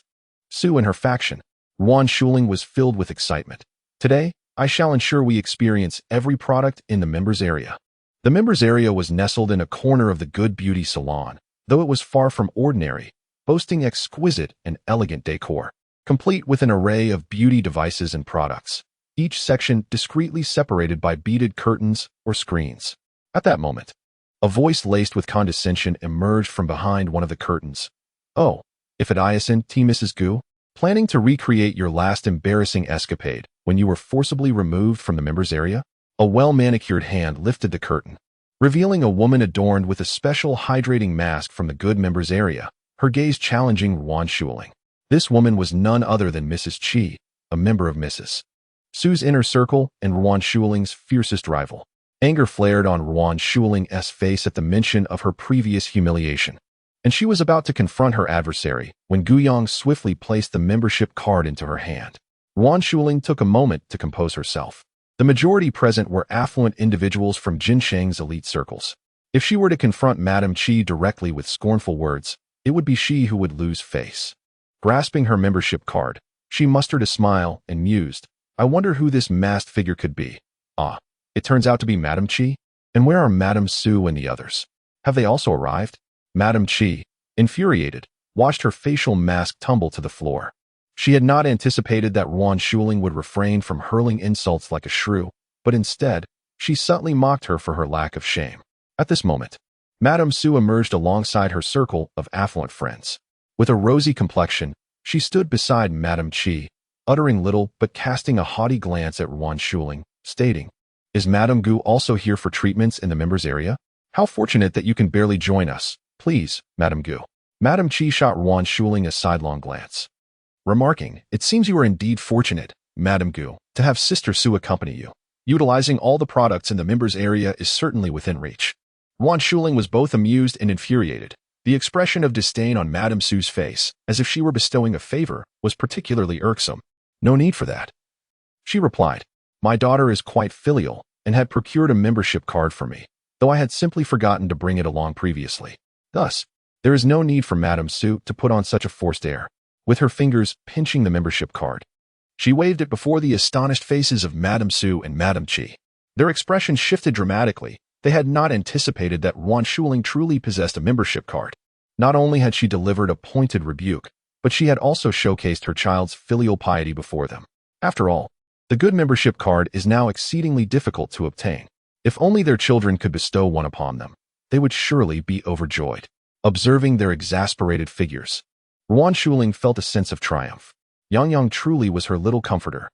Meanwhile, the Medical Alliance had received several newly donated cadavers with special diseases, which required slicing and preservation for relevant research. "Please lend a hand, Jilin Bai." On the other hand, as Suyi powered on his new computer, it promptly went black, displaying a distinctive golden-edged blood drop emblem on the screen. "Damn, my brand new computer." Suyi's eyes widened in fury. "Quest. I will not let this go." Chapter 117. A tortured love story with a stand-in. Suyi rushed to wage war against Quest using a computer at an internet CAF, ultimately culminating in his expulsion by the CAF owner. The irate owner exclaimed, "You've ruined 18 computers in an hour. Are you sent by the rival to sabotage me?" That night, the rain poured heavily, leaving Suyi drenched and shivering.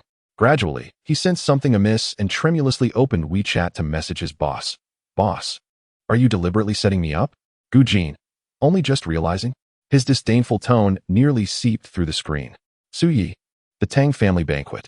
The Tang family is a venerable lineage within the affluent circles of Jincheng, and the elder Tang holds significant influence both in Jincheng and the capital. Hence, the banquet was teeming with guests, all hailing from esteemed families and the upper echelons of society. As Yuan Shuling accompanied Gu Yang and Gu Jin to the banquet, the rain poured down heavily. Upon exiting the car, a staff member from the Tang family promptly approached with an umbrella. Gu Yang, lifting her skirt, followed closely behind Yuan Shuling into the Tang family banquet hall. Just inside, she was unexpectedly embraced by a fashionably dressed girl rushing towards her, nearly losing her balance. Yang, I've missed you so much. Have you missed me?"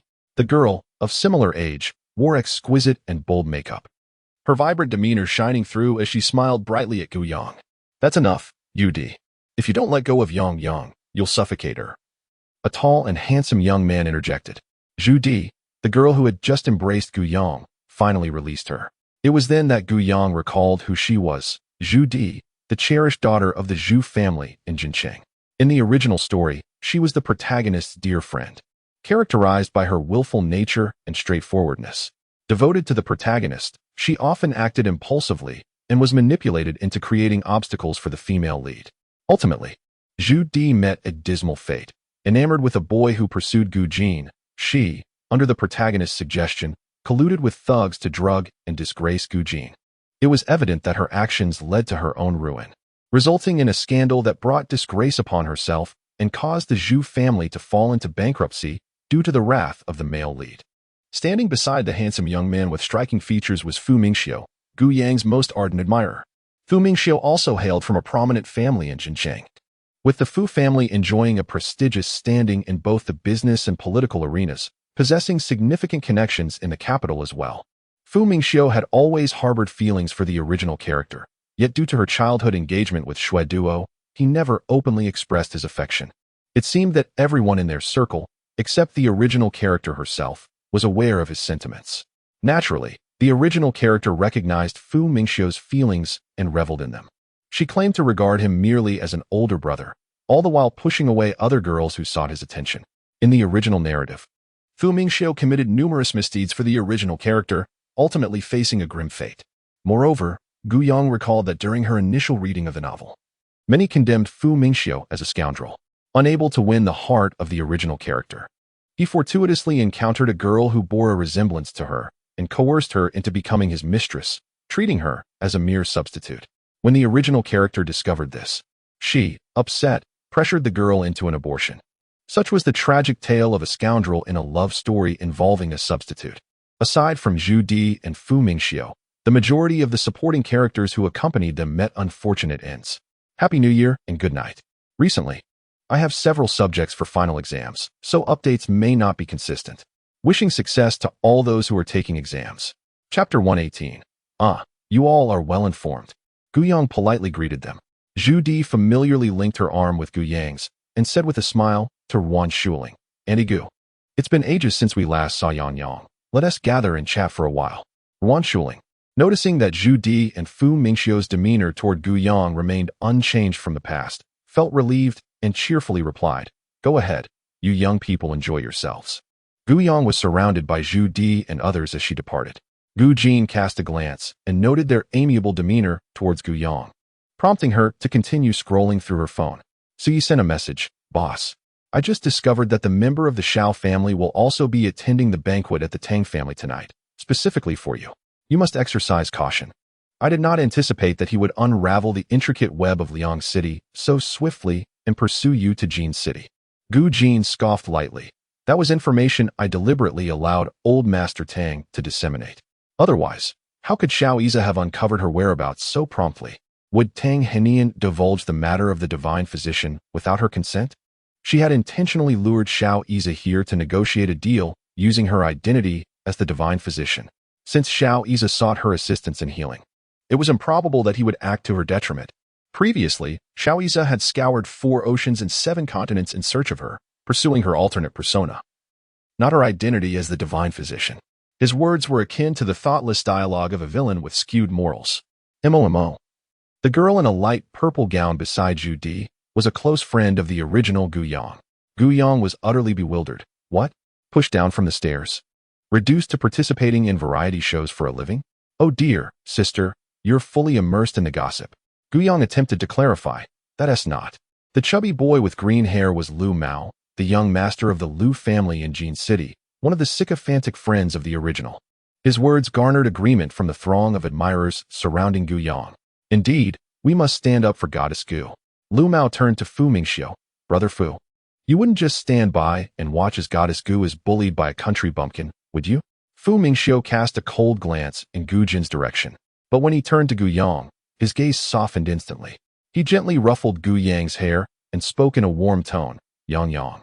Regardless of whether you are the true daughter of the Gu family, in Mingxiu's eyes, you are a princess deserving to be cherished. His attitude towards Yang Yang would not waver like Shui Duo's, influenced by Yang Yang's identity. Chapter 119. I believe that is my destined fate. Zhu Di, infuriated, stood up and exclaimed, I heard that Gu Jin is also here. Let us go and seek justice for Yang Yang. Mo replied with evident disdain, a country bumpkin. Truly believing she has transformed into a phoenix, daring to attend such a high society banquet. We shall make her aware of the vast chasm between herself and Yang Yang. Gu Yang recognized this as the prelude to the cannon fodder's reckless demise.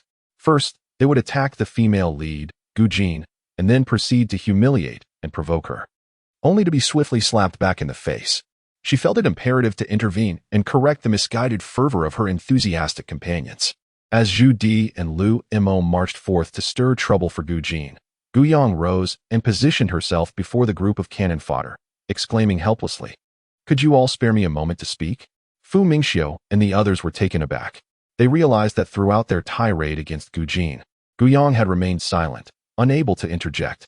They had assumed she was merely too aggrieved to speak, for in the past, when Yang Yang faced distress, she would silently endure her sorrow in their presence. Gu Yang was acutely aware that the lingering influence of her predecessor would persist, even if she elucidated the truth.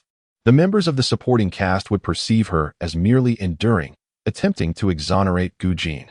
Not only would they refuse to relent in their pursuit of Gu Jin, but her seemingly insincere remarks would likely incite them to intensify their attacks. Thus, Gu Yang resolved to administer a potent remedy. Gaze into my earnest eyes and heed my words, she proclaimed, gesturing toward her own eyes. Zhu Di, Fu Mingxiu, Mo, and Lu Mao obediently focused on Gu Yang's crystalline, luminous gaze. Suddenly, Zhu Di remarked, Yang Yang, your eye makeup is simply stunning today. Mo added. Your skin looks marvelous as well. Gu Yang's lips twitched at their choice of focus. With a gentle, soothing tone, harmonizing with the soft melodies resonating in the banquet hall. She continued, Firstly, Gu Jin has never bullied me. She did not push me down the stairs, I merely stumbled and fell.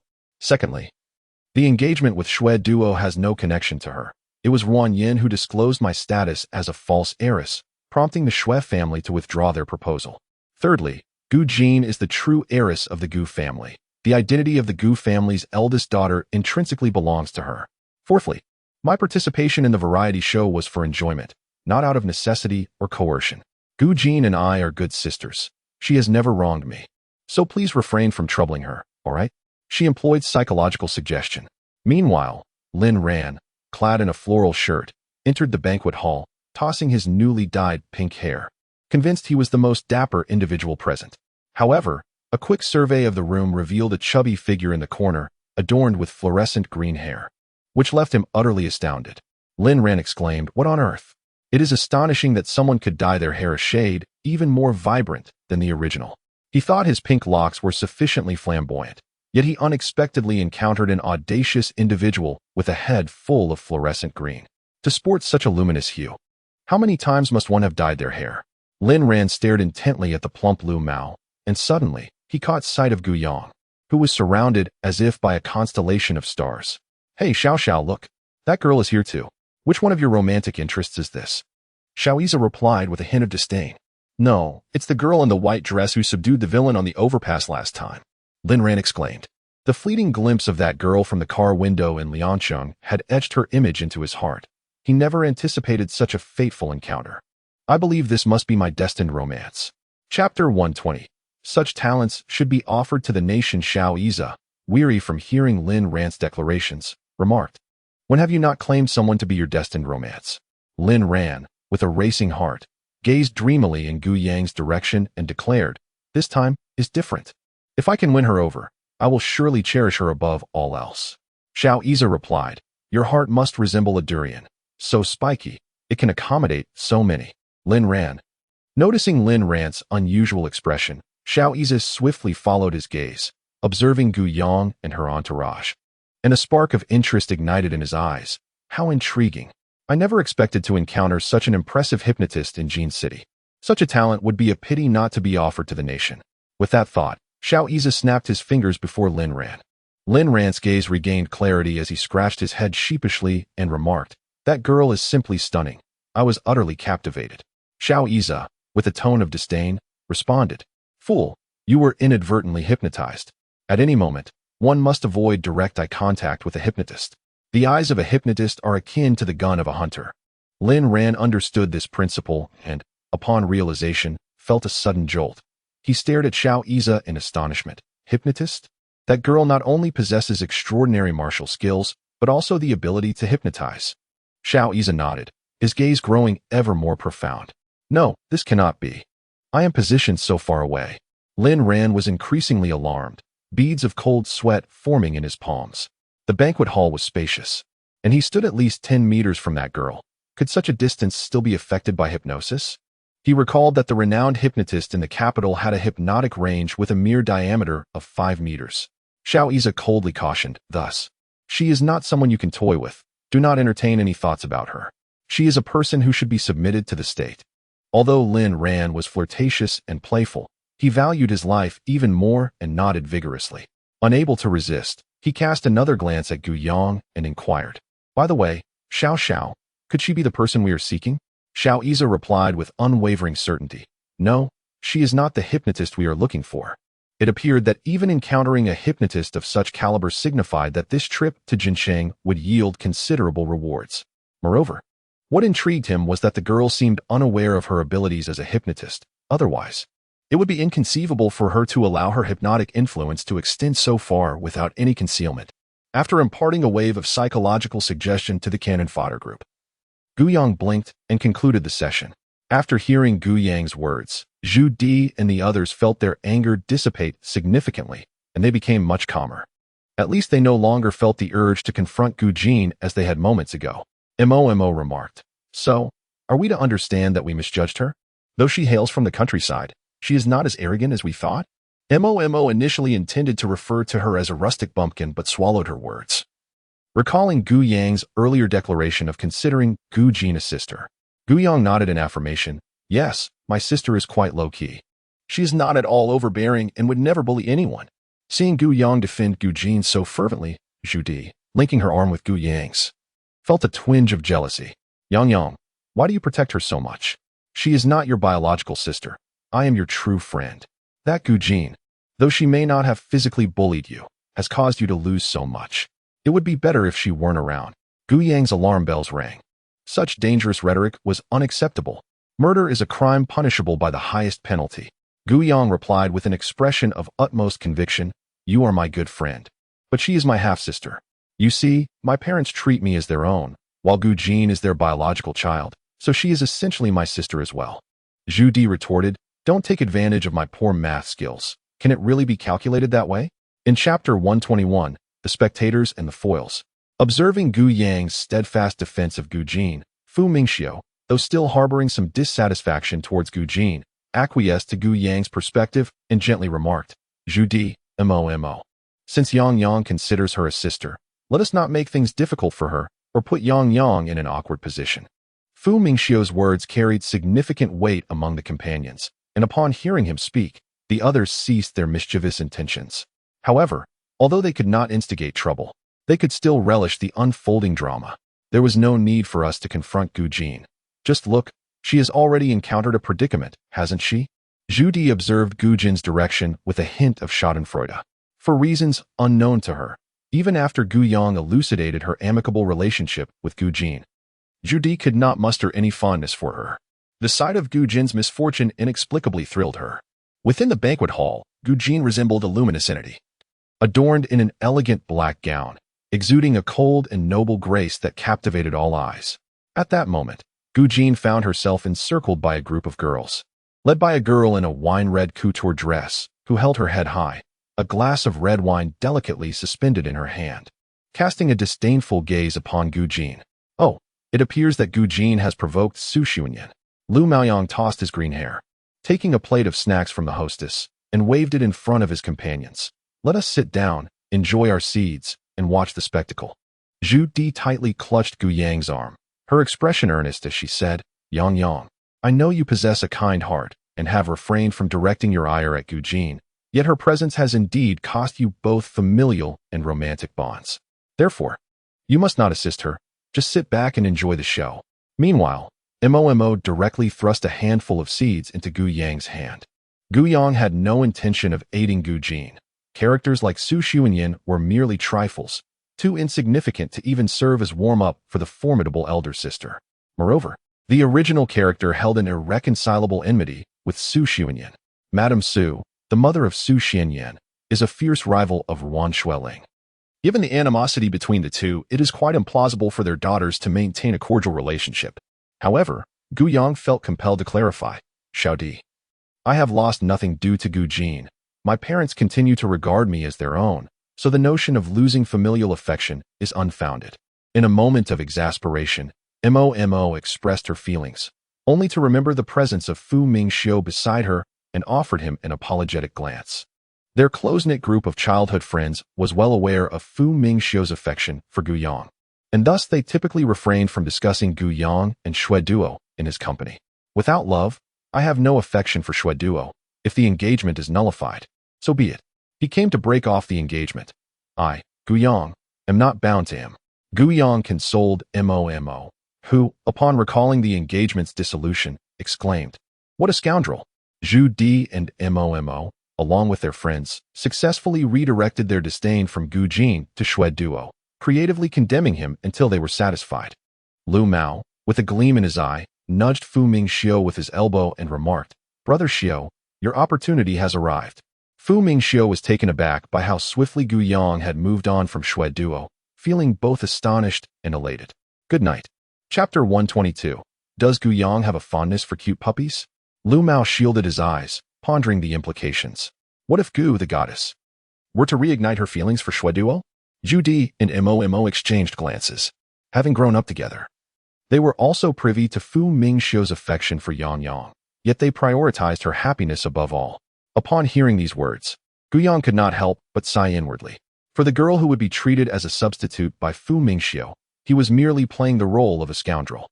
However, for her original self, this was undoubtedly the script of an eternally devoted second male lead, silently guarding the female protagonist. Yet she was not the heroine, nor did she require such a steadfast protector. Guiyang's expression turned serious. I do not like him. In her younger days, she lacked understanding. But now she was certain that Xue Duo was not her type. Lu Mao glanced at Fu Mingxiu and eagerly inquired, "What type do you prefer, goddess?" Fu Mingxiu looked at Guiyang with a hint of anticipation. Zhu Di and Mo also gazed curiously at Guiyang, though they were her close friends. They had always assumed Guiyang liked Xue Duo and had never thought to ask about her preferences in men. Seizing the opportunity to dissuade Fu Mingxiu from harboring any feelings for her, Guiyang thoughtfully stroked her chin and earnestly fabricated, "I prefer someone slightly younger, good-looking, obedient, and compliant." According to the Rosenthal effect, conveying positive expectations to an individual can accelerate their development and progress. In matters of love, instilling hope in someone only deepens their infatuation. Therefore, if one is disinterested, they should not allow the other person to harbor any hopes from the outset. Fu Mingxiu was 3 years her senior, and with her first statement, she effectively dismissed him, extinguishing any lingering aspirations he might have had. Moreover, what was the point of romantic entanglements? Once she became a wealthy woman, she would indulge in the company of a charming young companion. Fu Mingxiu stared at the spirited young woman before him, as though she were discussing some grand dream, leaving him momentarily stunned. The others were equally taken aback. Zhu Di gazed at Guiyang with a complex expression, incredulous. "Are you suggesting that you have an affinity for little puppies?" They had assumed that a gentle and delicate girl like Yang would prefer a man who is somewhat older and possesses strength, someone capable of offering protection. Meanwhile, Su Xianyan lightly swirled her goblet, the red wine glimmering under the light like rubies. She raised her chin, casting a disdainful glance at Gu Jin seated before her. "I was wondering who so thoughtlessly occupied the main table. It turns out to be the true heiress of the Gu family, raised in a rural orphanage." Besides Su Xianyan, Qi Yan, the daughter of the Qi family, scoffed, "Indeed, a country bumpkin. Do you truly believe this grand banquet resembles the casual feasts of your village? This is the main table, reserved for significant figures or elders. Even your parents would not qualify to sit here today, though your grandfather or maternal grandfather might. Gu Jin, you are neither a notable figure nor an esteemed elder. Do you really think you deserve a place at this table?" In the afternoon, there was an English exam, followed by an organic chemistry exam in the evening.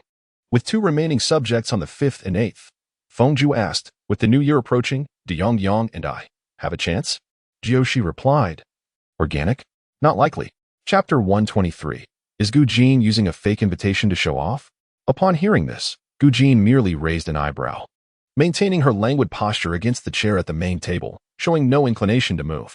With a casual glance at Su Xianyan and Qi Yan, she displayed no hint of arrogance, yet her words dripped with contempt. At a Tang family banquet, when has it been your turn to bark? Gu Jin, whom are you calling a dog? Do you know who I am? Qi Yan glared in disbelief, astonished that Gu Jin not only showed no remorse, but also had the audacity to launch personal attacks against them. Gu Jin replied, "Oh, whose dog are you?" Su Xuanyan's expression soured as she summoned the security from the Tang family, pointing at Gu Jin and commanding, "Security, throw this uncouth bumpkin, who has disrupted Grandpa Tang's banquet, out. Does she even deserve a seat at the main table?" "As you wish, Miss Su," the security officer acknowledged.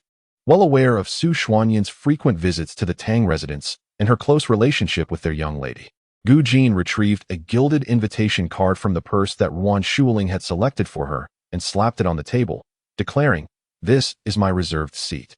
Is it the Tang family's hospitality to evict a distinguished guest?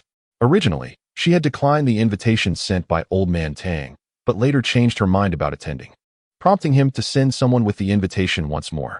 The security guard halted abruptly upon seeing the gilded invitation, hesitating as he glanced at Su Xianyan. Although he was not responsible for verifying the invitations, he had heard that the esteemed guests invited by the old master tonight were all in possession of gilded invitations, distinguishing them from the other attendees. The onlookers were equally astonished by Gu Jin's bold display of the gilded invitation. Who could ascertain its authenticity? After all, such gilded invitations could easily be found online. What right did a mere teenager have to sit at the principal table? It seemed that Gu Jin was rather audacious, daring to wield a counterfeit invitation to show off. Meanwhile, the spectators murmured among themselves, casting scornful remarks at Gu Jin, while Gu Yang and her companions from the supporting cast joined in the spectacle. TSK, how amusing. Gu Jin actually believes that by merely purchasing a gilded invitation, she can masquerade as a distinguished guest at the Tang family banquet? Haha. Judy laughed uncontrollably. Mo chimed in with derision, stating that the invitations for esteemed guests are personally inscribed by the venerable old Master Tang, a celebrated calligrapher in Huagua. His handwriting is not something that can be easily replicated. Lu Mao expressed disdain, saying that Gu Jin truly brings shame upon herself. She pales in comparison to our goddess Gu. Listening to the relentless taunts from her companions, Gu Yang couldn't help but marvel at their creativity. Yet she kindly interjected with a hint of revelation. That invitation was indeed bestowed upon my sister by Grandfather Tang. Furthermore, while the old gentleman's calligraphy is exceptional, it is not impossible to imitate his style. Good night. Await tomorrow's update. Chapter 124, Observing from the Sidelines. Please do not queue. Upon hearing this, the group of bystanders turned their attention to Gu Yang. Had this been Gu Jin's claim, they would have burst into laughter. Yet, this was their beloved Gu Yang speaking. Judy, somewhat incredulous, asked, "Is that true?" Yang, you're not jesting, are you? Mo hesitated, adding, "How could Grandfather Tang possibly send an invitation to such a young girl like Gu Jin?" Gu Yang, however, merely glanced toward Gu Jin with a gentle smile, replying, "We shall find out soon enough." The commotion caused by Xianyan and Gu Jin had drawn the attention of Tang Xia, the eldest daughter of the Tang family, who had been dispatched by the elders. Sister Xia, Xian exclaimed as she hurried over to report. Gu Jin claims she possesses a VIP invitation from Grandfather Tang. It's utterly laughable. Does she truly believe that Grandfather would grant a mere child like her such an honor? Su Xianyan leisurely swirled her wine glass and remarked, "Sister Xia, it would be best to not allow such uncouth individuals to linger here and spoil the atmosphere." Tang Xia, clad in a champagne-colored gown, with her deep brown hair gently cascading over her shoulders, exuded an aura of sophistication and elegance. Upon noticing Su Xianyan and Qi Yan, Tang Xia greeted them with a polite nod before turning to Gu Jin, her tone both courteous yet distant. "Miss Gu, Xianyan and Xiao Yan are rather blunt. Their words may inadvertently bruise one's pride, so please do not take them to heart. However, your presence has indeed caused some disruption to our gathering, so I kindly ask that you take a seat more appropriate to your station. Shall I take my leave then?" Gu Jin inquired, rising gracefully as she extended the gilded invitation to Tang Xia. Instinctively, Tang Xia accepted the invitation, her gaze fixating on the familiar emblem embossed on the golden card. Momentarily stunned, it was merely a high-quality counterfeit invitation. "Sister Xia, just toss it in the trash," Qi Yan scoffed, seemingly pleased that Gu Jin had the sense to depart. Yet, Tang Xia hastily opened the invitation, and upon recognizing the familiar handwriting, her expression shifted abruptly, the smile on her face freezing in place. "Is this Grandfather's handwriting? How could that Gu Jin possibly possess a VIP invitation issued by my grandfather? At her age, she could hardly be a guest of honor." Suddenly, Tang Xia recalled her grandfather's words from the previous day. He had mentioned that a young and esteemed guest would be attending, and that she must extend her utmost hospitality towards her. Meanwhile, those around continued to mock Gu Jin. A country bumpkin remains a country bumpkin. The Gu family has truly brought disgrace upon themselves today. They chortled, TSK, has the sparrow flown up to the branch, genuinely believing it has transformed into a phoenix? This Gu Jin merely possesses a countenance that is somewhat pleasing. Beyond that, she exhibits none of the refined upbringing typical of a noble family. How could the Gu family be so short-sighted?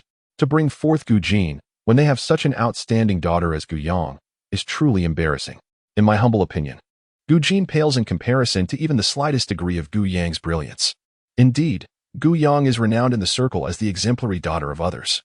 A top scholar at Jincheng No. 1 High School, a piano prodigy praised by masters, a gentle and virtuous lady with a kind heart.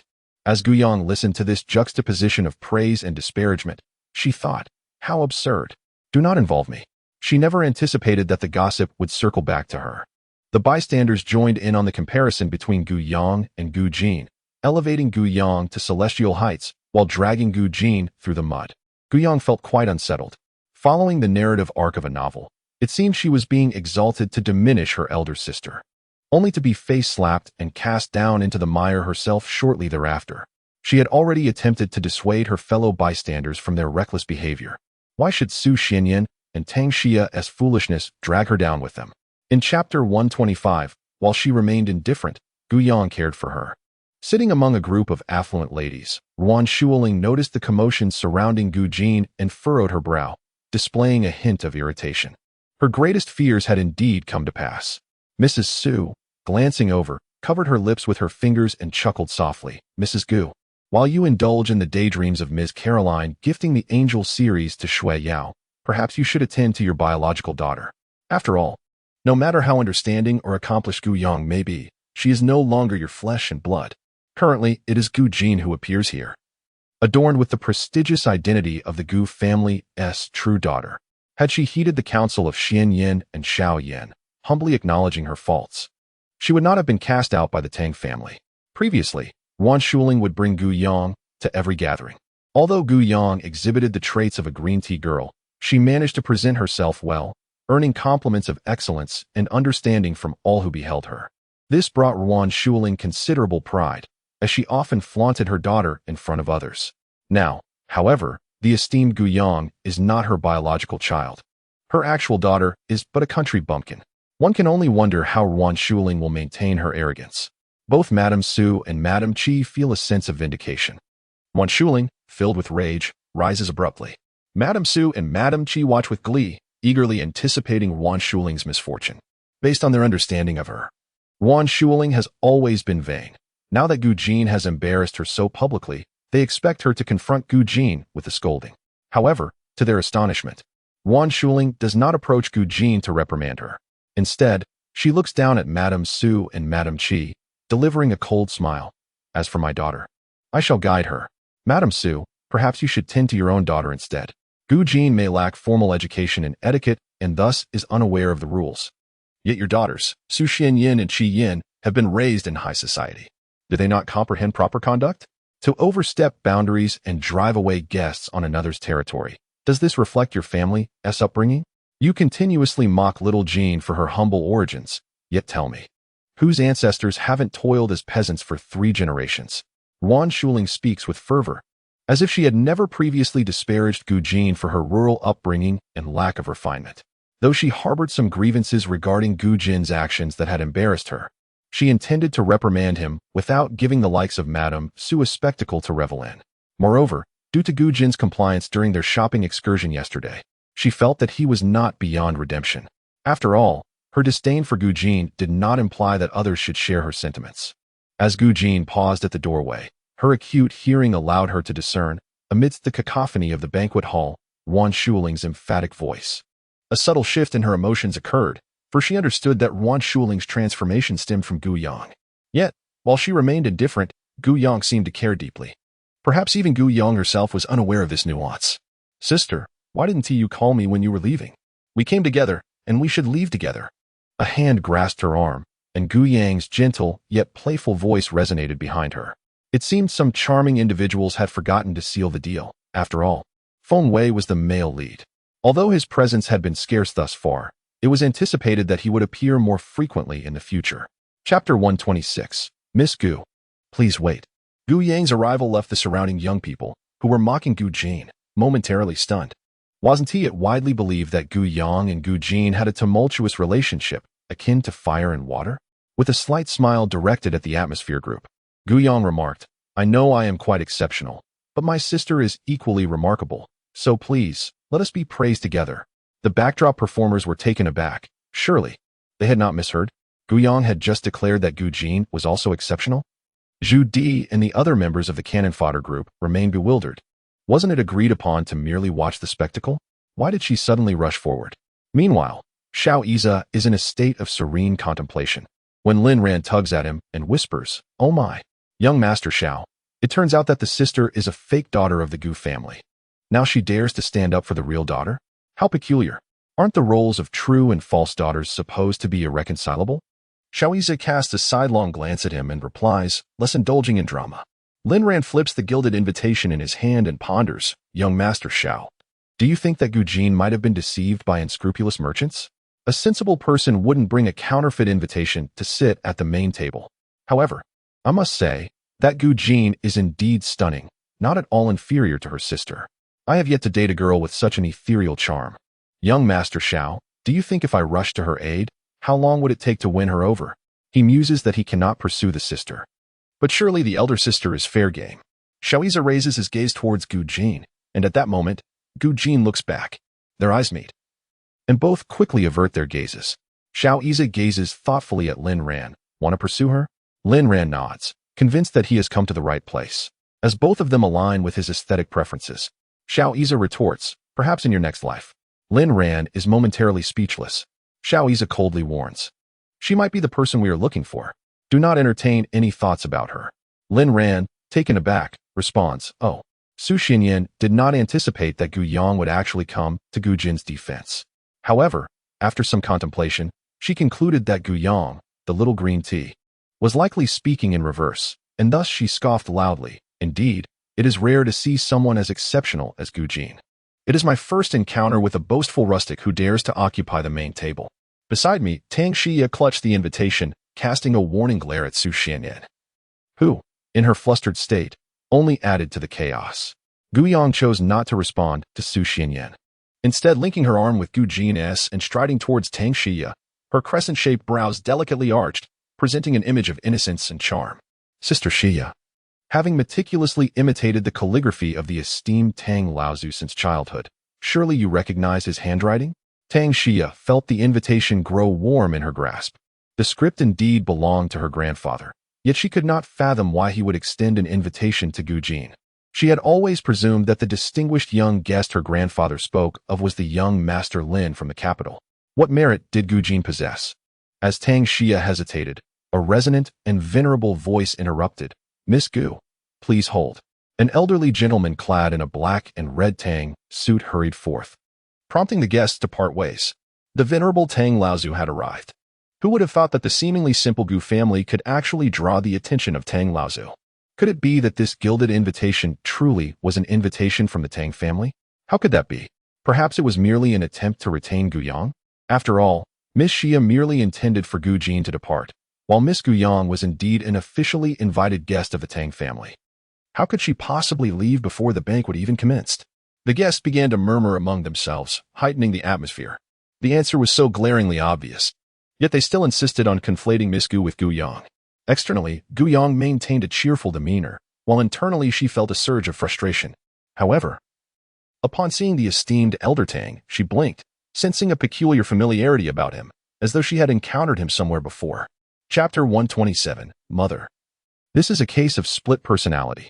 Elder Tang had hurried over after hearing about the commotion in the banquet hall, listening to the discussions around him. His expression darkened instantly. After all the effort he put into inviting the renowned young doctor, how could anyone dare to slander him so?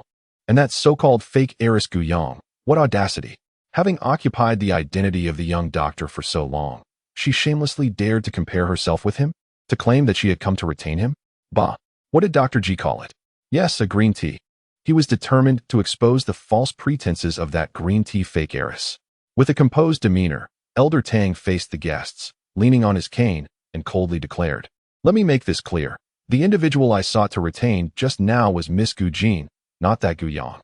Miss Gu Jin is a distinguished guest invited by our Tang family, fully deserving of a place at the main table."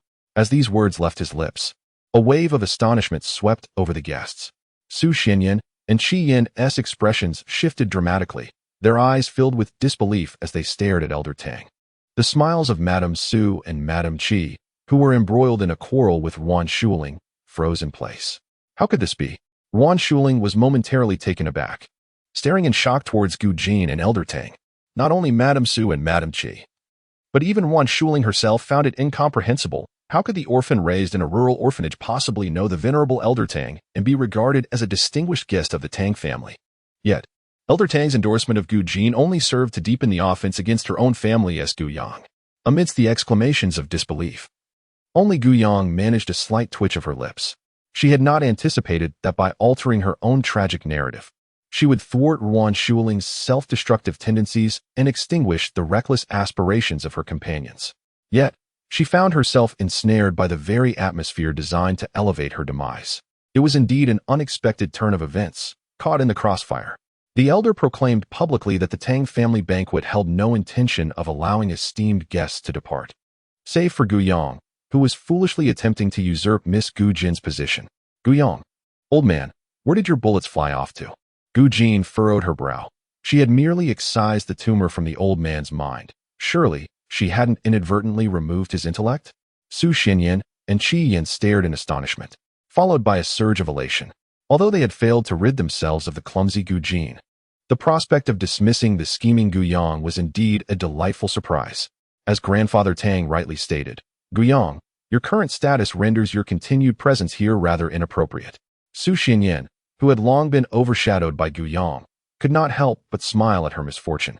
Gu Yong, she reflected on the beginning, utterly taken aback by such an outcome. When had she ever sought to overshadow the esteemed elder sister?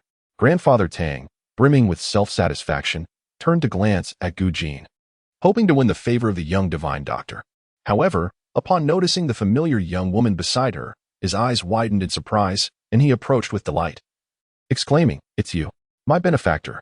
Gu Yong was taken aback by the old man's rapid change of demeanor, retreating a step. Goodness, is this a case of split personality?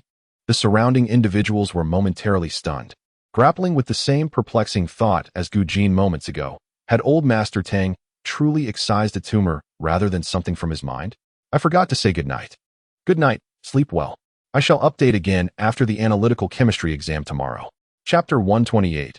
Gu Jin, allow me to introduce, this is my sister. Just a moment ago, she had declared her intent to expel Gu Yong from the soiree, yet in the blink of an eye, she was addressing Gu Yong as her savior. Is this behavior typical of a rational individual? Fu Mingxiu and Zhu Di, along with other members of the supporting cast, were indignant at old Master Tang's inexplicable desire to dismiss Gu Yong and were prepared to leave alongside her when they were taken aback by his sudden change in demeanor. Could it be that old Master Tang has yet to recover fully? Mo quietly inquired of her companions while pointing to her own head. Zhu Di scoffed.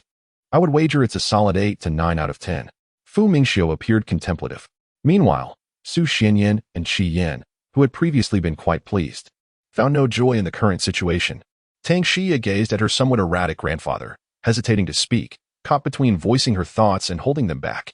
Grandfather, she is Gu Yong, the very person you were about to dismiss.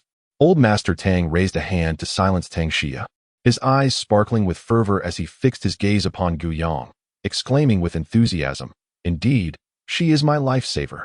The young lady I saw before I collapsed that day. Tang Xia was left speechless. Later, when grandfather was rushed to the hospital for emergency care, it was only then that they learned from the doctors that, fortunately, the young lady he had seen before his collapse had promptly administered chest compressions. And with the assistance of Dean Ji performing artificial respiration, grandfather had not missed the critical window for resuscitation. Afterwards, Grandpa specifically asked her parents to express their gratitude to Dean Ji, yet the little girl remained elusive, leaving Grandpa with a lingering sense of regret. To his astonishment, the girl who had rescued him turned out to be Gu Yong. However, just moments ago, Grandpa Tang Xia gazed at her grandfather with a complex expression. Many around them also appeared bewildered, but soon their gazes towards old Master Tang became somewhat nuanced. Upon hearing old Master Tang's words, Gu Yong suddenly recalled where she had seen him before. It was indeed him, the man she had encountered shortly after transmigrating. The one who had feigned an accident by the roadside. Oh, the heart attack victim. Realizing that Gu Yong recognized him, old Master Tang was even more animated. Laughing heartily, today is truly a splendid day. Not only do I celebrate my successful recovery from brain cancer and heart disease, but I also rejoice in meeting my benefactor. Benefactor, you must take a seat at the main table. Old Master Tang earnestly implored Gu Yong, then turned to Tang Xia and commanded, Xia, go fetch a chair for our benefactor at the main table. Tang Xia replied, Yes, Grandpa. By the way, benefactor, may I inquire your name and which family you hail from? For you are remarkably extraordinary, old Master Tang kindly asked Gu Yong. As soon as he posed this question, the entire banquet hall fell into silence. Had it been someone else, she might have relished the moment of embarrassment. Yet now, she feared that revealing her identity might cause old Master Tang to suffer a heart attack and turn the joyous celebration into a somber affair. However, Gu Jin harbored no such concerns. With a mischievous arch of her brow, she seized Gu Yang's wrist and casually remarked, her tone laced with mischief, "Old Tang. Allow me to introduce my sister, Gu Yang. You're the one who was just about to send her away." Old Master Tang's eyes widened in shock, his breath quickening as he clutched his heart, nearly gasping for air, with his gaze rolling upward. What did you say? My benefactor is Gu Yang? The same little green tea that Dr. G referred to as a scheming little doctor?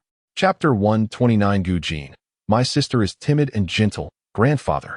Seeing old Master Tang's agitation, Tang Xia hurried to support him. Gu Jin scoffed lightly and stuffed a pill into his mouth, allowing him to slowly regain his composure while clutching his chest. Tang Xia glared at Gu Jin, panic and anger evident in her voice. What did you give my grandfather? Gu Jin replied nonchalantly, a quick-acting heart-saving pill. Tang Xia was about to chastise Gu Jin for administering medication without permission. But old Master Tang raised a hand to stop her. Xia, do not be rude. Taking a deep breath, he turned to Gu Yang. His gaze filled with a flicker of hope. My little benefactor, is it truly you, Gu Yang? Gu Yang nodded in affirmation. Old Master Tang felt a profound heartbreak as the last remnants of his hope shattered. He closed his eyes tightly. If the little doctor were not standing before him, he would have gladly feigned unconsciousness to escape the situation. Particularly, as he overheard the whispers of those around him, he felt an acute embarrassment, his toes curling against the ground. Old Master Tang lamented to himself. This must be what the younger generation refers to as social death. Gu Jin, however, had no intention of letting old Master Tang off the hook so easily. She leisurely remarked, Old Tang, what was it you said regarding my sister? Old Master Tang, faced with the reality of the situation, forced a laugh and replied, it's all a misunderstanding.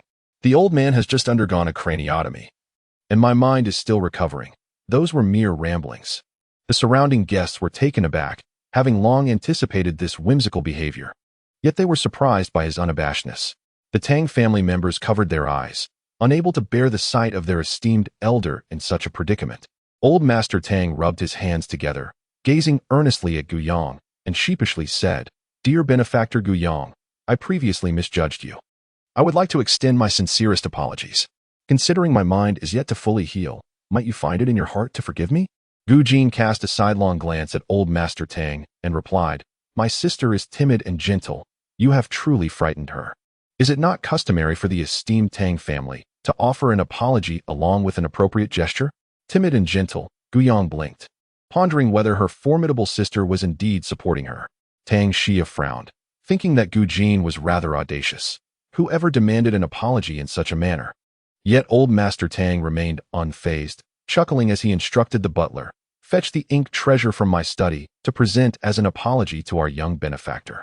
The guests around them did not react significantly, merely aware that the ink treasure hung in the study was no ordinary artifact, though its extraordinary nature remained a mystery. The Tang family members, however, were left in shock. That particular ink treasure was the genuine work of the old master's deceased mentor, holding immense significance for him. Moreover, the masterpieces of that grand master were predominantly classified as first-grade cultural relics. Gu Yang could discern the preciousness of the ink treasure from Tang Xia's expression. To her surprise, this visit to the Tang household yielded such a delightful outcome. With a gentle smile that curved her eyes, she said, Thank you, Grandpa Tang. It's all just a misunderstanding. Clarifying it is sufficient. The young girl was stunningly beautiful, her features exuding a serene and gentle aura, and her warm, radiant smile brought comfort to those around her. The more the elderly Tang felt the guilt, the more he pondered how such a sweet and adorable girl could ever be labeled as a mere green tea. Furthermore, the bond between the little divine doctor and her benefactor was evidently profound. They supported each other, contradicting Dr. G's assertions of their discord. To his astonishment, despite Dr. G's seemingly impeccable demeanor, he had been spreading rumors behind their backs. Come, Yang, my dear girl, you are both esteemed guests of this old man.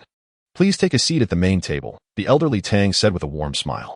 Gu Yang responded with a smile, choosing silence, as the look from her older sister hinted that the confrontation was far from over. The precise mode of retaliation from her older sister was about to commence. Level 1 cultural relics can be collected, gifted, but not traded. I have verified this. Chapter 130, The Unwitting Victory of Ruan Shuling. Gu Jin chose to disregard Grandpa Tang and instead gazed languidly at Tang Xia. Have the invitations not been verified yet? Tang Xia's hand trembled slightly as she clutched the gilded invitation, taken aback that Gu Jin would broach this topic. Grandpa Tang also noted the invitation in Tang Xia's grasp, and upon connecting Gu Jin's words with the rumors he had heard prior to his arrival, his expression darkened instantly. Xia.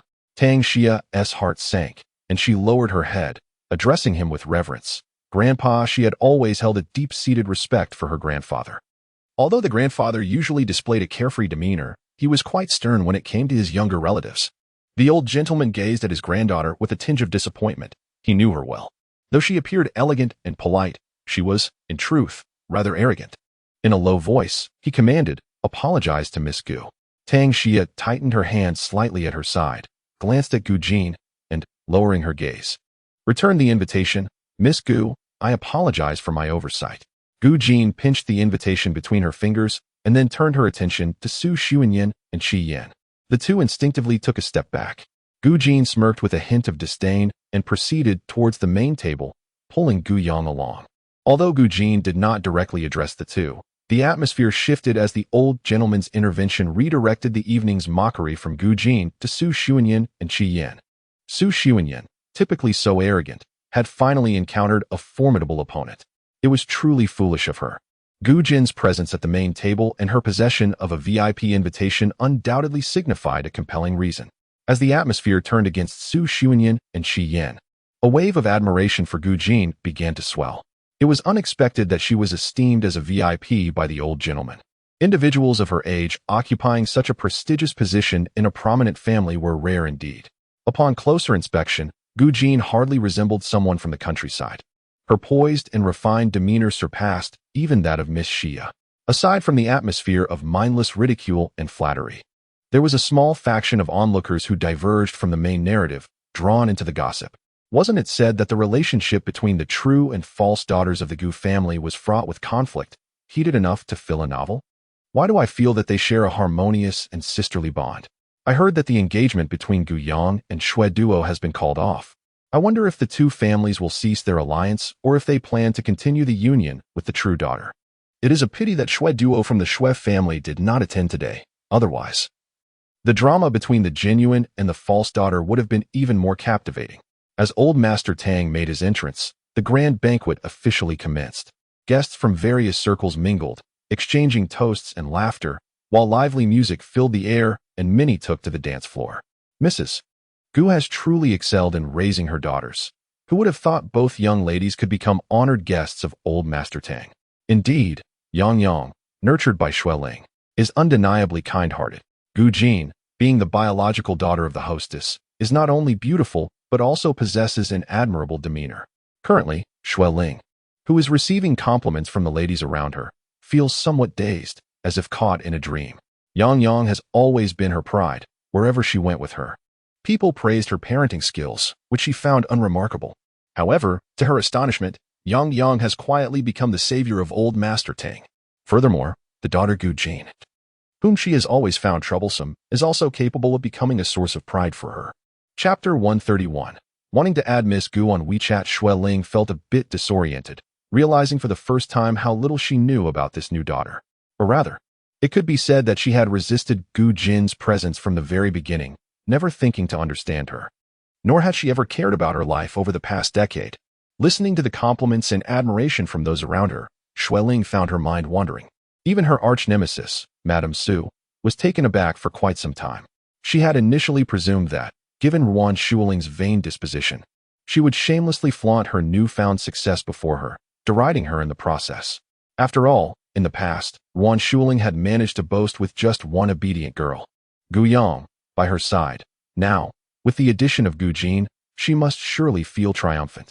The banquet was centered around an enormous round table, predominantly occupied by the esteemed figures of Jincheng's elite and close acquaintances of old Master Tang. Upon surveying the surroundings, it was astonishing to find that only 4 young individuals remained: Gu Yang, Gu Jin, Lin Ran, and Xiao Iza. The guests exchanged pleasantries and subsequently engaged in jovial conversations with familiar companions.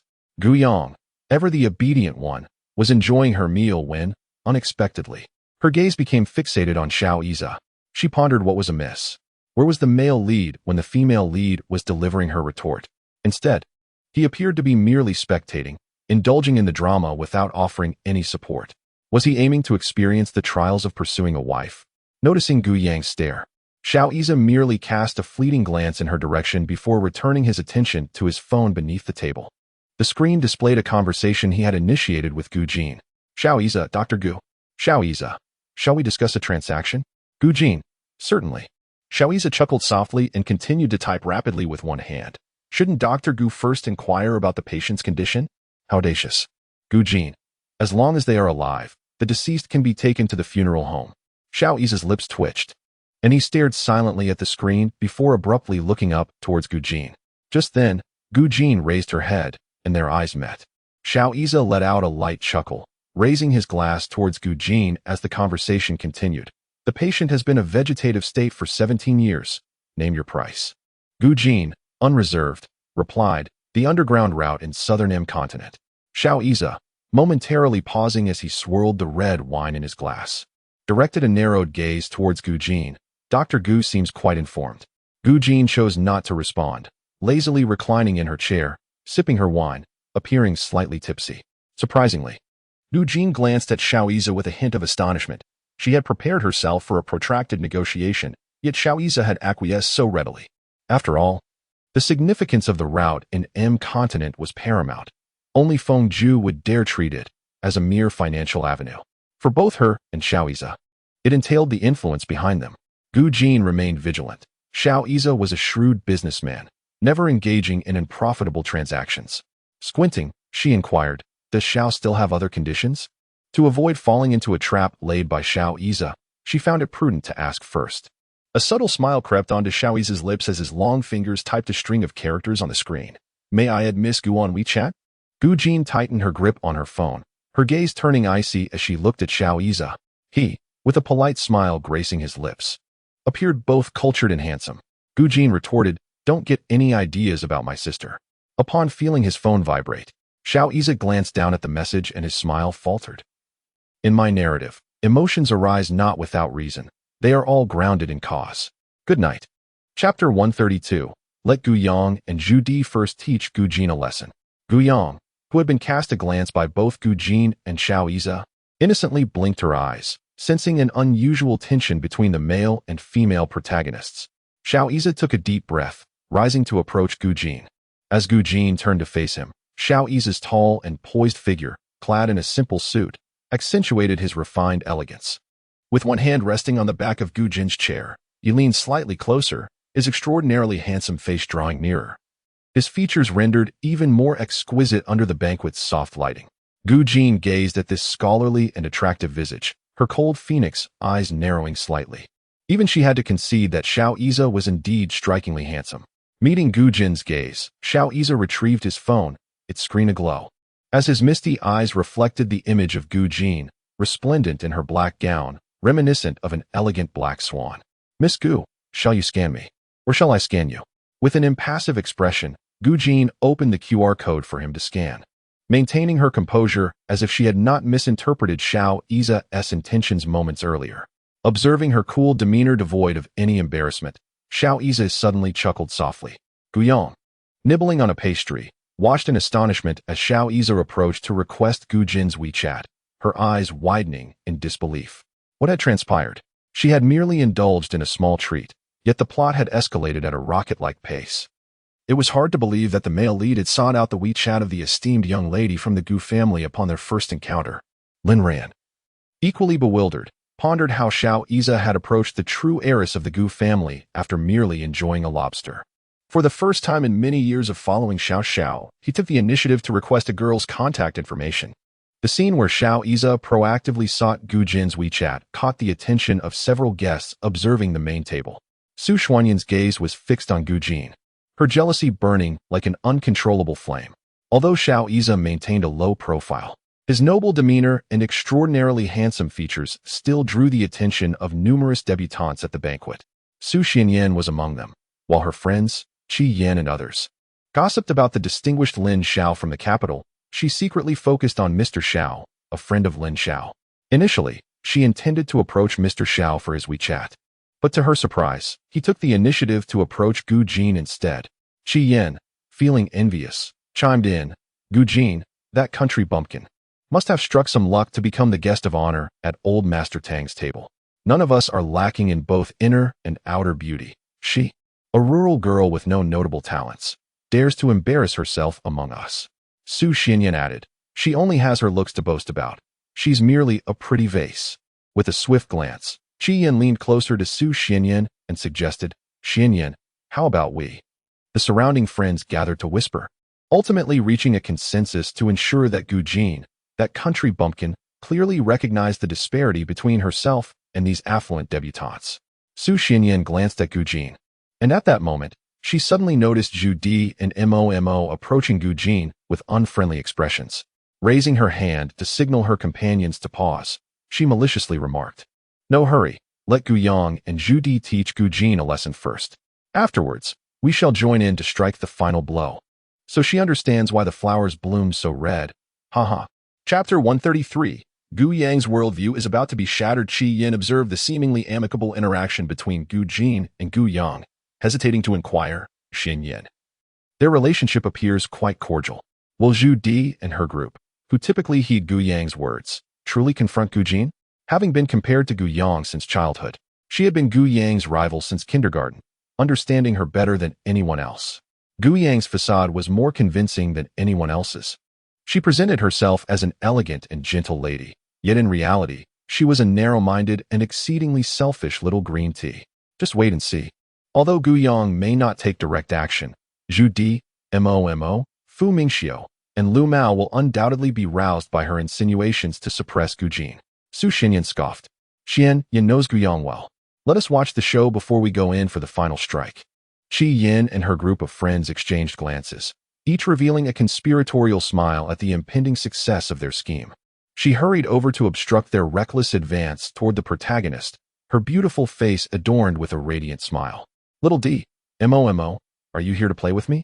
Zhu Di and Mo each took hold of Gu Yang's arm, encircling her like a cherished star at the center of the group. The members of the supporting cast looked at Gu Yang with expressions filled with concern and empathy. Zhu Di exclaimed indignantly, Yang, that Gu Jin has gone too far.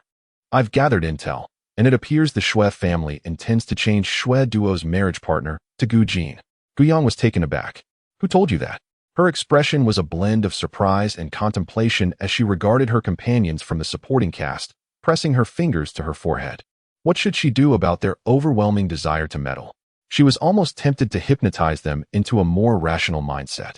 With a gentle tone, Gu Yang replied, Xiao Di, Mo, didn't I mention that I prefer the playful, youthful type and have no interest in Xue Duo? The Xue family can arrange their alliances as they wish. However, I assure you that the esteemed older sister would never set her sights on that foolish Xue Duo. Yet, her companions displayed their disapproval. I understand, Yang, that you do not fancy Xue Duo. That scoundrel is unworthy of you. Nevertheless, that uncultured Gu Jin has no right to encroach upon what belongs to you. Zhu Di declared with a defiant lift of her chin.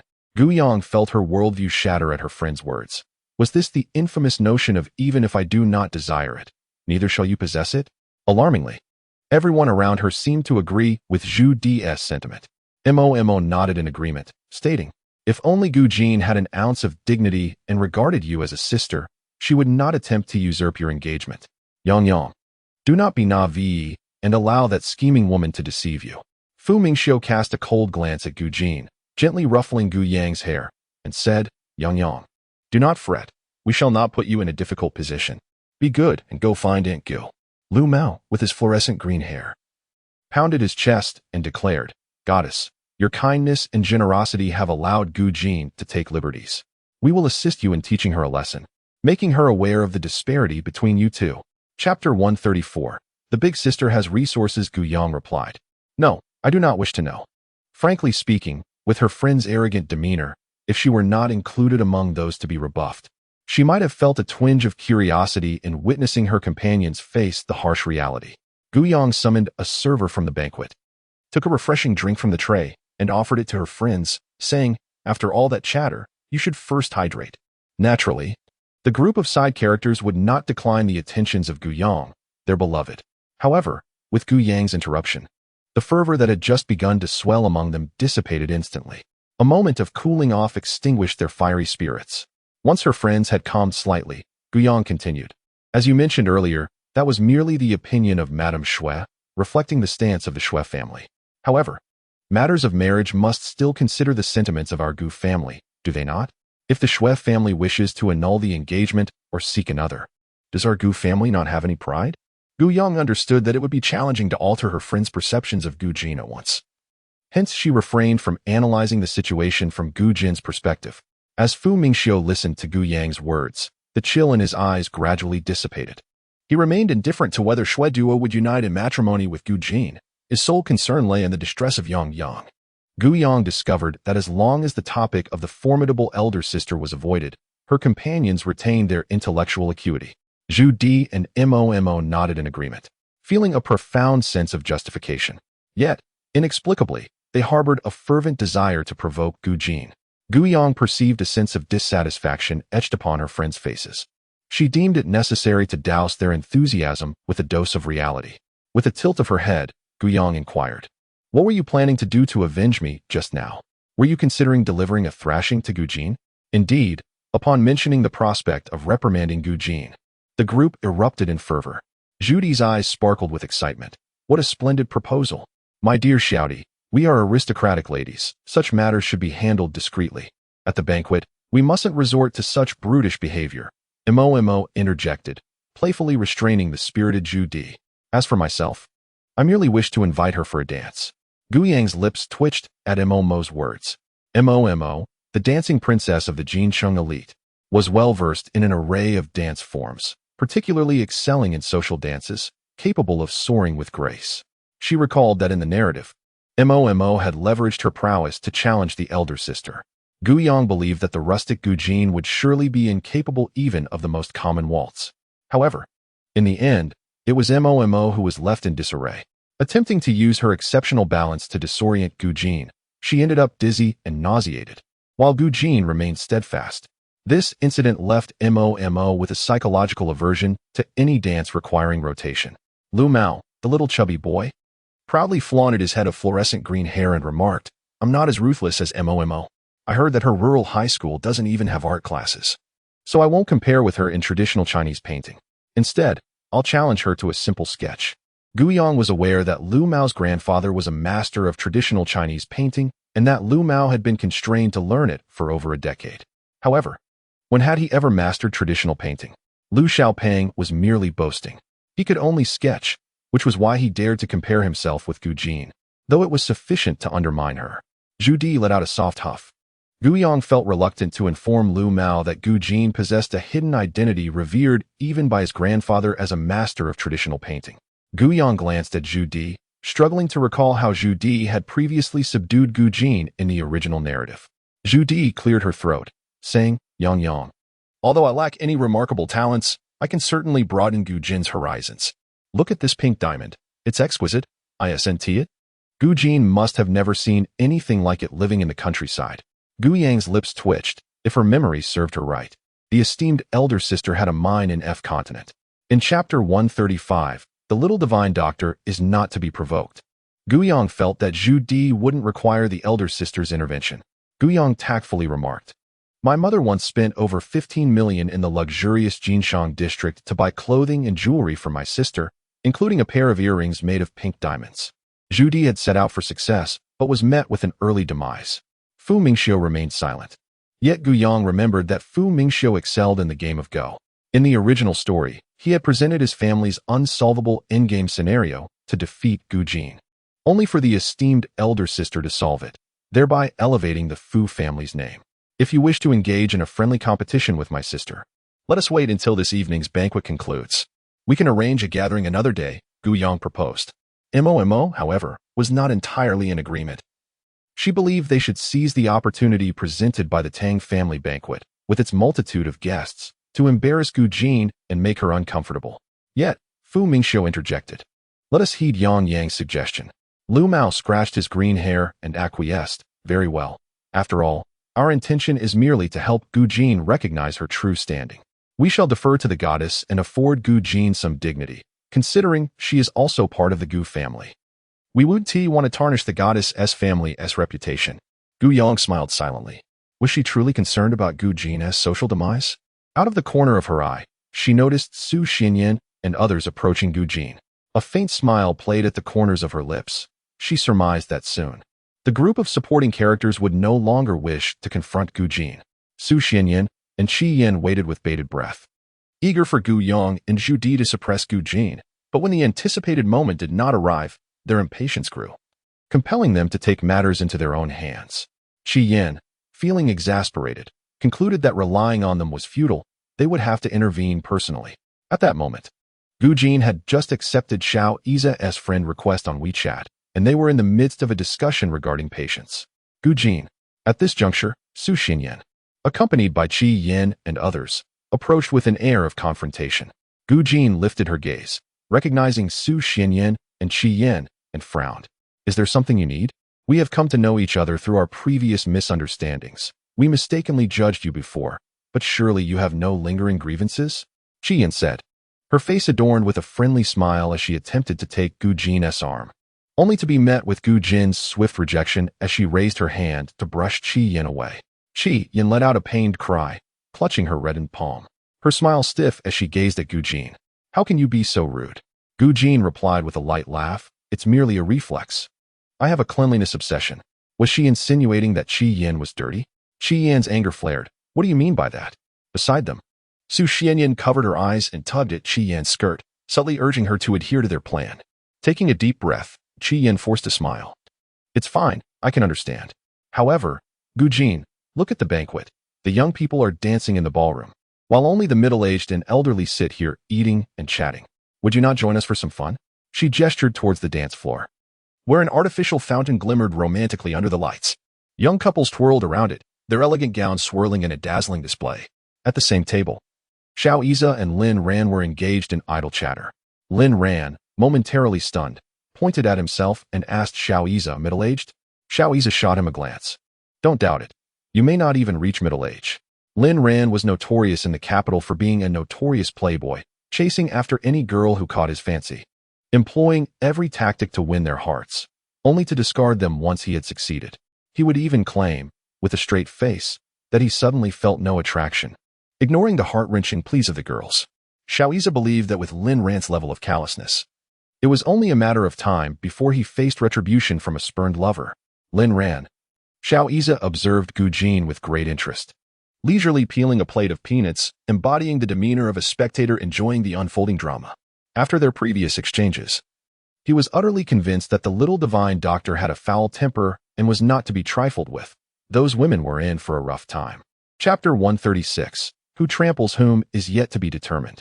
Gu Jin crossed her arms and languidly leaned back in her chair, her demeanor nonchalant. What are we playing at?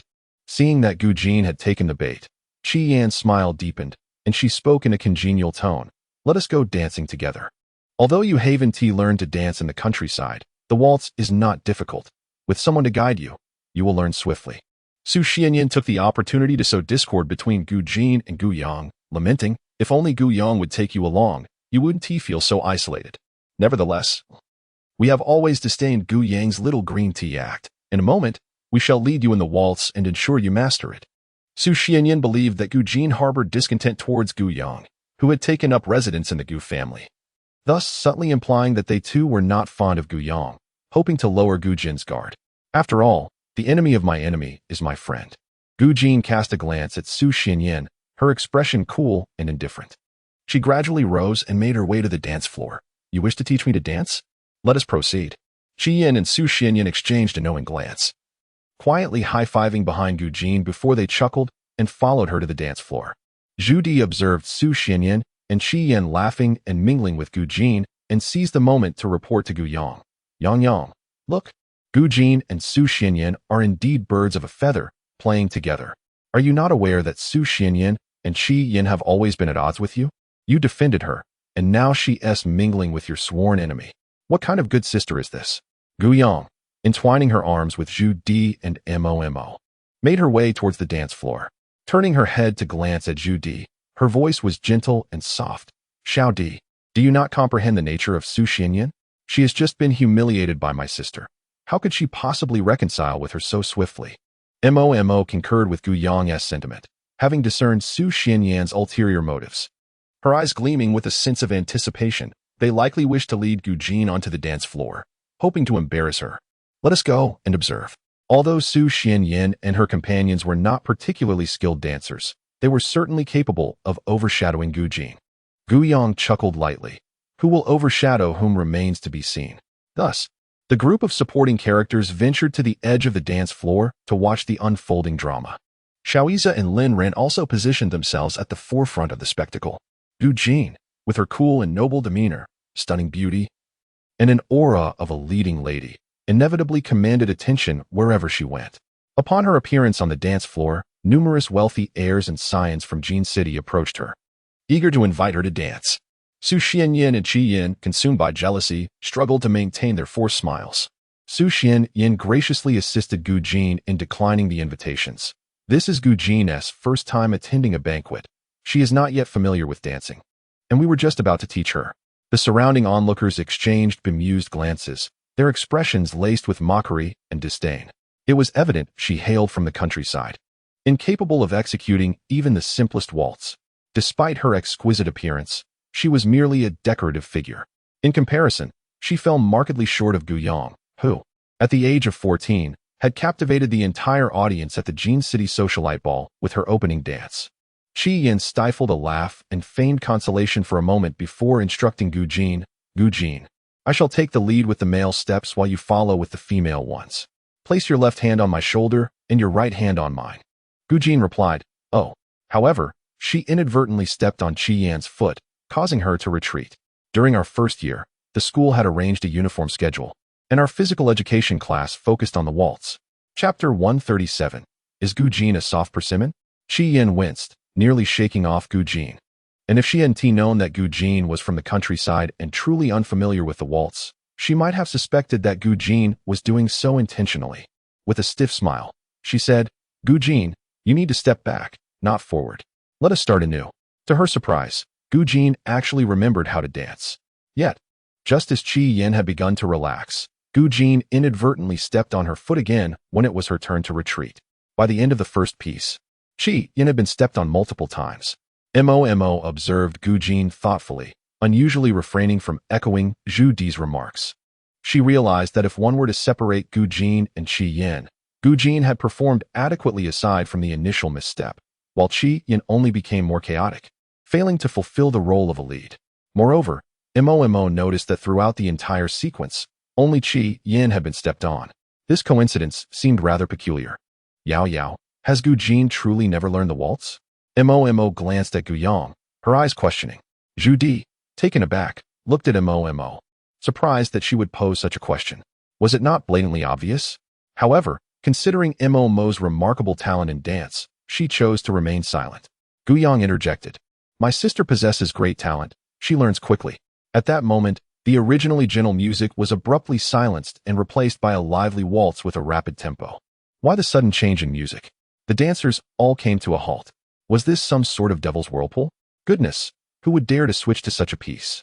I heard that someone online had attempted this dance before, only to become disoriented halfway through. The male partner suffered a back injury, while the female partner succumbed to nausea. Wait, why are Qi Yin and Gu Jin still dancing? Goodness, could they possibly be challenging this waltz?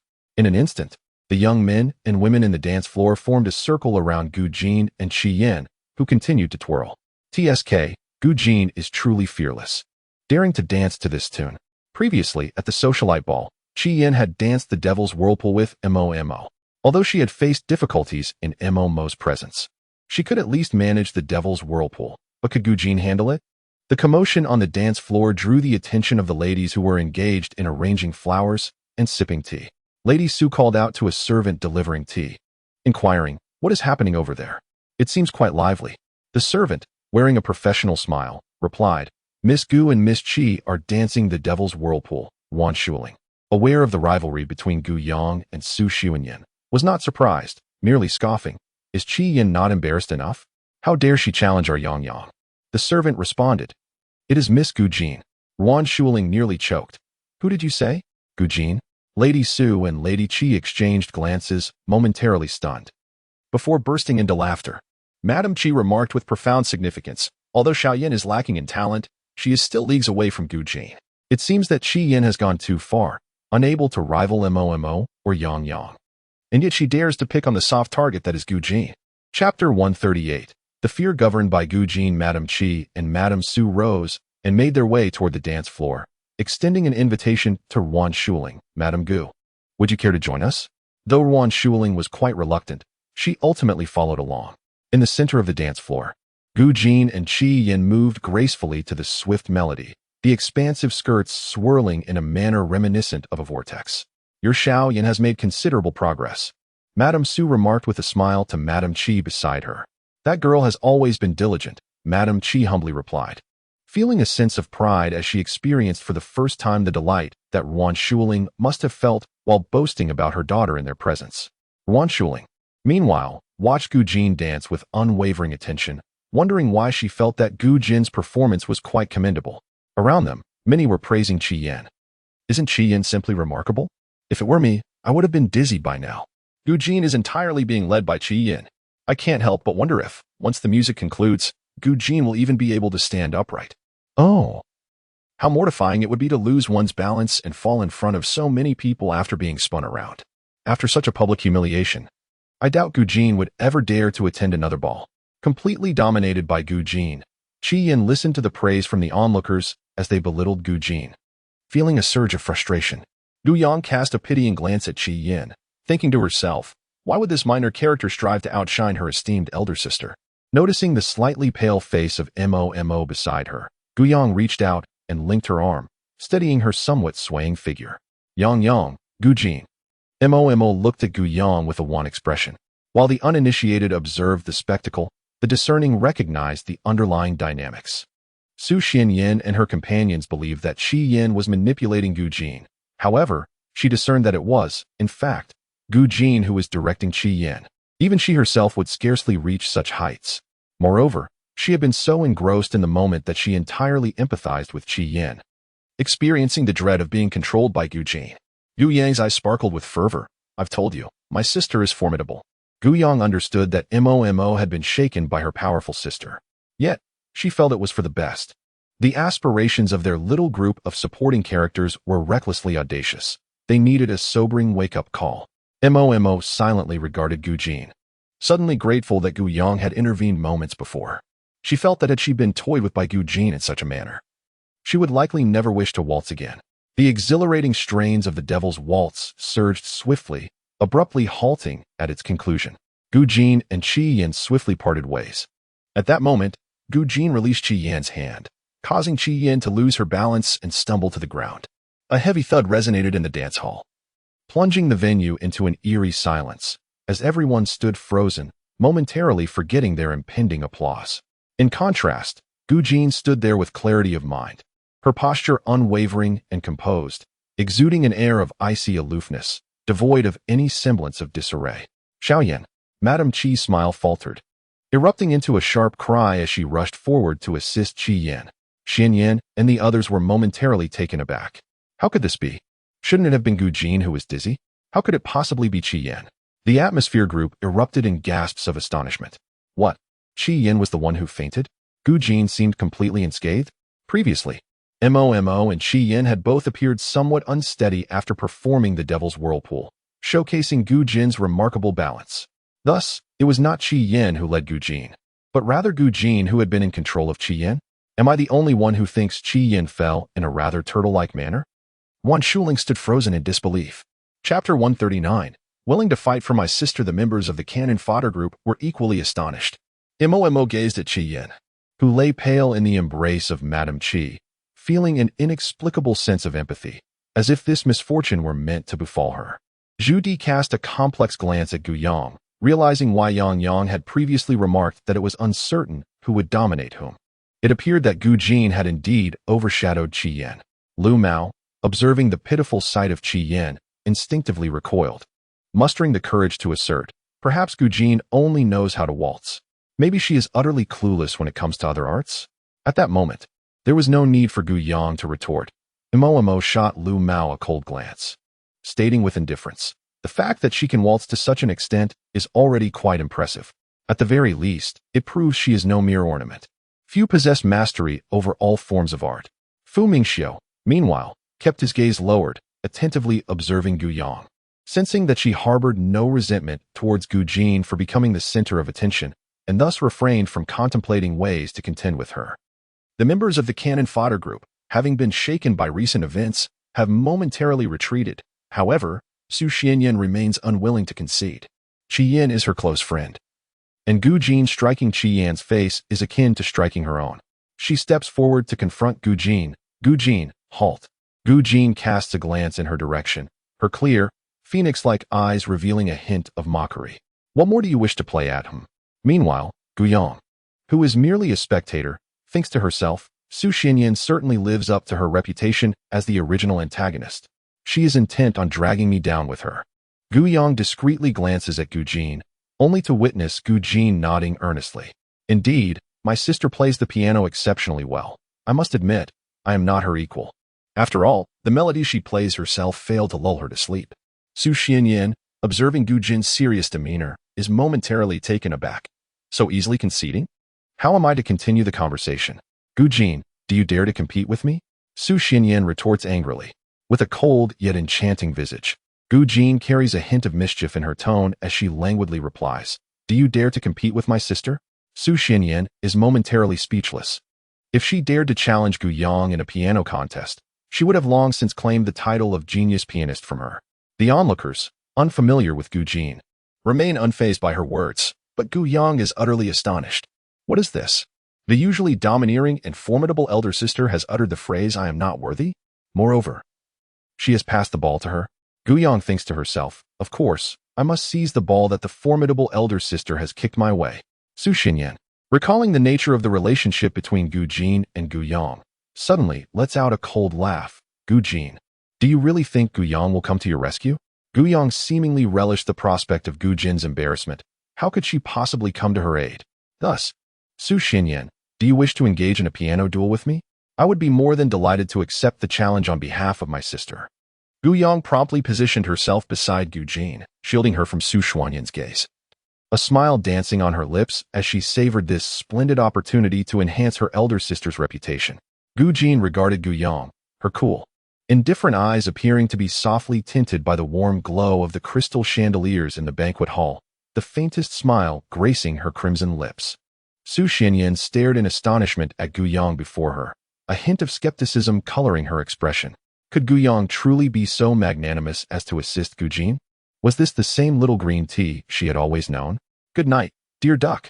Tomorrow marks the final examination in C language, and the day after, I can finally return home. Chapter 140, Gu Yang's Soul Sister. Su Xianyan leaned closer to Gu Yang, scrutinizing her from head to toe, her gaze imbued with complexity. Have you, perchance, taken the wrong medicine today? You are actually helping Gu Jin? Gu Yang elegantly rolled her eyes, retorting, if I do not assist my sister, shall I lend my support to you? Su Xianyan replied, although, shouldn't they temporarily unite to confront Gu Jin first? Gu Yang inquired, speak. How do you wish to compete with me in piano? Su Xianyan took a step back, declaring, no, I have no desire to compete with Gu Yang. Her piano skills were merely of average caliber within the elite circles of Jin City, sufficient to overshadow Gu Jin, the country bumpkin. But challenging Gu Yang would be nothing short of self-degradation. Who would wish to compete with you? Su Xianyan averted her gaze, having sparred with Gu Yang since childhood. She was acutely aware that piano was Gu Yang's forte.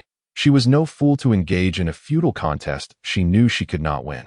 However, today as Gu Yang felt utterly unfamiliar to her, Su Xianyan could not comprehend this transformation and could only attribute it to the upheaval in Gu Yang's life altering her temperament drastically. Gu Yang, were I in your position, I would never lower myself to appease that rustic Gu Jin. I would simply expel her. Once she is gone, everything will revert to its former state. Su Xianyan remarked with a cold smirk as she leaned closer to Gu Yang. Gu Yang silently stepped back a little, contemplating. Are all of you antagonists so unified in thought? Such notions are perilous. She could only conclude that Su Xianyan, being the original sworn enemy, echoed sentiments strikingly similar to those of the original.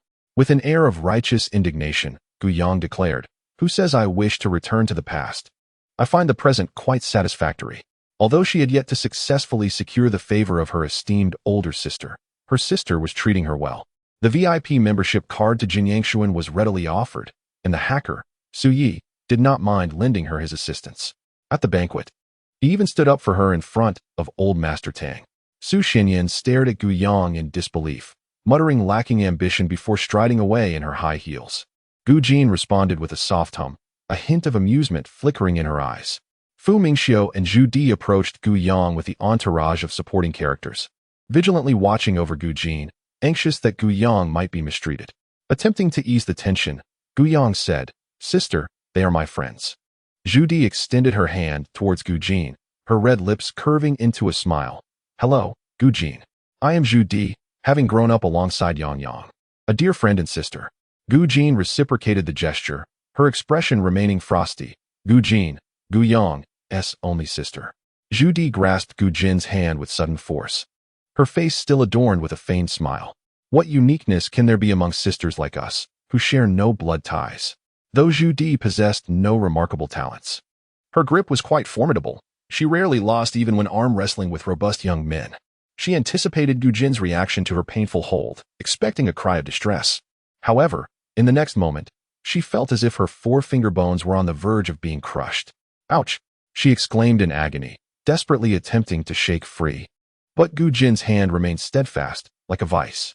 Mo covered her eyes, having warned Zhu Di that Gu Jin, after dancing through the devil's whirlpool, stood so firmly not merely due to her balance but perhaps owing to some martial arts foundation. Yet Zhu Di chose not to heed the warning. Lu Mao, upon hearing Zhu Di's pig-like wail, seemed to empathize, his round face contorting in sympathy. Gu Yang looked up at the ceiling, noting the beauty of the crystal chandelier in the Tang family banquet hall. Chapter 141. Do not attempt to reach for the inappropriate. Gu Jin released Zhu Di's hand and leisurely took a napkin from a passing waiter, meticulously wiping her slender fingers. Zhu Di's eyes were reddened from the pain. She had not anticipated Gu Jin's strength. Surely her hand was not shattered beyond repair? Yet, it was she who instigated the confrontation, and to be retaliated against was humiliating enough. She could not bring herself to mention it again. Gu Yang, however, was not concerned about whether Zhu Di's hand would be incapacitated by her formidable sister. Though Gu Jin appeared to exert force, she was merely applying pressure to specific acupressure points on Zhu Di's hand, causing pain without inflicting true harm. With the cautionary tale of Zhu Di in mind, Mo, Lu Mao, and Fu Mingxiu refrained from shaking hands with Gu Jin, opting instead for a mere nod of acknowledgement. Zhu Di cast a knowing glance at Lu Mao and stepped aside to quietly inquire, "Didn't you say you wanted to compare sketches with Gu Jin?" Lu Mao scratched his green hair sheepishly, replying, "Well, I think I'll pass. It seems the goddess gets along quite well with Gu Jin." Zhu Di, frustrated by his timidity, retorted, "What a coward. Do you think Gu Jin is exceptionally strong?" "Not at all. I merely got pinched by her nails." Lu Mao silently regarded Zhu Di's hidden, swollen hand, choosing not to respond. Fu Mingxiu stood behind Gu Yang, resembling a knight silently guarding a princess, casually remarking, Yang, aren't you all about to start school?" Gu Yang's smile faltered instantly, the joy of observing dissipating in an instant. Fu Mingxiu turned his attention to Gu Jin, asking, "Miss Gu, have you found a suitable school?" Gu Yang interjected, "I know this one, after all. It's a crucial setting for the protagonist's upcoming triumphs. My sister and I are in the same class, both in the elite science class at Jinchengno, one high school." Fu Mingxiu was not surprised. Given Uncle Gu's capabilities, it was hardly a challenge for Miss Gu to gain admission through connections. Jinchengno, one high school, is the finest in the province, offering superior education. However, the competition in the elite class is notoriously fierce. My suggestion is that since Miss Gu is just transferring, it would be wise not to venture into an environment that may not suit her, he advised. "What do you think, Miss Gu?" Gu Jin languidly glanced at Fu Mingxiu, her gaze drifting over Gu Yang, and replied nonchalantly, "You are right. Inappropriate territories ought not to be ventured into, nor should one attempt to meddle with unsuitable individuals." Fu Mingxiu's gaze suddenly sharpened, yet it swiftly returned to a gentler demeanor, as long as Miss Gu comprehended. "However, for me, the concept of suitability is irrelevant. What matters is merely my desire." Gu Jin raised her eyes, gazing deeply at Fu Mingxiu, her dark irises swirling with disdain and audacity. Gu Yang clicked her tongue, while others might utter such words in youthful arrogance. For the formidable sister, it was simply a statement of fact. A hint of mockery flickered in Fu Mingxiu's eyes as he reminded her, "Then I can only wish Miss Gu the best of luck." With a modular class system at Yizhong, exams commenced right at the start of the term. Although the Gu family possessed the means to enroll her in the elite class, her continued presence there depended solely on Miss Gu's own performance. Gu Jin replied, "There is no need for Mr. Fu to worry." Fu Mingxiu assumed that Gu Jin was merely unaware of the daunting examination standards at Jinsheng Yizhong, hence her calmness. Gu Jin remained unruffled, yet Gu Yang was in a state of panic. Goodness, an exam at the very beginning of the school year? Failure would mean being ousted from the elite class? Chapter 142. She could first create a scholar persona. Gu Yang contemplated that she could establish a scholar persona without needing the formidable sister to humiliate her. Despite having been a top student in high school, the knowledge she acquired had nearly faded after the indulgent summer following the college entrance examination. She lacked the extraordinary ability of her formidable sister to retain information effortlessly. Zhu Di and her companions, who harbored a dislike for Gu Jin, dragged Gu Yang away to play elsewhere, leaving Gu Jin behind. At that moment, Xiaoiza approached Gu Jin, his refined and graceful visage adorned with a smile. "Miss Gu, may I invite you to dance?" Gu Jin lifted her gaze, her expression tinged with impatience. "Are we talking about a devilish whirl?" Xiaoiza remained silent for a moment before letting out a low chuckle, expressing his utmost honor. Gu Jin's exquisite and beautiful phoenix-like eyes flickered with surprise. She had not anticipated that Xiaoiza would so readily ascend the social ladder. Did his acceptance of her invitation truly render him so honored? The dance floor erupted once more with gasps of astonishment. Gu Yang raised her gaze to see, illuminated by the crystal chandelier, the two figures gracefully dancing at the center of the floor. It was none other than Gu Jin and Xiaoiza. Gu Yang's eyes sparkled. She had momentarily diverted her attention from her esteemed sister and nearly missed the duet of the protagonists. Yet, as she observed the pair engaged in the whirlwind of the devil's dance, she fell into silence. What had happened to the promised gentle and romantic waltz? Was the narrative slightly askew? Nevertheless, in comparison to Gu Jin's earlier dance with Qi Yan, her synergy with Xiaoiza was nothing short of flawless. Every twirl and spin flowed seamlessly, their elegant postures evoking the grandeur of an ancient royal banquet. As the performance concluded, thunderous applause filled the air. Gu Jin was indeed formidable, managing to dance the devil's whirl twice in one evening. Unexpectedly, Mr. Zhao's dancing was equally impressive, his composure unwavering even as the music ceased. Such a striking pair, they seemed quite well matched. Su Xianyan glared intently at Gu Jin. Earlier, she had brazenly approached Mr. Xiao to invite him to dance, only to be rejected and see him swiftly turn to Gu Jin instead. Qi Yan, noticing Su Xuanyan's dismay, offered words of comfort. "Xianyan, Gu Jin is set to be wed to Xue Duo. It's clear she stands no chance with Mr. Xiao." At this, Su Xianyan finally exhaled, her gaze towards Gu Jin laced with derision. She is eager to observe how Gu Yang will react once she learns of the union between Xue Duo and Gu Jin, and whether her demeanor towards Gu Jin will remain amiable.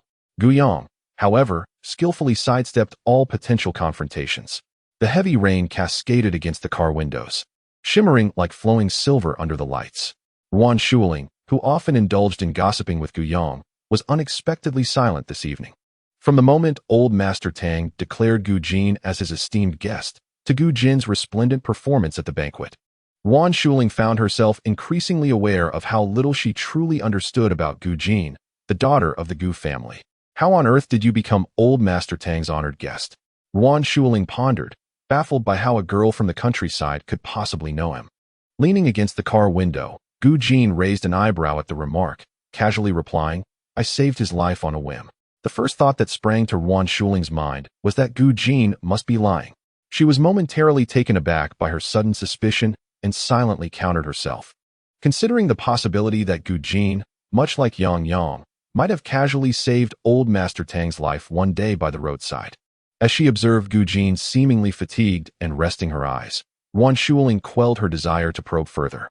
Gu Yang, perceptive as ever, sensed the shift in Ruan Shuling's attitude towards Gu Jin and smiled subtly. This soiree had allowed her to deftly navigate all potential pitfalls, sparing her mother and her companions from public embarrassment. Moreover, it provided her companions and mother an opportunity to view Gu Jin from a different perspective, subtly altering their attitudes towards her. At the very least, they would no longer hold her in such low regard as before. Simultaneously, it has also averted the deterioration of their relationship. Gu Yang felt an unprecedented sense of ease. She believed that small changes, accumulated over time, could ultimately transform the tragic fate of herself, her companions, and the Gu family. Meanwhile, Wan Shuling tossed and turned throughout the night, unable to find rest.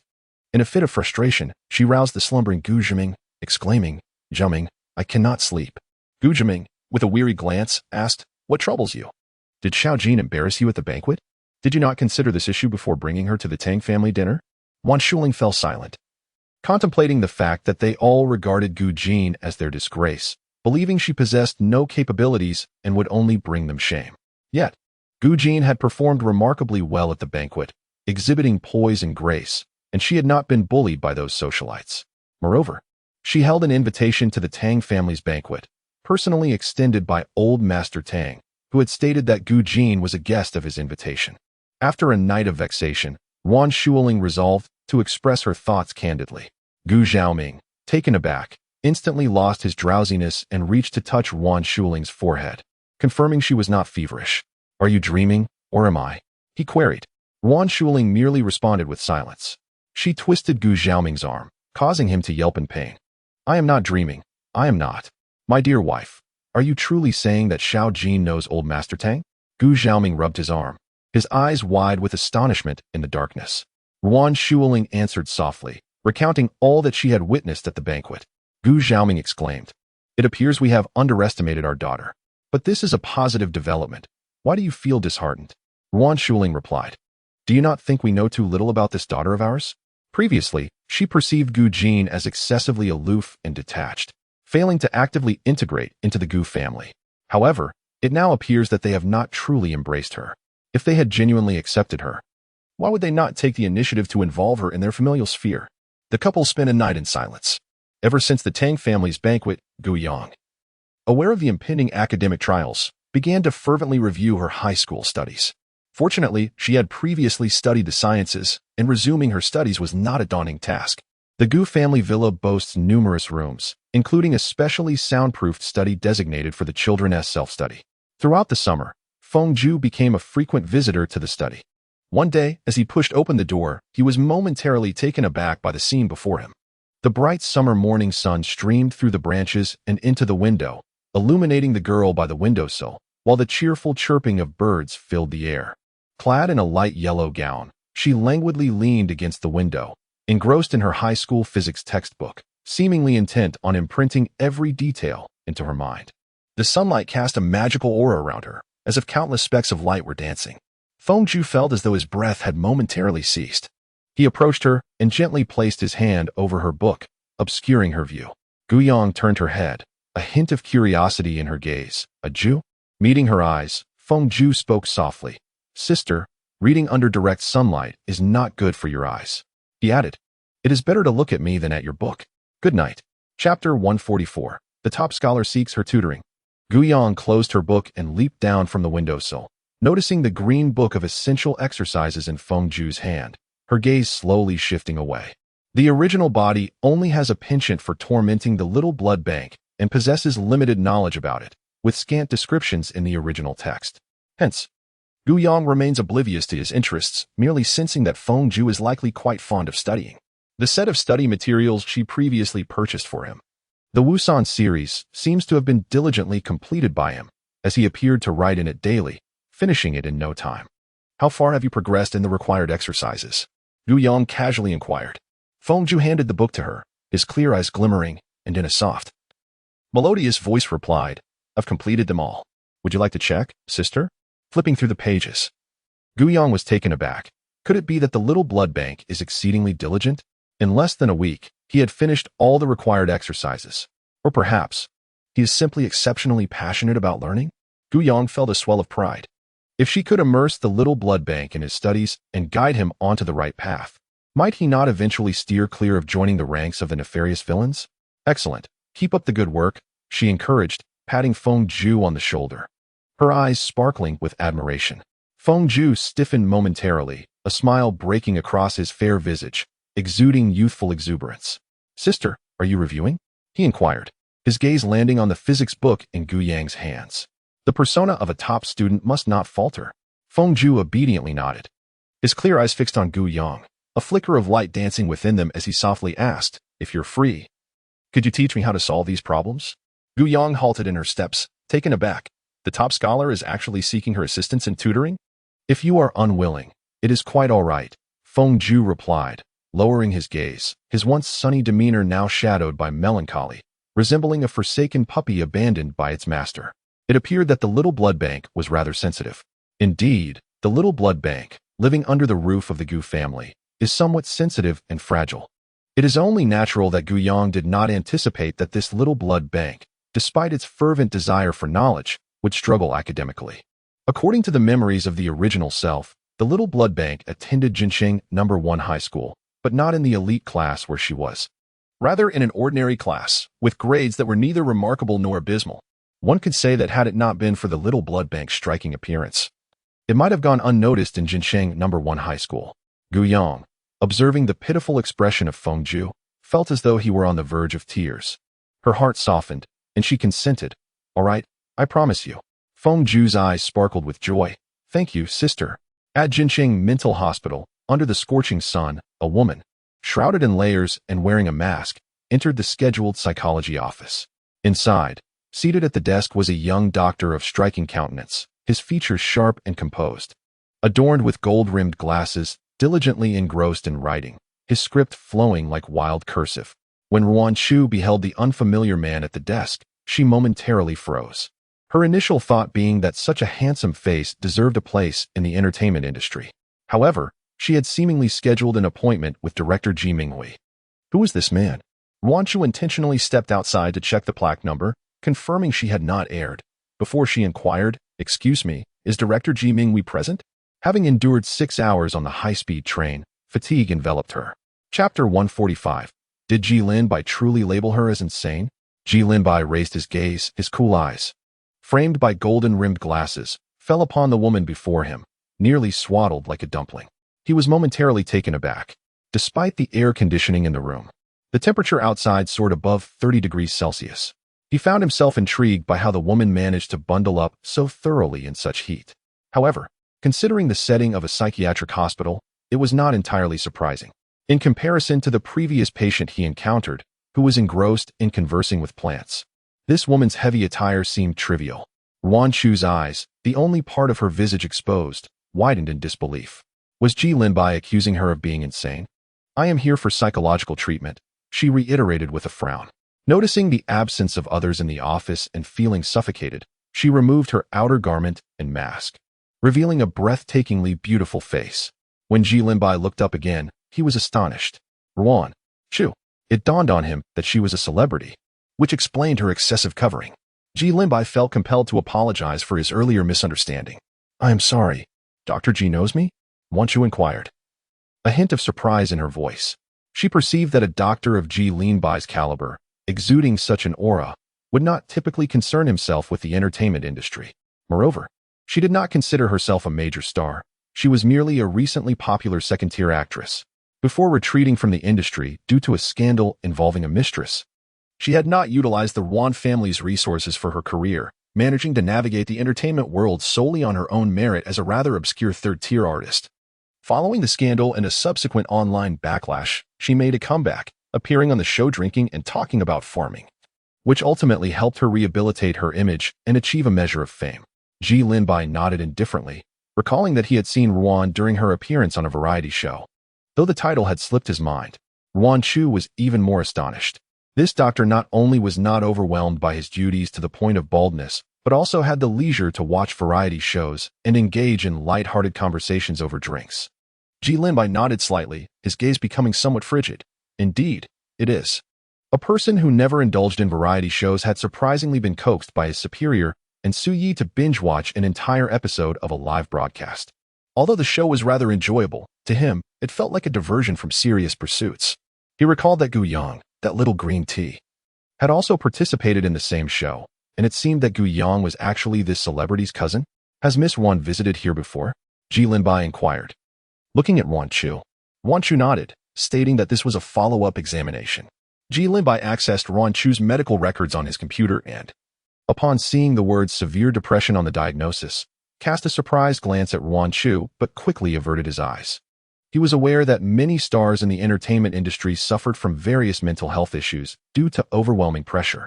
Yet he did not expect that someone as vibrant and charming as Wan Chu could be grappling with severe depression. Noticing Ji Linbai's astonished gaze, Wan Chu furrowed her brow. This doctor seemed to lack professional composure. The director Ji Minghui she had encountered at the Jincheng Mental Hospital had not reacted so dramatically. He had smiled warmly and appeared quite amiable. Wan Chu asked, "I haven't seen Dr. Ji before. Are you a new psychiatrist?" Suddenly, Wan Chu, who had been seated, sprang to her feet, her eyes filled with skepticism as she looked at Ji Linbai. "A surgeon? When will surgeons be capable of treating psychological disorders? The disparity seems rather excessive. Is she truly at a stage that necessitates surgery? Can she leave now?" Ji Linbai, realizing the implications of his prior statement, felt a twinge of embarrassment and said, "Miss Wan, please remain calm. Sit down and allow me to explain. I hold dual degrees in clinical medicine and psychology from university, though my current focus lies primarily in surgical procedures." Wan Chu appeared somewhat skeptical. Ji Linbai continued, "If there are no pressing issues, I would like to conduct a new psychological assessment for you." Wan Chu nodded, contemplating that the replacement arranged by Dean Ji should indeed be trustworthy. At the Gu family villa, Guyang found herself regretting her impulsive decision to assist the little blood bank with her studies. Wasn't he akin to the last student teaching the second to last? Fortunately, the inquiries posed by the little blood bank pertained to English and Chinese, subjects in which Guyang still retained proficiency from her high school days, although she had nearly forgotten the intricacies of physics, chemistry, and mathematics. This allowed her to maintain her scholarly persona in front of Feng Ju. Feng Ju, holding a summer assignment paper, pointed to a line and asked, "Sister, what does this classical Chinese phrase mean?" Guyang instinctively read aloud and translated, "Wind and rain are dark and dim. The rooster crows incessantly. When I see you, how can I not rejoice?" The meaning conveyed the essence of the phrase. Amidst the tumultuous storm and the obscured sky, the continuous crowing of roosters outside, how could my heart not be filled with joy upon seeing you? After completing the translation, she was momentarily taken aback. She looked up, puzzled, at Feng Ju standing behind her. Could it be possible that he could not comprehend such a straightforward meaning? Guyang asked, "Are you trying to deceive me?" Feng Ju gazed down at Guyang, his fair and handsome face awash with confusion, his eyes innocent. Guyang suddenly felt a surge of uncertainty. Her ears flushed crimson. Could it be that this little blood bank is flirting with her? Observing Guyang's dazed expression, a subtle smile gradually surfaced in Feng Ju's eyes. She remains as endearing as ever. At the Jincheng Mental Health Hospital, Ji Linbai perused the case reports of Wan Chu from her 2 recent visits. Astonishment evident in his eyes behind his glasses. "What happened?" Wan Chu inquired anxiously. Taken aback, Wan Chu recalled that during her last checkup, Director Ji Minghui had informed her of a deteriorating condition, advising her to increase the medication and delicately suggesting that, based on the current trajectory, further decline was a possibility. She never anticipated that, merely 2 weeks later, her condition would improve so drastically. "Your progress is nothing short of remarkable, far exceeding the predictions of the previous treatment plan. It can now even be classified as moderate depression," Ji Linbai exclaimed, unable to restrain his curiosity. "Miss Wan, may I ask a rather bold question?" Feeling quite pleased, Wan Chu found Ji Linbai somewhat agreeable. "Go ahead." With intrigue, Ji Linbai queried, "Have you recently consulted with any internationally renowned experts in psychological disorders?" He deduced that Wan Chu's sudden transformation was no mere coincidence. Someone must have been guiding her treatment. However, he could not fathom who could achieve such remarkable results in just 2 weeks, especially considering that even his father could not attain such a level of improvement. "Good night. After a long and exhausting journey, I am off to sleep." Chapter 147. I am a casual fan of Miss Wan. Wan Chu shook her head in confusion. Upon realizing she was grappling with psychological issues, she discreetly sought an evaluation at the psychiatric department of a hospital. To spare her grandfather from worry, she kept this matter hidden from him and refrained from leveraging the Wan family's connections to address her depression. Ji Linbai looked on with astonishment. "You didn't consult another psychologist? Is that even possible?" Wan Chu replied, "Work." Ever since her appearance on the first episode of Drinking and Discussing Life, she experienced a remarkable resurgence in her career. With opportunities flourishing day by day, her schedule became increasingly packed, flying to various locations every few days for endorsements. And numerous production teams were inviting her to join their projects. Ji Linbai, raised in a family of medical practitioners, had always harbored a singular fascination for medicine, tirelessly striving for deeper knowledge in the field. His admiration for Gu Jin, whose medical expertise was nothing short of awe-inspiring, was the reason he acknowledged Gu Jin as a leader. Now, his interest was piqued by Ruan Chu's recovery journey, prompting him to engage her in conversation. In addition to being a skilled surgeon, he was also a psychologist, adept at fostering a relaxed and comfortable dialogue with patients. Indeed, he succeeded in making Ruan Chu feel as if she were conversing with a normal individual rather than being interrogated about her condition. However, he was taken aback to learn that Ruan Chu's return to the public eye and her participation in variety shows stemmed from a wager with Gu Yang. The previous episode featuring Miss Ruan had garnered considerable attention online and was widely appreciated. It is said that Pouring Wine and Speaking of Mulberry and Hemp consists of 5 episodes in its first season. Will Miss Ruan continue to participate in the subsequent episodes? Ji Linbai inquired gently. Ruan Chu pondered for a moment, feeling somewhat uncertain, as it depended on her cousin Gu Yang. Given my current status, I am not truly qualified to be part of Pouring Wine and Speaking of Mulberry and Hemp. My previous participation was solely due to my cousin Gu Yang. If she attends the following episodes, I shall accompany her. If not, I likely will not attend either. Ji Linbai furrowed his brows, contemplating how domineering Gu Yang truly was, requiring someone to accompany her even for a variety show. Furthermore, she is not even Miss Ruan's biological cousin. The eldest is the one who holds that title.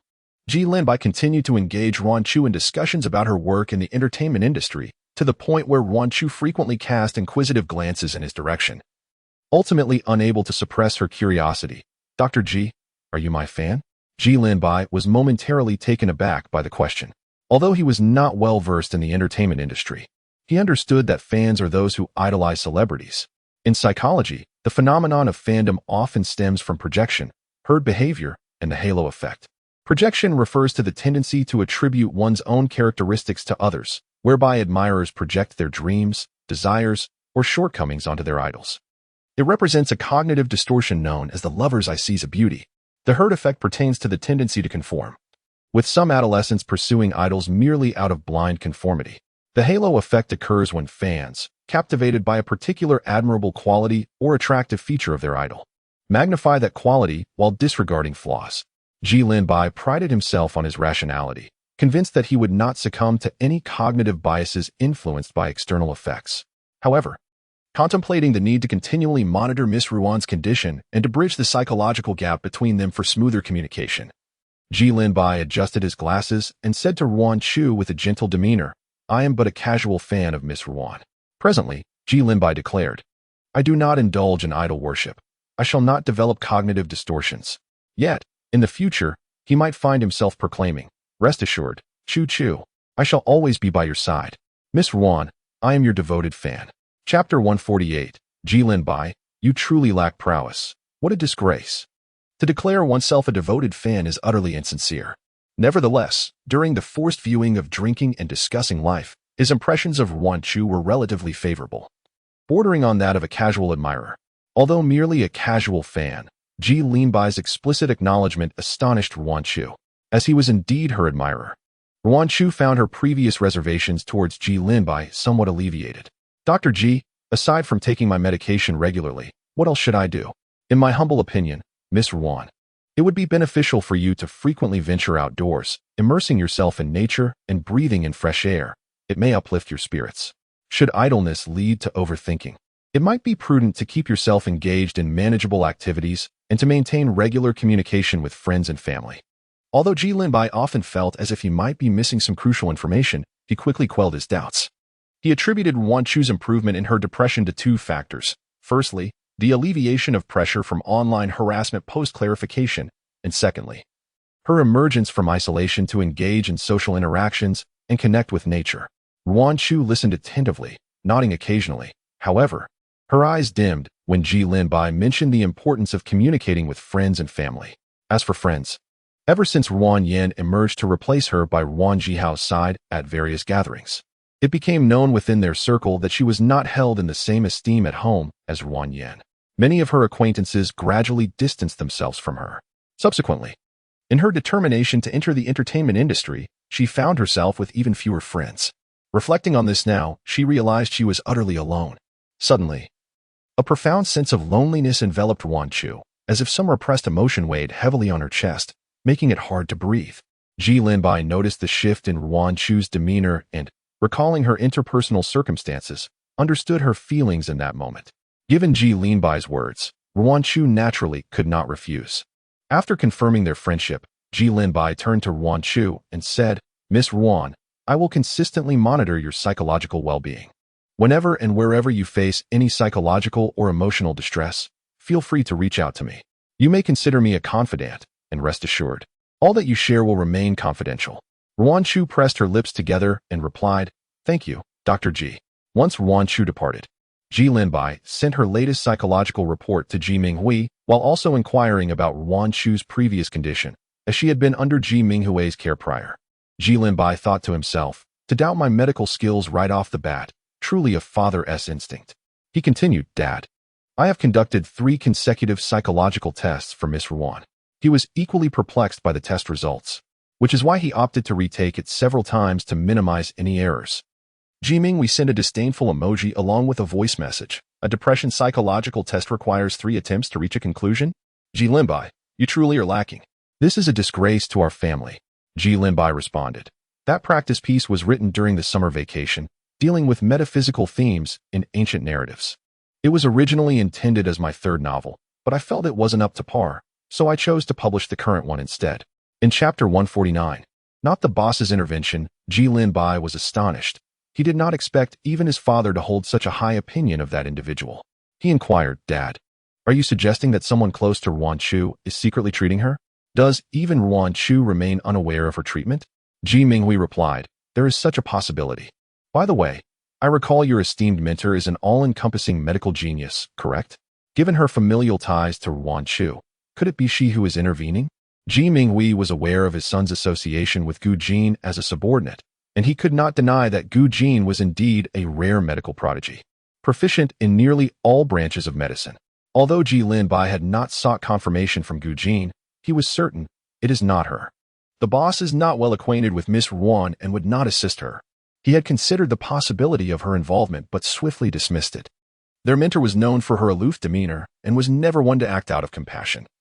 She would not discreetly aid Yuan Chu simply because they shared a familial bond. If she were to provide treatment, it would undoubtedly come at a price. The leader would never show kindness to strangers without reason, except for that. Guyong, the little green tea. One wonders what kind of enchantment that little green tea has cast upon the leader. Ji Linbai pondered, then sent a voice message. Although the leader has a broad interest in various branches of medicine, she appears rather indifferent towards mental and psychological disorders, never engaging in those fields. Ji Linbai could understand this, as the leader herself lacked the patience to provide psychological counseling. She was far more adept at wielding a scalpel, addressing issues directly. Encouraged by Ji Linbai's words, Ji Minghui grew increasingly curious. After a lengthy contemplation, a spark of inspiration illuminated his mind, which he seized in that fleeting moment. "Right, you mentioned that Yuan Chu is participating in a variety show due to a wager with Guyong. What could possibly motivate Guyong to join her on this show?" Ji Linbai scoffed lightly, her tone rife with dissatisfaction towards Guyong. "Isn't it simply a matter of her being a spoiled young lady? She needs someone to accompany her for a bit of fun on a variety show." Ji Minghui frowned slightly. "Xiao Bai, do you hold a significant grudge against that young girl Guyong? I've met her, and she doesn't seem nearly as spoiled as you describe. She appears to be a sweet and kind-hearted girl." After the Tang family banquet, Elder Tang informed him that the one who had assisted in performing CPR on him was none other than the false daughter of the Gu family from Jinsheng, Guyong. He had a favorable impression of that young girl. In this day and age, who wouldn't he fear being taken advantage of?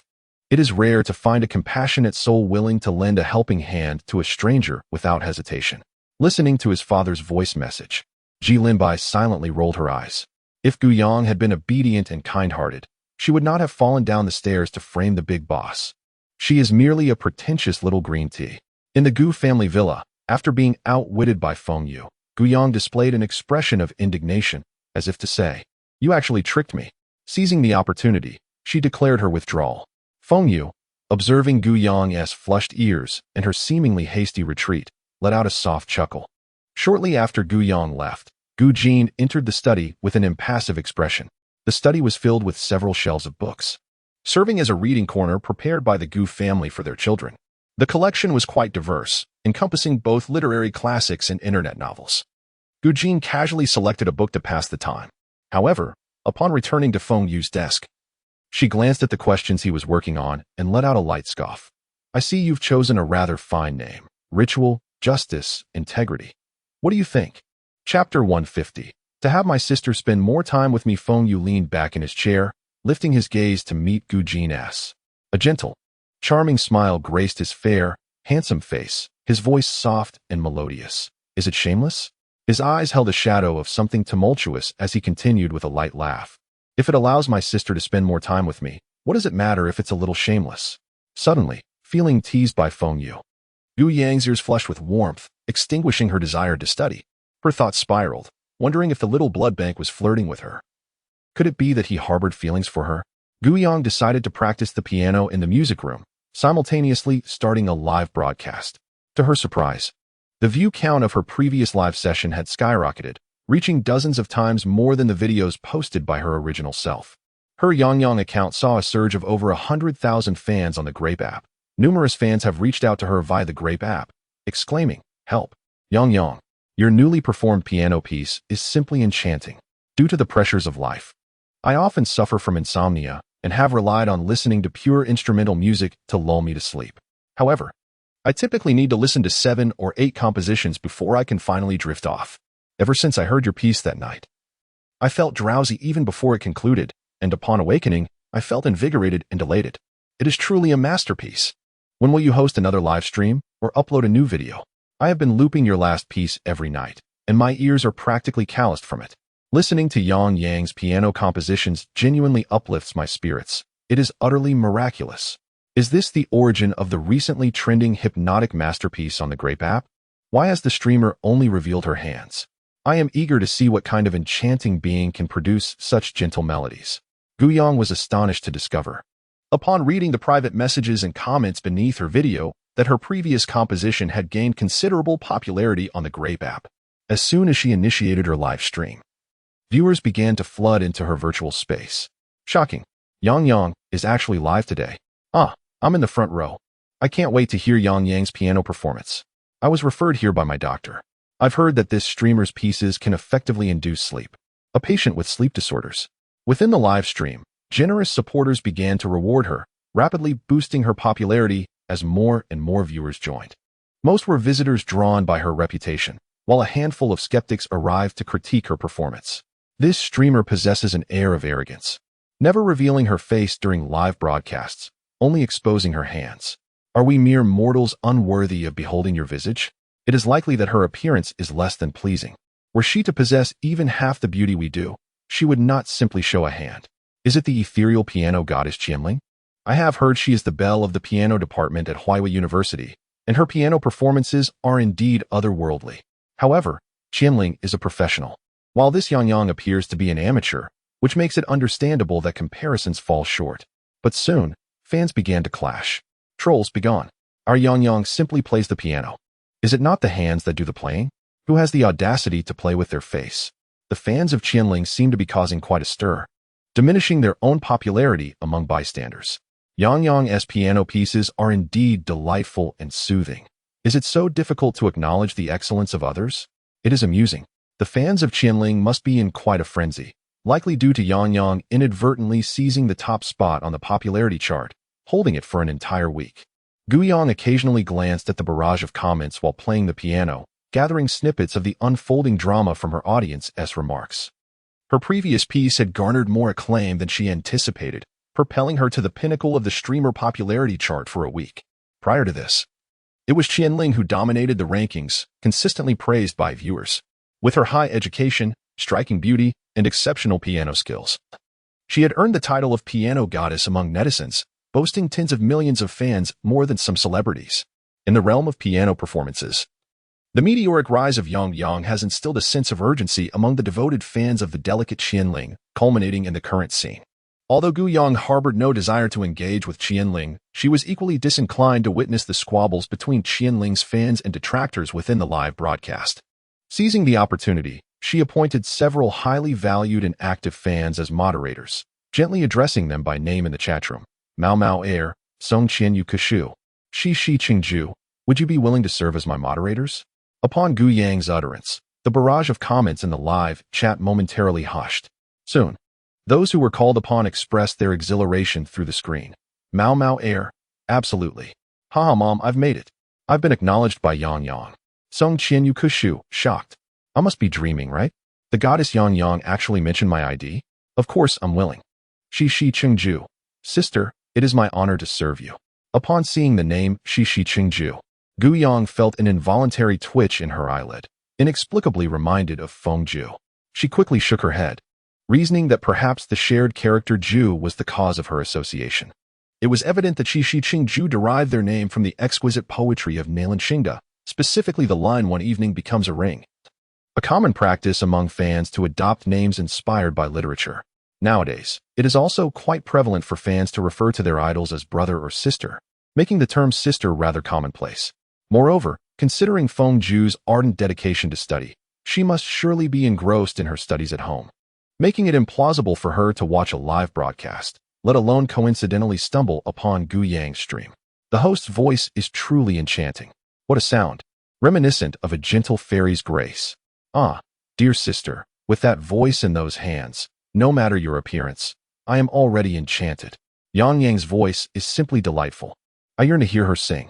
Amidst the barrage of admiration from those captivated by her voice, one comment floated by.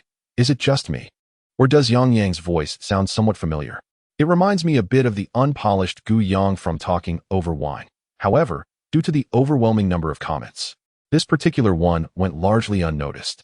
A critic, unrelenting, shot back. Who knows if she's using a voice changer? Just because her voice is pleasant doesn't make her a fairy. She might very well resemble someone splashed with acid. Another added, such an affected tone, anyone can sound coy if they try. Before Gu Yang could address the moderators, 3 of them had already begun to take action against the offenders, with Cici Qingjue being the swiftest, deleting derogatory comments almost instantaneously. In Chapter 152, Sister, I have remained sufficiently rational and restrained. The Grapes app moderators provide alerts when booting users, and upon seeing the flurry of notifications, both Cat and Once There Was a Tree were left astounded. Cat, wow, Cici Qingjue, your speed is astonishing. Once There Was a Tree, I was just about to showcase my skills, but find myself utterly outmatched. You are truly ruthless, Qingjue. Gu Yang also took note of Cici Qingjue's efficiency and expressed her gratitude to the live stream room, concluding today's broadcast. Once again, she revealed only her delicate hands as they danced gracefully over the piano keys. This time, she played a serene and calming piece, one she had cherished for its therapeutic effects on those suffering from agitation prior to her literary journey. The melody flowed like a gentle stream, as if it had the power to still tumultuous hearts, rendering the listeners as tranquil as placid waters. As her fingers leaped between the black and white keys, the barrage of comments in the live stream gradually diminished, only to surge dramatically upon the conclusion of her performance. Oh my, what divine piece is this? It is simply enchanting. The tranquility of this piano piece feels like a balm for all irritations. I concur with the previous comment. My mischievous husky quieted down upon hearing this melody. What an extraordinary streamer. The music she conjures seems to be touched by magic. It is truly remarkable. Aside from the sudden influx of comments, numerous affluent viewers showered her with gifts. Cici Qingjue gifted the streamer Yang Yang 10 interstellar battleships. Cici Qingjue gifted the streamer Yang Yang 20 interstellar battleships. One by one, the splendidly animated interstellar battleships soared across the live stream, igniting a fervor among the audience. Wow, a single contribution of 150,000 soft sister coins. Oh, mighty benefactor. I bow before you. As a longtime fan of Yang Yang, I am astonished. Who knew we had hidden tycoons among us? Just as Gu Yang was about to bid farewell to the viewers, she noticed Cici Qingjue generously showering her with battleships as if they were mere trifles. With a slight flutter of her eyelids, she spoke gently. Cici Qingjue, there is no need to gift me so many battleships. Please, consume wisely. Thank you all for your affection and generosity. Today's live stream concludes here. In the study, Feng Ju gazed with darkened eyes at the delicate hands resting upon the black and white piano keys in the live stream. He reached out to gently touch the screen, feeling the chill of the surface beneath his fingertips. His fair and handsome face was partially shrouded in shadows as he lowered his gaze, chuckling softly to himself, "Sister, I have exercised ample restraint and reason." After Gu Yang concluded the live stream, she promptly uploaded the recorded session to the Grape app, where, as anticipated, her second piano piece garnered significant attention. It even trended on Weibo with the hashtag #Yinyang Divine Piano Melody. In the piano room of Huaihua University, Gu Qianling furrowed her brows as she observed the real-time popularity rankings of streamers on the Grape app. Due to Yinyang's live broadcast, her ranking had been pushed down to second place. She deliberately logged into a secondary account to view Yinyang's latest recorded stream, and upon seeing those slender, exquisite hands on the screen, she couldn't help but comment, "Which hospital performed the surgery on these hands?" Quite stunning. As the video gained traction, her comment quickly attracted attention, leading others to chime in. "I also seek the name of that hospital. This hand surgery is truly remarkable. Yinyang only shows one hand because her face hasn't been enhanced yet?" Dog emoji. "I'm dying of laughter. Haters, take a hike." It's true that fame brings scrutiny. Yinyang shows just her hands, and yet is accused of hand surgery. Is it that you can't produce beautiful hands, so neither can anyone else? Chapter 153. Seeking suffering. Gu Qianling's comment was soon drowned out by a wave of enthusiastic fans enamored with hands, leaving her puzzled and discontented. Can one truly claim that Yang Yang's hands possess greater allure than her visage? Moreover, from a professional perspective, Yang Yang's piano performance is rather unremarkable. Particularly with the two wildly popular videos, her technical prowess appears to have diminished compared to her previous works. Mediocre at best. Her acclaim rests solely on her choice of repertoire. Gu Qianling, confident in her own professional piano skills, believed she could easily surpass the amateurish Yang Yang. Consequently, she performed the two pieces that had catapulted Yang Yang to fame, producing a video that she subsequently uploaded to the Grape app. Upon witnessing Gu Qianling's new uploads, her fans were exhilarated. "Oh my, Qianling has released two videos at once. Qianling's output is astonishing. Aren't these the two trending piano pieces on Grape app? Has the piano goddess Qianling also decided to ride the wave of popularity?" What do you mean ride the wave? These piano pieces are not original to Yang Yang. Does she hold exclusive rights to perform them? I believe Qianling's rendition surpasses Yang Yang's by far. Her runs and finger techniques are exceptional, truly befitting a prodigy of Huaihua. I may not be an expert, but even as a casual observer, it's clear that Qianling's fingerwork exceeds Yang Yang's by a considerable margin. This exemplifies the distinction between professional and amateur. By the way, is Qianling's performance of these two pieces a declaration of war against Yang Yang? Soon, Gu Qianling's fans became dissatisfied with merely disparaging Yang Yang in the comments beneath her videos. Some even ventured into Yang Yang's comment section, guided by the fervor of Gu Qianling's supporters. "Dear streamer, perhaps you should learn a thing or two. The difference between professional and amateur is quite significant. With your lackluster fingerwork, I doubt you've received guidance from a reputable teacher." Observing the influx of fans for Qianling, one cannot help but appreciate the aura of mastery exuded by her. In contrast, those lacking in talent and charm, yet brimming with arrogance, are woefully inadequate. Merely a finger of the Qianling goddess pales in comparison. It is advisable for them to dedicate a few years to earnest study before emerging to risk public ridicule. The comments section reveals a bewildering surge of Qianling's admirers, leaving the fans of Yang Yang perplexed. Have we inadvertently disturbed a hornet's nest? It appears we have unwittingly snatched the spotlight from a certain piano goddess. Upon viewing Qianling's performance, one might remark that while her technical prowess is commendable, it leans excessively towards showmanship. This superficiality detracts from the authenticity, lacking the enchanting and tranquil essence delivered by Yang Yang's renditions. Qianling's pieces prioritize form over spirit, whereas the ethereal quality present in Yang Yang's piano compositions is truly invaluable. The humor lies in the notion that Qianling's fans seek to demonstrate something, namely, that their intricate and flamboyant performances cannot eclipse the effortless beauty of Yang Yang's playing.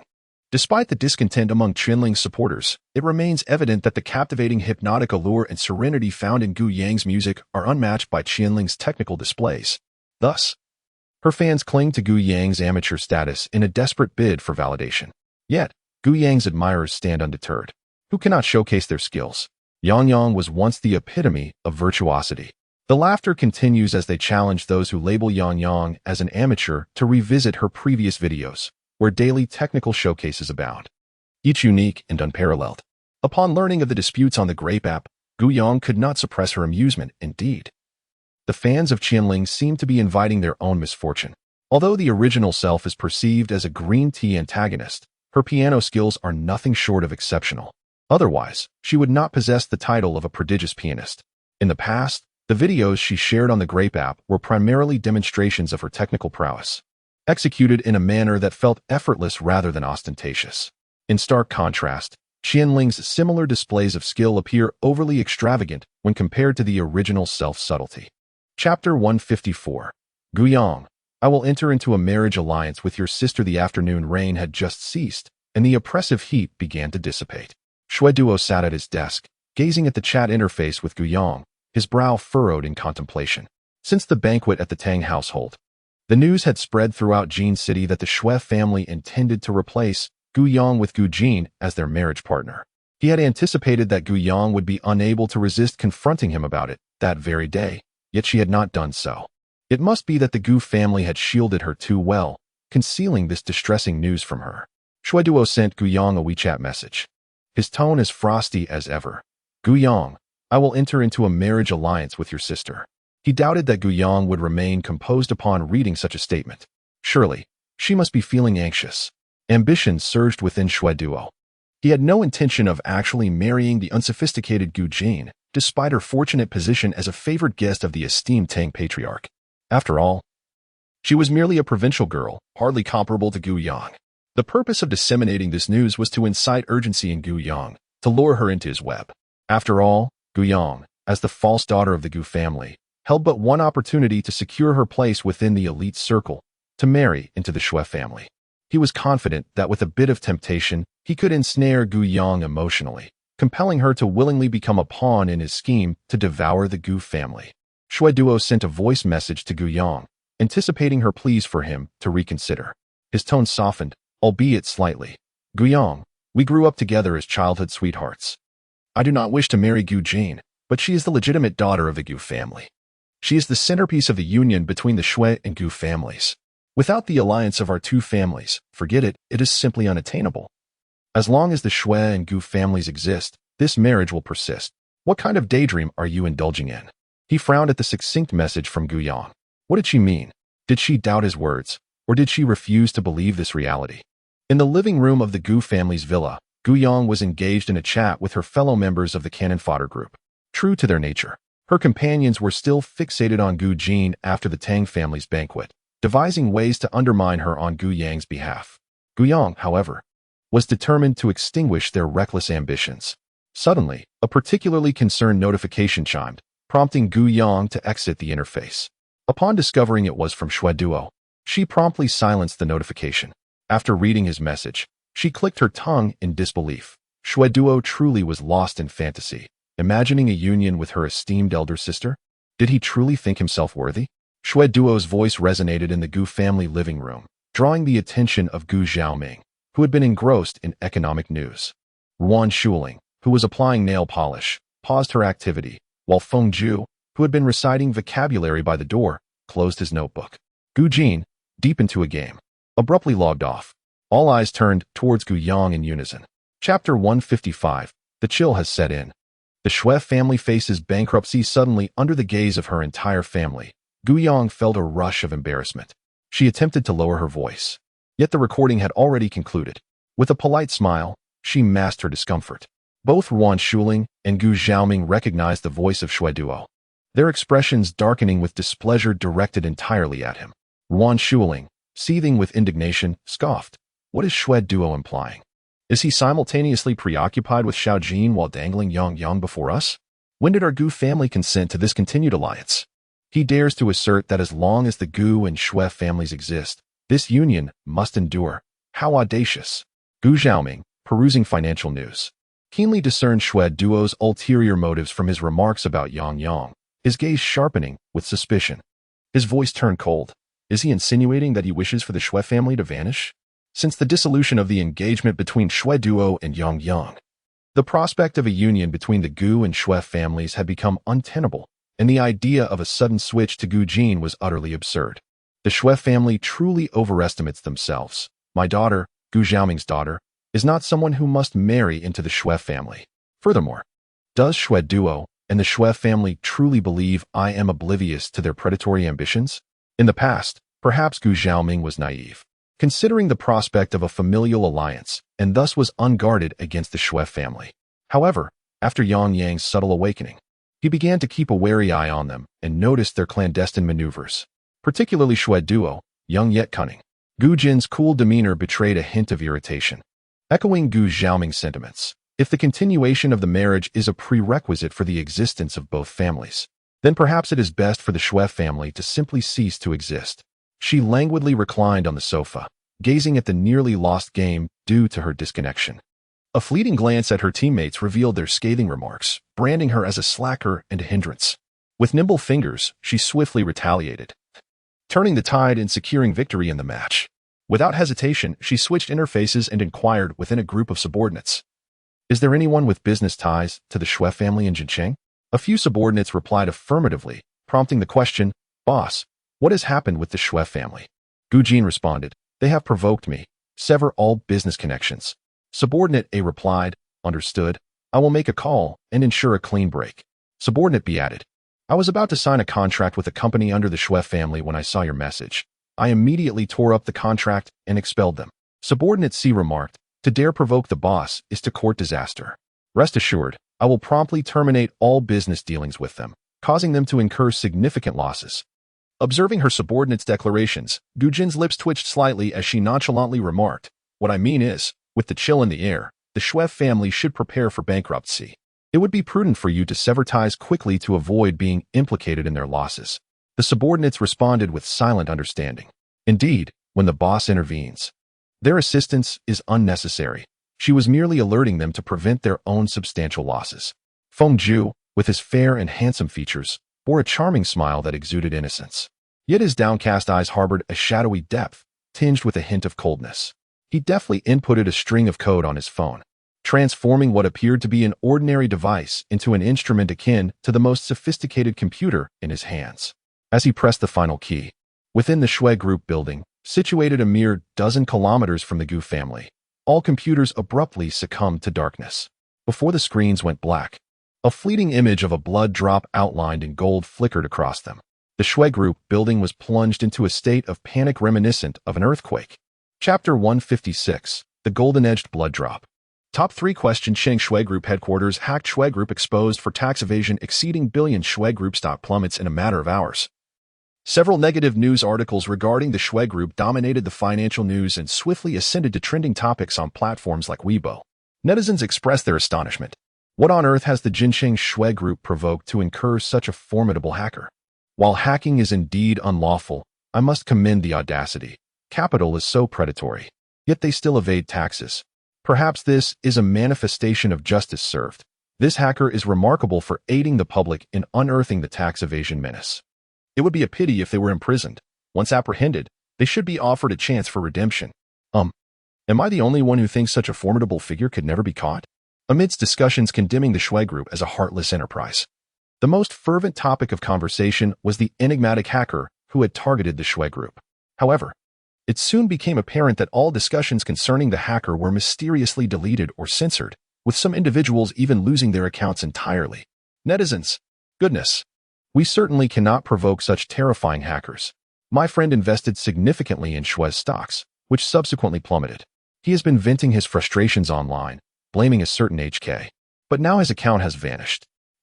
Professionals suggest that the stock's decline is likely not directly related to HK. Although tax evasion may have impacted Shui's reputation, such a rapid drop seems implausible. It appears that Shui has incurred the wrath of influential figures within the stock market. It is indeed unsettling to ponder how Shui has managed to offend so many industry magnates. Meanwhile, an anonymous discussion is unfolding on a dark web forum regarding the affairs of the Jincheng Shui family. A post titled Shocking, Blood Drops in Phnom Penh Resurface has emerged on the forum. Is that truly the blood drop of Phnom Penh? The typically enigmatic and low-profile Quest? Who besides Quest would dare to utilize such a symbol? What is the origin of the Jincheng Shui family that could provoke such a figure? Let us refrain from further discussion. Your account might disappear. I predict this post will vanish within 5 minutes. It took less than 5 minutes for the post to dissolve into the dark web like a pebble sinking into water. Yet, this pebble stirred tumultuous waves, igniting the nerves of countless individuals. To them, Quest is extraordinarily significant. Among the top 10 of the dark web, the competition between the first and second ranks has determined their supremacy, while those in the 4th to 10th ranks are mere subordinates of the top 2. However, the third rank, Quest, has never engaged in a contest with either of them. Thus, some assert that Quest is the true king of hackers, reigning without a crown. Amidst the external chaos, the Gu family remains undisturbed. Fengju continues to diligently study vocabulary, embodying an earnest pursuit of knowledge. Gu Jin, immersed in her game, casually played on her secondary account. Meanwhile, Wan Shuling was venting her frustrations to Gu Xiaoming regarding Shui Duo and the Shui family. At that moment, a red exclamation mark appeared next to the news notification. Shui Duo's smile faltered, disbelief flickering in his eyes. Had Gu Yang actually blocked him? Just as he was about to call her, he received a frantic call from his father. Hearing his father's agitated voice sent a chill down Shui Duo's spine. And in a panic, he opened the financial news section, only to be overwhelmed by a barrage of negative reports about the Shui family. Chapter 157. The big sister is a stock market genius. In the living room of the Gu family villa, Gu Xiaoming let out a gasp, followed by an uncontrollable burst of laughter, exclaiming repeatedly, "Serves them right." His exuberance caught Wan Shuling's attention, prompting her to inquire, "What is going on?" The Shui family was indeed facing misfortune, under attack not only from a mysterious hacker, but also from influential figures in the stock market. Numerous collaborations with other prestigious families from various provinces had fallen through, including one deal that had long made the Shui family proud, linked to a branch of a top family in the capital. Gu Xiaoming laughed heartily at their plight. Shui Haijin was Shui Duo's father. After hearing Gu Xiaoming's remarks, Gu Yang also checked the financial news, her exquisite features gradually revealing a look of astonishment. Was the Shui family truly in trouble? She perused the articles thoughtfully, then cast a contemplative glance at Gu Jin, who was engrossed in her game, Legends of the Gods. Gu Yang recalled that her formidable sister had an alias, known as the stock market goddess. Not only could she discern subtle trends and predict stock fluctuations, but she could also manipulate the market discreetly and without a trace. She recalled that in the original book, the formidable sister harbored a vengeful spirit. Shui Duo had foolishly offended her, and Madame Shui had looked down upon her with disdain. Subsequently, the formidable sister retaliated by orchestrating a plummet in the Shui family's stock prices, a situation reminiscent of the present. Gu Yang calculated the timeline and concluded that the formidable sister must have been incensed upon hearing the voice message sent by Shui Duo, prompting her to teach both him and the Shui family a lesson. However, an unsettling feeling lingered within her. Although the formidable sister had a temper, she would not unleash her wrath on the Shui family for a mere utterance. Otherwise, the individuals who mocked her at the Tang family's banquet, Su Xianyin and Qi Yin, would have faced bankruptcy long ago. Sensing her gaze, Gu Jin glanced at her briefly before resuming a comfortable position to continue gaming. Gu Yang inwardly clicked her tongue. The formidable sister was indeed impressive. Had she not been privy to the original plot, she would never have associated this incident with the formidable sister. After all, the sister's ability to manage her expressions was nothing short of impeccable. Gu Yang dismissed her preoccupation with Gu Jin, as her attention was drawn to the economic news featuring the golden-edged blood droplet emblem. Following a hacker attack on the Shui Group's office computers, a golden-edged blood droplet pattern had flashed on the screens before they froze. Although the formidable sister was the preeminent hacker on the dark web, she recalled that in the original narrative, the emblem utilized by the formidable sister was not the golden-edged blood droplet, but rather a black and white eye motif. As for the golden-edged blood droplet, it had appeared during the attack on Su Yi by the third-ranking hacker, Quest. Gu Yang narrowed her eyes and opened the chat window with Su Yi. Su Yi, is the golden-edged blood droplet pattern exclusively used by Quest? Gu Yang nodded, which indicated that the Shui Group had indeed fallen victim to a cyber attack orchestrated by Quest. Yet, what could possibly motivate Quest to target the Shui family? Moreover, it was rather coincidental that they struck almost simultaneously with the elder sister of the influential figure. From Su Ye's demeanor towards Quest, it was evident that Quest did not align with the interests of the elder sister, making it implausible for them to conspire together against the Shui family. Chapter 158. The Eccentric Younger Brother. Gu Pei Gu Yang's downcast eyes flickered with shifting emotions as she meticulously unraveled the original narrative alongside the events that had transpired since her arrival in this world, giving rise to a vague speculation within her mind. Su Yi sent another message. Little fairy, Can you guess what my hacker emblem is? Even with her eyes closed, Guiyang could easily deduce the Jesus icon. Are you a Christian? Su Yi responded. Not at all. I am a staunch materialist, devoted to Marxism throughout my life. Guiyang was taken aback. Then why does you have such a fondness for the Jesus icon? He seemed almost reverent, akin to a devoted follower. Sensing Gu Yang's confusion across the screen, Su Yi proactively clarified. Little fairy, consider this. When you reverse the characters of Su Yi, it phonetically resembles Jesus, doesn't it? A realization dawned upon Guiyang. Was it truly that simple? At the entrance of the Gu family's garden, the security guard assisted Gu Pei in bringing his suitcase inside. Clad in the club's custom black t-shirt, with a headset resting around his neck, Gu Pei's short hair radiated a wild exuberance. Having spent the summer in a secluded club, his skin had become slightly fairer, although it still retained a healthy sun-kissed hue. He exuded an aura of youthful vigor, appearing both rugged and strikingly handsome. Guiyang gazed at Gu Pei and nodded in agreement. Her younger brother had quite a loud voice. Gu Pei corrected her mom. I've told you that I wasn't playing games. I was engaging in esports. I aspire to become a champion in esports. With a huff, he wore an expression that conveyed his frustration at their lack of understanding of his dreams, choosing not to change his clothes, but instead rummaging through his suitcase. He retrieved an exquisitely packaged designer bag and ran over to Guiyang, beaming with pride as he proclaimed, Sister, this is a gift for you. It's the latest limited edition from that store you adore, Dr. I snatched it up on the international site at midnight with my lightning-fast gaming reflexes. Guiyang expressed her gratitude. Thank you, Xiao Pei. The original persona's taste was indeed commendable, as she found the bag quite appealing. Wan Shuling chuckled lightly. Well, at least your gaming skills have some utility. You managed to snag a limited edition bag. But why did you only bring a gift for Yang Yang? What about us? As Gu Pei defended himself against Wan Shuling's disparaging remarks about his gaming, he pulled out a beautifully packaged haute couture lipstick from his suitcase and handed it to Wan Shuling, saying, Here, I spent a long time last night choosing this with my dorm mates.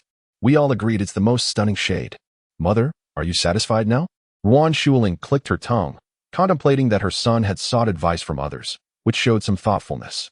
However, upon opening the lipstick and seeing the color, her expression darkened. Gu Pei, are you deliberately trying to provoke me? Gu Pei instinctively took a few steps back. Mom, are you really unhappy with a gift that I carefully selected with my friends? Guiyang sat beside Wan Shuling, glancing over with a slight twitch at the corner of her mouth. Death Barbie Pink? Chapter 159. I only have one sister, Guiyang. Guiyang felt utterly exasperated. What sort of aesthetic do Gu Pei and their dorm mates possess? No wonder Wan Shuling wanted to strike Gu Pei. Gu Pei swiftly produced a box and handed it to Gu Xiaoming, flashing a carefree smile. Dad, I heard that my sister previously gifted you a tie, so I thought I would present you with a tie clip. This tie clip is quite expensive, over 3,000. It has consumed all my remaining living expenses for the month. Isn't that still my money you used to buy it? Gu Xiaoming disregarded Gu Pei's insinuation and took the tie clip. Undeterred, Gu Pei continued to hint. Dad, the new semester is approaching, and the month is about to change. Shouldn't I be receiving my living expenses soon? Gu Pei. No, he needed to purchase new gaming equipment. He required pocket money. Wan Shuling gently caressed her freshly done nails. Speaking of the new semester, it indeed is time to distribute the living expenses. Gu Pei's eyes brightened as he looked towards Wan Shuling. Mom, 10,000 yuan has arrived in my Alipay account. An electronic notification chimed, and Gu Pei eagerly opened his Alipay, only to find nothing. Thank you, Mom. Guiyang realized that it was Wan Shuling who had transferred the money to her. Gu Pei consoled himself, thinking it was fine. Their mother always sent money to his sister first. The next transfer would surely be his, and based on past patterns. If his sister received 100,000, he would at least get 10,000, right? Suddenly, 10,000 yuan appeared in his Alipay account. Gu Pei's eyes sparkled with excitement, and in his exhilaration, his fingers trembled. Could it be that his mother also transferred him 100,000? Since he boldly declared 2 years ago his ambition to become an esports champion and began training at an esports club, he has spent millions annually on gaming, whether for equipment or tuition. However, witnessing his late-night gaming sessions and frequent visits to internet cafes with friends, his family perceived his pursuits as frivolous and unambitious, resulting in stringent restrictions on his living expenses. Consequently, his monthly allowance, originally set at 100,000, dwindled to merely 10,000. Had the gifts he sent home been effective? Gu Pei trembled as he opened Alipay, And at that moment, the crisp notification of a transaction echoed. 5,000 yuan received. Gu Pei's smile faltered. The total value of the gifts he had sent to his parents far exceeded 5,000. Wait, who received the second 100,000 just now? A glance at the Alipay page revealed a transfer from Yuan Shuling, yet his expression remained inscrutable as he exited the page. She had no need for pocket money from Yuan Shuling. Though she had recently encountered some financial strain, she still possessed a bit of savings. Not long ago, Yuan Shuling had suddenly asked for her Alipay account and had transferred all the money she had confiscated from her in one go. Alipay transfers are unilateral, requiring no confirmation of receipt. Yuan Shuling remarked, Xiao Jin, Yang, with the new semester starting, there are many items you need to purchase. If you find yourself short, feel free to ask me or your father for assistance. It was then that Gu Pei realized the second 100,000 had been intended for Gu Jin. Yuan Shuling inquired, Xiao Pei, what about the gifts you brought for your elder sister? Gu Pei shot a glare at Gu Jin, hauling his suitcase upstairs, and huffed. I only have one sister, Gu Yang. Good night. Chapter 160. Is Gu Jin bad at gaming? Yuan Shuling furrowed her brow, pondering the child's demeanor. She glanced at Gu Jin, intending to voice her thoughts, yet noticed that Gu Jin remained utterly indifferent, absorbed in her game. Gu Yang observed that Gu Pei had sent her a WeChat message. The person you wish to admonish is not merely your elder sister. She is your light, your faith, and the idol you revere, the esports deity Jingluo. Considering the gift that her somewhat juvenile brother had brought her, she decided to offer him a gentle reminder. Brother, I am not aggrieved. Moreover, how do you intend to teach Gu Jin a lesson? Are you suggesting you would do so in the game? Gu Jin is far more skilled than you. Gu Pei's tone was brimming with the confidence typical of youth. If it's a matter of teaching her a lesson in the game, I could make her kneel and call me dad. I could make her die 100 times in a single match. Gu Yang. Young man, such lofty aspirations. Should you utter such words, you may find yourself on the receiving end of a rather severe reprimand from our father. Gu Yang prepared to witness her brother's impending comeuppance. After showering and changing, Gu Pei descended the stairs with his phone in hand. He swiftly approached Gu Jin, who was engrossed in playing Legend of the Divine. Her rank still bronze. He smirked disdainfully. You're pathetic. Mom told me you play this game every day and still remain bronze. That's truly lackluster. If I were as incompetent as you, I would have abandoned my account long ago. Gu Yang. That is merely the new account of an esteemed elder sister. She reached max level on her previous account in about a week. I never anticipated that my youthful brother would so recklessly provoke our esteemed elder sister so soon. Gu Jin, upon hearing Gu Pei's words, lifted her gaze and cast him a fleeting glance, her cold brows tinged with irritation. Leave. Gu Pei, taken aback, pointed to himself in disbelief. Are you telling me to leave? To his astonishment, this unsophisticated individual not only failed to appease him, but also bore an unpleasant demeanor. Gu Pei, incensed, retorted, This is my home. If anyone should leave, it's you, Gu Jin. Sister, don't you agree? He turned to Gu Yang for support. However, Gu Yang shook her head. Not really. Gu Pei was momentarily stunned. He consoled himself, believing that his sister was undoubtedly on his side. It was merely her gentle and magnanimous nature that led her to deny it. Noticing Gu Jin's indifference as she continued to engross herself in her game, Gu Pei scoffed derisively, glancing at her screen and raising his chin. You're weak. If you charge in now, you'll just be giving away kills. Truly a professional at sabotaging her teammates. Just wait. Your side is bound to lose. While Gu Pei continued his incessant chatter, suddenly, an electronic chime from Gu Jin's phone announced victory. Gu Pei froze, abruptly turning to glance at Gu Jin's screen. Yet, she had already turned off her phone and tucked it away, casting him a glance with her glass-like phoenix eyes. Her expression a blend of coolness and mild impatience. You talk too much. Gu Yang was aware that her formidable sister despised it when others chattered incessantly while she played. Clearly, Gu Jin had relied on her teammates to secure an effortless victory. Gu Yang watched silently, face-palming. Undoubtedly, her illustrious sister was the MVP. If blame were to be assigned, it could only rest on the poor eyesight of her overly dramatic younger brother who failed to notice. Chapter 161. The male protagonist international chain Chinese restaurant Gu Yang, eagerly spectating, boldly suggested, Sister, brother, is there anything that cannot be discussed while seated? If not, perhaps you could engage in a game? Gu Jin raised her gaze to meet Gu Yang's sparkling eyes. A subtle twitch of her lips revealed her disdain as she glanced at Gu Pei. No game. Meanwhile, Gu Pei, in a fit of irritation, retorted, "Who would want to play a game with a novice?" Gu Yong felt a tinge of regret, realizing that the anticipated spectacle of her elder sister besting her impetuous younger brother would have to wait. After all, while Gu Jin indulged in gaming, she maintained a commendable decorum, rarely raising her voice in fervor. In contrast, Gu Pei often resorted to vociferous complaints about his teammates' incompetence when excited. After a considerable portion of the summer vacation, Mrs. Caroline's Angel series jewelry designs had finally reached completion. She excitedly shared the news with Gu Yong via WeChat.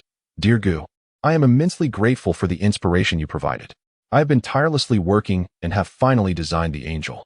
I wonder if you and one have time, as I have specifically come to Jin City to personally present this design to Shuiyao."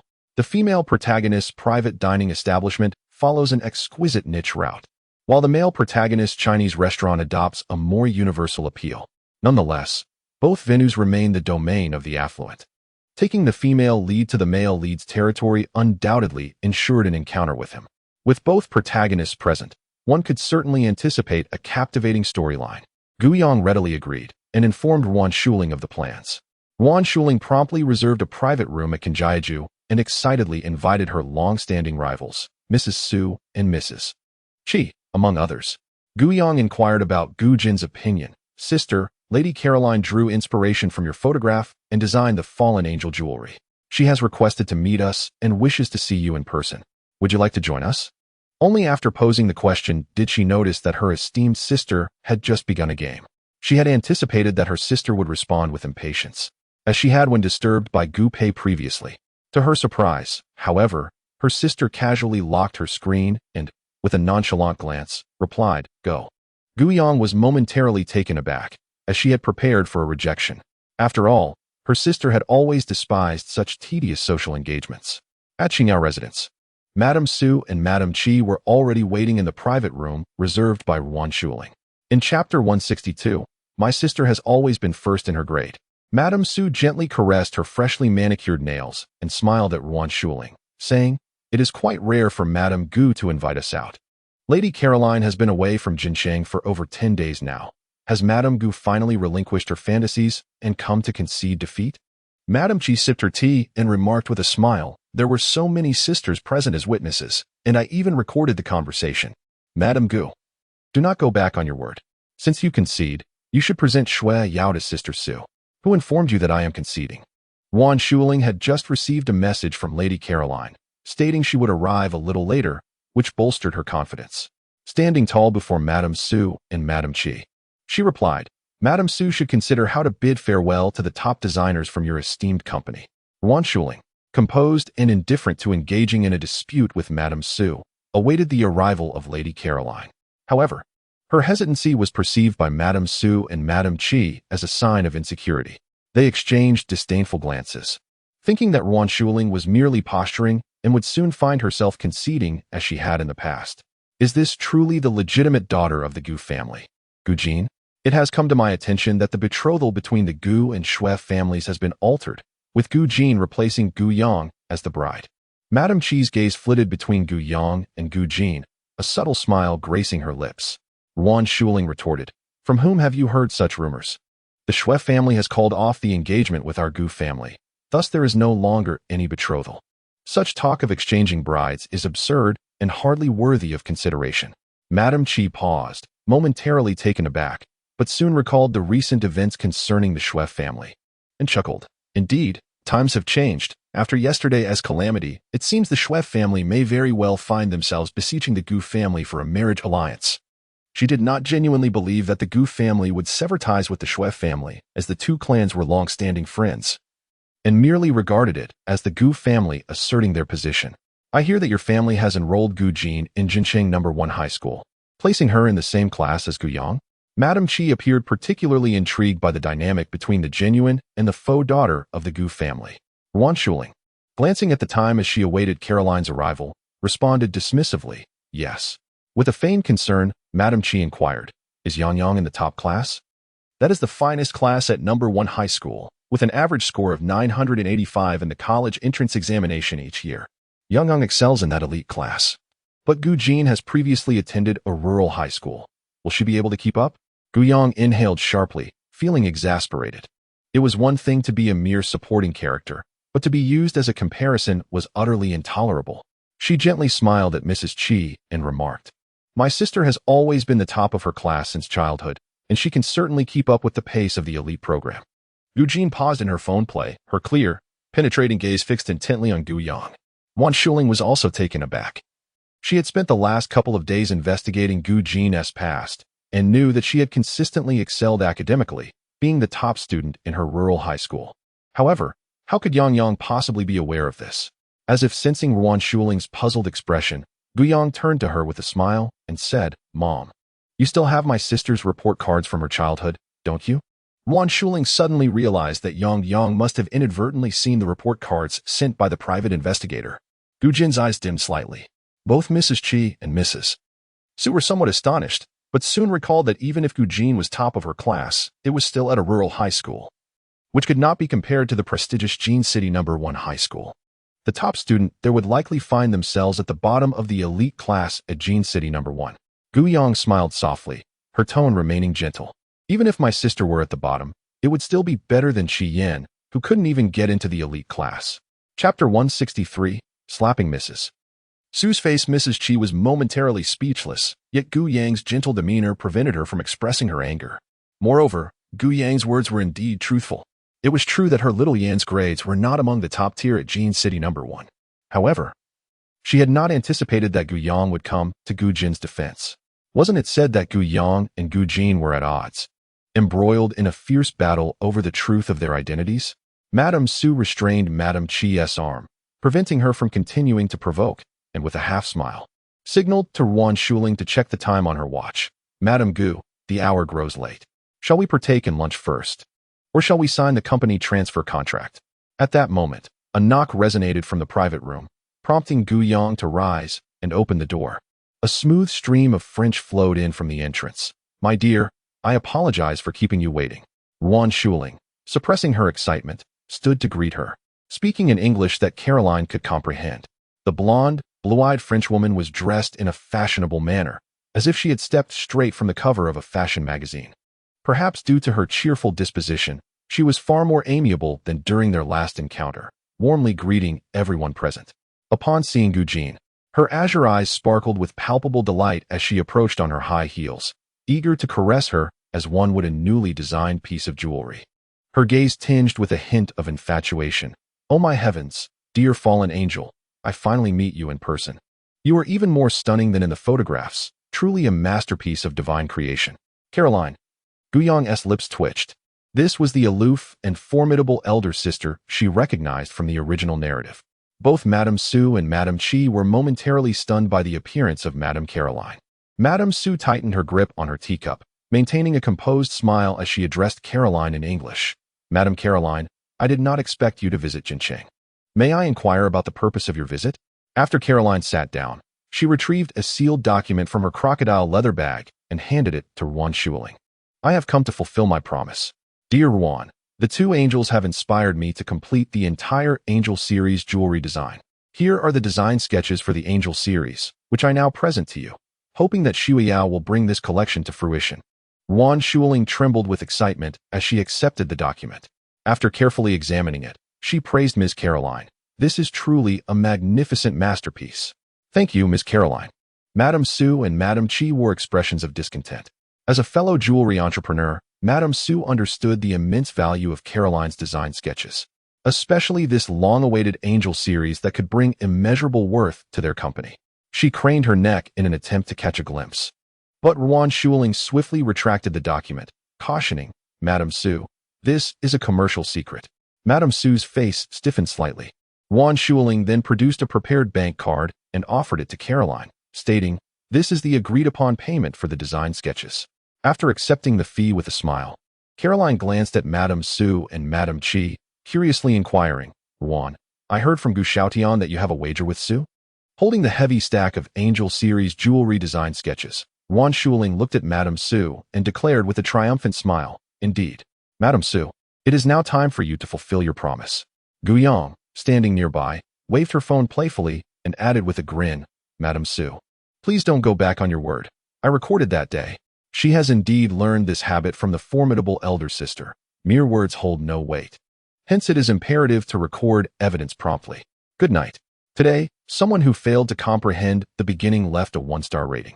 Thus, I seek the adorably charming individuals for a 5-star review. Chapter 164. The formidable elder sister seems not to reject her approach. Madame Su's handbag was nearly crumpled in her grip, yet she struggled to force a smile, declaring, "I certainly will not go back on my word." If it were not for Gu Yang having also retained evidence, she would have indeed wished to retract her promises. She did not covet the 9 designers seized from Shui Yao. Rather, her heart ached for the 5 top-tier jewelry designers she had painstakingly recruited. Those 5 esteemed jewelry designers were the veritable cash cows of her family's jewelry company. Wan Shuling observed Madame Su's forced smile with a sense of satisfaction.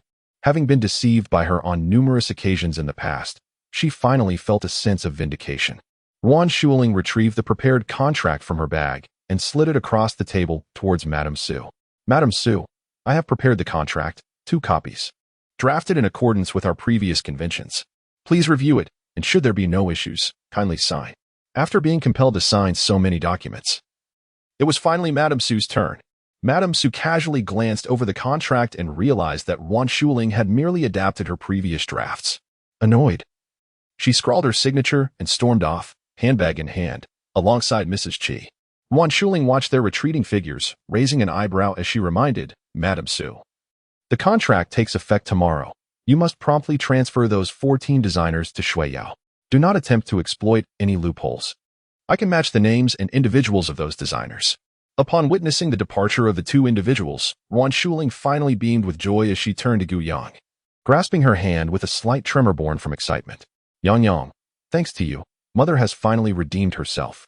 Gu Yang, linking her arm with the nearby Gu Jin, radiated a smile as bright as the sun. "Mother, it is also thanks to my sister, for it was Lady Caroline who drew inspiration from our photographs."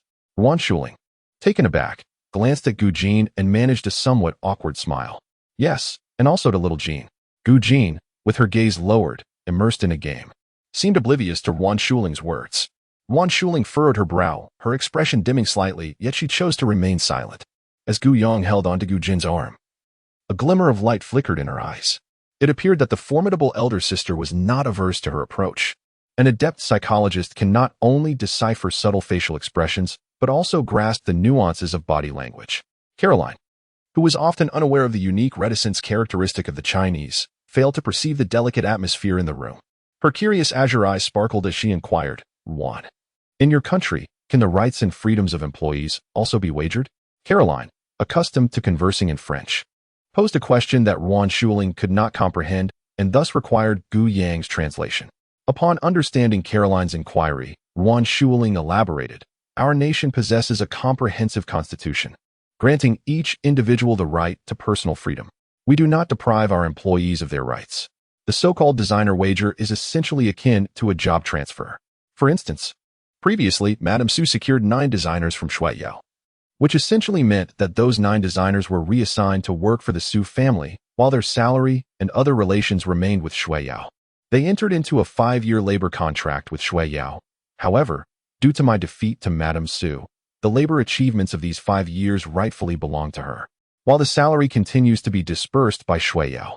Now that Madame Su has lost to me, it implies that the labor outputs generated by the 14 designers within the stipulated contract period revert to Shui Yao, with remuneration to be provided by the Su family.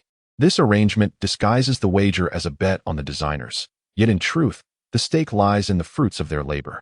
Upon hearing this, Caroline nodded in understanding. Gu Yang, too, realized the nature of the gamble. She had previously been curious about whether the Gu family's influence had reached a point where employees could be used as stakes. It turned out that the true wager comprised the results of the employees' creative endeavors and the salaries paid to them. The victor reaps the rewards of these achievements, while the vanquished bears the cost of the salaries. As for the employees' loyalty, it was not a matter of concern, for both Wan Shuling and Madame Su could only claim the labor outputs generated during the contract period.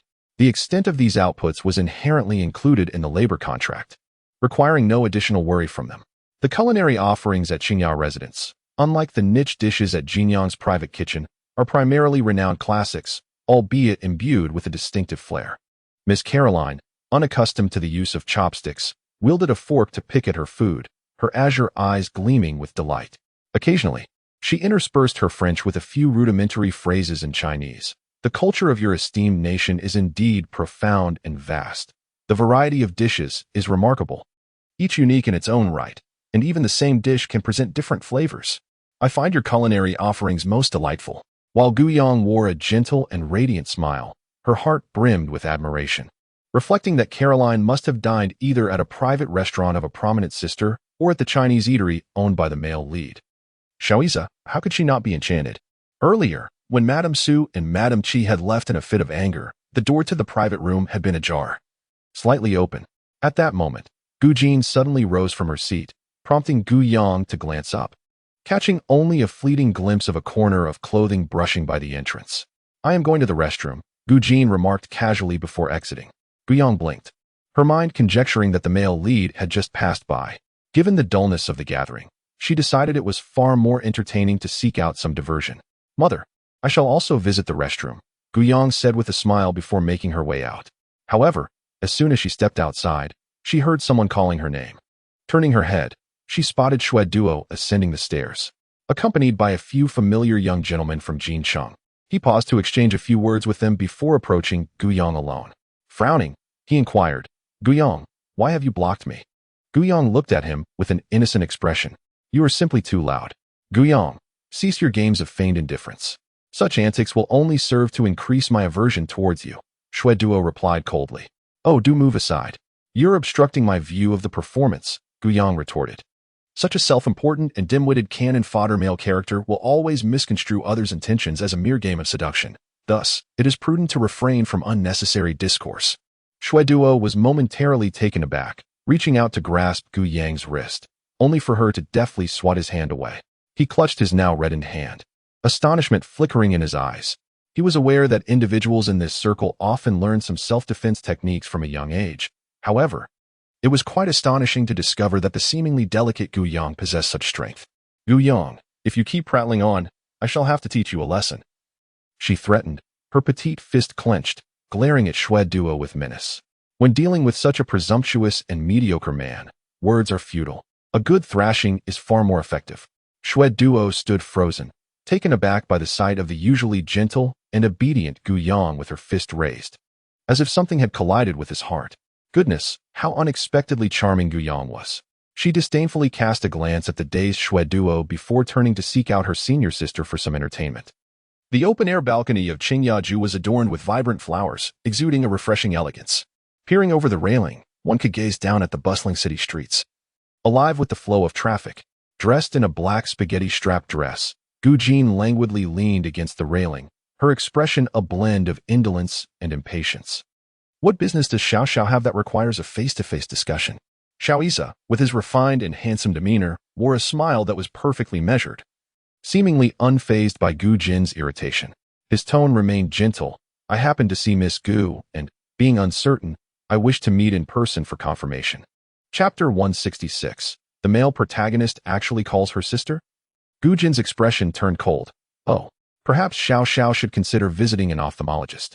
May I book an appointment under Miss Gu's name? Xiaoiza inquired with a smile. Gu Jin responded with meticulous precision, certainly.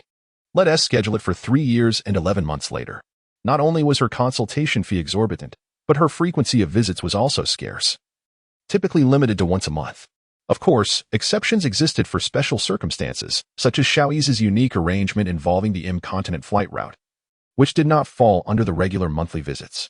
Xiaoiza, observing Gu Jin's impatient demeanor, which suggested she had much to express but was holding back, decided against prolonging the discourse. The patient will be transferred to Jincheng People's Hospital in a week. I wonder when Miss Gu might be available? Gu Jin replied. Perhaps this weekend. Xiaoiza appeared somewhat astonished. Miss Gu, you still attend school? Gu Jin cast a cold glance his way, her eyes laced with a hint of sarcasm. Haven't you already uncovered that? She retorted. Young Master Xiao? Or should I say, Teacher Xiao? Had it not been for Su Ye's revelation, she would have never guessed that Xiaoiza was teaching as an ordinary physics instructor at Jincheng No. 1 High School. Xiaoiza chuckled, unfazed. Please do not misunderstand. Miss Gu, this is merely to facilitate our future interactions. After all, when you proceed to treat patients, our paths will inevitably cross. You wouldn't wish to invite unnecessary complications, would you? Gu Jin remained noncommittal. She understood that Xiao Yi's identity was far more complex than merely being a wealthy heir from the capital. He was the designated successor of the Xiao family, intricately connected to numerous influential circles. His decision to conceal his identity and teach at the high school could be a means to investigate a case or perhaps to scrutinize her, or even to ascertain the presence of certain matters in Jincheng. Indeed, any of these could be the motive behind his current endeavors. Gu Jin's lips curled slightly, indicating that Xiao Yi was not entirely foolish, having seen through the facade she had constructed in Liangqing. However, that object was solely hers. Dressed in a black shirt and adorned with lightly tinted gold-rimmed glasses, Xiao Yi's countenance appeared even more refined and elegant. He approached with a commanding presence. Standing tall like a resilient pine, reminiscent of a soldier with unwavering pride emanating an air of authority. Guyang sensed that he was striding towards her, or rather, it seemed he was specifically seeking her out. Unfazed, she halted her steps. Before her transmigration, she had been the daughter of a prestigious family, accustomed to encountering high-ranking officials and influential figures. Thus, she was not easily intimidated by the imposing aura the male lead exuded. Yet, why was he approaching her with such intensity? Did he, like Ji Linbai, perceive her as a scheming seductress attempting to take advantage of his esteemed sister? Surely, the male lead could not be that Navi. Guyang blinked at Xiao Yi. He had now reached her side, a gentle smile gracing his refined features, stating, "I am a good friend of your sister, so I shall call you Guyang, little sister." Guyang took a step back, her expression tinged with shock. Goodness! The male lead was actually addressing her as little sister? While it was true that she was the younger sister of the esteemed elder sister, and that the male lead was paired with her, it was unusual for him to refer to her in such a manner. After all, had he not always been aloof and reticent, seldom engaging in conversation with any female apart from the protagonist? Moreover, she recalled that the storyline of the male and female leads had only just commenced. This was merely their second encounter, was it not? Given her elder sister's cold and distant demeanor, it seemed implausible that the male lead would have quickly forged a friendship with her. Guyang felt a sense of skepticism. Chapter 167. Guyang's sister awakens to her potential. Xiao Yi adjusted his slightly tinted gold-rimmed glasses and casually inquired, "I wonder what plans Guyang has for her future?" Guyang cast a skeptical glance at Xiao Yi, uncertain of his intentions. She thought it rather unusual for the male lead to be so idle as to question her future aspirations. Blinking, she whimsically replied, "To study diligently, to improve daily, and to contribute to the people, society, and the nation." However, when she looked up at him, she was taken aback by the approving glimmer in his eyes. Xiao Yi regarded her with a benevolent expression, nodding thoughtfully. "Guyang, you possess an admirable level of awareness." Guyang felt a shiver run down her spine under his gaze. Goodness, is he out of his mind? She pondered that the male lead ought to seek the counsel of a renowned elder sister, a skilled physician, rather than contemplating her. Perhaps he should even consider a visit to a psychiatric hospital. Xiao Yi observed the retreating figures of the two. Just then, his phone vibrated. Upon checking, he discovered a message from Gu Jin. "If you do not wish for the surgical knife to be inserted into the patient, do not set your sights on my sister. She is merely an ordinary girl and will not involve herself in your affairs." Xiao Yi raised an eyebrow. "Ordinary?" Lady Caroline is an internationally acclaimed jewelry designer, whose Angel series has garnered attention since its inception. She sold the designs of the Angel series to the relatively unknown Xiao Jewelry Company, causing a significant stir in both the international fashion and jewelry industries. In a short time, Xiao Jewelry became the center of attention. Ruan Shuling consequently held a press conference to publicly confirm this fact. She initially intended to hand over the design sketches of the Angel series jewelry directly to a trusted aide of Shui Yao, entrusting him with the oversight of the jewelry's production. However, at that moment, Guyang intercepted her, urging, "Mother, the design sketches of the Angel series jewelry are currently Shui Yao's most confidential secret, pivotal to his future. It would be wise to exercise caution." In recent days, Ruan Shuling had been in high spirits, feeling quite elated. Upon hearing Guyang's words, she chuckled, Yang, rest assured. Director Mu has been with Shui Yao for a long time. He is also my high school classmate. He is the person I trust most at Shui Yao, and handing the sketches to him will undoubtedly result in no errors." Guyang, observing Ruan Shuling's unwavering confidence, silently facepalmed. She reminded her, "Mother, have you ever considered why?" Over the years, in every business wager with Madame Su, you have always been the one to lose. Although she had read the novel, she did not possess an intimate understanding of every plot detail. Furthermore, the original text did not elaborate much on Ruan Shuling's relationship with Shui Yao jewelry. It merely mentioned that the protagonist, Gu Jin, discovered an insider within Shui Yao jewelry who was working for Madame Su, but due to her strained relationship with Ruan Shuling, she only mentioned it in passing, which Ruan Shuling misinterpreted as a malicious curse. The original narrative did not disclose the identity of the traitor. Yet after Gu Yang traversed into this world, she took the initiative to delve into the intricacies of Shui Yao. Coupled with Ruan Shuling's blind trust in Director Mu and her years of reading experience, she could surmise that the traitor was indeed Director Mu. Good night, Duck. Chapter 168. Surely the formidable elder sister wouldn't be so naive. Upon hearing Gu Yang's words, Ruan Shuling was momentarily taken aback. Yang, are you suggesting that there is a traitor within Shui Yao? Could it possibly be Director Mu? This is inconceivable. Mother, please reconsider. Isn't it true that each time, Madame Su seems to predict Shui Yao's moves?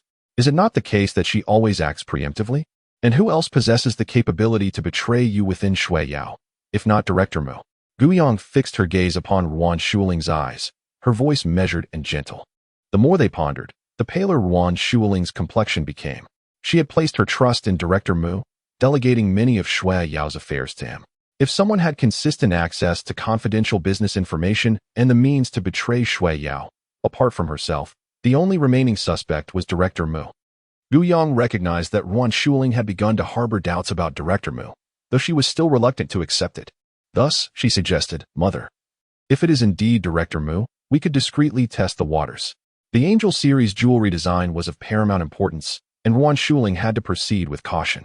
Therefore, even though she was loath to believe that Director Mu would betray her and Shui Yao, she ultimately consented to Gu Yang's proposal for the sake of ensuring complete security. In early September, as summer vacation came to an end, students gradually returned to school. Early in the morning, after breakfast at home, a driver took Gu Yang, Gu Jin, Gu Pei, and Feng Ju to school. Once Gu Yang got into the car, Gu Pei opened the opposite door and sat beside her.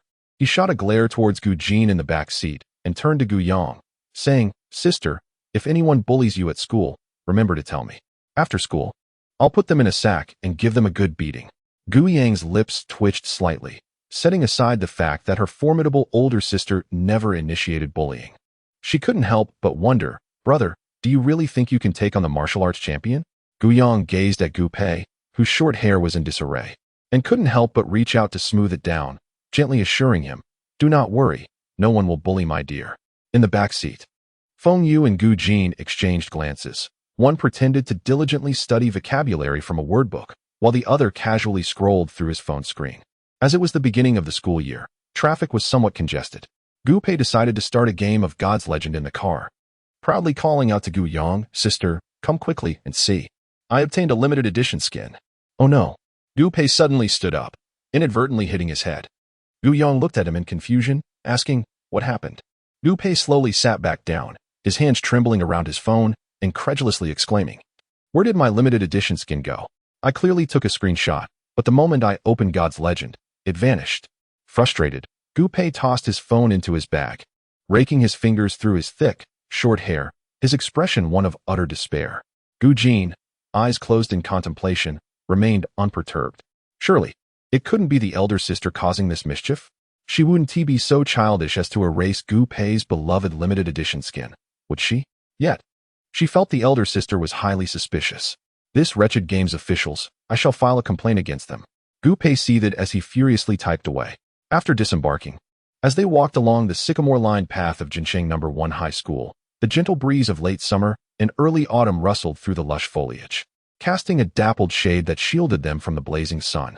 Gu Pei was in his second year of high school, separate from Gu Yang and the others, while Feng Yu was in his third year, yet in an ordinary class, Class 10. Gu Yang and Gu Jin, however, were both in the elite class. Class 1 of the third year. Chapter 169. A familiar tactic while waiting for the elevator in front of the senior high school building. Gu Jin, who had been engrossed in her phone, suddenly announced, I need to visit the office. You all can head up first. Gu Yang nodded in acknowledgement. At that moment, the elevator arrived, and she entered alongside Feng Ju. The elevator contained only the two of them. The senior high school comprised 6 floors, with Class 1 situated on the top 6th floor and Class 10 on the 5th. However, Feng Ju forgot to press the button for the 5th floor and unwittingly accompanied Gu Yang to the 6th. As he watched her exit the elevator, he gently remarked, "Sister, best of luck with the upcoming exams." Upon entering the classroom, Gu Yang instantly sensed a multitude of inquisitive gazes directed her way. Many students frequently glanced at her, whispering among themselves, "Look, Gu Yang has arrived." I never expected that Gu Yang is actually a fake heiress. I thought such plots only existed in melodramatic television shows. I heard that the Gu family has yet to locate her biological parents. She might just be a rural orphan, which is why she continues to reside with the Gu family. The real heiress has spent over a decade living in the countryside. The murmurings of the crowd buzzed like mosquitoes. Despite straining to listen, Gu Yang could only catch fragments of their discussions. Although the original character was somewhat of a green tea girl, her demeanor was gentle and poised, earning her a favorable reputation among her peers. Thus, most of the gossip surrounding her was merely idle chatter. Gu Yang felt indifferent to their speculations, for who doesn't enjoy engaging in light-hearted gossip during leisure moments? However, in the original narrative, the protagonist harbored resentment against those around her for their superficiality, as their attitudes shifted upon discovering she was not the genuine heiress, further fueling her animosity toward Gu Jin, who had usurped everything from her. "What are you all so noisy about?" The chubby Lu Mao, who was napping on the desk, was roused by his deskmate's shake. Hearing the discussions among his classmates, he irritably raised his green-haired head and shouted, causing a sudden silence to envelop the classroom. Su Xinyan, who was in the midst of touching up her makeup, accidentally smudged her lipstick due to Lu Mao's outburst. She snapped her makeup mirror shut and shot a glare at him, exclaiming, "You big fatso, why are you shouting so loudly?" Ignoring Su Xinyan, Lu Mao eagerly scampered over to Gu Yang, offering comfort. "Goddess, don't be disheartened.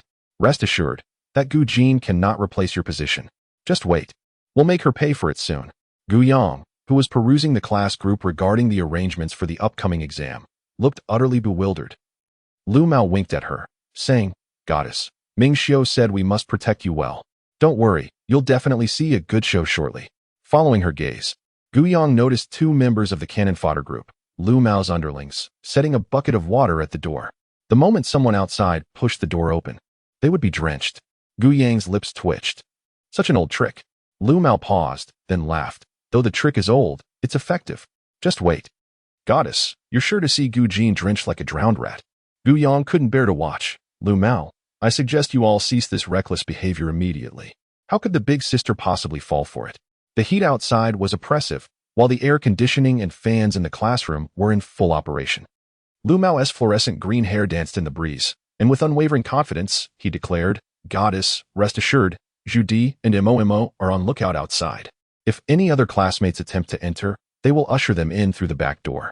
You can trust us. We are absolutely incapable of failing." Chapter 170. Old Wang of the Mediterranean. Gu Yang couldn't help but twitch the corners of her mouth. "No. You are certainly bound to fail because you are but a pawn." Rising to retrieve the bucket of water, she was suddenly interrupted as the door was flung open from the outside, resulting in a splash that drenched the Mediterranean man, Old Wang.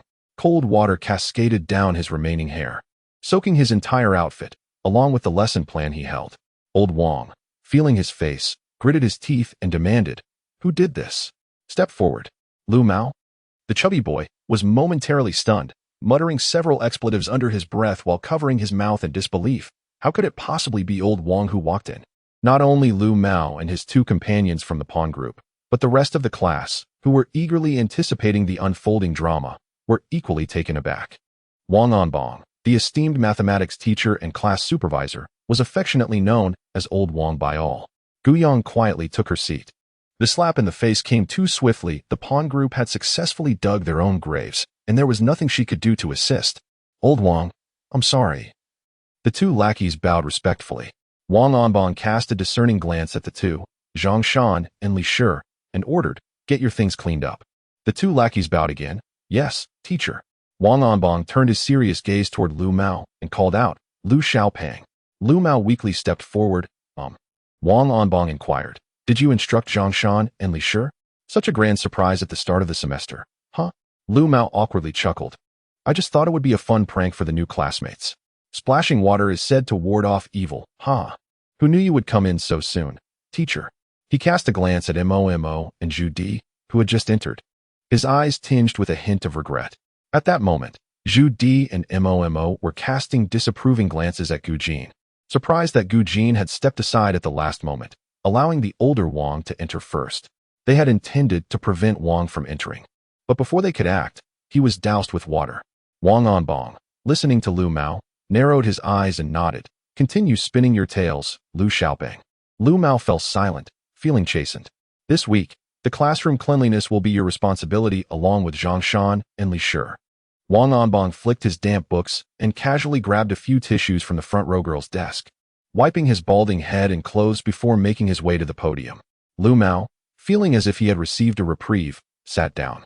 He covered his fluorescent green hair, reluctantly nodding. He had dyed it in memory of his last heartbreak. Gu Jin, you may enter, Wang Onbong said. Glancing at Gu Jin leaning against the doorway, his gaze carrying a hint of melancholy. He had expected this new student to be respectful and considerate, but instead found himself being used as a shield. Standing at the podium, he addressed the class. Students, this semester we have a new student transferring to our class. Gu Jin, let us extend a warm welcome. Upon finishing his statement, he took the lead in applauding. However, Wang Onbong soon realized that the applause was sparse. In fact, apart from him, there was only one other person clapping. Wang Onbong was taken aback, swiftly turning his head to scan the entire classroom, only to catch sight of Gu Yang, who wore an equally bewildered expression. Gu Yang halted her clapping, perplexed. Was she mistaken? Wasn't he this an applause to welcome their new classmate? In Chapter 171, Gu Jin occupies Xue Duo's position. The rest of the class either watched the unfolding scene with detached amusement, like the bystanders Su Xinyan and others, or were engrossed in their own activities, leaning over their desks, flipping through books, or twirling pens. Wang Onbong was quite dissatisfied with this lackluster atmosphere. He cleared his throat forcefully, urging, everyone, sit up straight. It's the first day of school, and you all appear so lackluster. He gestured for Gu Jin to step outside, saying, Gu Jin, you go first. We'll start over. Gu Jin, visibly confused, responded, I don't quite understand. Wang Onbong encouraged, everyone, let us applaud to welcome our new classmate, Gu Jin. He resumed clapping vigorously, satisfied only when the applause grew in unison. He then smiled at Gu Jin. Now, please introduce yourself, so everyone can get to know you. Gu Jin approached the podium and inscribed the elegant characters Gu Jin on the whiteboard with a flourish. Observing her aloof demeanor and few words, Wang Onbong added, share your interests and hobbies. It will help you make like-minded friends in class. Gu Jin tossed the pen into the holder and casually replied, I don't have any particular strengths. I dabble a bit in everything. The classmates beneath the podium exchanged whispers. Wow, dabbling in everything? How audacious. I find her quite distinctive. She possesses an appealing appearance, and her handwriting bears an untamed flair. Indeed, Gu Jin is strikingly beautiful, suggesting that the title of school beauty may soon shift to her. She is merely a rustic bumpkin, capable of doing a little of everything, which likely means she is proficient in nothing at all. As Gu Yang listened to the disparaging remarks from her classmates, she suddenly felt a sense of clarity amidst their intoxication. When the formidable elder sister claimed to know a little about everything, it was merely an act of modesty. She is an all-capable powerhouse with countless personas. Wang Onbong gestured to Gu Jin, suggesting she find a place to sit. This student may be a bit wild and unruly, yet she appears relatively obedient, certainly better than that group of troublemakers led by Lu Mao. Gu Jin descended from the podium, surveyed the classroom, and directly occupied the vacant seat beside Gu Yang. A hush fell over the entire class. Goodness, Gu Jin had actually taken Xue Duo's seat. Surely, she is aware that Gu Yang's deskmate is Xue Duo. After all, Gu Yang is her sister. She must know of the engagement between Xue Duo and Gu Yang. What could be her intentions in sitting in Xue Duo's place? It is said that upon the revelation of the true identities of the daughters, Xue Duo promptly annulled his engagement with Gu Yang. However, I overheard my father mention that the Xue family seems intent on uniting Xue Duo with the genuine daughter, Gu Jin. Having spent over 2 years with Gu Yang, most of the classmates hold a favorable impression of her, while they harbor no fondness for the suddenly transferred Gu Jin. Thus, they unabashedly discuss their opinions, disregarding Gu Jin's feelings. Gu Jin's cool demeanor was now tinged with irritation. Gu Yang furrowed her brows, first silencing the members of the inciting group, then rising to address the assembly. "Everyone, please quiet down and allow me a moment to speak." Her gentle voice was drowned out by the rampant chatter of the crowd. Although Lu Mao and Zhu Di were reluctant to support Gu Yang in her aid for Gu Jin, they could not bear to see her left isolated and vulnerable. Thus, Lu Mao cupped his hands around his mouth and bellowed, "Silence! What good does your idle chatter do? Let the protagonist, my goddess, have her say." The classmates, finding Lu Mao's words reasonable, gradually ceased their discussions, turning their attention toward Gu Yang, eagerly anticipating first-hand gossip from the source. Even Wang Anbong leaned against the podium, his eyes wide with curiosity. Gu Yang turned to the class, her tone composed and gentle. "I would like to clarify a few points. First, my sister was unaware that this was Xue Duo's seat. She merely wished to sit with me. Secondly, my sister has never met Xue Duo. After my engagement to him was annulled, our family has no intention of pursuing any further alliance with the Xue family. Thus, there is no basis for claiming that my sister is usurping my engagement. Finally, my relationship with Xue Duo lacks any emotional foundation. The engagement was merely a childhood arrangement set by our elders. As a high school student, I will not engage in early romantic relationships." The classmates listened to Gu Yang's clarifications, their expressions stunned. This revelation felt somewhat at odds with their preconceived narrative, particularly for Su Xianyan, who increasingly sensed that something was amiss with Gu Yang. Initially, upon witnessing Gu Yang rise to clarify matters, she had anticipated that Gu Yang would speak in a vague manner, offering polite platitudes that ostensibly supported Gu Jin, while subtly reinforcing the prevailing rumors. Wang Anbong suddenly applauded, his gaze fixed on Gu Yang with evident admiration, remarking significantly, "Indeed, what you say is correct, Gu Yang. How can high school students engage in early romance?" A few couples within the class trembled in apprehension. Zhu Di let out a hum, refraining from countering Gu Yang's statement. Yet she harbored some dissatisfaction towards Gu Jin. Directing a sharp look at her, "Gu Jin, what do you have to say?" Others in the class turned their attention towards Gu Jin as well. Gu Jin, languidly reclining in her chair, offered a slight smirk. "I believe my sister has articulated her point quite well." Zhu Di was momentarily rendered speechless. Mo. Seated beside Zhu Di and equally perturbed by Gu Jin's proximity to Gu Yang, interjected, "Gu Jin, Xue Duo has a family matter and was absent today. However, the seat beside Yang Yang still belongs to him. It seems inappropriate for you to occupy it." Gu Jin replied coolly, "We can discuss it when he returns to school." Gu Yang suddenly felt a pang of sympathy for Xue Duo, listening to her elder sister's nonchalant remarks. It seemed clear that Xue Duo would not be returning to school anytime soon, as matters concerning the Xue Corporation would undoubtedly keep him occupied. Wang Anbong stood at the podium, first taking attendance to confirm who was present, before delivering an extensive inaugural address. It was only after many began to suppress yawns that he announced, "The Chinese exam will commence at 9 o'clock, taking place in this classroom. The seating arrangement will be posted on the podium for you to review shortly. Teacher Tao has asked me to convey to you that for each character missed in the poetry recitation, a page of oracle bone script must be copied as punishment. If the composition falls short of 800 words, or if the title is forgotten, well, you shall witness an amusing spectacle." Old Wang chuckled, while the entire class privately expressed their frustrations. After Wang Anbong departed, the students began to cram for the poetry recitation. Although they were top students in a science class, they could not guarantee that carelessness would lead to mistakes in their Chinese poetry. "Gu Jin, did you expect that the opening exam at the first high school would indeed commence right at the beginning of the term?" Zhu Di turned to smile at Gu Jin, attempting to discern any sign of panic on her face.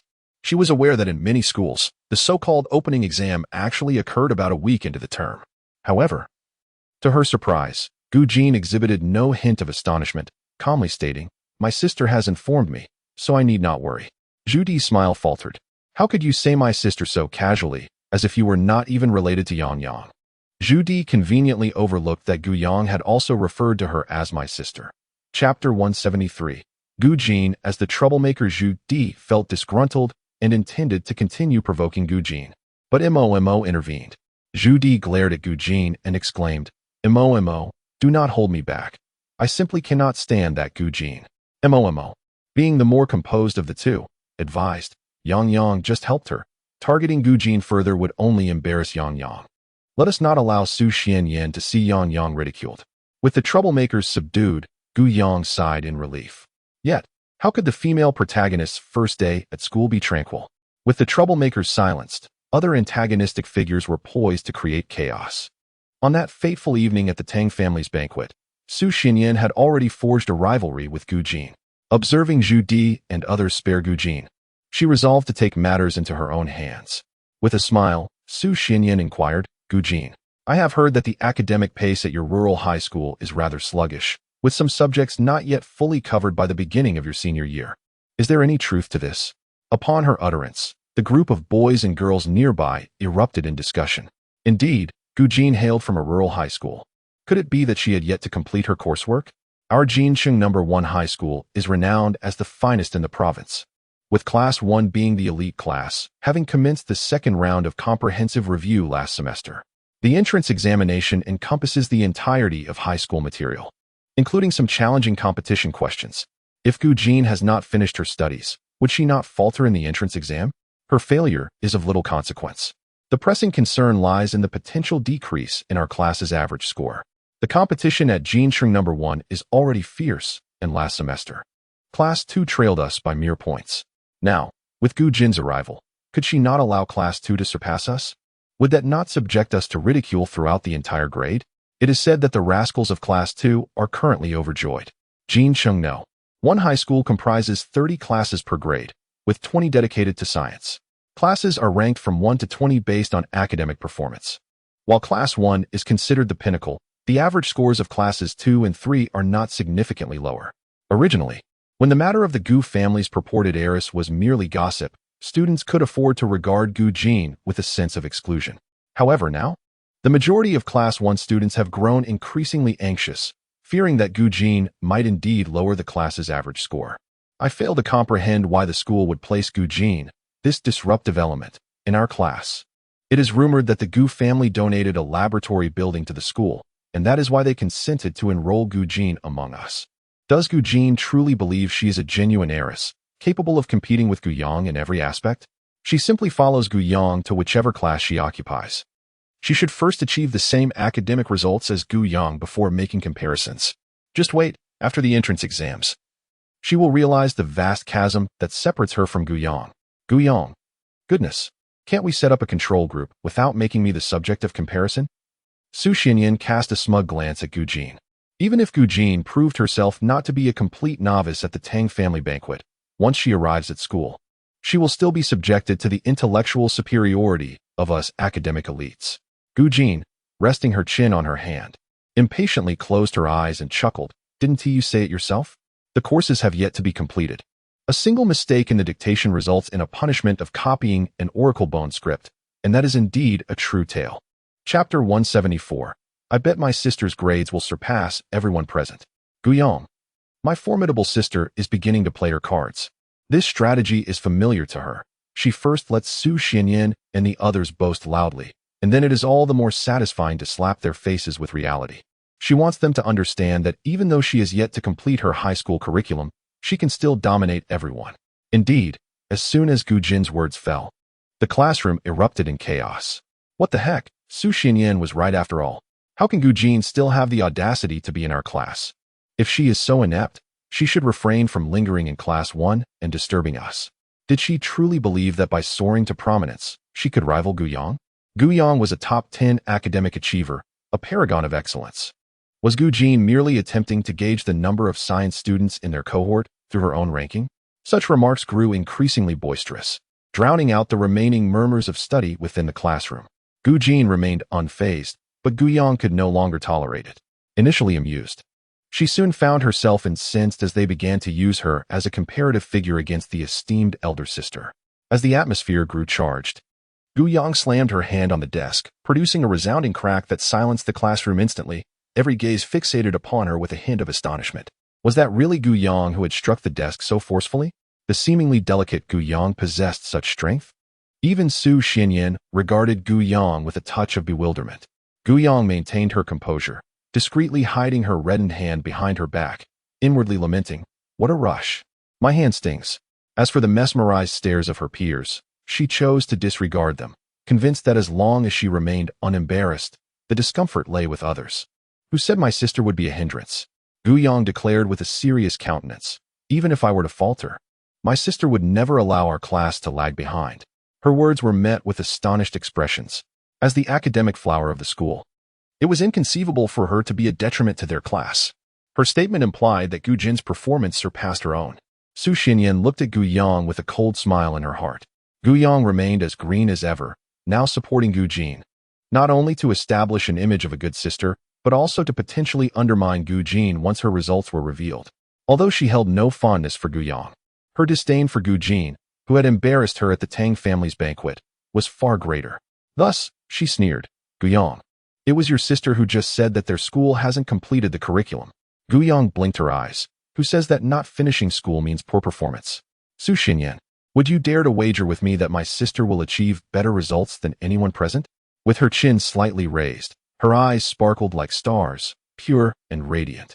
Gu Jin, who was resting her chin on her hand and gazing at her, was momentarily taken aback.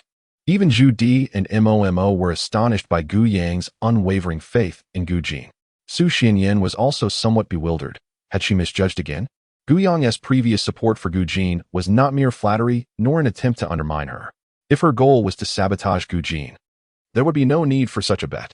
Su Xinyan's emotions were complex. She never anticipated that the often narrow-minded Gu Yang would genuinely embrace her sister, who had usurped her identity.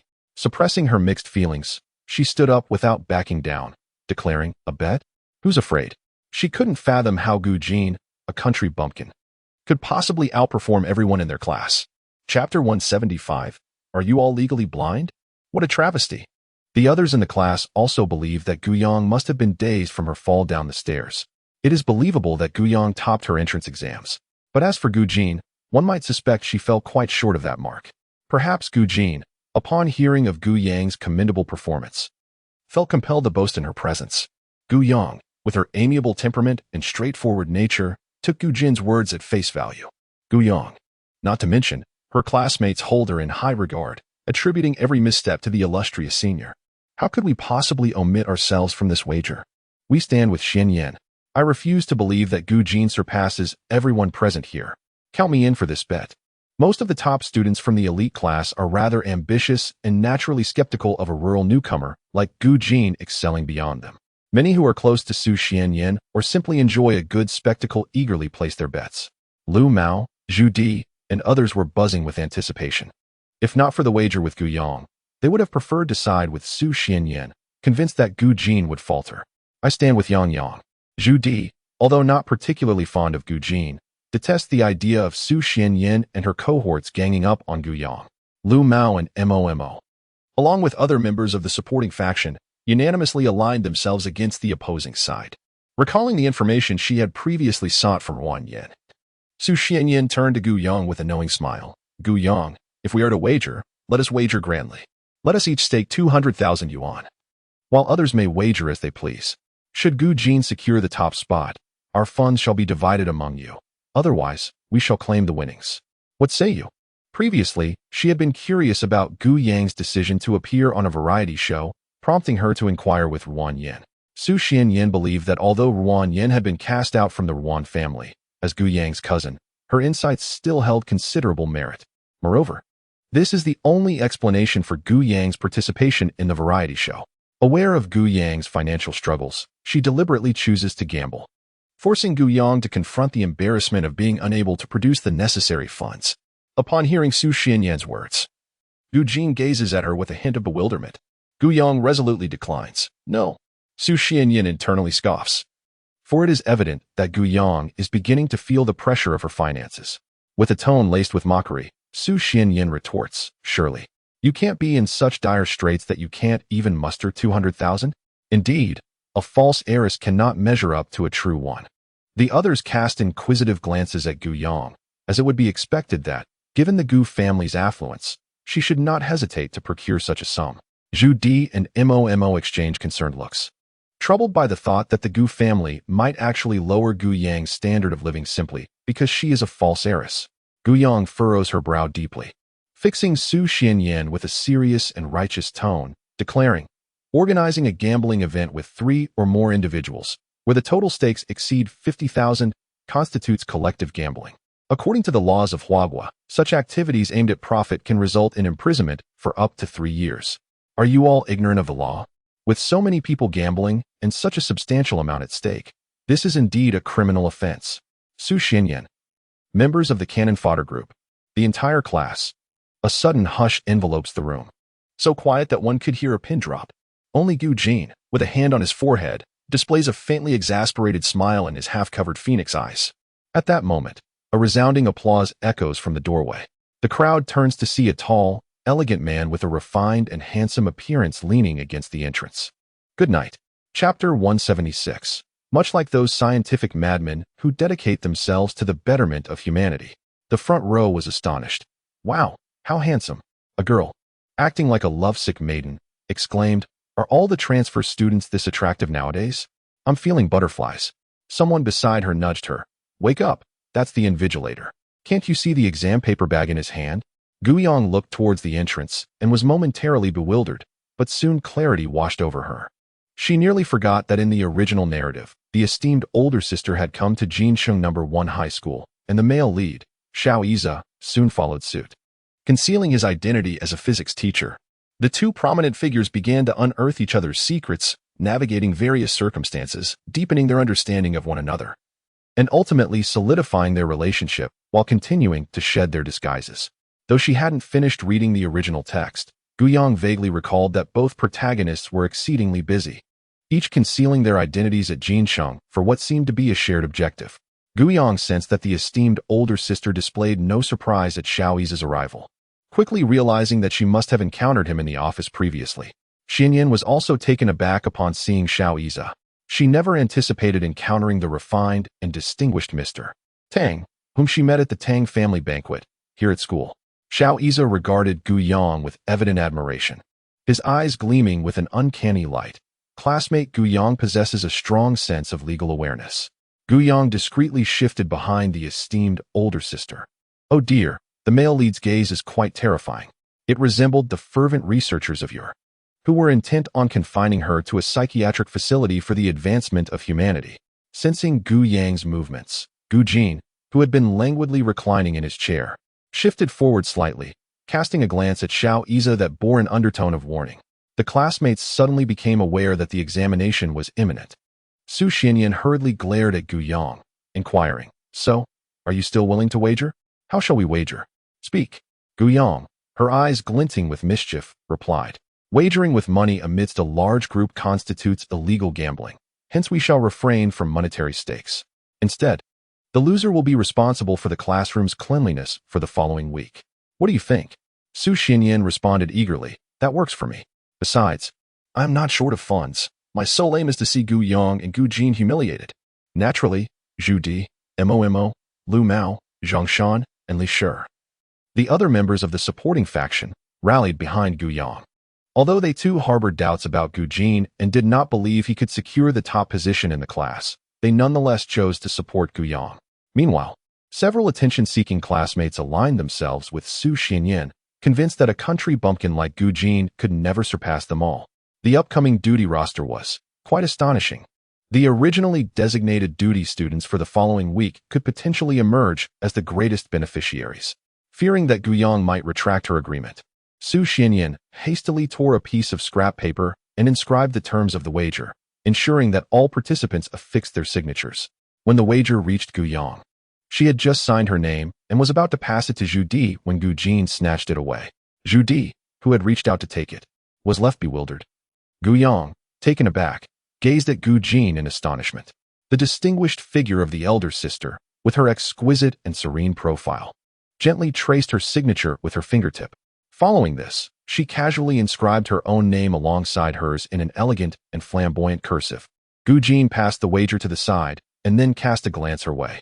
Guiyang felt as if the elder sister's typically cool demeanor had been softened by the sunlight streaming through the window, her gaze remaining as penetrating as ever, seemingly capable of discerning the essence behind all facades.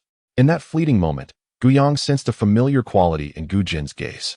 However, Gu Jin soon averted her eyes, leaving Guiyang to replay the plot from the original text in search of an explanation, only to find none. Ultimately, she could only attribute that inexplicable sense of familiarity to the phenomenon known as the DJVU effect. This experience, also referred to as the seahorse effect, is a sensation wherein individuals suddenly feel they have encountered a particular scene or undergone certain experiences in reality, as opposed to in dreams. According to many accounts, it seems as though one has glimpsed a certain image in dreams, only to forget it, and then upon encountering it in reality, the feeling of recognition resurfaces. After signing, Xiao Iza, leaning against the doorway with the exam papers in hand, offered, "I can take charge of your wager. Not only am I the invigilator for this subject in your class, but I am also the newly appointed physics teacher. My surname is Xiao. You may address me as Teacher Xiao." Gu Yang nodded. "I have no objections." With her cheeks flushed, Su Xinyan stepped forward to hand the wager to Xiao Iza, saying, "Thank you, Teacher Xiao." Xiao Iza replied, "No need for thanks. The little miracle doctor evidently stands as an academic prodigy, and when the examination results are revealed, there will be much weeping among you." Xiao Iza approached the podium, gracefully unsealing the envelope containing the examination papers, his melodious voice resonating. "Students, please stow away all items related to your studies. The examination is about to commence." Recalling the rigorous preparations following the commencement exam at her previous school, Gu Yang had fervently immersed herself in her studies. Fortunately, she had consistently engaged with the linguistic subjects of Chinese and English, making the reacquisition of knowledge a manageable endeavor. Beyond the appreciation of classical literature and ancient poetry, she felt confident in her command of the language arts. However, just as she was midway through her answers, Gu Jin, seated beside her, abruptly rose and submitted his paper to the podium, nonchalantly shouldering his backpack as he exited the classroom. This occurred with less than an hour remaining before the examination commenced, while the Chinese language assessment was slated for 2.5 hours. Almost in unison, the entire class turned their heads, wide-eyed in disbelief, as whispers of astonishment rippled through the air. As students of an elite class, they too could complete their papers ahead of schedule, but usually only by a maximum of half an hour. Who, like Gu Jin, could submit their work an hour and a half early? Moreover, under the imposing authority of the Chinese teacher, even if they completed their work, they dared not submit it prematurely, opting instead to meticulously review their papers. As Gu Jin handed in his examination, Xiao Iza arched an eyebrow, glancing at him before perusing his answer sheet. He clicked his tongue in mild disapproval. The flowing, artistic cursive was a sight to behold, likely to earn the admiration of calligraphers, yet would leave the language teacher in despair. Although legible, it was notably challenging to decipher, and yet, one could not outright condemn the beauty of the script. Xiao Iza silently mourned for the poor soul tasked with grading such work. 2.5 hours later, all answer sheets were submitted. The students of Class 1 eagerly retrieved their textbooks to verify answers, engaging in discussions about essay topics, their anticipation palpable. Alas, I mistakenly wrote instead of in the dictation of, "Ha ha ha," regarding the Oracle Bone script. Have you checked the group chat? Tao Yin mentioned she has already printed over 10 pages of Oracle Bone script for you to choose from later. For the third selection question in the argumentative text, should I choose A or C? Lu Mao, Zhu Di, and other members of the cannon fodder group also gathered around Gu Yang to discuss the answers. Gu Yang. Chapter 178. Waiting to return home with sister in this infectious atmosphere, Gu Yang couldn't help but verify her Chinese dictation answers. Indeed, she got them all correct. After the eager students of Class 1 checked their answers, they began to discuss Gu Jin. If it were Gu Yang or Su Xinyan who submitted their papers that early, my mentality would have completely collapsed. The question setter is Tao Yin, no wonder it's so challenging. Before the break, she deceived us in the group by saying she wasn't the one setting the questions, making me unnecessarily elated. TSK, with such difficult questions. Gu Jin must have lost her composure halfway through, which is why she submitted her paper early, right? Surely, she couldn't have finished. An hour to write an 800-word essay would at least take half an hour, so could she really complete the other questions in the remaining half hour? Gu Yang's lips twitched slightly as she listened to these discussions. Who says that the big sister wrote an essay? Isn't it a common occurrence for the master of pseudonymous literature to avoid writing essays? The master of pseudonymous literature not writing an essay and still achieving a high score. Isn't that a typical storyline? Lu Mao, upon hearing the words of those around him, abruptly ceased his lamentations, feeling a sense of relief. In that case, it seems I shall not be at the bottom of this Chinese examination. He added, for Gu Jin, managing to secure half the points in an hour would be quite an achievement. Zhu Di retorted bluntly, even if you are not last, being second to last is still your destined place. Just look at the top classes from 1 to 5. Who among them suffers such a severe disparity in their subjects? Failing in Chinese? Lu Mao scratched his head, unashamed. If I can remain in class 1, does that not imply my prowess in other subjects? He declared confidently, just wait. I shall exhibit my brilliance in this afternoon's mathematics. During the peak of the class dismissal, a throng of students crowded the elevator. Guiyang, along with her companions from the fodder group, chattered merrily as they descended the stairs. At the corner of the 5th floor, Guiyang spotted Feng Zhu leaning casually against the wall.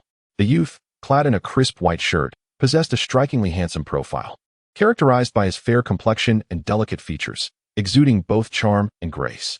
Amidst the bustling crowd, he stood alone, quietly engrossed in his book.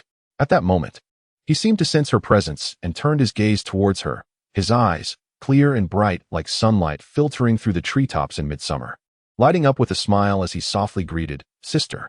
Guiyang felt a sudden jolt in her heart, wondering, "Ah Ju, are you waiting for me?" Meanwhile, the members of the fodder group exchanged bewildered glances, particularly Lu Mao, the chubby one, who stared wide-eyed at Feng Zhu. What the heck? He is slightly younger than the goddess, looks stunning, obedient, and charming. He ticks all the boxes. Is this the little pup that the goddess has taken a liking to? Lu Mao was so startled that he could barely hold his phone steady before Ming Xiu went to the capital. He had promised 1,000 times that he would not let any outside pups approach the goddess and become his rival in love. Zhu Di and Mo exchanged a glance, both perplexed by the sudden closeness between Guiyang and Feng Zhu. As Guiyang's confidants, they were acutely aware that the strikingly handsome Feng Zhu from Class 10 had been taken in by the Gu family to serve as a living blood bank for Guiyang. They also knew of Guiyang's disdain for Feng Zhu, often resorting to hitting or scolding him. Standing firmly by Guiyang's side, they naturally harbored an aversion towards Feng Zhu, deeming him merely a pretty face lacking substance. Chapter 179. The elder sister's tone carries a hint of indulgence. The school district residence was purchased by Guiyang during her high school years. Wan Shuling held the belief that most external food was unsanitary. Thus she acquired a property within the school district and employed a nanny to prepare lunch for her children. After school, Guiyang, Gu Pei, and Feng Zhu would head to the residence for their meal and a midday nap. Upon entering the house, Guiyang discovered Gu Jin already seated on the living room sofa, engrossed in a video game. Noticing her arrival, Gu Jin inquired while playing, "Are you not afraid of losing after so hastily wagering against Su Xianyan?" Guiyang replied earnestly, "It's not hasty at all. I have full faith that my sister will surely secure first place. As long as my esteemed sister desires it, she can achieve any rank she wishes." Initially, she harbored some concern that her accomplished sister might, as per the original storyline, play it safe and conceal her true capabilities. However, seeing her sister sign the bet alleviated her worries completely. When the protagonist wagers, as long as the opponent is not the male lead, victory is assured. Suddenly, Gu Jin let out a soft laugh, decisively vanquishing her opponent with great fervor. She then reached out to touzle Guiyang's fluffy hair, a glimmer of amusement flickering in her cool, deep-set eyes. "Very well, I shall let you win." Guiyang was momentarily taken aback. Why did she sense a hint of indulgence in the tone of her formidable sister? Gu Jin gazed at the dazed Guiyang, a subtle smile gracing her lips as she lazily stretched her arms and made her way to the dining room. Listening to their conversation, which seemed to be a private exchange known only to them, Feng Zhu bit her lip. As Gu Jin passed by, their eyes briefly locked in a silent confrontation. Feng Zhu settled down on the sofa opposite Guiyang and in a soft, demure voice inquired, "Sister, what wager have you placed?" Guiyang recounted the details of her bet with Su Xianyan. With her gaze lowered and a shadow clouding her eyes, Feng Zhu quietly asked, "Sister, you have only known Gu Jin for a few days. Do you trust her so readily?" Guiyang regarded Feng Zhu with suspicion, sensing a tinge of bitterness in her words. Then, Feng Zhu lifted her head, her fair and handsome face breaking into a smile, as if the previous gloom had been dispelled by sunlight. "However, I believe you will surely win, sister." Outside, the sun shone brightly, and the youth's smile was pure and radiant. Gu Jin dined elegantly, though a hint of irritation lingered in her brows. Guiyang understood that her formidable sister was not vexed by the content of Gu Pei's chatter, but simply found him bothersome. Silently, she picked up a chicken leg and stuffed it into Gu Pei's mouth, urging him to eat. "Close your mouth. Be careful, or by the end of the meal, you will have lost all your game skins in the Legend of the Gods." Gu Pei chewed on the chicken leg, looking at Guiyang with a face full of gratitude. "Sister, you treat me the best. You know that my favorite is Aunt Chin's chicken leg. Gu Yang turned her head away, thinking, this brother seems a bit foolish. Good night, duck. Chapter 180. The questions were remarkably similar to those posed by the little blood bank during the afternoon mathematics examination. As soon as the papers were distributed, gasps of astonishment resonated throughout the room. Gu Yang, gauging the reactions of the top students, preliminarily assessed that the questions were exceedingly challenging, which made her somewhat anxious. Since the conclusion of the college entrance examination years ago, her engagement with mathematics had been scant, and after transmigrating into this book, she had only reviewed the subject for a week or two. Although her original self was an academic prodigy and she possessed the memories of that persona, the examination felt akin to an open book test. Nonetheless, with subjects such as mathematics and physics, the distinction between open and closed book assessments is often negligible. Gu Yang sensed that her scholarly reputation might be on the verge of collapse. However, upon unfolding the test paper and encountering the substantial problems at the back, she was momentarily taken aback. She stifled her excitement as she read through the questions one by one, her heartbeat quickening. To her astonishment, the most challenging questions on conic sections and derivatives were almost identical to those previously presented to her by the little blood bank. They had merely altered the numerical values. Half an hour into the mathematics examination, as the top students were grappling with the most difficult 12th multiple-choice question, a voice suddenly rose from among them. In that instant, many students momentarily faltered in their writing until they lifted their gazes to discover it was Gu Jin, at which point they collectively exhaled in relief. Gu Yang had anticipated that her formidable sister would submit her paper early, so she remained unperturbed, yet she couldn't help but marvel internally. For her sister truly deserved the title of academic deity. Completing the mathematics examination in half an hour was nothing short of extraordinary. Throughout the subsequent day's comprehensive science and English examinations, Gu Jin continued to submit her papers ahead of schedule, and her classmates had grown accustomed to this, remaining undisturbed by her early submissions. After finishing her English exam in the afternoon, Su Xianyan approached Gu Yang with a group of followers. Casting a glance at her and Zhu Di, next week, the classroom duties will be assigned to you, she declared. Zhu Di and the other members of the supporting group simmered with frustration, yet they found themselves at a loss for a rebuttal, as they had all witnessed Gu Jin submitting her papers early in the 4 exams. It was not just Su Xianyan who doubted Gu Jin's ability to secure the top position. Even they themselves harbored skepticism. However, Gu Yang remained steadfast in her belief. Responding with composure, let us wait for the results of the exam.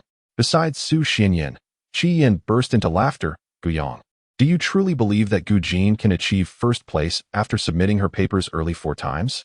She completed the math and English exams in half an hour, and the Chinese and comprehensive science exams in an hour. Do you think she can simply glance at the questions and discern the answers? Gu Yang replied, in truth, it is quite possible. The difficulty of these questions, for someone of her caliber, might be as simple as recognizing the answers at a mere glance. Yet knowing that Qi Yin and the others would not believe her, Gu Yang chose not to argue further, smiling instead. The outcome is yet to be determined. My sister may very well prove to be a dark horse. Once Su Xianyan and Qi Yin strutted away with their heads held high, the members of the supporting group began to voice their complaints. Mo, maintaining a stern expression, remarked, Yang, I fear your good intentions are being misconstrued. You wish to help Gu Jin prove her capabilities, yet she seems utterly indifferent. Gu Yang understood that her companions were merely expressing concern from her perspective, and she felt a sense of helplessness upon hearing their criticisms of Gu Jin. With a serious demeanor, she reiterated, Xiao Di, Mo, Lu Mao. I stand by my words. Let us await the exam results. I firmly believe that my sister will not disappoint me. Chapter 181. Did the little blood bank not intentionally provide her with the exam questions? That evening, at the Gu family villa, after dinner, Gu Jin and Gu Pei coincidentally settled on the sofa to commence a session of the game Legend of the Gods. The two siblings occupied opposite ends of the couch, their mutual disdain for one another palpably evident. Wan Shuling, wearing an expression of bewilderment, voiced her thoughts to Gu Yang. I truly do not comprehend how they can play that game all day without growing weary of it. It merely involves pressing a few buttons repeatedly. What is so entertaining about that? Gu Yang. She too was at a loss for words to articulate an explanation. By the way, Yang, you completed your exams today, right? How did it go? Wan Shuling inquired, directing her question towards Gu Jin. She was never concerned about Gu Yang's grades. Her curiosity was piqued regarding Gu Jin's performance. especially since Madame Su had mentioned today that Gu Jin had submitted his answers well ahead of time for all 4 subjects. Gu Yong nodded obediently. It went quite well. I managed to maintain my scholar persona. All thanks to the little blood bank for tutoring me. With a subtle shift in her gaze, she unexpectedly posed a question. Awan, what about you? Feng Wan, seated there flipping through a book, raised his eyes to meet hers and shyly replied, thanks to my sister's guidance, I also performed admirably this time. His smile radiated warmth and innocence, appearing both obedient and gentle, to the extent that Gu Yang began to waver in her underlying suspicions. Could it be merely coincidence? Did the little blood bank not intentionally provide her with the exam questions? Seeing Gu Jin and Gu Pei engrossed in their game, Ruan Shuling furrowed her brows and directly addressed them. Gu Jin, Gu Pei, how did you perform on your exams? Gu Pei appeared to be in a dire situation, cursing her incompetent teammates. Upon hearing Ruan Shuling call her name, she irritably exclaimed, Mom, the results aren't out yet. How can I know if they're good or not? Damn it, those useless teammates are just giving away free kills. Ruan Shuling, exasperated, retorted, Gu Pei, if your grades fall out of the top 100 in your year, you might as well give up on joining the esports club. Gu Pei scoffed, that is simply impossible. My sister Gu Yang has such excellent grades. How could I possibly do any worse? Mom, you should be worrying about Gu Jin instead. The entire second-year class has been buzzing about that transfer student in the third-year elite class who submitted their exams for all 4 subjects early. They probably intend to use the rankings to gauge how many science students there are in the entire grade. Ruan Shuling was momentarily taken aback. Submitting all 4 subjects early was what Madame Su said true? When Madame Su had told her, she had been skeptical, as it seemed no different from abandoning the exam altogether. Gu Jin merely responded. Ruan Shuling took a deep breath, feeling that both of them were a source of constant worry. Determined to drive her to the brink of exasperation, Gu Yang grasped her hand and said, Mom, you only know that my sister submitted her exam early. Why don't you ask her if she finished writing? Ruan Shuling instinctively considered retorting that it was unnecessary to ask, but quickly quelled that impulse, forcing a smile as she inquired of Gu Jin. Little Jin, how much did you write? Did you find it difficult? Gu Jin lifted her gaze slightly. Not much. Just average. Noticing Ruan Shuling's veins throbbing, Gu Yang acted as a mediator, explaining, Mom, my sister is being modest. When she says not much, it means she is nearly done. And when she says average, it indicates it was quite easy. Ruan Shuling regarded Gu Jin with suspicion. Is that truly how it should be interpreted? Gu Yang cast a glance at Gu Jin, her eyes filled with insinuation. Sister, isn't it so? Just behold my earnest little gaze. Gu Jin seemed to chuckle softly, affirming, Indeed, it is so. Chapter 182. The exam results were adequate on Wednesday morning as Gu Yang and Gu Jin entered the classroom. They found their classmates clustered in small groups, engaged in discussions about the recent entrance examination.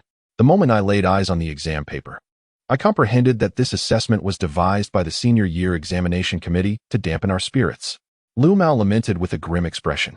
Zhu Di echoed his sentiments, her face marred by frustration. The derivative problems in mathematics were beyond our syllabus, weren't they? I just glanced at the answers shared in the group. It seems they required knowledge from advanced calculus. Hey, Su Xianyan, how did you fare? Su Xianyan, whose mathematical prowess was not particularly distinguished in Class 1, felt a twinge of annoyance at Zhu Di's inquiry. Not great. However, upon seeing Gu Jin accompany Gu Yang into the room, her mood improved slightly. Although her performance wasn't stellar, scoring over 110 was still commendable compared to someone else. She had not prepared adequately for this examination and felt she had faltered. Though she sensed a gap compared to Gu Yang, she believed she could still surpass Gu Jin. Scoring over 110 was respectable. The difficulty level of this math exam was high, and even Lu Mao, the class representative for mathematics, estimated his score to be just over 120. Lu Mao was notably lopsided in his academic abilities, consistently hovering around the passing line in Chinese while achieving scores exceeding 140 in mathematics. He was indeed the pride of Old Wang and the bane of Tao Yan. On the occasions he performed well, he would endlessly boast with exuberance. With her confidence restored, Su Xianyan turned to Gu Yang and Gu Jin, inquiring, how did you both perform? Gu Jin, seemingly indifferent, remarked, it's acceptable. Gu Yang, perhaps comparing her performance to that of her predecessor, echoed, it's acceptable. Su Xianyan scoffed, the profundity of Chinese culture is vast. The interpretation of acceptable by you two sisters is indeed a case of disparate understanding. Gu Yang's mathematical prowess was on par with Liu Xiaobang, so her assertion of acceptable surely indicated a commendable performance. As for Gu Jin's acceptable, well, that was another story. Gu Yang sighed inwardly, realizing yet again that the atmosphere was conspiring to pit her against her esteemed elder sister as a point of comparison. My sister and I share the same meaning in our interpretation of acceptable, Gu Yang smiled. Just then, a boy burst into the classroom with news. All the students returned to their respective tasks, some reading, others solving problems, with an air of utmost seriousness and silence. As Wang Anbong ascended the stairs clutching his exam paper, he encountered the mathematics teacher from the adjacent class. Jincheng No. 1 High School is a provincial key institution, with over 20 classes competing intensely, as students are assigned to classes based on their exam results. Thus, classes 1 through 5 are nominally regarded as key classes. The actual disparity between the two classes is minimal, with students well acquainted and competition fierce. Particularly, both classes are overseen by mathematics teachers, making comparisons in this subject inevitable. Old Wang, I heard your class has a student who scored full marks this time? The homeroom teacher from class 2, a tall and slender middle-aged man, nearly sprinted to catch up with Wang Anbong. Wang Anbong paused, grinning widely, his eyebrows raised in pride, indeed. Chapter 183. So the full marks belong to Gu Yang? Yesterday, after completing the final examination, news spread throughout the school about the transfer student from the experimental building, who had joined the senior year. This particular student, Gu Jia, had exited the examination room significantly ahead of time in each subject, clearly overwhelmed by the challenging exam questions posed by their school. The senior year exam committee reveled in this outcome in their group chat last night. The homeroom teacher of class 2 believed that their class performed relatively well compared to the entire grade, and with the presence of that transfer student, it was not impossible for them to surpass class 1 in average mathematics scores. Hearing this, Wang Anbong felt displeased. Old Liu, although your class did well this time with an average score of around 109, our class, despite many students performing poorly, still boasts an average of 111, which is a point or two higher than yours. Old Liu was incredulous. You can't disregard Gu Jin just because she is transferring to another class. Wang Anbong rolled his eyes. If we exclude her, your class might very well surpass us. He then added, wait. I need to reprimand those rascals in my class for their poor performance. As old Liu absorbed Wang Anbong's words, realization dawned upon him, leaving him astonished. The perfect score belongs to Gu Jin. Wang Anbong, observing the classroom's sudden silence, smirked and remarked, keep pretending. I can hear your voices from the 3rd floor. The entire class looked up, and many chuckled softly. Do you want to know how you all did this time? Wang Anbong grinned, his face round and jovial. If those sparse strands of hair on his head were to fall out, he would resemble a salted egg. The students collectively shook their heads. Our class has a perfect score this time, Wang Anbong declared leisurely. As soon as the words left his mouth, the classroom erupted in exclamations of disbelief. Who was so extraordinary? This exam was so challenging, with so many pitfalls, and yet someone managed to achieve a perfect score. The top mathematicians in our class were Liu Mao and Gu Yang, with Liu Mao barely scraping over 120 points. Could it be Gu Yang? How incredibly impressive she must be. Gu Yang appeared utterly bewildered. Damn, that insufferable atmosphere group. The admiration and envy in Liu Mao's gaze towards Gu Yang were palpable. Su Xianyan gritted her teeth, exclaiming, Gu Yang, you truly are remarkable. Gu Yang understood that according to the original storyline, when everyone in the class assumed the perfect score belonged to her, she would be floating on air, mistakenly believing she had achieved it, and would humbly attribute her success to mere luck. At that moment, the reality struck. Old Wang announced that the perfect score was actually Gu Jin, leaving the entire class in shock and the original self in disbelief, while the atmosphere group collectively exclaimed, how is that possible? Gu Yang certainly could not allow herself to be embarrassed in front of everyone. As the eyes of the class converged upon her, she decisively waved her hand, her expression resolute and sincere as she declared, it is not me. I did not achieve a perfect score. I got question 12 wrong. If she had merely denied it, the atmosphere group would have insisted she was being modest. Thus, nothing is more convincing than providing an example. Indeed, as soon as she spoke, the atmosphere group was left dumbfounded. Not Gu Yang. Then who could it be?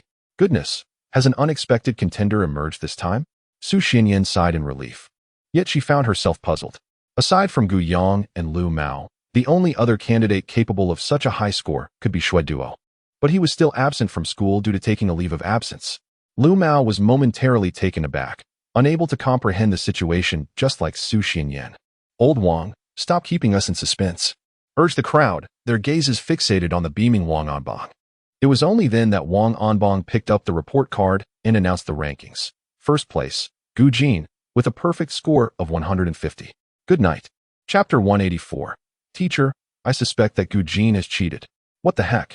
Gu Jin achieved a perfect score. Didn't she submit her exam an hour and a half early? Wasn't it said that she hadn't even finished the questions? How could she possibly have scored full marks? No one anticipated that the dark horse would be Gu Jin. As soon as Old Wang's words fell, the atmosphere erupted. Over 40 pairs of eyes in the class turned simultaneously towards Gu Jin, and the murmurs and gasps of astonishment seemed poised to lift the roof. Among those present, besides Old Wang who held the report card, Gu Yong and Gu Jin remained the most composed. Zhu Di, Mo, and Lu Mao, members of the supporting cast, were utterly stunned, their expressions shifting as their emotions became increasingly complex. Among them, mathematics representative Lu Mao appeared the most dazed. Realizing why the goddess had such faith in Gu Jin, it turned out she truly could surpass everyone. Su Xinyan abruptly turned to Gu Jin, her eyes brimming with disbelief, exclaiming, "How could Gu Jin possibly have a perfect score? Teacher, did you misread the name?" She would sooner believe that Gu Yang had achieved full marks than accept that Gu Jin, who came from the countryside and submitted her exam early, had done so. Upon hearing this, Wang Anbang furrowed his brows and huffed, "Though I may not be wearing glasses, I am certainly not incapable of reading a name correctly." The first place goes to Gu Jin, the only student in the entire grade to achieve a perfect score. Let us applaud. The applause was sparse. However, Su Xinyan suddenly rose to her feet, pointing at Gu Jin, and declared with unwavering conviction, "Teacher, I suspect that classmate Gu Jin has cheated." On that day, our entire class witnessed that Gu Jin submitted her paper in less than half an hour after the exam commenced. In our elite class, even the fastest student, Lu Mao, requires at least an hour and a half to complete an entire exam paper. To finish such a challenging mathematics paper in merely half an hour could only be achieved by copying the answers. Su Xinyan believed her reasoning was sound and well-founded. In fact, many students in the class harbored dark suspicions upon hearing about Gu Jin's perfect score, but they dared not voice their thoughts. However, upon hearing Su Xuanyan's words, the classroom erupted in a flurry of murmurs. "Wow, Su Xinyan is so bold to utter what I dared not say. I too suspect Gu Jin of cheating." Even a top student must engage in thought while solving problems, unless one has previously encountered the same questions or possesses the answers. How could anyone possibly complete such a difficult mathematics exam in half an hour? Furthermore, wasn't it said that Gu Jin had not even finished her high school courses in the countryside? Even if she had self-studied all the material, how could she tackle such advanced questions? It must be because she had the answers. Even Lu Mao, Zhu Di, and Mo, members of the supporting cast, found some agreement with Su Xuanyan's assertions. Yet, due to the close relationship between Gu Yong and Gu Jin, they all restrained themselves from echoing Su Xuanyan's criticisms of Gu Jin. Seeing so many people rallying in support of her, Su Xinyan increasingly felt validated in her beliefs. She turned her gaze towards Gu Jin, her eyes filled with disdain. "Gu Jin, if your abilities are lacking, do not pretend to be impressive." The school enforced strict regulations in this regard. Even for a mere entrance examination, cheating would result in severe penalties. Gu Jin also rose to her feet, her cold phoenix eyes sweeping over Su Xinyan and her companions with a condescending glance. She replied indifferently, "There is no need to cheat on these questions." Su Xinyan scoffed, "Do you think you can discern the answers just by glancing?" Gu Jin casually lifted her gaze. "Is there an alternative?" Her aloof and arrogant demeanor elicited murmurs of disapproval even from some top students who refrained from siding with Su Xinyan. "Gu Jin is rather arrogant, isn't she?" Chapter 185. Have you ever heard of the principle of innocent until proven guilty? Gu Yong held the script firmly in hand, unfazed by Su Xuanyan's reckless provocations, yet felt a sense of relief that the supporting characters did not follow suit in their foolishness. In the original narrative, when Gu Jin's perfect score in mathematics was revealed, Su Xinyan took the lead in accusing the esteemed older sister of cheating, while the original protagonist attempted to defend her with a flurry of words, inadvertently casting suspicion upon her. At that moment, the esteemed older sister invited the entire class to propose questions, demonstrating her prowess by solving them on the spot, showcasing her ability to discern answers at a mere glance. Ultimately, she cleared her name, striking back at Su Xinyan and her green tea counterpart.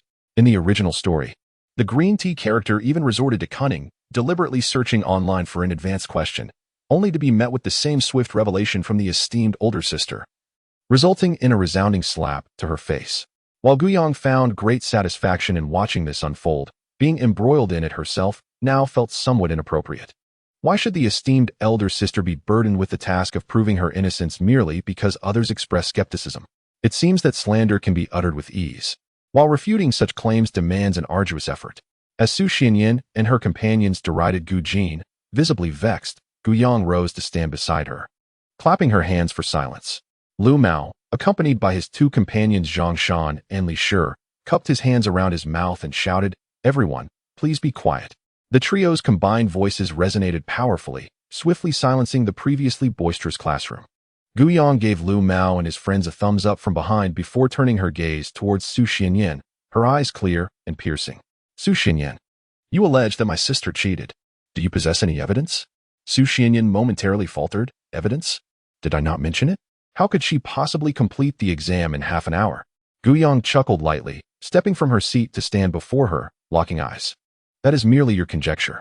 According to our country's criminal procedure law, only materials that can substantiate the facts of a case qualify as evidence. Evidence encompasses physical evidence, documentary evidence, witness testimonies, victim statements, confessions and defenses of the suspect or defendant, expert opinions, records of inspections, examinations, identifications, investigative experiments, as well as audiovisual materials and electronic data. Evidence must be verified and substantiated to serve as the foundation for a verdict. What can you present at this moment?" Su Xianyan was momentarily taken aback, but quickly regained her composure, retorting with a sneer, "Gu Yang, are you out of your mind? I never claimed I wanted to sue Gu Jin. I merely voiced my doubts. What evidence is required for that? I simply suspect Gu Jin of cheating, unless she can prove she did not." Gu Yang remained unfazed and remarked, "I wonder if you have ever heard of the principle of innocent until proven guilty? Since this is merely a suspicion without any evidence to substantiate it, my sister cannot be accused of cheating. You are the one raising doubts. Thus the burden of proof lies with you, not with my sister. Should you persist in disseminating rumors about her alleged dishonesty, that would constitute defamation." The classmates who initially sided with Su Xianyan gradually fell silent upon witnessing Gu Yang's earnest demeanor. They were not ignorant of the law and understood that spreading falsehoods is a criminal offense. Furthermore, the Gu family possessed the financial means to pursue the matter seriously. Su Xianyan, momentarily at a loss for words, shot a glare at Gu Jin and indignantly declared to Gu Yang, "Gu Yang, just wait, I will find the evidence." Gu Yang scoffed lightly. "The esteemed elder sister is above reproach. What evidence could you possibly uncover?" Gu Jin observed Gu Yang, and the agitation that had lingered in her cool demeanor began to dissipate. Meanwhile, Wang Anbang, standing at the podium and surveying the now quiet classroom, let out a sigh of relief. Holding the report card, he cast a stern glance at Su Xianyan and stated gravely, "Our school has always upheld fairness and justice, with a zero-tolerance policy towards cheating. Therefore, having boldly announced that Gu Jin achieved a perfect score, it is clear that she has been confirmed to have committed no wrongdoing." Chapter 186. The esteemed elder sister actually wrote an essay? In fact, when Gu Jin's results were first released, he was equally astonished. After all, the semester examination had just concluded, and news spread throughout the grade group that this new transfer student had submitted her answers for all 4 subjects well ahead of time. Wang Anbang could not help but harbor doubts about whether Gu Jin had resorted to deceit. For completing a 2-hour examination in merely half an hour and achieving a perfect score was indeed preposterous. Consequently, he made a special trip to the monitoring room to review the footage and preliminarily ascertain that Gu Jin had not cheated. He mused, "Perhaps this is the essence of genius." Classmate Gu Yang was indeed correct. Should anyone question Gu Jin's accomplishments, they ought to seek evidence rather than baselessly speculate and slander. With a serious countenance, Wang Anbang addressed the class. A profound silence enveloped the room. Having taught this class for over 2 years, he recognized the pride that often accompanied these high-achieving students, and he relished the opportunity to remind them that there were indeed others who surpassed them. Thus, he continued, "Thanks to the diligent efforts of all the teachers in our senior year group, the results for all your subjects have been released this morning. I might as well inform you that not only did Gu Jin attain a perfect score in mathematics, but she also achieved full marks in every subject. This time, the top of the grade is none other than Gu Jin, with an overall score of 750. The entire class abruptly lifted their heads. Even Gu Yang was taken aback. What? Full marks? Old Wang, you must be jesting. A prodigy like Gu Jin, finishing the mathematics and English papers in half an hour, that I can accept. Completing the comprehensive science paper in an hour, I can reluctantly concede. However, finishing the Chinese exam, including the essay, in an hour and still receiving full marks, what kind of sorcery is this? Lu Mao was left dumbfounded, stammering, good gracious. I took 50 minutes to write an 800-word essay, and Gu Jin managed to complete the entire exam in just 1 hour. Someone weakly remarked. Didn't Gu Jin say their class hasn't finished yet? The entire first class felt utterly devastated. After the initial shock, Su Xinyan and her peers increasingly found the situation absurd, growing ever more convinced that Gu Jin had cheated, yet they were hindered by the lack of evidence. Moreover, owing to Gu Yang's prior comments, they refrained from voicing their suspicions. Su Xinyan glared at Gu Jin, silently grinding her teeth. She refused to believe that this country bumpkin was a genius. She was resolute in her determination to uncover proof to refute Gu Jin. Gu Yang, on the other hand, stared blankly at Gu Jin, astonished that the formidable senior had managed a perfect score in Chinese. She recalled that in the original story, the senior despised writing essays.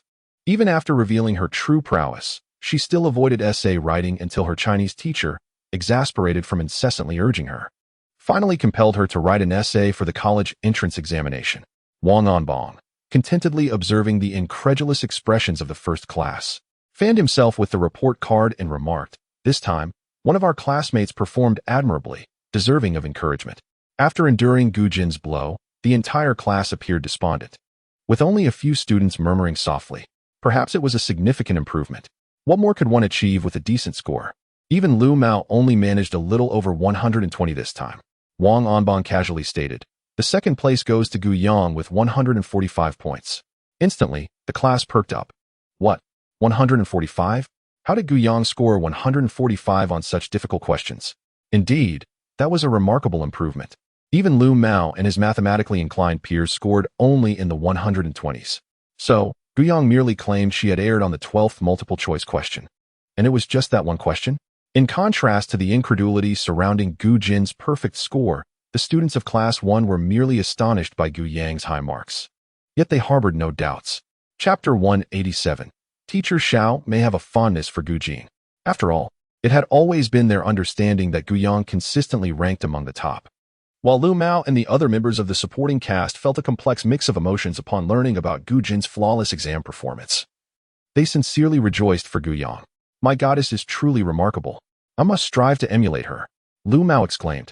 Zhu Di gazed at Gu Yang with starry eyes, declaring, our Yang is amazing. Upon hearing Gu Yang's results, Su Xinyan fell silent, contemplating, is this what Gu Yang meant by not bad? When did Gu Yang become so pretentious? Is she learning from Gu Jin?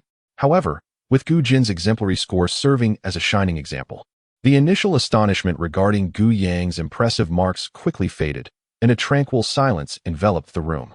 At that moment, the sound of Teacher Wang's cool laughter resonated from the podium. Let us commend those who performed well. Now, let us examine our class's average score of 111. While some claim the exam was challenging, you must remember, it was difficult for everyone. How is it that Class 2 managed to score so well? Only a point or two behind us. Historically, we have outperformed them by 7 or 8 points. The once spirited students of Class 1 instantly wilted, their heads bowed in submission to the reprimand. After class, the absence of teachers in the class group and school group led to an explosion of discussions regarding the recent midterm exam. Even before lessons commenced, the girls in the class were already gossiping about the new physics teacher. I sat in the front row, and the last time Teacher Xiao leaned against the door, he truly left me weak at the knees. Hearing Su Xinyan mention that she had encountered Teacher Xiao at the Tang family's banquet, Gu Yang pondered the implications. It seemed that Teacher Xiao hailed from the capital and was a friend of a scion from a prominent family. His status must be rather distinguished. How could such an individual choose to teach at Jincheng No. 1 High School?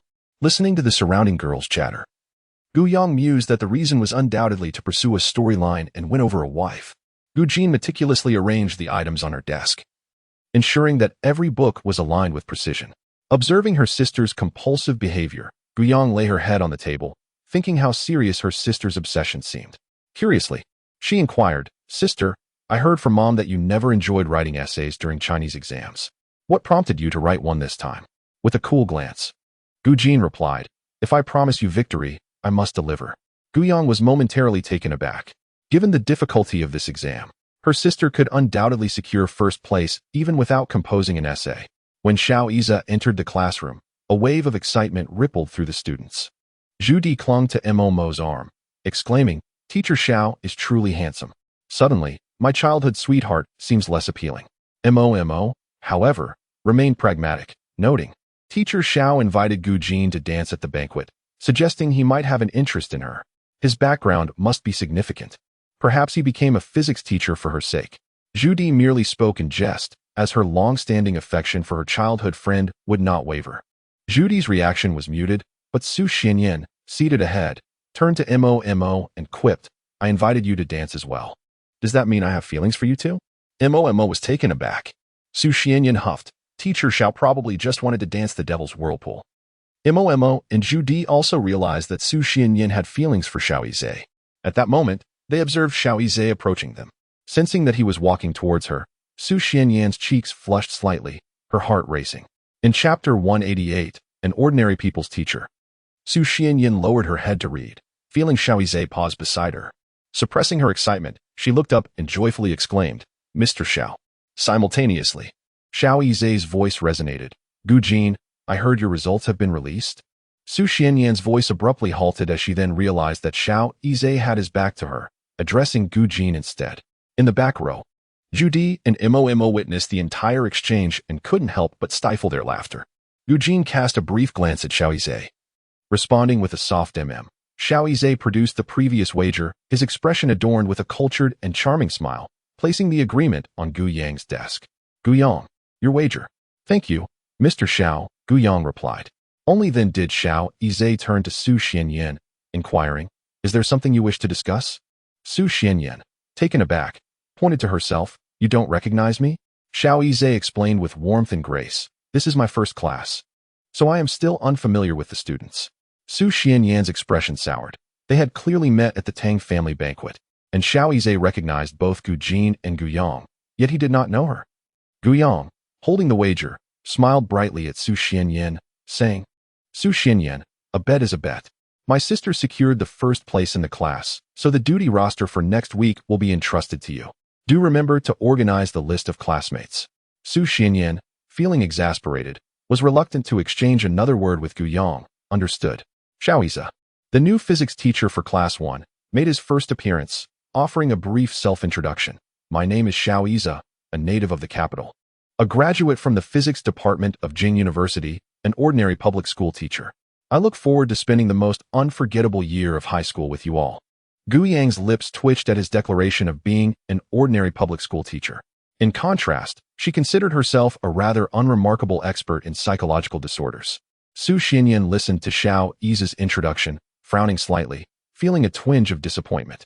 Was he merely an ordinary teacher, a friend of Lin Xiao? The indignation she felt from being disregarded by Xiao Yizhe dissipated, replaced by irritation. After all, she was the daughter of a prominent family in Jincheng. And how dare an ordinary teacher from the capital overlook her?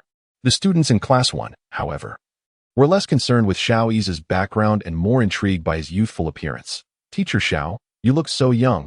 How old are you? Teacher Xiao, do you have a girlfriend? Teacher Xiao, what type of girl do you like? Gu Yang distinctly noticed Xiao Yizhe taking a slight step back, taken aback by the enthusiasm of the girls in the class. Adjusting his gold-rimmed glasses, he replied with a serious expression, students should refrain from concerning themselves with matters unrelated to our studies. Though the class was composed of top students, they reveled in the commotion, persistently bombarding him with questions. Xiao Yizhe tapped the whiteboard with his fingers, his gentle gaze lingering momentarily on the quiet Gu Jin, before clearing his throat and stating, the teacher prefers quiet, reticent students who excel academically. The entire class fell into an abrupt silence. With a script in hand, Gu Yang's lips curled into a smile, embodying the essence of a quiet, reserved individual with exceptional academic prowess. Doesn't that perfectly describe the illustrious elder sister? This time, the comprehensive science examination proved to be more challenging than ever, particularly the physics section. Our class averaged 80 points in physics, with the highest score belonging to Gu Jin, who achieved a perfect score of 110. Gu Jin is indeed remarkable and deserves commendation. Xiao Yi's voice is melodious and refined. He initiated the applause, and soon the entire class joined in, the sound of clapping resonating like thunder, in stark contrast to the sporadic applause that followed Old Wang's earlier attempts. Peering through the back door to observe the class, Old Wang realized with dismay that the fool was none other than himself. He had presumed the issue stemmed from Gu Jin, not recognizing that the fault lay within him. Chapter 189. Teacher Tao Yin Xiao Yi's teaching was succinct and to the point. With just a few sentences, he highlighted the key concepts, prompting the class to frequently express their epiphanies. The first-year students murmured in astonishment. Gu Yang couldn't help but admire the male lead. Even while courting his beloved, he displays remarkable teaching abilities without any hesitation. During the long break, Su Xianyan, accompanied by several classmates, marched confidently toward the surveillance room, declaring with determination, "Gu Jin, just wait. We are going to find evidence of your exam misconduct." Gu Jin rested his head on the desk, eyes closed, not bothering to lift his eyelids. Responding with a miro, the members of the supporting cast gathered around Gu Yang. "Surely they won't actually find evidence, will they?" Zhu Di whispered. Gu Yang smiled gently. "No, my sister relies on her own capabilities. Those who are clear, and there is no evidence of cheating." Just then, a surveillance angle came into view, magnifying Gu Jin's every move with clarity. During the half-hour recess, Su Xianyan and her companions meticulously observed for 30 minutes, discovering that apart from incessantly jotting down notes, Gu Jin was engaged in no other activities. The onlookers monitoring the surveillance footage were momentarily stunned. Goodness, Gu Jin's writing speed is truly astonishing. It seemed like there was no pause at all. Surely, she had no chance to cheat, right? It appeared that, at this rate, completing the Chinese test in an hour was entirely plausible. Well then, Xianyan, you need not be overly fixated. There are always greater talents beyond the horizon. Perhaps Gu Jin is indeed the legendary academic prodigy. Su Xianyan pursed her lips, disbelieving that a country girl could possess such genius. After the others left the monitoring room, she took out her phone and sent a text message. In Chinese class, Tao Yin arrived before the bell rang, calling out to the class representative, "Come and collect the photocopies of the oracle bone inscriptions. 8 pages, 64 characters, meticulously selected by me. Those who have made mistakes in the dictation should actively come forward to face the penalties." Many students were in disarray. Lu Mao trembled as he approached to retrieve 3 sheets of oracle bone inscriptions, his nose twitching at the sight of the intricate pictographs. Tao Yin ascended the podium, her smile sweeping across the room. Upon spotting Gu Jin, her eyes brightened as she approached. "You must be the new and stunning top student, Gu Jin, right? You are truly beautiful, and your handwriting is equally impressive. It would be a pity not to participate in the upcoming calligraphy competition." Gu Jin, maintaining her aloof demeanor, nodded. "Calligraphy competitions are dreadfully tedious. I have no intention of participating." Tao Yin chuckled. "However, it is advisable to write in regular script or semi-cursive in future examinations. Your cursive is too ethereal, bordering on grass script." The teacher from the neighboring class lamented that grading your papers would bring them to tears. Gu Jin replied, "As long as it is legible, that suffices." Beside them, Gu Yang, well acquainted with the narrative, silently mused that the esteemed elder sister's choice not to write in grass script was already a concession to the examination regulations. How could she possibly conform to writing in regular script? Yet, in the original text, the teacher, Tao Yin, exhibited genuine kindness towards the esteemed elder sister. Although the elder sister never composed essays in Chinese class, Tao Yin consistently indulged her without imposing penalties. When other students expressed their doubts, she candidly stated that anyone who could score 90 without writing an essay should be allowed the same privilege. In Chapter 190, Gu Jin's alleged plagiarism. Whenever Gu Jin faced skepticism from classmates regarding her performance, Tao Yin would come to her defense, silencing the critics. Furthermore, when Ruan Shuling, the overbearing mother, barged into the school to chastise Gu Jin, Tao Yin stood up for her, questioning Ruan Shuling's authority as the protagonist's mother. It was precisely because, despite Gu Jin's countless struggles with the Chinese language, Tao Yin continued to treat her with the affection of a first love, that Gu Jin ultimately picked up her pen to write an essay during the college entrance examination, albeit under Tao Yan's persistent urging. Yet, it seemed that Tao Yin harbored little fondness for the original character, or perhaps she simply detested those who feigned innocence. This time around, our class performed poorly in the Chinese examination. After a summer break, many had forgotten even the ancient poems. One student, astonishingly, made 3 errors in a row. Tao Yin slammed a stack of answer sheets onto the podium, declaring her disappointment. Lu Mao timidly suggested, "Teacher, you may simply call my name directly." Tao Yin raised an eyebrow. "Ah, quite self-aware, I see. Lu Xiaoping, please stand up and recite the Song of the People for me," commanded the teacher. Lu Mao was taken aback. His struggles in language arts stemmed significantly from his inability to memorize classical poetry and prose. Consequently, he stumbled through the entire Pipa song, to the point where Gu Jin yawned in exasperation. Gu Yang observed with a slight smile, suddenly reminiscing about her high school days in the third year. Just as the atmosphere became lively, she heard Tao Yin say, "Sit down, Gu Yang. It's your turn to recite." Gu Yang was momentarily bewildered. Fortunately, her original self was an academic achiever, and she possessed the memories of her predecessor, making her recitation akin to reading aloud. "Lu Xiaoping, isn't your idol Gu Yang? Why not aspire to be like her?" Tao Yin shot a disdainful glance at Lu Mao before flipping through a stack of answer sheets. "Our class performed poorly on the essay portion of this exam, with an average score 3 points lower than that of the top liberal arts class. Is it really that difficult?" Upon hearing the collective groan of difficulty from the class, Tao Yin picked up an answer sheet and remarked, "Difficult? I recall mentioning this famous saying during our extracurricular knowledge expansion last semester. Look at Gu Jin's essay, exactly 800 words, with not a single superfluous word, offering unique insights. Not one teacher in the entire grade could find fault with it, earning a perfect score." She began to read Gu Jin's essay with great expression, offering commentary as she went along. Midway through her reading, a number of students in the class began to huddle together, whispering amongst themselves. Tao Yin, caught up in her enthusiasm, furrowed her brow upon noticing the commotion below. She slammed the test paper onto the podium and exclaimed in displeasure, "What's this? Have all of you scored above 50 on your essays? You can't even muster the patience to listen to a perfect essay?" "No, teacher, we have indeed discovered some issues," remarked He Bowen, the representative for the Chinese subject. Casting a glance at Gu Jin, hesitating to articulate his thoughts, Tao Yin urged, "If there are problems, do not beat around the bush, speak clearly." Upon hearing this, the classroom erupted in a clamor. What? Are they implying that Gu Jin plagiarized her essay? The insinuation was palpable. Indeed, it seems so. Yin Bingxue remarked that the similarities were far too pronounced to be merely coincidental. It was blatant copying, not just mere inspiration. Consequently, many students, intrigued by Yin Bingshue's statement, retrieved the latest issue of the magazine to verify the claims. Gu Yang, too, possessed that issue and began to peruse it, recognizing the pen name and understanding the implications. Chapter 191. Gu Jin is the vice president of the Writers Association. Tao Yin picked up a magazine, comparing it with Gu Jin's essay. After reading it, her expression darkened. She turned to Gu Jin. "Can you explain this?" She found it hard to believe that Gu Jin would resort to such deceit, especially since she had seen Gu Jin's answer sheet, which had been executed with remarkable finesse, surpassing the standard answers.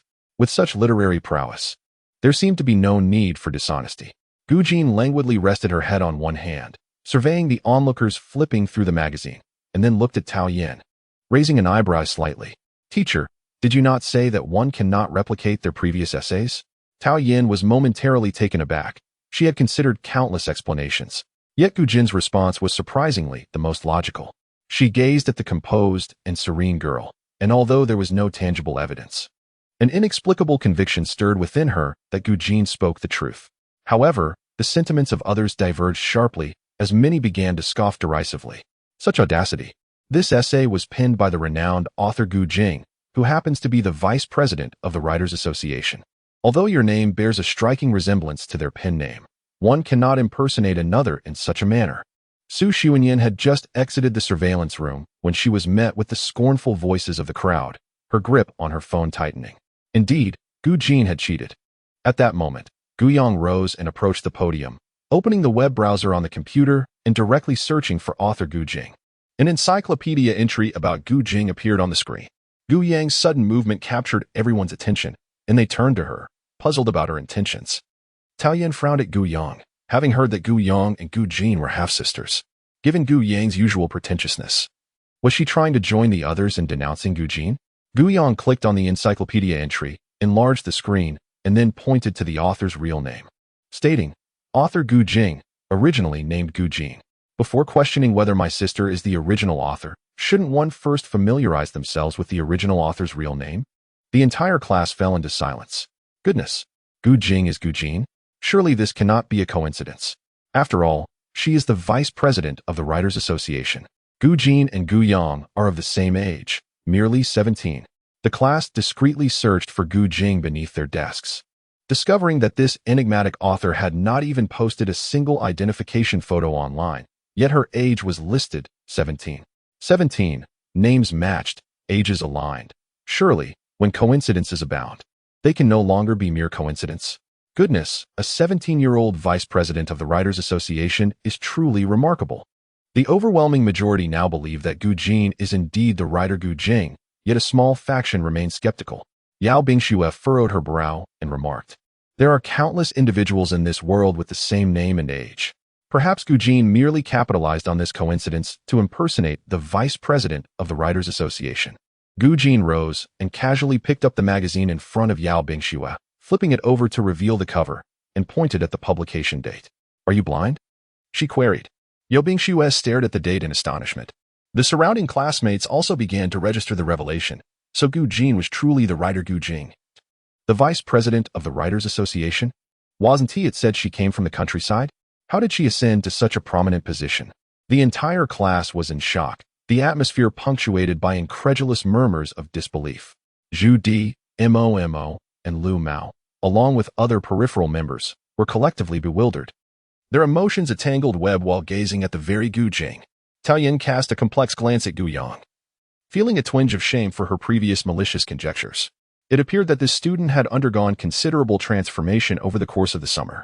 Nevertheless, one can only imagine how an ordinary person would react upon discovering they were a fake heiress.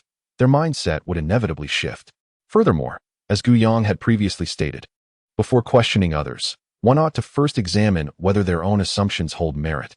Had the classmates taken the time to familiarize themselves with the writer Gu Jing or to verify the magazine's publication date before casting aspersions on Gu Jin's integrity? Perhaps this awkward predicament could have been averted. After listening to Tao Yan's words, a profound silence enveloped the gathering. Gu Yang blinked her eyes, her smile radiant like a little sun. "Sister, no need to thank me." Initially, her defense of the esteemed sister stemmed purely from a desire to avoid public embarrassment. Yet, now, devoid of any potential for humiliation, she continued to stand by her side simply because she wished to do so. Since her arrival in this narrative, the esteemed sister had treated her remarkably well. The VIP membership card for Jin Yangshuan was granted without hesitation, allowing her to proceed with her plans using her photographs to inspire Ms. Caroline. Even Su Yi, this junior, had been lent to her multiple times and recently assisted her in dealing with Shui Duo.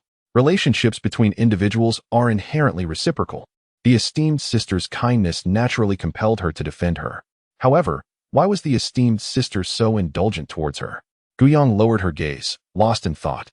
Even if she were aware that she was not the original character, based on the esteemed sister's persona in the original narrative, marked by emotional detachment, such leniency towards a stranger seemed unwarranted. The English teacher, Wu Renjiying, who had just entered the classroom, immediately darkened upon hearing this. When she witnessed that the transfer student had completed the exam in merely half an hour and achieved a perfect score in English, her first instinct was to suspect that Gu Jin had cheated. To her astonishment, it turned out to be true. Chapter 193. Hacker top Jini Wu Renjing promptly approached the podium to review the surveillance footage on the computer. Upon seeing the enlarged screenshot of Su Xianyan, she furiously exclaimed, "This is utterly disgraceful. I am calling the principal immediately. Why should we keep a student who cheats upon arriving at our school?" The entire class was left in shock. Cheating with a mobile phone is exceedingly audacious. Had she not inadvertently lifted the board while flipping through her exam paper, it is likely that the surveillance would have overlooked her concealment of the phone beneath it. Regardless of Gu Jin's reasons for hiding her phone, the fact remains that she brought it to the examination and even placed it on her desk, which warrants a judgment of cheating. The crowd buzzed with speculation. Some top students, having been caught off guard before, expressed skepticism. Gu Jin had achieved perfect scores in other subjects, so her English should be commendable as well. There would be no need for her to resort to cheating. As for me, I have learned my lesson from being caught off guard and choose to remain neutral. Quietly observing the unfolding drama, Gu Yang leaned over her desk to watch the surveillance footage from the classroom computer, suspecting that Su Xuanyan's video had been tampered with. However, such trivial matters were insignificant to the formidable elder sister, who operated under the alias of Genie, the foremost hacker of the dark web. Genie, a name that translates to spirit or deity, reflects Gu Jin's audacious self-proclamation as a goddess within the hacking community. Wu Renjing approached Gu Jin, her disdain palpable, unleashing a torrent of reprimands. You are Gu Jin, aren't you? Don't think that just because your family is wealthy and you've been placed in an elite class, you can act with impunity. You are not the only affluent student here. How is it that Su Xianyan and Mo manage to abide by the rules? If you lack the capability, you should not occupy a space in Class 1, monopolizing resources that do not rightfully belong to you. Do not presume that entering a wealthy family from the countryside will allow you to soar to greatness. Wu Renjing's voice was loud, amplified by a small microphone, causing even Gu Yang to instinctively cover her ears, let alone the already irritable Gu Jin. Gu Jin's cold, refined features betrayed a flicker of irritation as her brows knitted together. She crumpled the answer sheet on the desk into a tight ball and, with a casual flick of her wrist, shoved it into Wu Renjing's mouth, silencing her. Wu Renjing, taken aback by Gu Jin's audacity to stifle her, stared in astonishment, her eyes wide. The surrounding onlookers, including Su Xuanyin and others who relished the spectacle, fell into stunned silence. The classroom momentarily hushed. However, within mere seconds, a wave of commotion erupted. Goodness, how incredibly audacious of Gu Jin to treat her English teacher in such a manner, murmured a voice from the crowd. A gentleman speaks with words, not with force. Gu Jin truly exemplifies the crude and unrefined nature often attributed to those from the countryside, showing such blatant disrespect for a teacher. Yet, another voice timidly interjected, but don't you think Wu Renjing's remarks were excessive? Previously, when Yao Bingxue laid the evidence magazine on the table, teacher Tao Yin didn't immediately reprimand her, but rather sought to understand her perspective. There were also those among the students who were not particularly fond of Wu Renjing, finding Gu Jin's actions quite commendable. That move of shoving the paper ball into her mouth was quite cool. Gu Yang, listening to the discourse, thought to herself that her formidable sister had displayed remarkable restraint. In the original narrative, when Wu Renjing chastised Gu Jin for cheating, she even attempted to drag her out of the first class, declaring that she did not deserve to belong there. This provoked Gu Jin to execute a shoulder throw that sent Wu Renjing crashing to the ground. The original portrayal of Wu Renjing as the quintessential problematic teacher depicted her as perpetually critical of Gu Jin, hurling veiled insults at her rural origins and begrudging her newfound status as a wealthy heiress, only to face continuous humiliation in return. Chapter 194. Engaging in hacking tactics before the top two, Wu Renjing spat out the crumpled paper, trembling with rage. Cheating in exams and showing disrespect to teachers. Students like her are unworthy of being in Class 1. Gu Yang frowned and reminded, Teacher, whether my sister deserves to be in Class 1 is a matter for the school to decide, not for you to dictate. Wu Renjing, upon seeing Gu Yang, regarded her with contempt and sneered. Gu Yang, I once thought you were a good student, but I never expected you to associate with such despicable individuals. It seems that without the status of a wealthy heiress, you have fallen from grace. Through her professional psychological analysis, Gu Yang concluded that individuals like Wu Renjing are deeply insecure, purely snobbish, and envious. It was precisely because of her profound insecurity that she became overly sensitive to the status of a wealthy heiress. Previously, as the daughter of the Gu family, she was treated with kindness. Now that it is revealed she is a false heiress, she looks down upon Gu Yang with disdain. In contrast, her jealousy towards Gu Jin, who transformed from a rural girl into a wealthy heiress, surpassed her admiration for the status of a rich heiress. Gu Jin coldly gazed at Wu Renjing, stating, Respect is mutual. Besides, do you truly believe you are worthy of being a teacher? Just then, a refined voice resonated from the doorway. It was Xiao Iza, who had just been enjoying tea in the principal's office. Hearing reports of cheating in Class 1, the principal had sent him to verify the situation. May I inquire which student has engaged in cheating? Su Xianyan grew even more agitated upon seeing Xiao Iza. She was determined to expose Gu Jin's true nature to him and reveal how misguided his judgment had been. Gu Yang blinked, anticipating the moment when the male lead would defend his formidable sister. Mr. Xiao, the one who cheated is Gu Jin. Behold, this is the surveillance footage from the school, Su Xianyan remarked, gesturing towards the multimedia display in the classroom. She then turned her gaze towards Gu Jin and Gu Yang, provocatively stating, The evidence is irrefutable. Gu Jin. Gu Yang, what more do you have to say? Gu Jin was undoubtedly guilty of cheating. Did Gu Yang not demand evidence? Here it was, presented before her. It could hardly be considered an injustice against Gu Jin, could it? Upon hearing Gu Jin's words, a flicker of panic coursed through Su Xianyan. Yet she swiftly regained her composure. Gu Jin was surely attempting to deceive her. She had deliberately leveraged the Su family connections to enlist a highly skilled hacker, investing a considerable sum to manipulate the footage. Even the information technology teacher present would be unable to discern any signs of tampering. Thus, her scheme would remain undetected. Gu Jin, who would take the trouble to alter surveillance footage merely to frame you? Are you suffering from a persecution complex? Su Xianyan retorted, then turned to Xiao Iza. Teacher Xiao, what do you think? The concealment of a phone beneath the exam desk. Doesn't this suffice to conclude that Gu Jin was cheating? Su Xianyan was momentarily taken aback. Wu Renjing and the other classmates also appeared astonished. Yao Bingxue and several others who had previously accompanied Su Xianyan to the surveillance room now regarded her with complex expressions. After their departure, Su Xianyan found herself alone in the surveillance room, scrutinizing the footage. Gu Yang observed Su Xianyan with a hint of sympathy. Wu Renjing frowned at Xiao Iza, harboring considerable dissatisfaction towards this young man who had gained his position as a teacher through questionable means. I say, Teacher Xiao. Su Xianyan has a point. Who would tamper with surveillance footage without reason? Chapter 195, Xiao Iza, Vice Principal of the First High School upon witnessing Xiao Iza's arrival. Gu Jin resolved not to take action. Others may fail to discern her identity as a hacker, but Xiao Iza would undoubtedly recognize her as Jinni upon witnessing her actions. Although she harbored no fear of Xiao Iza, she detested trouble. Su Xianyan bit her lip as she gazed at Xiao Iza, saying, Mr. Xiao, I am aware of your fondness for Gu Jin at the Tang family's banquet, but you cannot unjustly accuse me. I merely seek to uphold justice. Xiao Iza replied coolly, Classmate, the monitoring room is equipped with cameras as well. Su Xuanyan's voice faltered, a chill creeping over her. However, she quickly recalled that her communication with the hacker in the monitoring room had been conducted via text messages. No camera, regardless of its clarity, could capture the words on her screen. Yet, the onlookers were not naive. Her sudden lapse had clearly indicated her guilt. Conveniently, I had just requested the monitoring room personnel to send over a recording of the footage. Xiao Iza uploaded the video onto the classroom computer, presenting it to everyone. After viewing it, the students in the class were left in a state of shock. There was no phone beneath Gu Jin's board. Mr. Xiao asserted that he had just copied it from the monitoring room, which raised the question, had Su Xianyan indeed fabricated that recording?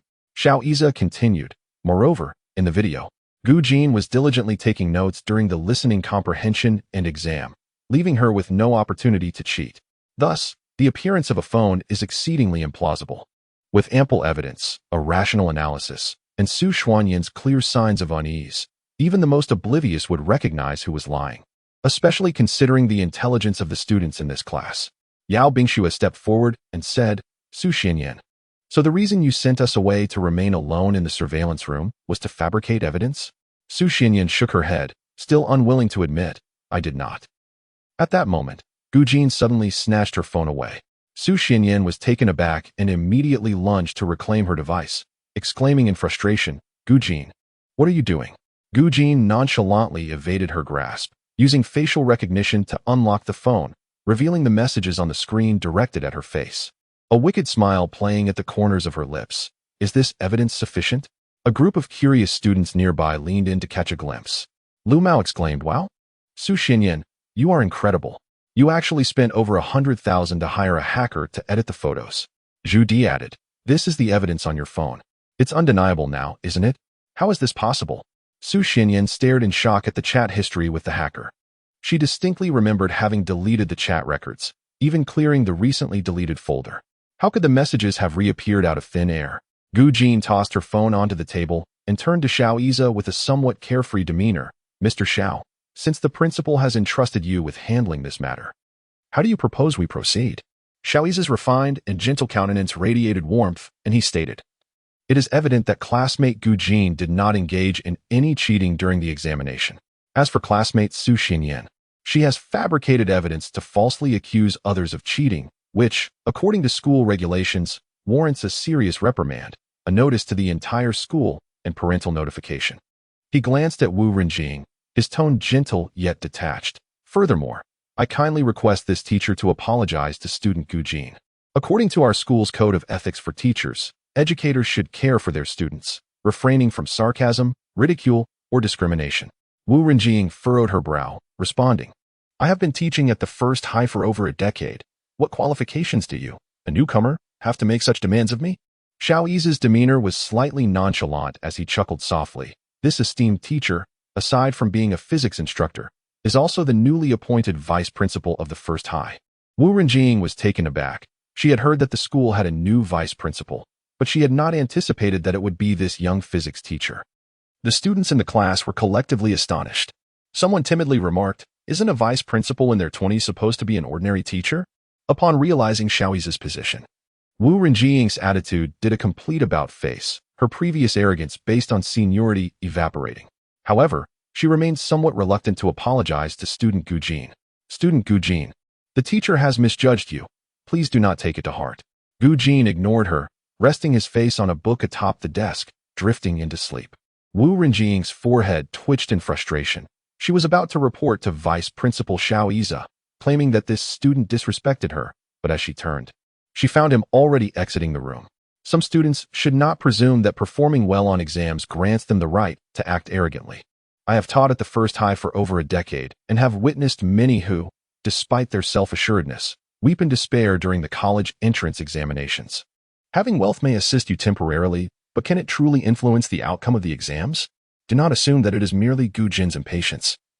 Even Gu Yang felt a wave of drowsiness wash over her.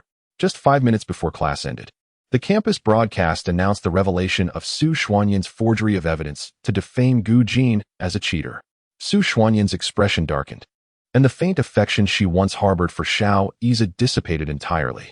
How could such a minor vice principal at Yizhong treat her with such disregard? She was determined to ensure that both Xiao Yi and Gu Jin could not remain at Yizhong any longer. Wan Shuling reclined on the sofa, her gaze vacant, her complexion pallid, portraying the visage of one who has endured a profound setback. Even Gu Pei, who was usually boisterous, sensed Wan Shuling's unease. His voice lowered as he leaned towards Gu Yang and whispered, Sister, Mother doesn't seem to be in a good mood. Accustomed to witnessing his mother's outbursts of frustration, he found himself at a loss when confronted with her sudden silence and fragility. Gu Yang had an inkling